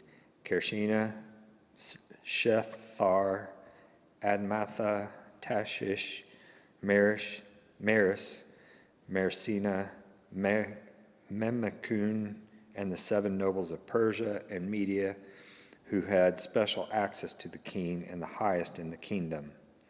According to the law, what must be done with Queen Vashti? He asked. He has not obeyed the command of King Xerxes that the eunuchs had taken to her. Then Memucan replied in the presence of the king and the nobles, Queen Vashti has done wrong, not only against the king, but also against the nobles and the peoples of the province of King Xerxes. For the queen's conduct will become known to all the women, and they will despise their husbands and say, King Xerxes commanded Queen Vashti to be brought before them, but she did not come. This very day, Persian and Median women of the nobility who have heard about the queen's conduct will respond to all the king's nobles in the same way. There will be no end of disrespect and discord. Therefore, if it pleases the king, let him issue a royal decree, and let it be written in the laws of Persia and Media, which cannot be repealed, that Vashti is to never again enter into the presence of King Xerxes. Also let the king give her royal position to someone else who is better than she. Then when the king's edict is proclaimed throughout all his vast realm, all the women will respect their husbands from the least to the greatest. The king and his nobles were pleased with this advice. So the king did as Memucan proposed. He sent dispatches to all parts of the kingdom, to each province in its own script, and to each people in their own language, proclaiming that every man should be ruler over his own household, using his native tongue. Esther 2. Later, when King Xerxes' fury had subsided, he remembered Vashti and what she had done and what he had decreed about her. And the king's personal attendants proposed, let a search be made for beautiful young virgins for the king. Let the king appoint commissioners in every province of his realm to bring all the beautiful young women into the harem of the citadel of Susa. Let them be placed under the care of Hegai, the king's eunuch, who is in charge of the women, and let beauty treatments be given to them. Then let the young woman who pleases the king be queen instead of Vashti. This advice appealed to the king, and he followed it. Now there was in the citadel of Susa a Jew of the tribe of Benjamin named Mordecai, whose son is the son of Jair, the son of Shimea, the son of Kish, who had been carried into exile from Jerusalem by Nebuchadnezzar, the king of Babylon, among those taken captive with Jehoiakim, the king of Judah. Mordecai had a cousin named Hadassah, whom he had brought up because she had neither a father nor mother. This young woman, who was also known as Esther, had a lovely figure and was beautiful. Mordecai had taken her as his own daughter, and when her father and mother had died. When the king's order and the edict had been proclaimed, many young women were brought to the citadel of Susa to be put under the care of Hegai. Esther also was taken to the king's palace and entrusted to Hegai, who was in charge of the harem. She pleased him and won favor. Immediately he provided her with her beauty treatments and special food. He assigned to her 7 female attendants, selected from them the king's palace, and moved her and her attendants into the best place in the harem. Esther had not revealed her nationality and her family background because Mordecai had forbidden her to do so. Every day he walked back and forth near the courtyard of the harem to find out how Esther was and what was happening to her. Before the young woman's turn came to go in to King Xerxes, she had to complete 12 months of beauty treatments prescribed for the women, 6 months with oil and myrrh, and 6 with perfumes and cosmetics. And this is how she would go to the king. Anything she wanted was given to her and taken from the harem to the king's palace. In the evening she would go there, and in the morning return to the another part of the harem to the care of Shashgaz, the king's eunuch, who was in charge of the concubines. She would not return to the king unless he was pleased with her and summoned her by name. When the turn came for Esther, the young woman Mordecai had adopted, the daughter of Uncle Abihail, to go to the king, she asked for nothing other than what Haggai, the king's eunuch, who was in charge of the harem, suggested. And Esther won the favor of everyone who saw her. She was taken to King Xerxes in the royal residence in the 10th month, the month of Tebeth, in the 7th year of his reign. And now the king was attracted to Esther more than to any of the other women, and she won his favor and approval more than any of the other virgins. So he set a royal crown on her head and made her queen instead of Vashti.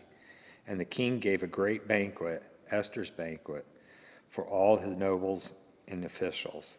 He proclaimed a holiday throughout the provinces and distributed gifts with the royal liberty. When the virgins were assembled a second time, Mordecai was sitting at the king's gate, but Esther had kept secret her family background and nationality, just as Mordecai had told her to do. For she had continued to follow Mordecai's instructions as had done when he was bringing her up. During the time Mordecai was sitting at the king's gate, Bigthana and Teresh, two of the king's officers who guarded the doorway, became angry and conspired to assassinate King Xerxes. But Mordecai found out about the plot, and he told Esther, Queen Esther, who in turn reported it to the king, giving credit to Mordecai. And when the report was investigated, it was found to be true. The officials were impaled on poles. All this recorded in the book of the annals of the presence of the king.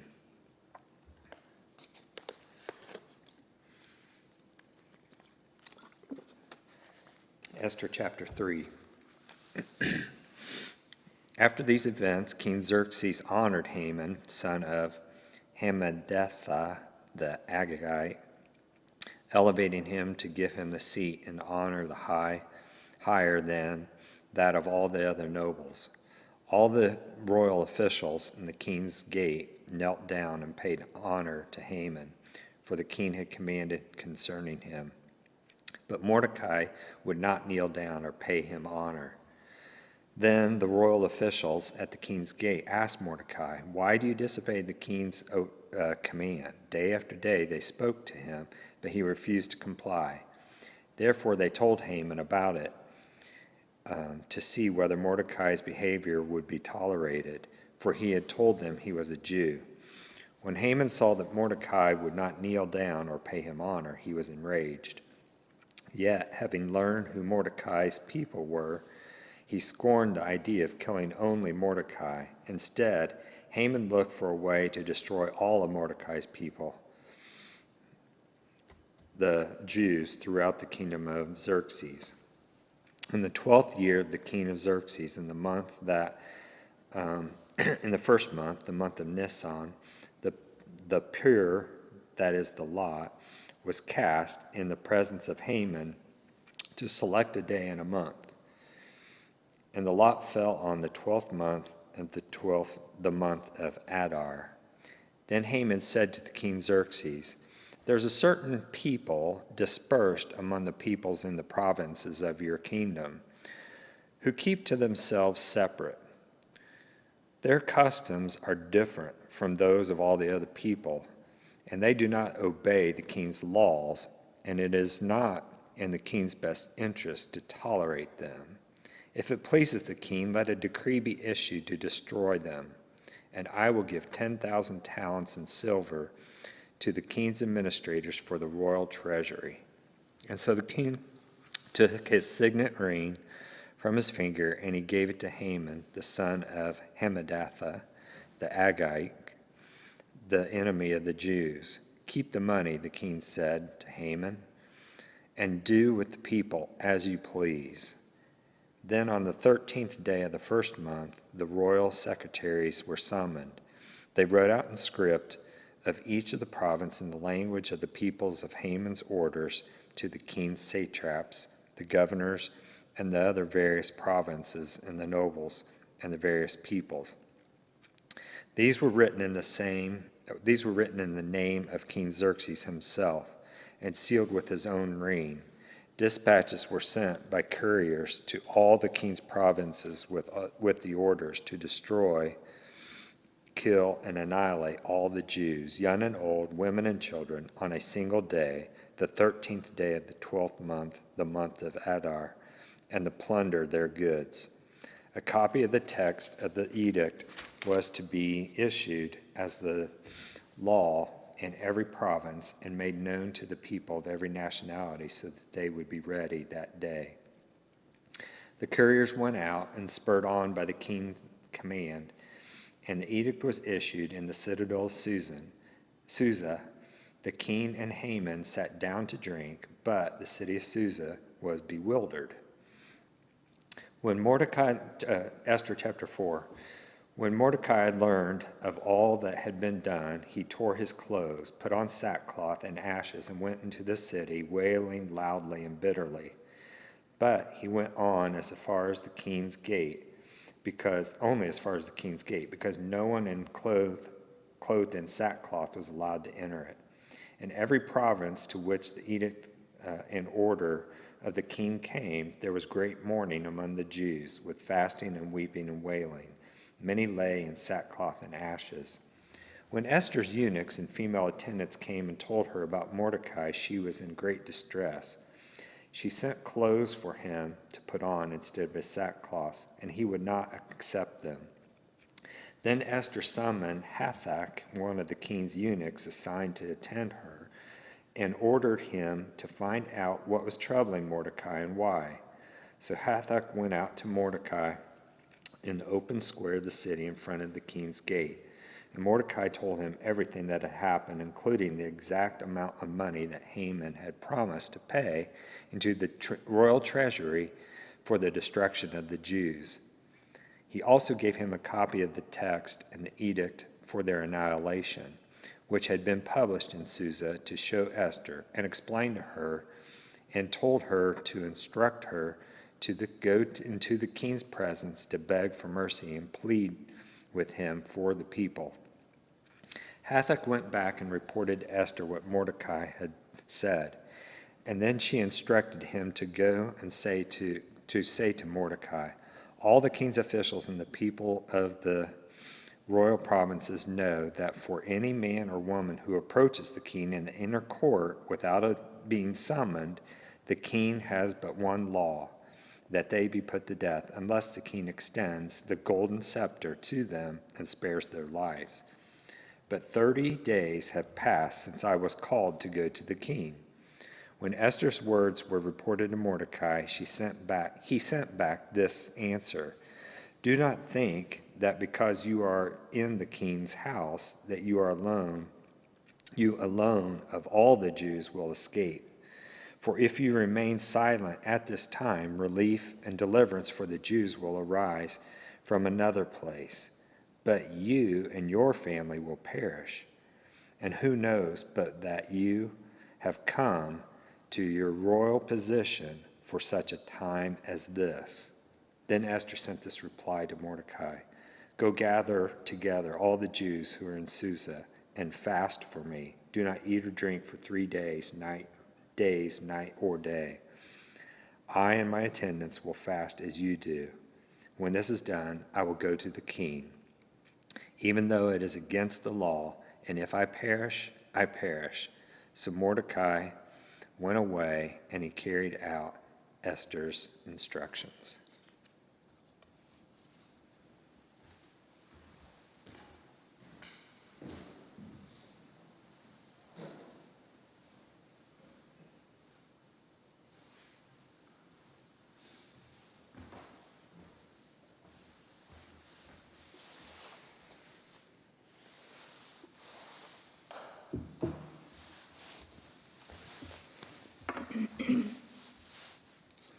On the third day, Esther put on her royal robes and stood in the inner court of the palace in front of the king's hall.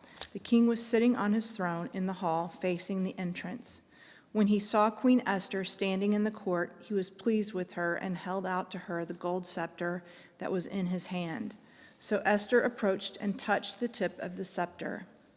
Then the king asked, "What is it, Queen Esther? What is your request? Even up to half the kingdom it will be given to you." "If it pleases the king," replied Esther, "let the king, together with Haman, come today to a banquet I have prepared for him." "Bring Haman at once," the king said, "so that we may do what Esther asks." So the king and Haman went to the banquet as Esther had prepared.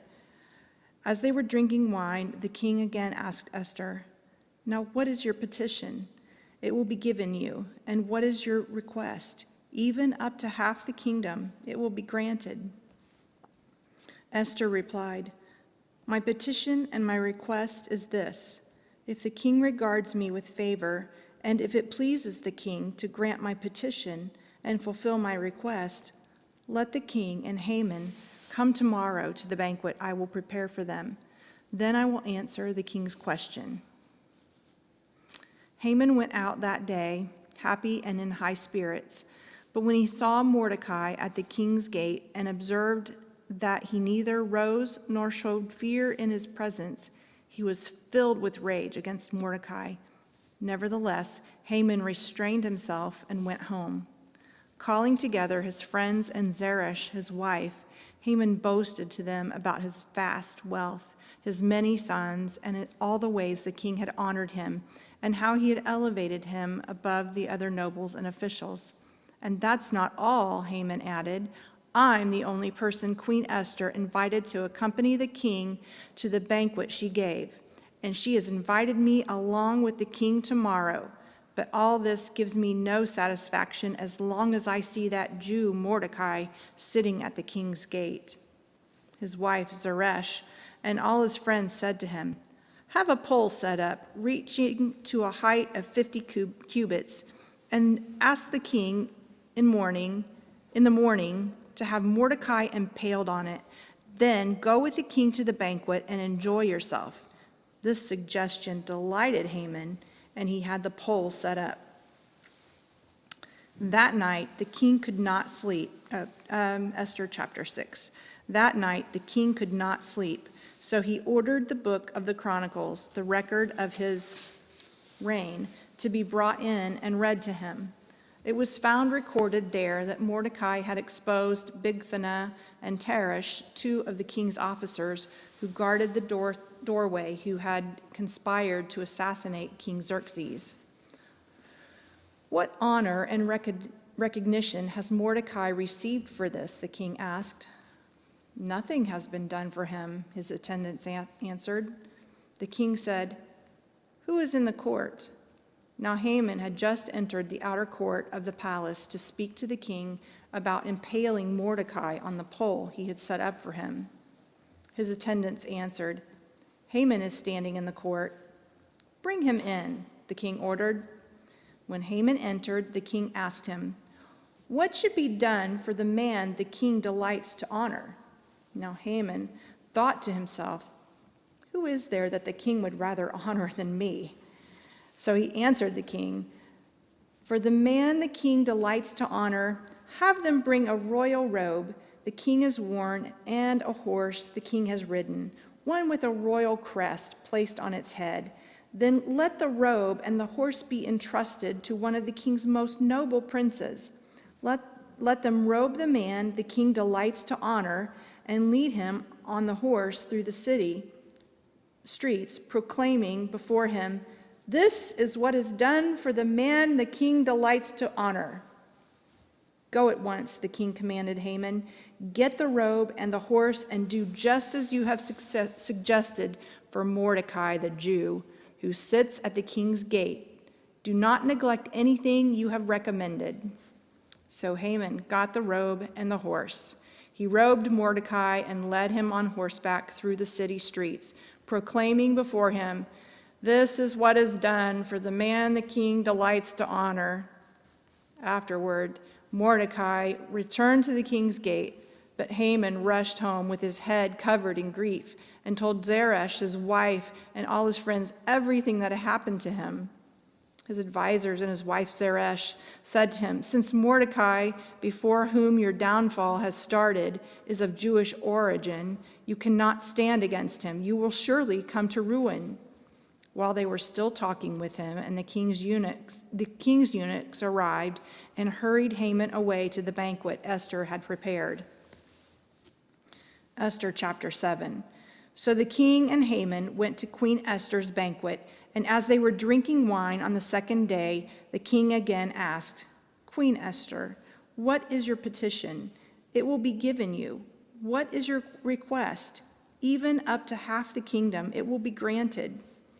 Then Queen Esther answered, "If I have found favor with you, your majesty, and if it pleases you, grant me my life.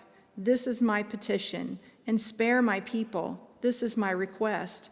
For I and my people have been sold to be destroyed, killed, and annihilated. If we had merely been sold as male and female slaves, I would have kept quiet, because no such distress would justify disturbing the king." King Xerxes asked Queen Esther, "Who is he? Where is he, the man who has dared to do such a thing?"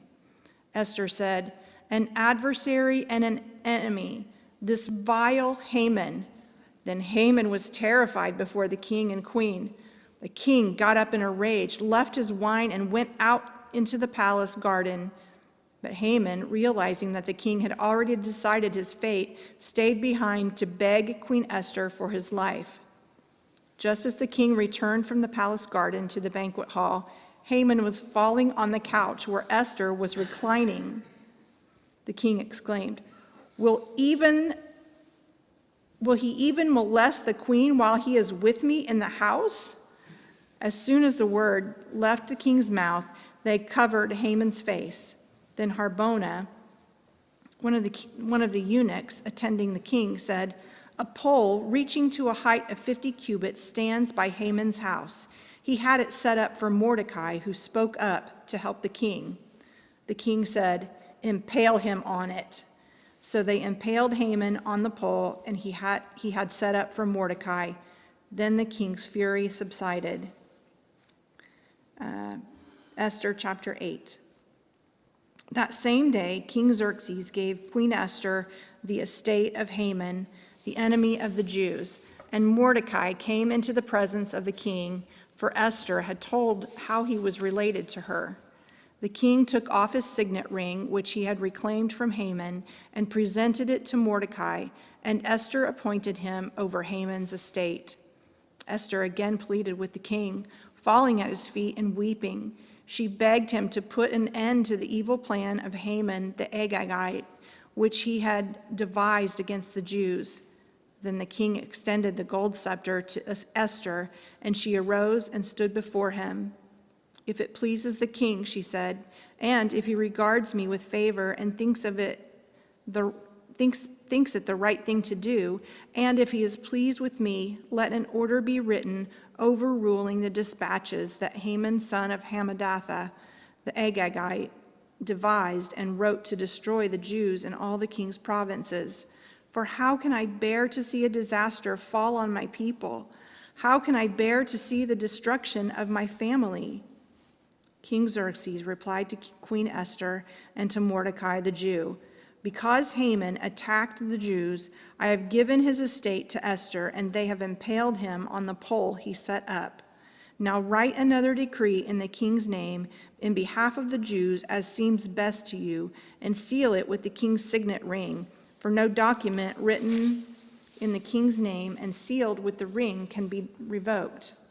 At once the royal secretaries were summoned on the 23rd day of the third month, on the month of Sivan.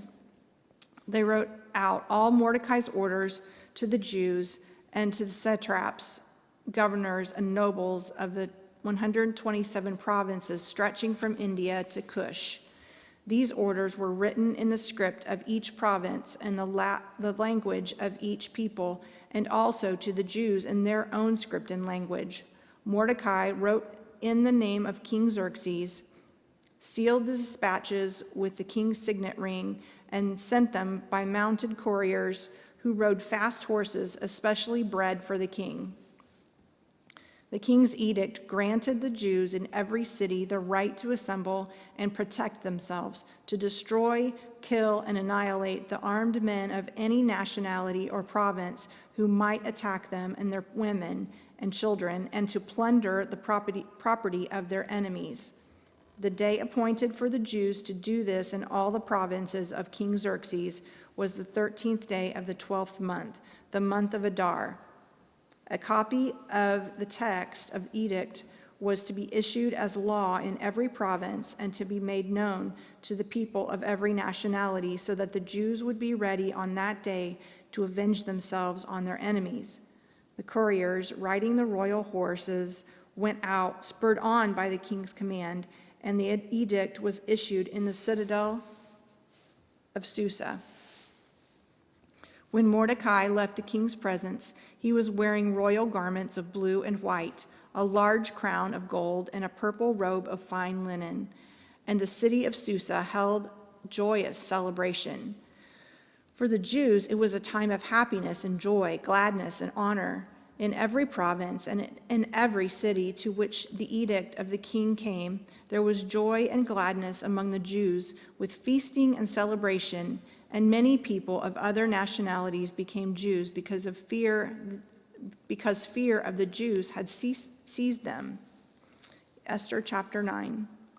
On the 13th day of the 12th month, the month of Adar, the edict commanded by the king was to be carried out. On this day, the enemies of the Jews had hoped to overpower them, but now the tables were turned, and the Jews got the upper hand over those who hated them. The Jews assembled in their cities in all the provinces of King Xerxes to attack those determined to destroy them. No one could stand against them because the people of all other nationalities were afraid of them, and all the nobles of the provinces, the satraps, the governors, and the king's administrators helped the Jews because fear of Mordecai had seized them. Mordecai was prominent in the palace. His reputation spread throughout the provinces, and he became more and more powerful. The Jews struck down all their enemies with the swords, killing and destroying them, and they did what they pleased to those who hated them. In the citadel of Susa, the Jews killed and destroyed 500 men. They also killed Parshandatha, Dalphon, Aspatha, Poratha, Adalia, Aridatha, Parmeshta, Arishai, Aradai, and Bizatha, the 10 sons of Haman, son of Hammedatha, the enemy of the Jews, but they did not lay their hands on the plunder. The number of those killed in the citadel of Susa was reported to the king that same day. The king said to Queen Esther, "The Jews have killed and destroyed 500 men and the 10 sons of Haman in the citadel of Susa. What have they done in the rest of the king's provinces? Now, what is your petition? It will be given you, and what is your request? It will also be granted." "If it pleases the king," Esther answered, "give the Jews in Susa permission to carry out this day's edict tomorrow also, and let Haman's 10 sons be impaled on poles." So the king commanded this be done. An edict was issued in Susa, and they impaled the 10 sons of Haman. The Jews in Susa came together on the 14th day of the month of Adar, and they put to death in Susa 300 men, but they did not lay their hands on the plunder. Meanwhile, the remainder of the Jews who were in the king's provinces also assembled to protect themselves and get relief from their enemies. They killed 75,000 of them, but did not lay their hands on the plunder. This happened on the 13th day of the month of Adar, and on the 14th day they rested and made it a day of feasting and joy. The Jews in Susa, however, had assembled on the 13th and 14th, and then on the 15th they rested and made it a day of feasting and joy. That is why rural Jews those living in villages observed the 14th of the month of Adar as a day of joy and feasting, a day for giving presents to each other. Mordecai recorded these events, and he sent letters to all the Jews throughout the provinces of King Xerxes, near and far, to have them celebrate annually the 14th and 15th days of the month of Adar, as the time when the Jews got relief from their enemies, and as the month when their sorrow was turned into joy and their mourning into a day of celebration. He wrote them to observe the days as days of feasting and joy and giving presents of food to one another and gifts to the poor. So the Jews agreed to continue the celebration they had begun, doing what Mordecai had written to them. For Haman, son of Hammedatha, the Agagite, the enemy of all the Jews, had plotted against the Jews to destroy them and had cast the pure, that is the lot, for their ruin and destruction. But when the plot came to the king's attention, he issued a written orders that the evil scheme Haman had devised against the Jews should come back into his own head, and that he and his sons should be impaled on poles. Therefore, these days were called Purim, from the word pure. Because of everything written in this letter and because of what they had seen and what had happened to them, the Jews took it on themselves to establish the custom that they and their descendants and all who join them should without fail observe these 2 days every year in the way prescribed and at the time appointed. These days should be remembered and observed in every generation by every family and in every province and in every city. And these days of Purim should never fail to be celebrated by the Jews, nor should the memory of these days die out among their descendants. So Queen Esther, daughter of Abihail, along with Mordecai the Jew, wrote with full authority to confirm the second letter concerning Purim. And Mordecai sent letters to all the Jews in the 127 provinces of Xerxes' kingdom, words of goodwill and assurance to establish these days of Purim at their designated times, as Mordecai the Jew and Queen Esther had decreed for them, and as they had established for themselves and their descendants in regard to their times of fasting and lamentation. Esther's decree confirmed these regulations about Purim, and it was written down in the records. Esther chapter 10. King Xerxes imposed tribute throughout the empire to its distant shores, and all his acts of power and might together with a full account of the greatness of Mordecai, whom the king had promoted. Are they not written in the book of the annals of the kings of Media and Persia? Mordecai the Jew was second in rank to King Xerxes, preeminent among the Jews, and held in high esteem by his many fellow Jews, because he worked for the good of his people and spoke up for the welfare of all the Jews. Job chapter 1. In the land of Uz, there lived a man whose name was Job. This man was blameless and upright. He feared God and shunned evil. He had 7 sons and 3 daughters, and he owned 7,000 sheep, 3,000 camels, 500 yoke of oxen, and 500 donkeys, and had a large number of servants. He was the greatest man among all the people of the East. His sons used to hold feasts in their homes on their birthdays, and they would invite their 3 sisters to eat and drink with them. When a period of feasting had run its course, Job would make arrangements for them to be purified. Early in the morning, he would sacrifice a burnt offering for each of them, thinking, "Perhaps my children have sinned and cursed God in their hearts." This was Job's regular custom. One day, the angels came to present themselves before the Lord, and Satan also came with them. The Lord said to Satan, "Where have you come from?" Satan answered the Lord, "From roaming throughout the earth, going back and forth on it." Then the Lord said to Satan, "Have you considered my servant Job? There is no one on earth like him. He is blameless and upright, a man who fears God and shuns evil." "Does Job fear God for nothing?" Satan replied. "Have you not put a hedge around him and his household and everything he has? You have blessed the work of his hands so that his flocks and herds are spread throughout the land. But now stretch out your hand and strike everything he has, and he will surely curse you to your face." The Lord said to Satan, "Very well then, everything he has is in your power, but on the man himself do not lay a finger." Then Satan went out from the presence of the Lord. One day, when Job's sons and daughters were feasting and drinking wine at the oldest brother's house, a messenger came to Job and said, "The oxen were plowing and the donkeys were grazing nearby, and the Sabaeans attacked and made off with them. They put the servants to the sword, and I am the only one who has escaped to tell you." While he was still speaking, another messenger came and said, "The fire of God fell from the heavens and burned up the sheep and the servants, and I am the only one who has escaped to tell you."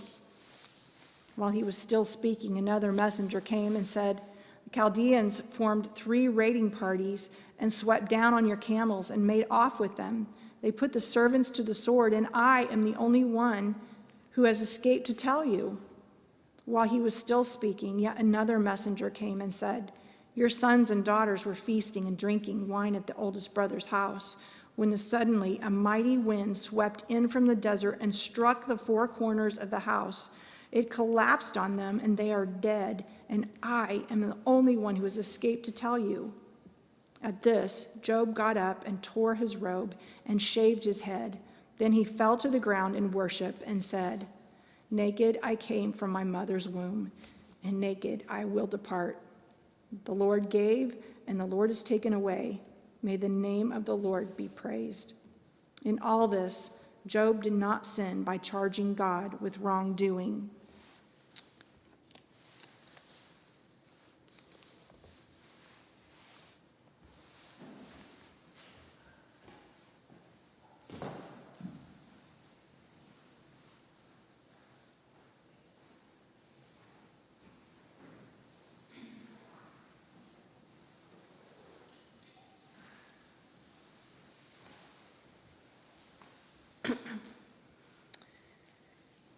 Job chapter 2. On another day, the angels came to present themselves before the Lord, and Satan also came with them to present himself before him. And the Lord said to Satan, "Where have you come from?" Satan answered the Lord, "From roaming throughout the earth, going back and forth on it." Then the Lord said to Satan, "Have you considered my servant Job? There is no one on earth like him. He is blameless and upright, a man who fears God and shuns evil. And he still maintains his integrity, though you incited me against him to ruin him without any reason." "Skin for skin," Satan replied. "A man will give all he has for his own life. But now stretch out your hand and strike his flesh and bones, and he will surely curse you to your face."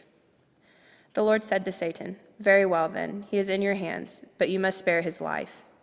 So Satan went out from the presence of the Lord and afflicted Job with painful sores from the soles of his feet to the crown of his head. Then Job took a piece of broken pottery and scraped himself with it as he sat among the ashes. His wife said to him, "Are you still maintaining your integrity? Curse God and die." He replied, "You are talking like a foolish woman. Shall we accept good from God and not trouble?" In all this, Job did not sin in what he said. When Job's 3 friends, Eliphaz the Temanite, Bildad the Shuhite, and Zophar the Naamathite, heard about all the troubles that had come upon him, they set out from their homes and met together by agreement to go and sympathize with him and comfort him. When they saw him from a distance, they could hardly recognize him. They began to weep aloud, and they tore their robes and sprinkled dust on their heads. Then they sat on the ground with him for 7 days and 7 nights. No one said a word to him, because they saw how great his suffering was. Job 3. After this, Job opened his mouth and cursed the day of his birth. He said, "May the day of my birth perish, and the night that said, 'A boy is conceived.' That day, may it turn to darkness. May God above not care about it.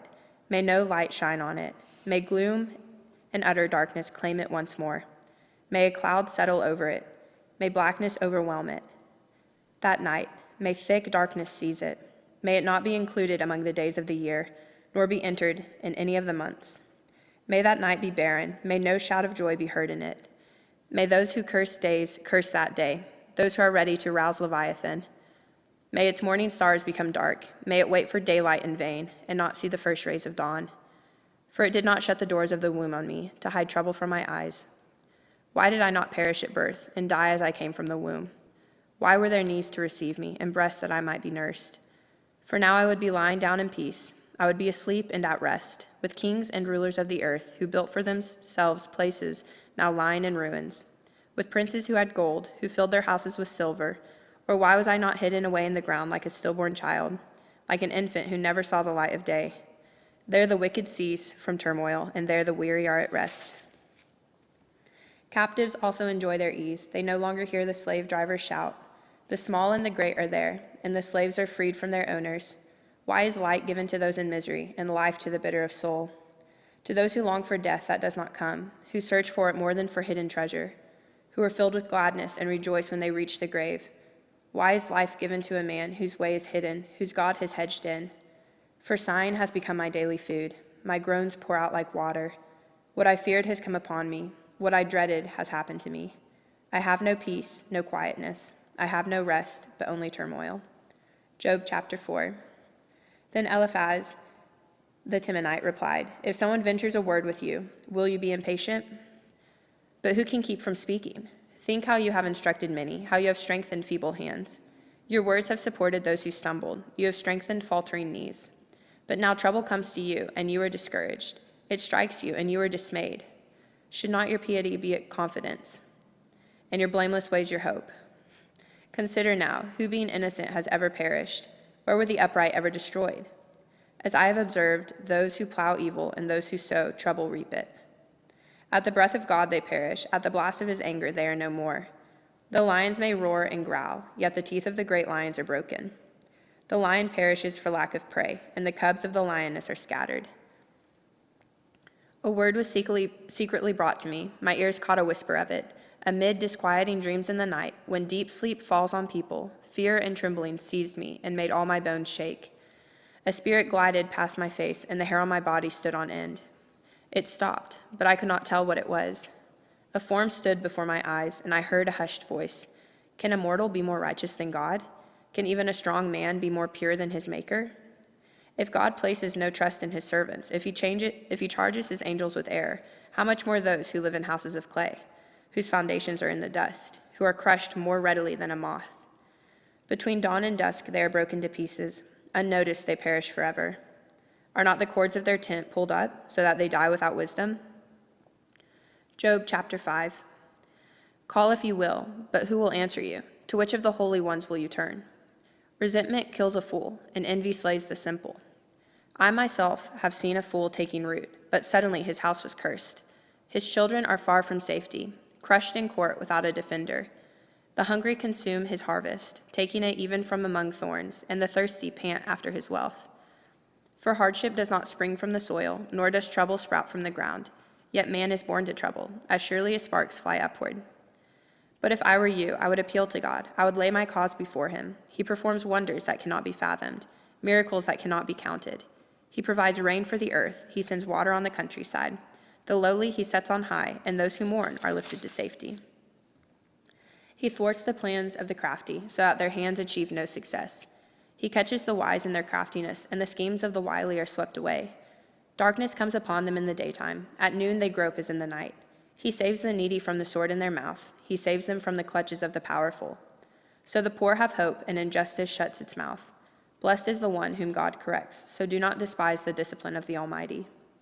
For he wounds, but he also binds up. He injures, but his hands also heal. From 6 calamities he will rescue you. In 7 no harm will touch you. In famine he will deliver you from death, and in battle from the stroke of the sword. You will be protected from the lash of the tongue, and need not fear when destruction comes.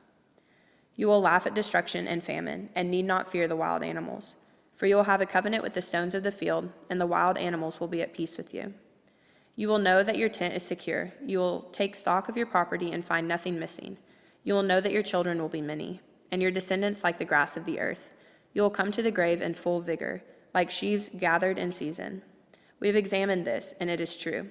So hear it and apply it to yourself. Job chapter 6. Then Job replied, If only my anguish could be weighed, and all my misery be placed on the scales. It would surely outweigh the sand of the seas. No wonder my words have been impetuous. The arrows of the Almighty are in me. My spirit drinks in their poison. God's terrors are marshaled against me. Does a wild donkey bray when it has grass, or an ox bellow when it has fodder? Is tasteless food eaten without salt, or is there a flavor in the sap of the mallow? I refuse to touch it. Such food makes me ill. Oh, that I might have my request, that God would grant what I hope for, that God would be willing to crush me, to let loose his hand and cut off my life. Then I would still have this consolation, my joy in unrelenting pain, that I had not denied the words of the Holy One. What strength do I have that I should still hope? What prospects that I should be patient? Do I have the strength of stone? Is my flesh bronze? Do I have any power to help myself, now that success has been driven from me? Anyone who withholds kindness from a friend forsakes the fear of the Almighty. But my brothers are as undependable as intermittent streams, as the streams that overflow when darkened by thawing ice and swollen with melting snow. But that stop flowing in the dry season, and in the heat vanish from their channels. Caravans turn aside from their routes. They go off into the wasteland and perish. The caravans of Tema look for water. The traveling merchants of Sheba look in hope. They are distressed because they had been confident. They arrive there only to be disappointed. Now you too have proved to be of no help. You see something dreadful and are afraid. Have I ever said, give something on my behalf, pay a ransom for me from your wealth? Deliver me from the hand of the enemy, rescue me from the clutches of the ruthless. Teach me and I will be quiet. Show me where I have been wrong. How painful are honest words. But what do your arguments prove? Do you mean to correct what I say and treat my desperate words as wind? You would even cast lots for the fatherless and barter away your friend. But now be so kind as to look at me. Would I lie to your face? Relent, do not be unjust. Reconsider, for my integrity is at stake. Is there any wickedness on my lips? Can my mouth not discern malice? Job chapter 7. Do not mortals have hard service on earth? Are not their days like those of hired laborers? Like a slave longing for the evening shadows, or a hired laborer waiting to be paid, so I have been allotted months of futility, and nights of misery have been assigned to me. When I lie down, I think, how long before I get up? The night drags on, and I toss and turn until dawn. My body is clothed with worms and scabs. My skin is broken and festering. My days are swifter than a weaver's shuttle, and they come to an end without hope. Remember, O God, that my life is but a breath. My eyes will never see happiness again. The eye that now sees me will see me no longer. You will look for me, but I will be no more. As a cloud vanishes and is gone, so one who goes down to the grave does not return. He will never come to his house again. His place will know him no more. Therefore, I will not keep silent. I will speak out in the anguish of my spirit. I will complain in the bitterness of my soul. Am I the sea or the monster of the deep, that you put me under guard? When I think my bed will comfort me and my couch will ease my complaint, even then you frighten me with dreams and terrify me with visions, so that I prefer strangling and death rather than this body of mine.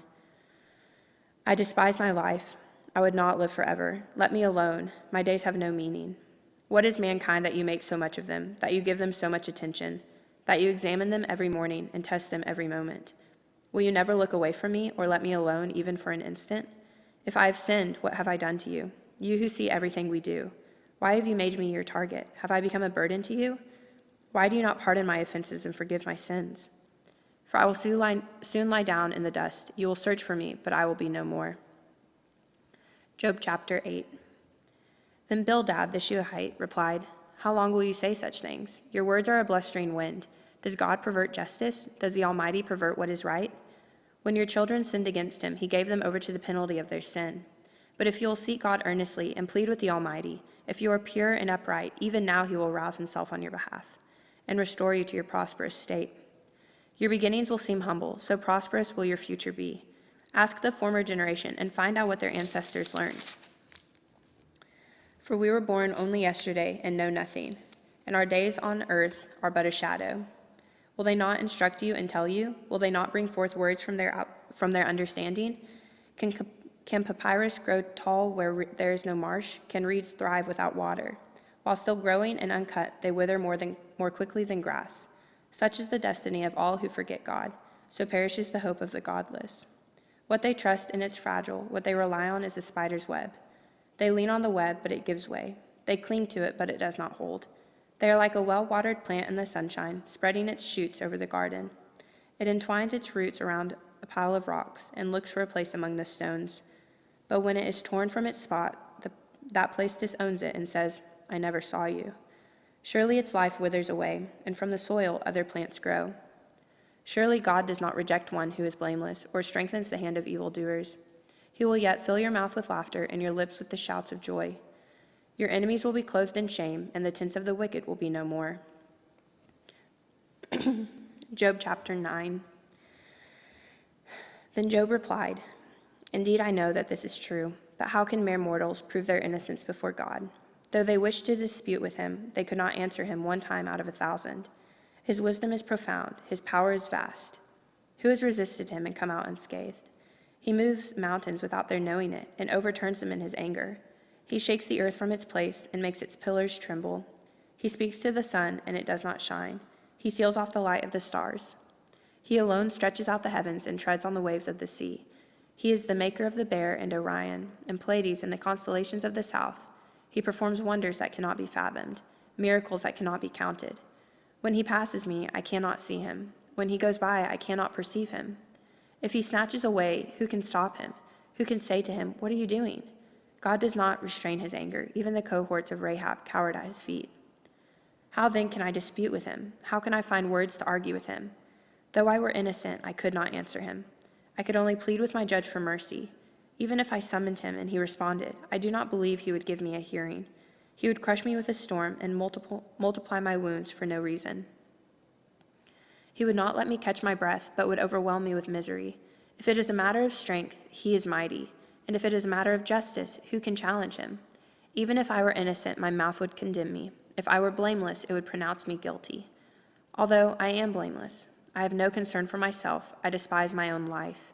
It is all the same. That is why I say, he destroys both the blameless and the wicked. When a scourge brings sudden death, he mocks the despair of the innocent.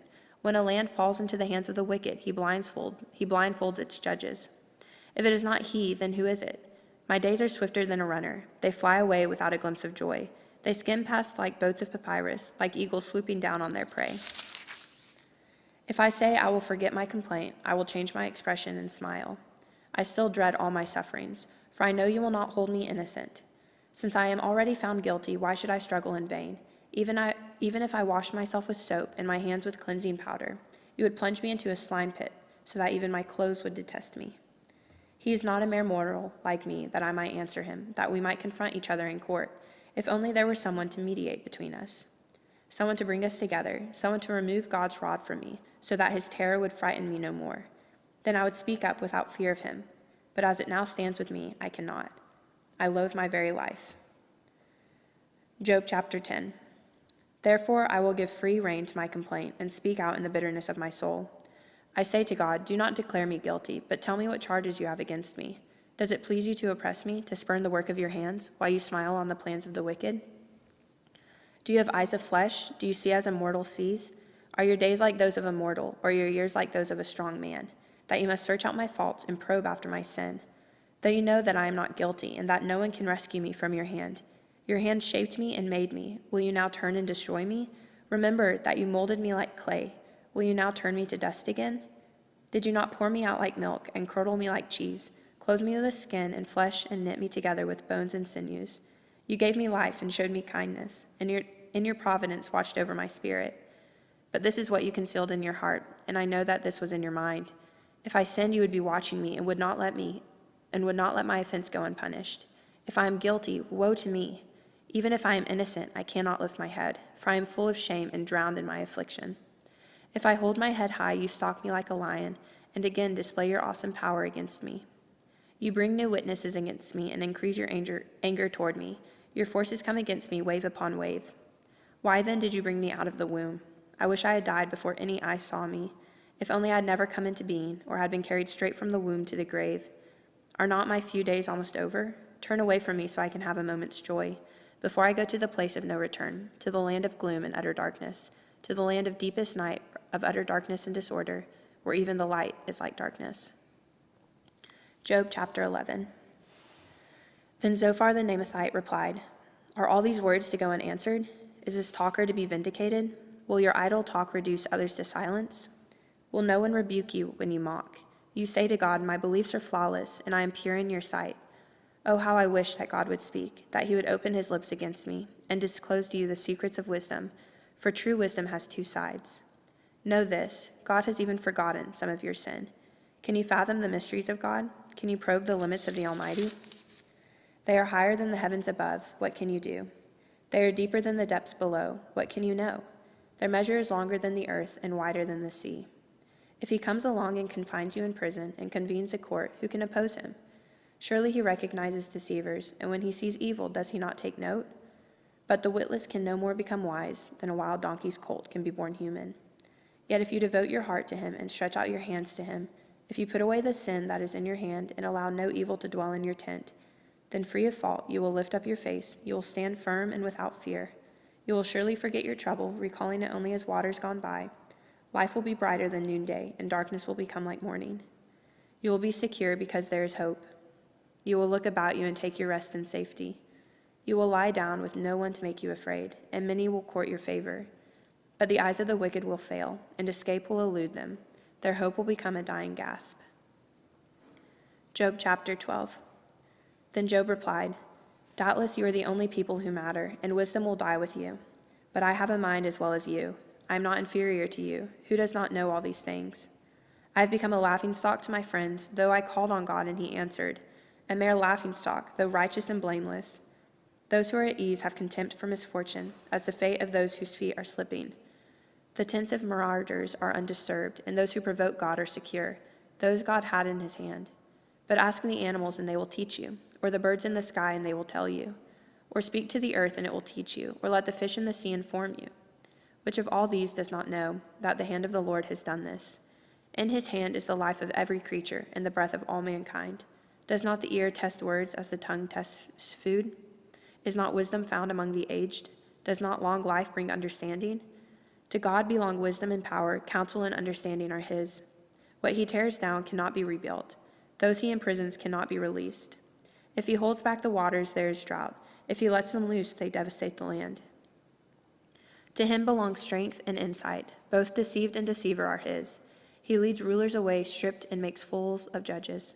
He takes off the shackles put on by kings and ties a loincloth around their waist. He leads priests away stripped and overthrows officials long established. He silences the lips of trusted advisers and takes away the discernment of elders. He pours contempt on nobles and disarms the mighty. He reveals the deep things of darkness and brings utter darkness into the light. He makes nations great and destroys them. He enlarges nations and disperses them. He deprives the leaders of the earth of their reason. He makes them wander in a trackless waste. They grope in darkness with no light. He makes them stagger like drunkards. Job chapter 13. My eyes have seen all this. My ears have heard and understood it.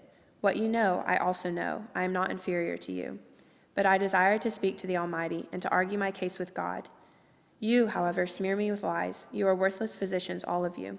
If only you would be altogether silent, for you that would be wisdom. Hear now my argument. Listen to the pleas of my lips. Will you speak wickedly on God's behalf? Will you speak deceitfully for him? Will you show him partiality? Will you argue the case for God? Would it turn out well if he examined you? Could you deceive him as you might deceive a mortal? He would surely call you to account. If you secretly showed partiality, would not his splendor terrify you? Would not the dread of him fall on you? Your maxims are proverbs of ashes, your defenses are defenses of clay. Keep silent and let me speak, then let come to me what may. Why do I put myself in jeopardy and take my life in my hands?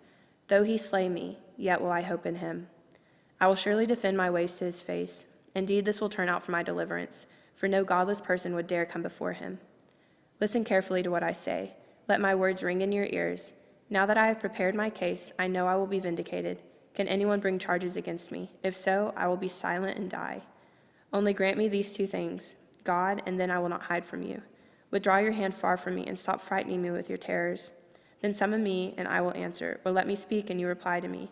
How many wrongs and sins have I committed? Show me my offense and my sin. Why do you hide your face and consider me your enemy? Will you torment a wind-blown leaf? Will you chase after dry chaff? For you write down bitter things against me and make me reap the sins of my youth. You fasten my feet in shackles. You keep close watch on all my paths by putting marks on soles of my feet. So man wastes away like something rotten, like a garment eaten by moths.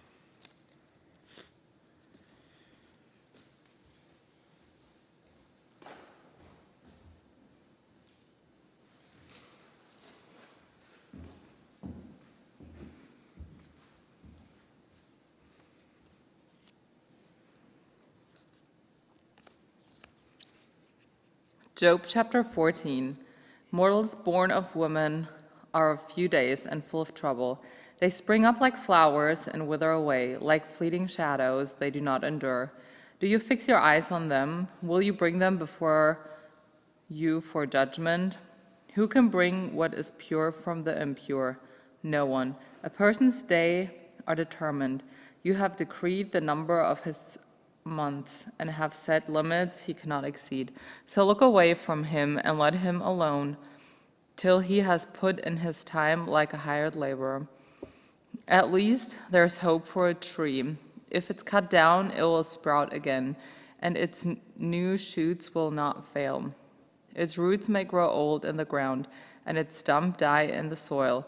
Yet at the scent of water it will bud and put forth shoots like a plant. But a man dies and is laid low. He breathes his last and is no more. As the water of a lake dries up or a riverbed becomes parched and dry, so he lies down and does not rise. Till the heavens are no more, people will not awake or be roused from their sleep. If only you would hide me in the grave and conceal me till your anger passes. If only you would set me a time and then remember me. If someone dies, will they live again? All the days of my hard service, I'll wait for my renewal to come. You'll call and I'll answer. You long for the creature your hands have made. Surely then you'll count my steps, but not keep track of my sin. My offenses will be sealed up in a bag. You will cover over my sin. But as a mountain erodes and crumbles, and as a rock is moved from its place, as water wears away, stones and torrents wash away the soil. So you destroy a person's hope. You overpower them once for all, and they're gone. You change their countenance and send them away. If their children are honored, they do not know it. If their offspring are brought low, they do not see. They feel but the pain of their own bodies and mourn only for themselves. Job chapter 15. Then Eliphaz the Temanite replied, would a wise person answer with empty notions or fill their belly with the hot east wind? Would they argue with useless words, with speeches that have no value? But you even undermine piety and hinder devotion to God. Your sin prompts your mouth. You adopt the tongue of the crafty. Your own mouth condemns you, not mine. Your own lips testify against you. Are you the first man ever born? Were you brought forth before the hills? Do you listen in on God's counsel? Do you have monopoly on wisdom? What do you know that we do not know? What insights do you have that we do not have? The gray-haired and the aged are on our side. Men even older than your father are God's consultation not enough for you? Words spoken gently to you? Why has your heart carried you away, and why do your eyes flash, so that you vent your rage against God and pour out such words from your mouth? What are mortals that they could be pure, or those born of woman that they could be righteous?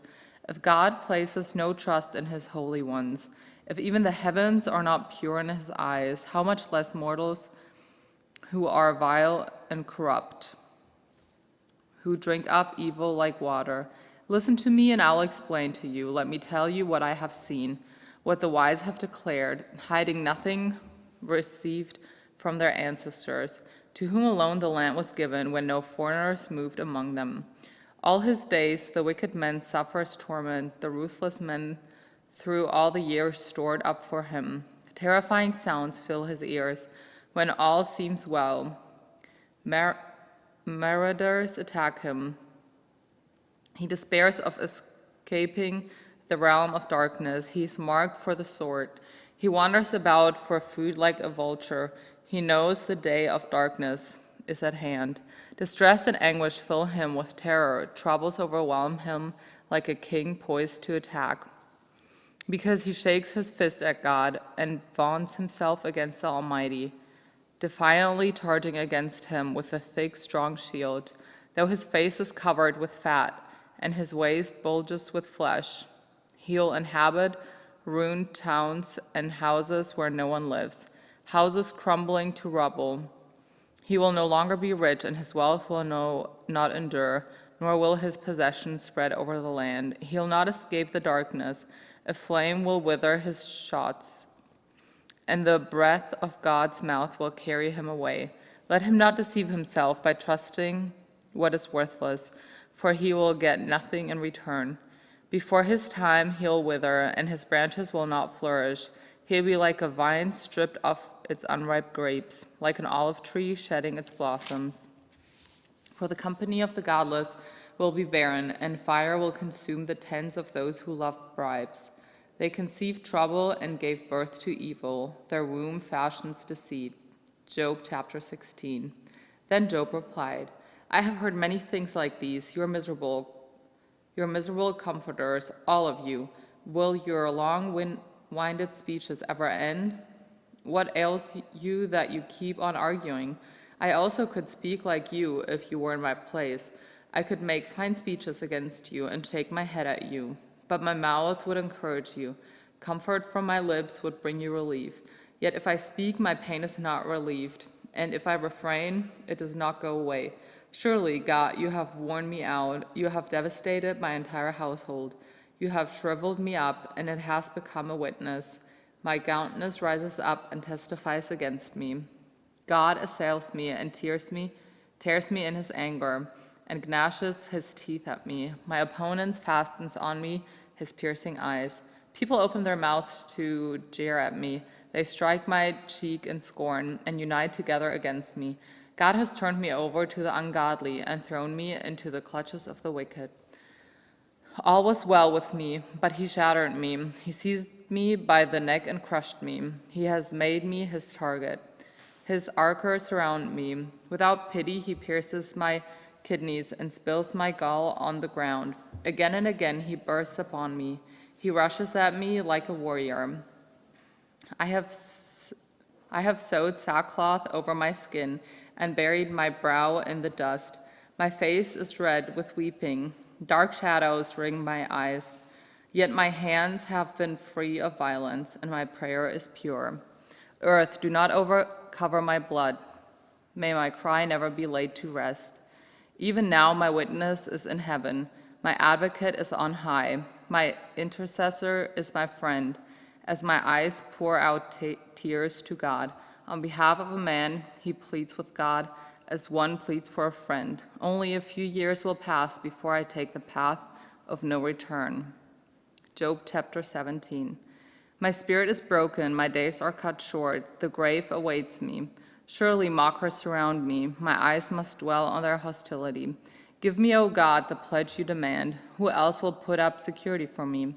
You have closed their minds to understanding, therefore you will not let them triumph. If anyone denounces their friend for reward, the eyes of their children will fail. God has made me a byword to everyone, a man in whose face people spit. My eyes have grown dim with grief, my whole frame is but a shadow. The upright are appalled at this, the innocent are aroused against the ungodly. Nevertheless, the righteous will hold to their ways, and those with clean hands will grow stronger. But come on, all of you, try again. I'll not find a wise man among you. My days have passed, my plans are shattered, yet the desires of my heart turn night into day. In the face of the darkness, light is near. If the only home I hope for is the grave, if I spread out my bed in the realm of darkness, if I say to corruption, you are my father, and to the worm, my mother or my sister, where then is my hope? Who can see any hope for me? Will it go down to the gates of death? Will we descend together into the dust? Job chapter 18. Then Bildad the Shushite replied, when will you end these speeches? Be sensible, and then we can talk. Why are we regarded as cattle and considered stupid in your sight? You who tear yourself to pieces in your anger, is the earth to be abandoned for your sake? Or must the rocks be moved from their place? The lamp of a wicked man is snuffed out. The flame of his fire stops burning. The light in his tent becomes dark. The lamp beside him goes out. The vigor of his step is weakened. His own schemes throw him down. His feet thrust him into a net. He wanders into its mesh. A trap seizes him by the heel. A snare holds him fast. A noose is hidden for him on the ground. A trap lies in his path. Terrors startle him on every side and dog his every step. Calamity is hungry for him. Disaster is ready for him when he falls. It eats away parts of his skin. Death, firstborn, devours his limbs. He is torn from the security of his tent and marched off to the king of terrors. Fire resides in his tent. Burning sulfur is scattered over his dwelling. His roots dry up below, and his branches wither above. The memory of him perishes from the earth. He has no name in the land. He is driven from light into the realm of darkness and is banished from the world. He has no offsprings or descendants among his people, nor survivor where once he lived. People of the west are appalled at his fate. Those of the east are seized with horror. Surely such is the dwelling of an evil man. Such is the place of one who does not know God. Job chapter 19. Then Job replied, "How long will you torment me and crush me with words?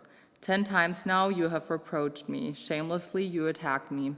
If it is true that I have gone astray, my error remains my concern alone. If indeed you would exalt yourself above me and use my humiliation against me, then know that God has wronged me and drawn his net around me. Though I cry violence, I get no response. Though I call for help, there's no justice. He has blocked my way so I cannot pass. He has shrouded my paths in darkness. He has stripped me of my honor and removed the crown from my head. He tears me down on every side till I'm gone. He uproots my hope like a tree. His anger burns against me. He counts me among his enemies. His troops advance in force. They build a siege ramp against me and encamp around my tent. He has alienated my family from me. My acquaintances are completely estranged from me. My relatives have gone away. My closest friends have forgotten me. My guests and my female servants count me a foreigner. They look on me as on a stranger. I summon my servant, but he does not answer, though I beg him with my own mouth. My breath is offensive to my wife. I'm loathsome to my own family. Even the little boys scorn me. When I appear, they ridicule me. All my intimate friends detest me. Those I love have turned against me. I'm nothing but skin and bones. I have escaped only by the skin of my teeth. Have pity on me, my friends, have pity, for the hand of God has struck me.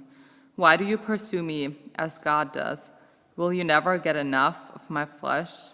Oh, that my words were recorded, that they were written on a scroll, that they were inscribed with an iron tool on lead, or engraved in rock forever. I know that my Redeemer lives, and that in the end he'll stand on the earth. And after my skin has been destroyed, yet in my flesh I will see God. I myself will see him with my own eyes, I and not another. How my heart yearns within me. If you say, how we will hound him, since the root of the trouble lies in him, you should fear the sword yourself, for wrath will bring punishment by the sword, and then you will know that there is judgment. Job chapter 20. Then Zophar the Naamathite replied, my troubles, thoughts prompt me to answer because I am greatly disturbed. I hear a rebuke that dishonors me, and my understanding inspires me to reply. Surely you know how it has been from of old, ever since mankind was placed on the earth, that the mirth of the wicked is brief, the joy of the godless lasts but a moment. Though the pride of the godless person reaches to the heavens and his head touches the clouds, he'll perish forever like his own dung.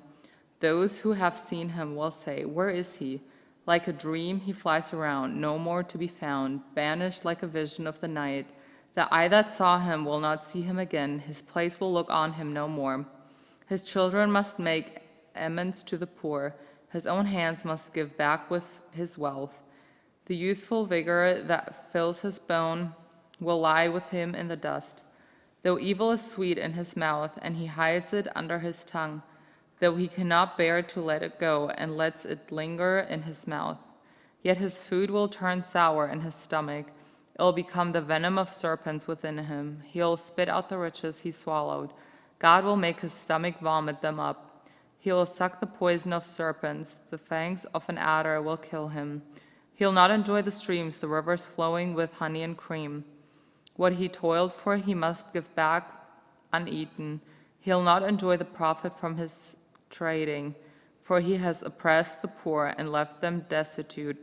He has seized houses he did not build. Surely he'll have no respite from his cravings. He cannot save himself by his treasure. Nothing is left for him to devour. His prosperity will not endure.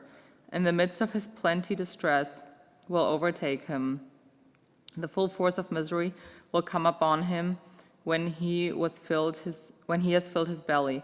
God will avenge his burning anger against him and rain down his blows on him. Though he flees from an iron weapon, a bronze-tipped arrow pierces him. He pulls it out of his back, the gleaming point out of his liver. Terrors will come over him. Total darkness lies in wait for his treasures. A fire unfanned will consume him and devour what is left in his tent. The heavens will expose his guilt.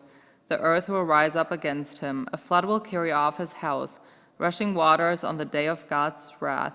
Such is the fate God allots the wicked, the heritage appointed for them by God. Job chapter 21. Then Job replied, "Listen carefully to my words. Let this be the consultation you give me. Bear with me while I speak, and after I have spoken, mock on. Is my complaint directed to a human being? Why should I not be impatient? Look at me and be appalled. Clap your hand over your mouth. When I think about this, I'm terrified. Trembling seizes my body. Why do the wicked live on, growing old and increasing in power? They see their children established around them, their offspring before their eyes. Their homes are safe and free from fear. The rod of God is not on them. Their bulls never fail to breed. Their cows calve and do not miscarry. They send forth their children as a flock. Their little ones dance about. They sing to the music of timbrel and lyre. They make merry to the sound of the pipe. They spend their years in prosperity and go down to the grave in peace. Yet they say to God, 'Leave us alone. We have no desire to know your ways.'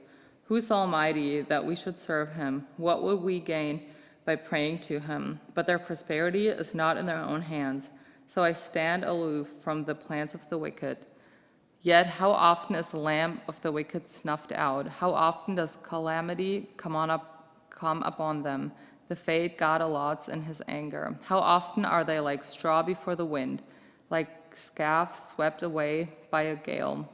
It is said, God stores up the punishment of the wicked for their children. Let him repay the wicked, for that they themselves will experience it. Let their own eyes see their destruction. Let them drink the cup of the wrath of the Almighty. For what do they care about the families they leave behind when their allotted months come to an end? Can anyone teach knowledge to God, since he judges even the highest? One person dies in full vigor, completely secure and at ease, well-nourished in body, bones rich with marrow. Another dies in bitterness of soul, never having enjoyed anything good. Side by side they lie in the dust, and worms cover them both. I know full well what you are thinking, the schemes by which you would wrong me. You say, 'Where now is the house of the great, the tents where the wicked lived?' Have you never questioned those who travel? Have you paid no regard to their accounts, what the wicked are spared from the day of calamity, that they are delivered from the day of wrath? Who denounces their conduct to their face? Who repays them for what they have done? They are carried to the grave, and watch is kept over their tombs. The soil in the valley is sweet to them. Everyone follows after them, and a countless throng goes before them. So, how can you console me with your nonsense? Nothing is left of your answer but falsehood."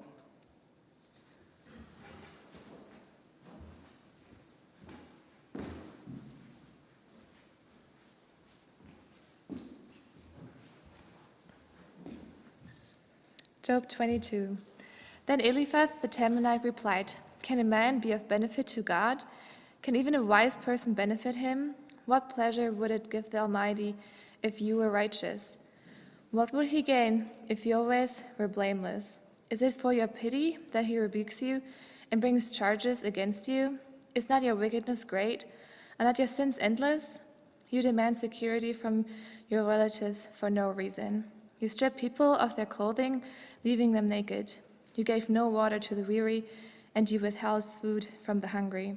Though you were a powerful man, owning land, and honored men living on it, and you sent widows away empty-handed, and broke the strength of the fatherless.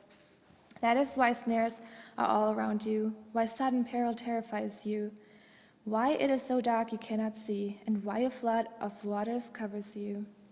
Is not God in the heights of heaven? And see how lofty are the highest stars.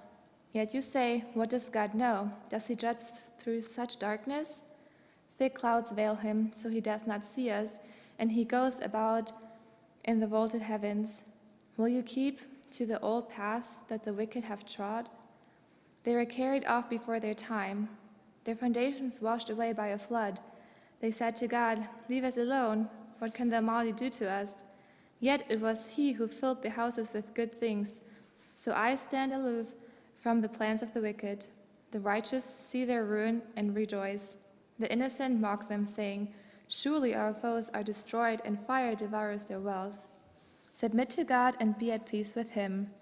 In this way, prosperity will come to you. Accept instruction from his mouth, and lay up his words in your heart.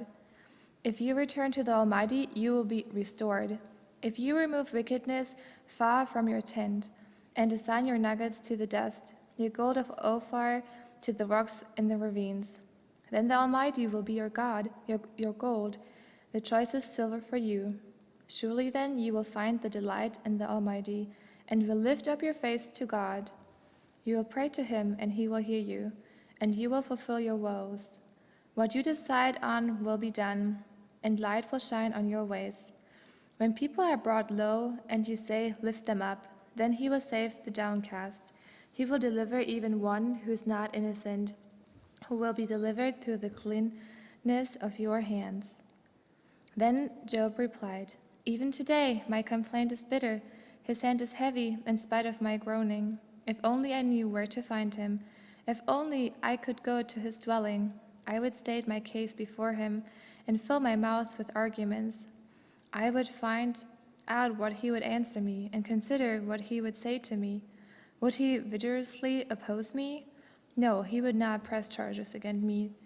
There the upright can establish their innocence before him, and there I would be delivered forever from my judge.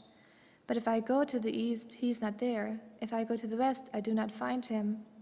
When he is at work in the north, I do not see him. When he turns to the south, I catch no glimpse of him. But he knows the way that I take. When he has tested me, I will come forth as gold. My feet have closely followed his steps. I have kept to his way without turning aside. I have not departed from the commands of his lips. I have treasured the words of his mouth more than my daily bread. But he stands alone, and who can oppose him? He does whatever he pleases. He carries out his decree against me, and many such plans he still has in store. That is why I am terrified before him. When I think of all this, I fear him. God has made my heart faint. The Almighty has terrified me. Yet I am not silenced by the darkness, by the thick darkness that covers my face. Job 24. Why does the Almighty not set times for judgment? Why must those who know him look in vain for such days? There are those who move boundary stones. They pasture flocks they have stolen. They drive away the orphan's donkey and take the widow's ox in pledge. They thrust the needy from the path and force all the poor of the land into hiding. Like wild donkeys in the desert, the poor go about their labor of foraging food. The wasteland provides food for their children. They gather fodder in the fields and glean in the vineyards of the wicked. Lacking clothes, they spend the night naked. They have nothing to cover themselves in the cold. They are drenched by mountain rains and hug the rocks for lack of shelter. The fatherless child is snatched from the breast. The infant of the poor is seized for a dead. Lacking clothing, they go about naked. They carry the sheaves, but still go hungry. They crush olives among the terraces. They treat the wine presses, yet suffer thirst. The groans of the dying rise from the city, and the souls of the wounded cry out for help. But God charges no one with wrongdoing. There are those who rebel against the light, who do not know its ways or stay in its path. When the daylight is gone, the murderer rises up, kills the poor and needy, and the night steals forth like a thief. The eye of the adulterer watches for dusk. He thinks, "No eye will see me," and he keeps his face concealed. In the dark, thieves break into houses, but by day they shut themselves in. They want nothing to do with the light. For all of them, midnight is their morning. They make friends with the terrors of darkness, yet they are foam on the surface of the water. Their portion of the land is cursed, so that no one goes to the vineyards. As heat and drought snatch away the melted snow, so the grave snatches away those who have sinned. The womb forgets them, the worm feasts on them. The wicked are no longer remembered, but are broken like a tree. They prey on the barren and childless women, and to the widow they show no kindness. But God drags away the mighty by his power. Though they become established, they have no assurance of life. He may let them rest in a feeling of security, but his eyes are on their ways. For a little while they are exalted, and then they are gone. They are brought low and gathered up like others. They are cut off like the heads of grain. If this is not so, who can prove me false and reduce my words to nothing? Job 25. Then Bildad the Shushite replied, "Dominion and awe belong to God. He establishes order in the heights of heaven. Can his forces be numbered? Or whom does his delight not rise? How then can a mortal be righteous before God? How can one born of woman be pure?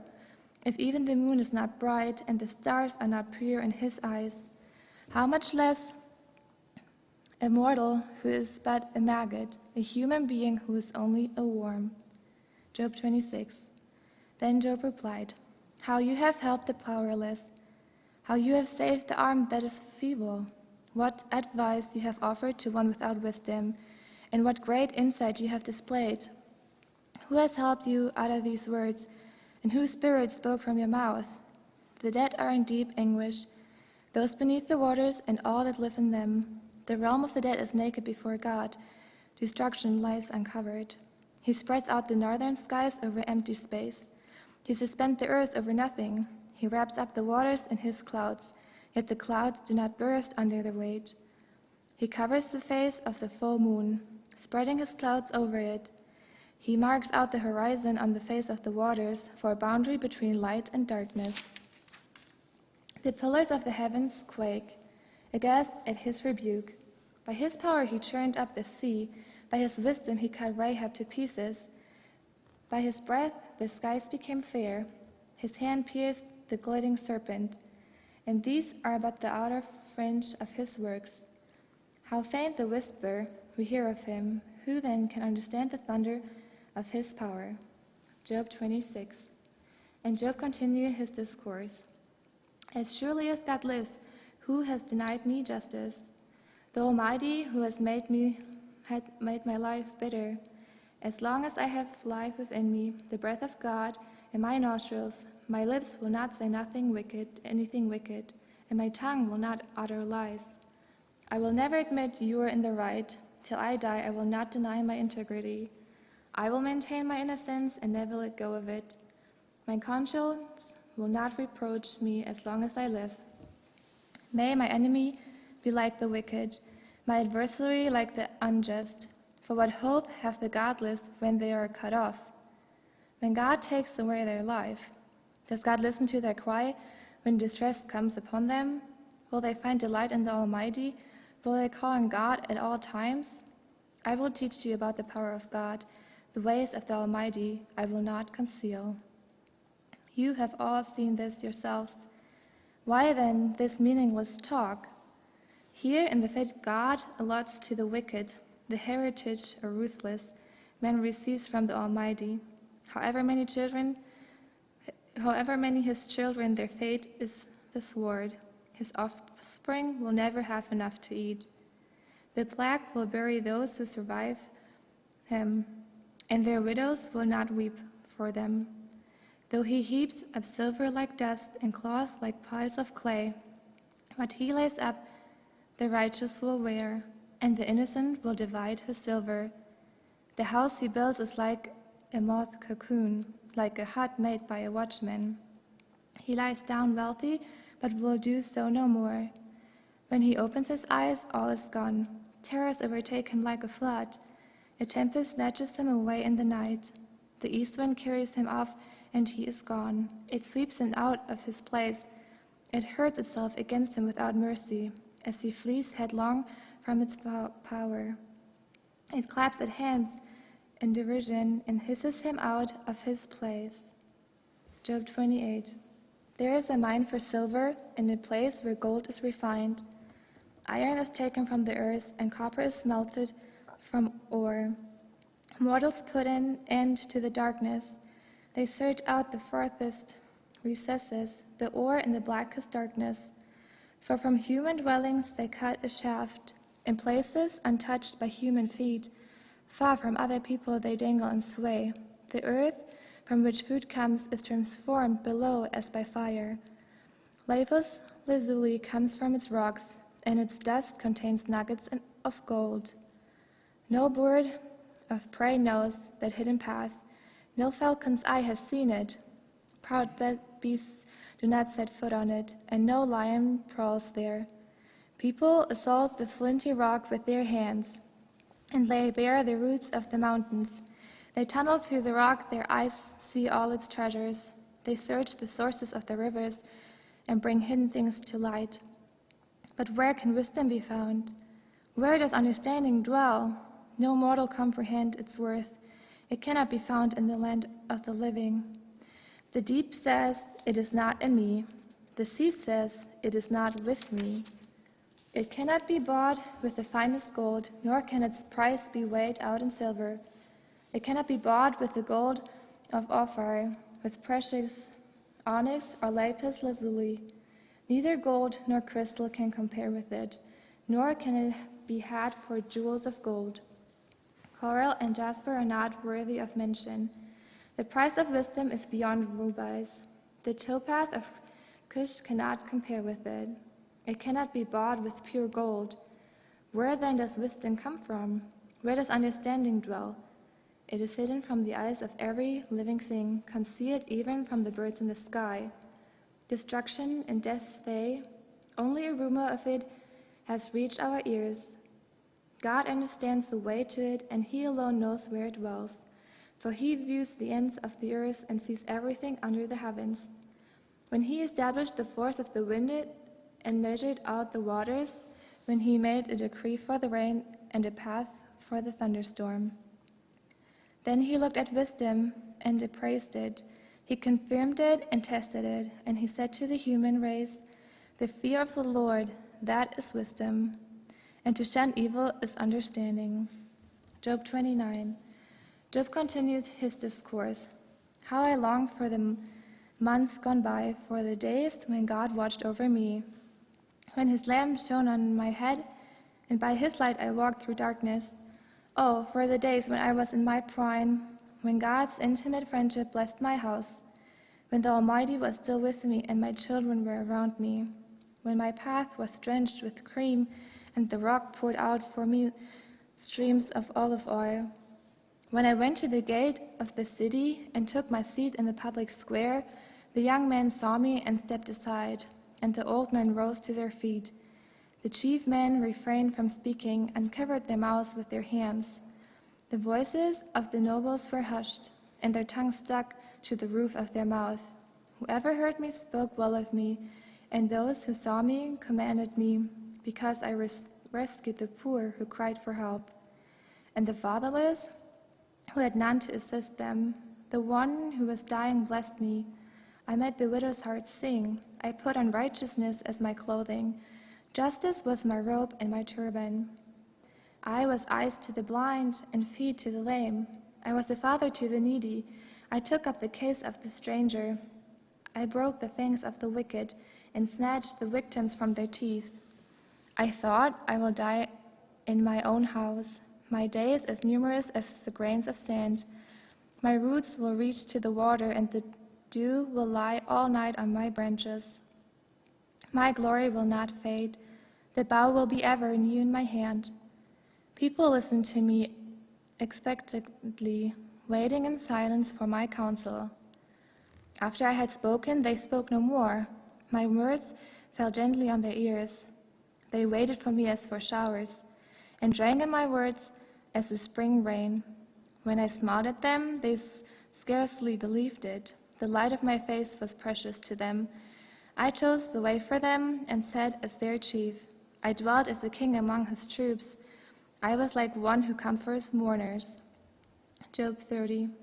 But now they mocked me, men younger than I, whose fathers I would have disdained to put with my sheepdogs. Of what use was the strength of their hands to me, since their vigor had gone from them? Haggard from want and hunger, they roamed the parched land in desolate wastelands at night. In the brush they gathered salt herbs, and their food was the root of the broom bush. They were banished from human society, shouted at as if they were thieves. They were forced to live in the dry stream beds among the rocks and in holes in the ground. They brayed among the bushes and huddled in the undergrowth. A base and nameless brood, they were driven out of the land. And now those young men mock me in song. I have become a byword among them. They detest me and keep their distance. They do not hesitate to spit in my face. Now that God has unstrung my bow and inflicted me, they throw off restraint in my presence. On my right the tribe attacks. They lay snares for my feet. They build their side rams against me. They break up my road. They succeed in destroying me. No one can help him, they say. They advance through a gaping breach. Amid the ruins they come rolling in. Terrors overwhelm me. My dignity is driven away as by the wind. My safety vanishes like a cloud. And now my life ebbs away. Days of suffering grip me. Night pierces my bones. My gnawing pains never rest. In his great power, God becomes like clothing to me. He binds me like the neck of my garment. He throws me into the mud, and I am reduced to dust and ashes. I cry out to you, God, but you do not answer. I stand up, but you merely look at me. You turn on me ruthlessly. With the might of your hand, you attack me. You snatch me up and drive me before the wind. You toss me about in the storm. I know you will bring me down to death, to the place appointed for all the living. Surely no one lays a hand on a broken man when he cries for help in his distress. Have I not wept for those in trouble? Has not my soul grieved for the poor? Yet when I hoped for good, evil came. When I looked for light, then came darkness. The churning inside me never stops. Days of suffering confront me.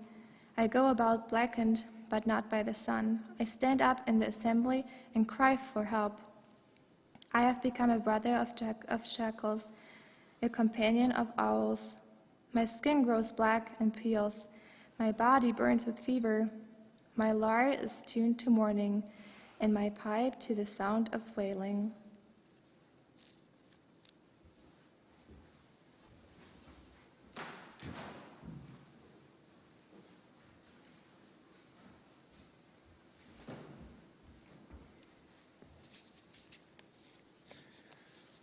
Job 31.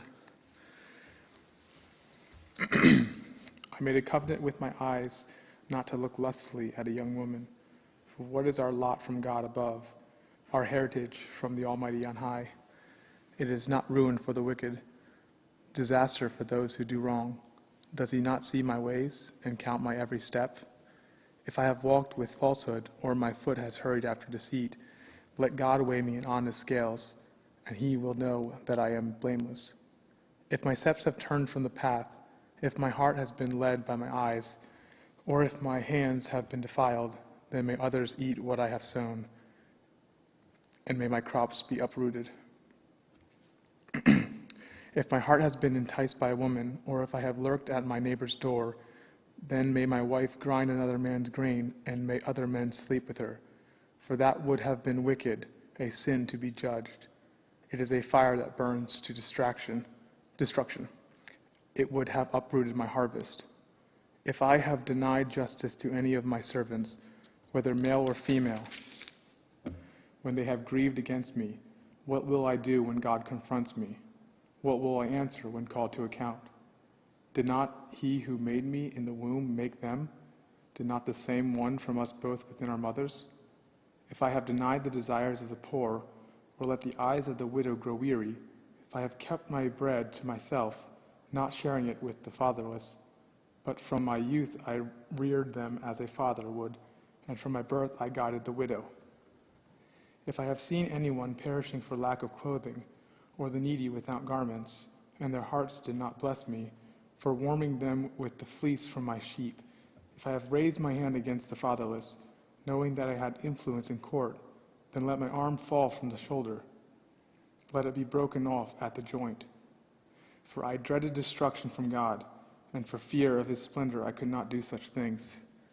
If I have put my trust in gold, or said to pure gold, you are my security, if I have rejoiced over my great wealth, the fortune my hands have gained, if I have regarded the sun in its radiance, or the moon moving in splendor, so that my heart was secretly enticed, and my hand offered them a kiss of homage, then these also would be sins to be judged, for I would have been unfaithful to God on high. If I have rejoiced at my enemy's misfortune, or gloated over the trouble that came to him, I have not allowed my mouth to sin by invoking a curse against their life.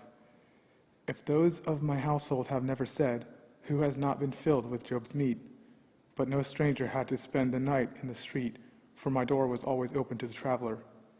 If I have concealed my sin as people do, by hiding my guilt in my heart, because I so feared the crowd, and so dreaded the contempt of the clans that I kept silent and would not go outside.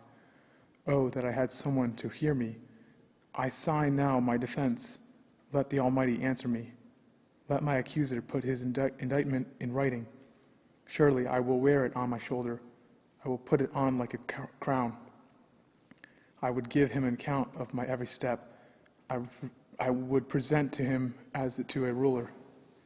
If my land cries out against me, and all its furrows are wet with tears, if I have devoured its yield without payment, or broken the spirit of its tenants, then let briars come up instead of wheat, and stinkweed instead of barley. The words of Job are ended. Chapter 32. So these three men stopped answering Job, because he was righteous in his own eyes. But Elihu, son of Barachel, the Buzite of the family of Ram, became very angry with Job for justifying himself rather than God. He was also angry with the three friends because they hadn't found no way to refute Job, and yet had condemned him. Now Elihu had waited before speaking to Job because they were older than he. But when he saw that the three men had nothing more to say, his anger was aroused. So Elihu, son of Barachel, the Buzite, said, I am young in years, and you are old. That is why I was fearful, not daring to tell you what I know. I thought age should speak, advanced years should teach wisdom. But it is the Spirit in a person, the breath of the Almighty, that gives them understanding.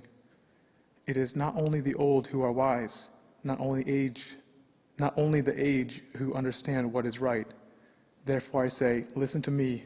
I too will tell you what I know. I waited while you spoke. I listened to your reasoning. While you were searching for words, I gave you my full attention. But if not, then listen to me. Be silent, and I will teach you wisdom. Chapter 34. Then Elihu said, Hear my words, you wise men. Listen to me, you men of learning. For the ear tests words as the tongue tastes food. Let us discern for ourselves what is right. Let us learn together what is good. Job says, I am innocent, but God denies me justice. Although I am right, I am considered a liar. Although I am guiltless, his arrow inflicts an incurable wound. Is there anyone like Job who drinks scorn like water? He keeps company with evildoers. He associates with the wicked, for he says there is no profit in trying to please God. So listen to me, you men of understanding. Far be it from God to do evil, from the Almighty to do wrong. He repays everyone for what they have done. He brings on them what their conduct deserves. It is unthinkable that God would do wrong and that the Almighty would pervert justice. Who appointed him over the earth? Who put him in charge of the whole world? If it were his intention, and he withdrew his spirit and breath, all humanity would perish together, and mankind would return to the dust. If you have understanding, hear this. Listen to what I say. Can someone who hates justice govern? Will you condemn the just and mighty one? Is he not the one who says to kings, "You are worthless," and to nobles, "You are wicked"? Who shows no partiality to princes, and does not favor the rich over the poor? For they are all the works of his hands. They die in an instant, in the middle of the night. The people are shaken, and they pass away. The mighty are removed without human hand. His eyes are on the ways of mortals. He sees their every step. There is no deep shadow, no utter darkness, where evildoers can hide. God has no need to examine people further, that they should come before him for judgment. Without inquiry he shatters the mighty, and sets up others in their place.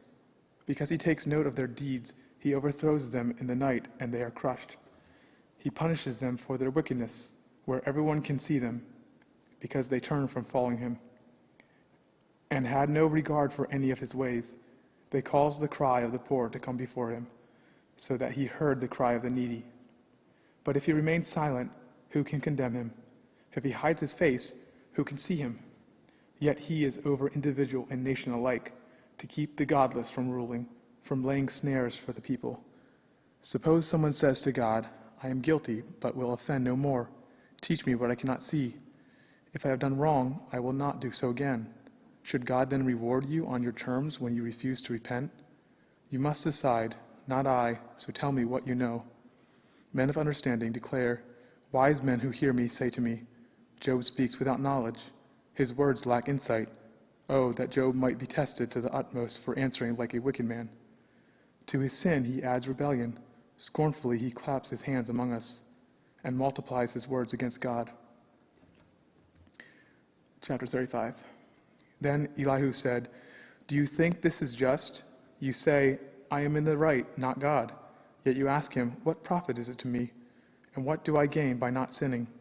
I would like to reply to you and to your friends with you.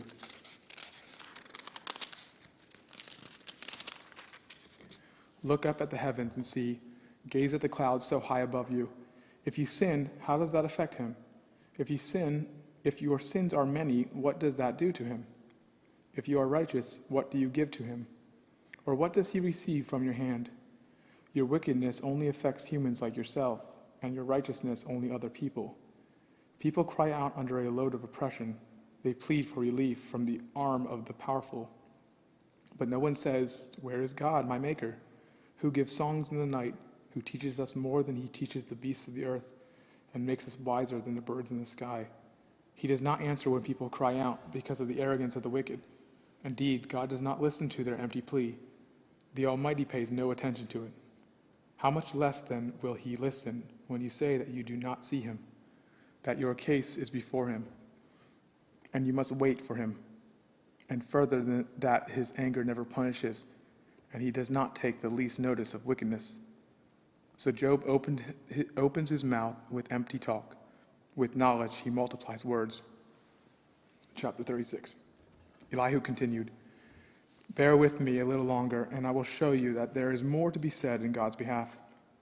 I get my knowledge from afar. I will ascribe justice to my Maker. Be assured that my words are not false. One who has perfect knowledge is with you. God is mighty, but despises no one. He is mighty and firm in his purpose. He does not keep the wicked alive, but gives the afflicted their rights. He does not take his eyes off the righteous. He enthrones them with kings and exalts them forever. But if people are bound in chains, held fast by cords of affliction, he tells them what they have done, that they have sinned arrogantly. He makes them listen to correction and commands them to repent of their evil. If they obey and serve him, they will spend the rest of their days in prosperity and their years in contentment. But if they do not listen, they will perish by the sword and die without knowledge. The godless in heart harbor resentment. Even when he fetters them, they do not cry for help. They die in their youth among male prostitutes of the shrines. But those who suffer he delivers in their suffering. He speaks to them in their affliction. He is wooing you from the jaws of distress. to a spacious place free from restriction, to the comfort of your table laden with choice food. But now you are laden with the judgment due the wicked. Judgment and justice have taken hold of you. Be careful that no one entices you by riches. Do not let a large bribe turn you aside. Would your wealth or even all your mighty efforts sustain you so you would not be in distress? Do not long for the night to drag people away from their homes. Beware of turning to evil, what you seem to prefer to affliction. God is exalted in his power. Who is a teacher like him? Who has prescribed his ways for him, or said to him, "You have done wrong"? Remember to extol his works, which people have praised in song. All humanity has seen it. Mortals gaze on it from afar. How great is God, beyond our understanding. The number of his years is past finding out. He draws up the drops of water, which distill as rain to the streams. The clouds pour down their moisture, and abundant showers fall on mankind. Who can understand how he spreads out the clouds, how he thunders from his pavilion? See how he scatters his lightning about him, bathing the depths of the sea. This is the way he governs the nations and provides food in abundance. He fills his hands with lightning and commands it to strike its mark. His thunder announces the coming storm. Even the cattle make known its approach. Chapter 37. At this my heart pounds and leaps from its place. Listen to the roar of his voice, to the rumbling that comes from his mouth. He unleashes his lightning beneath the whole heaven and sends it to the ends of the earth. After that comes the sound of his roar. He thunders with his majestic voice. When his voice resounds, he holds nothing back. God's voice thunders in marvelous ways. He does great things beyond our understanding. He says to the snow, "Fall on the earth," and to the rain, "Shower, be a mighty downpour," so that everyone he has made may know his work. He stops all people from their labor. The animals take cover. They remain in their dens. The tempest comes from its chamber, the cold from the driving winds. The breath of God produces ice, and the broad waters become frozen. He loads the clouds with moisture. He scatters his lightning through them. At his direction, they swirl around over the face of the whole earth to do whatever he commands them. He brings the clouds to punish people, or to water his earth and show his love. Listen to this, Job. Stop and consider God's wonders. Do you know how God controls the clouds and makes his lightning flash? Do you know how the clouds hang poised, those wonders of him who has perfect knowledge? You who swelter in your clothes when the land lies hushed under the south wind, can you join him in spreading out the skies, hard as a mirror of cast bronze? Tell us what we should say to him. We cannot draw up our case because of our darkness. Should he be told that I want to speak? Would anyone ask to be swallowed up?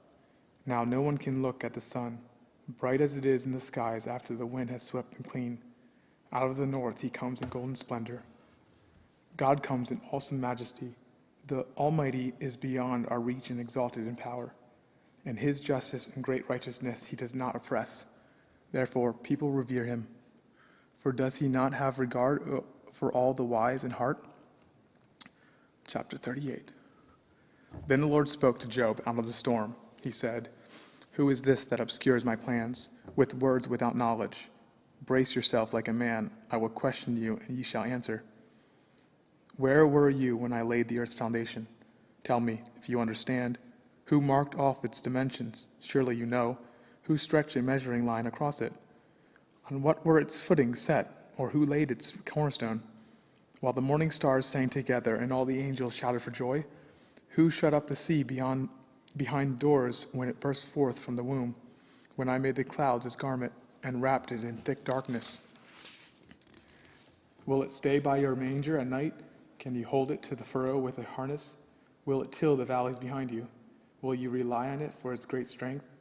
Will you leave your heavy work to it? Can you trust it to haul in your grain and bring it to your threshing floor?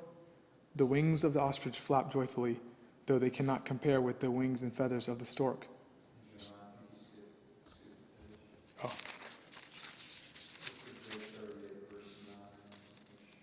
Oh, 10? Yes, sir. I see that. Okay. When I made the clouds, garments, and wrapped in thick darkness, when I fixed limits for it. and set its doors and bars in place. When I said, this far you may come and no farther, here is where your proud waves halt. Have you ever given orders to the morning, or shown the dawn its place, that it might take the earth by the edges and shake the wicked out of it? The earth takes shape like clay under a seal. Its features stand out like those of a garment. The wicked are denied their light, and their upraised arms are broken. Have you journeyed to the spring of the sea, or walked in the recesses of the deep? Have the gates of death been shown to you? Have you seen the gates of the deepest darkness? Have you comprehended the vast expanse of the earth? Tell me, if you know all this, what is the way to the abode of light? And where does darkness reside? Can you take them to their places? Do you know the path to their dwellings? Surely you know, for you were already born. You have lived so many years. Have you entered the storehouses of the snow, or seen the storehouses of the hail, which I reserve for times of trouble, for days of war and battle? What is the way to the place where the lightning is dispersed, or the place where the east winds are scattered over the earth? Who cuts a channel for the torrents of rain, and a path for the thunderstorm, to water a land where no one lives, an uninhabited desert, to satisfy a desolate wasteland, and makes it sprout with grass? Does the rain have a father? Who fathers the drops of dew? From whose womb comes the ice? Who gives birth to the frost from the heavens? When the waters become hard as stone, when the surface of the deep is frozen, can you bind the chains of the Pleiades? Can you loosen Orion's belt? Can you bring forth the constellations in their seasons, or lead out the bear with its cubs? Do you know the laws of the heavens? Can you set up God's dominion over the earth? Can you raise your voice to the clouds and cover yourself with a flood of water? Do you send the lightning bolts on their way? Do they report to you? Here we are. Who gives the ibis wisdom, or gives the rooster understanding? Who has the wisdom to count the clouds? Who can tip over the water jars of the heavens? When the dust becomes hard and the clods of earth stick together, do you hunt the prey for the lioness and satisfy the hunger of the lions? When they crouch in their dens, or lie in wait in a thicket? Who provides food for the raven when its young cry out to God and wander about for lack of food? End of chapter 38.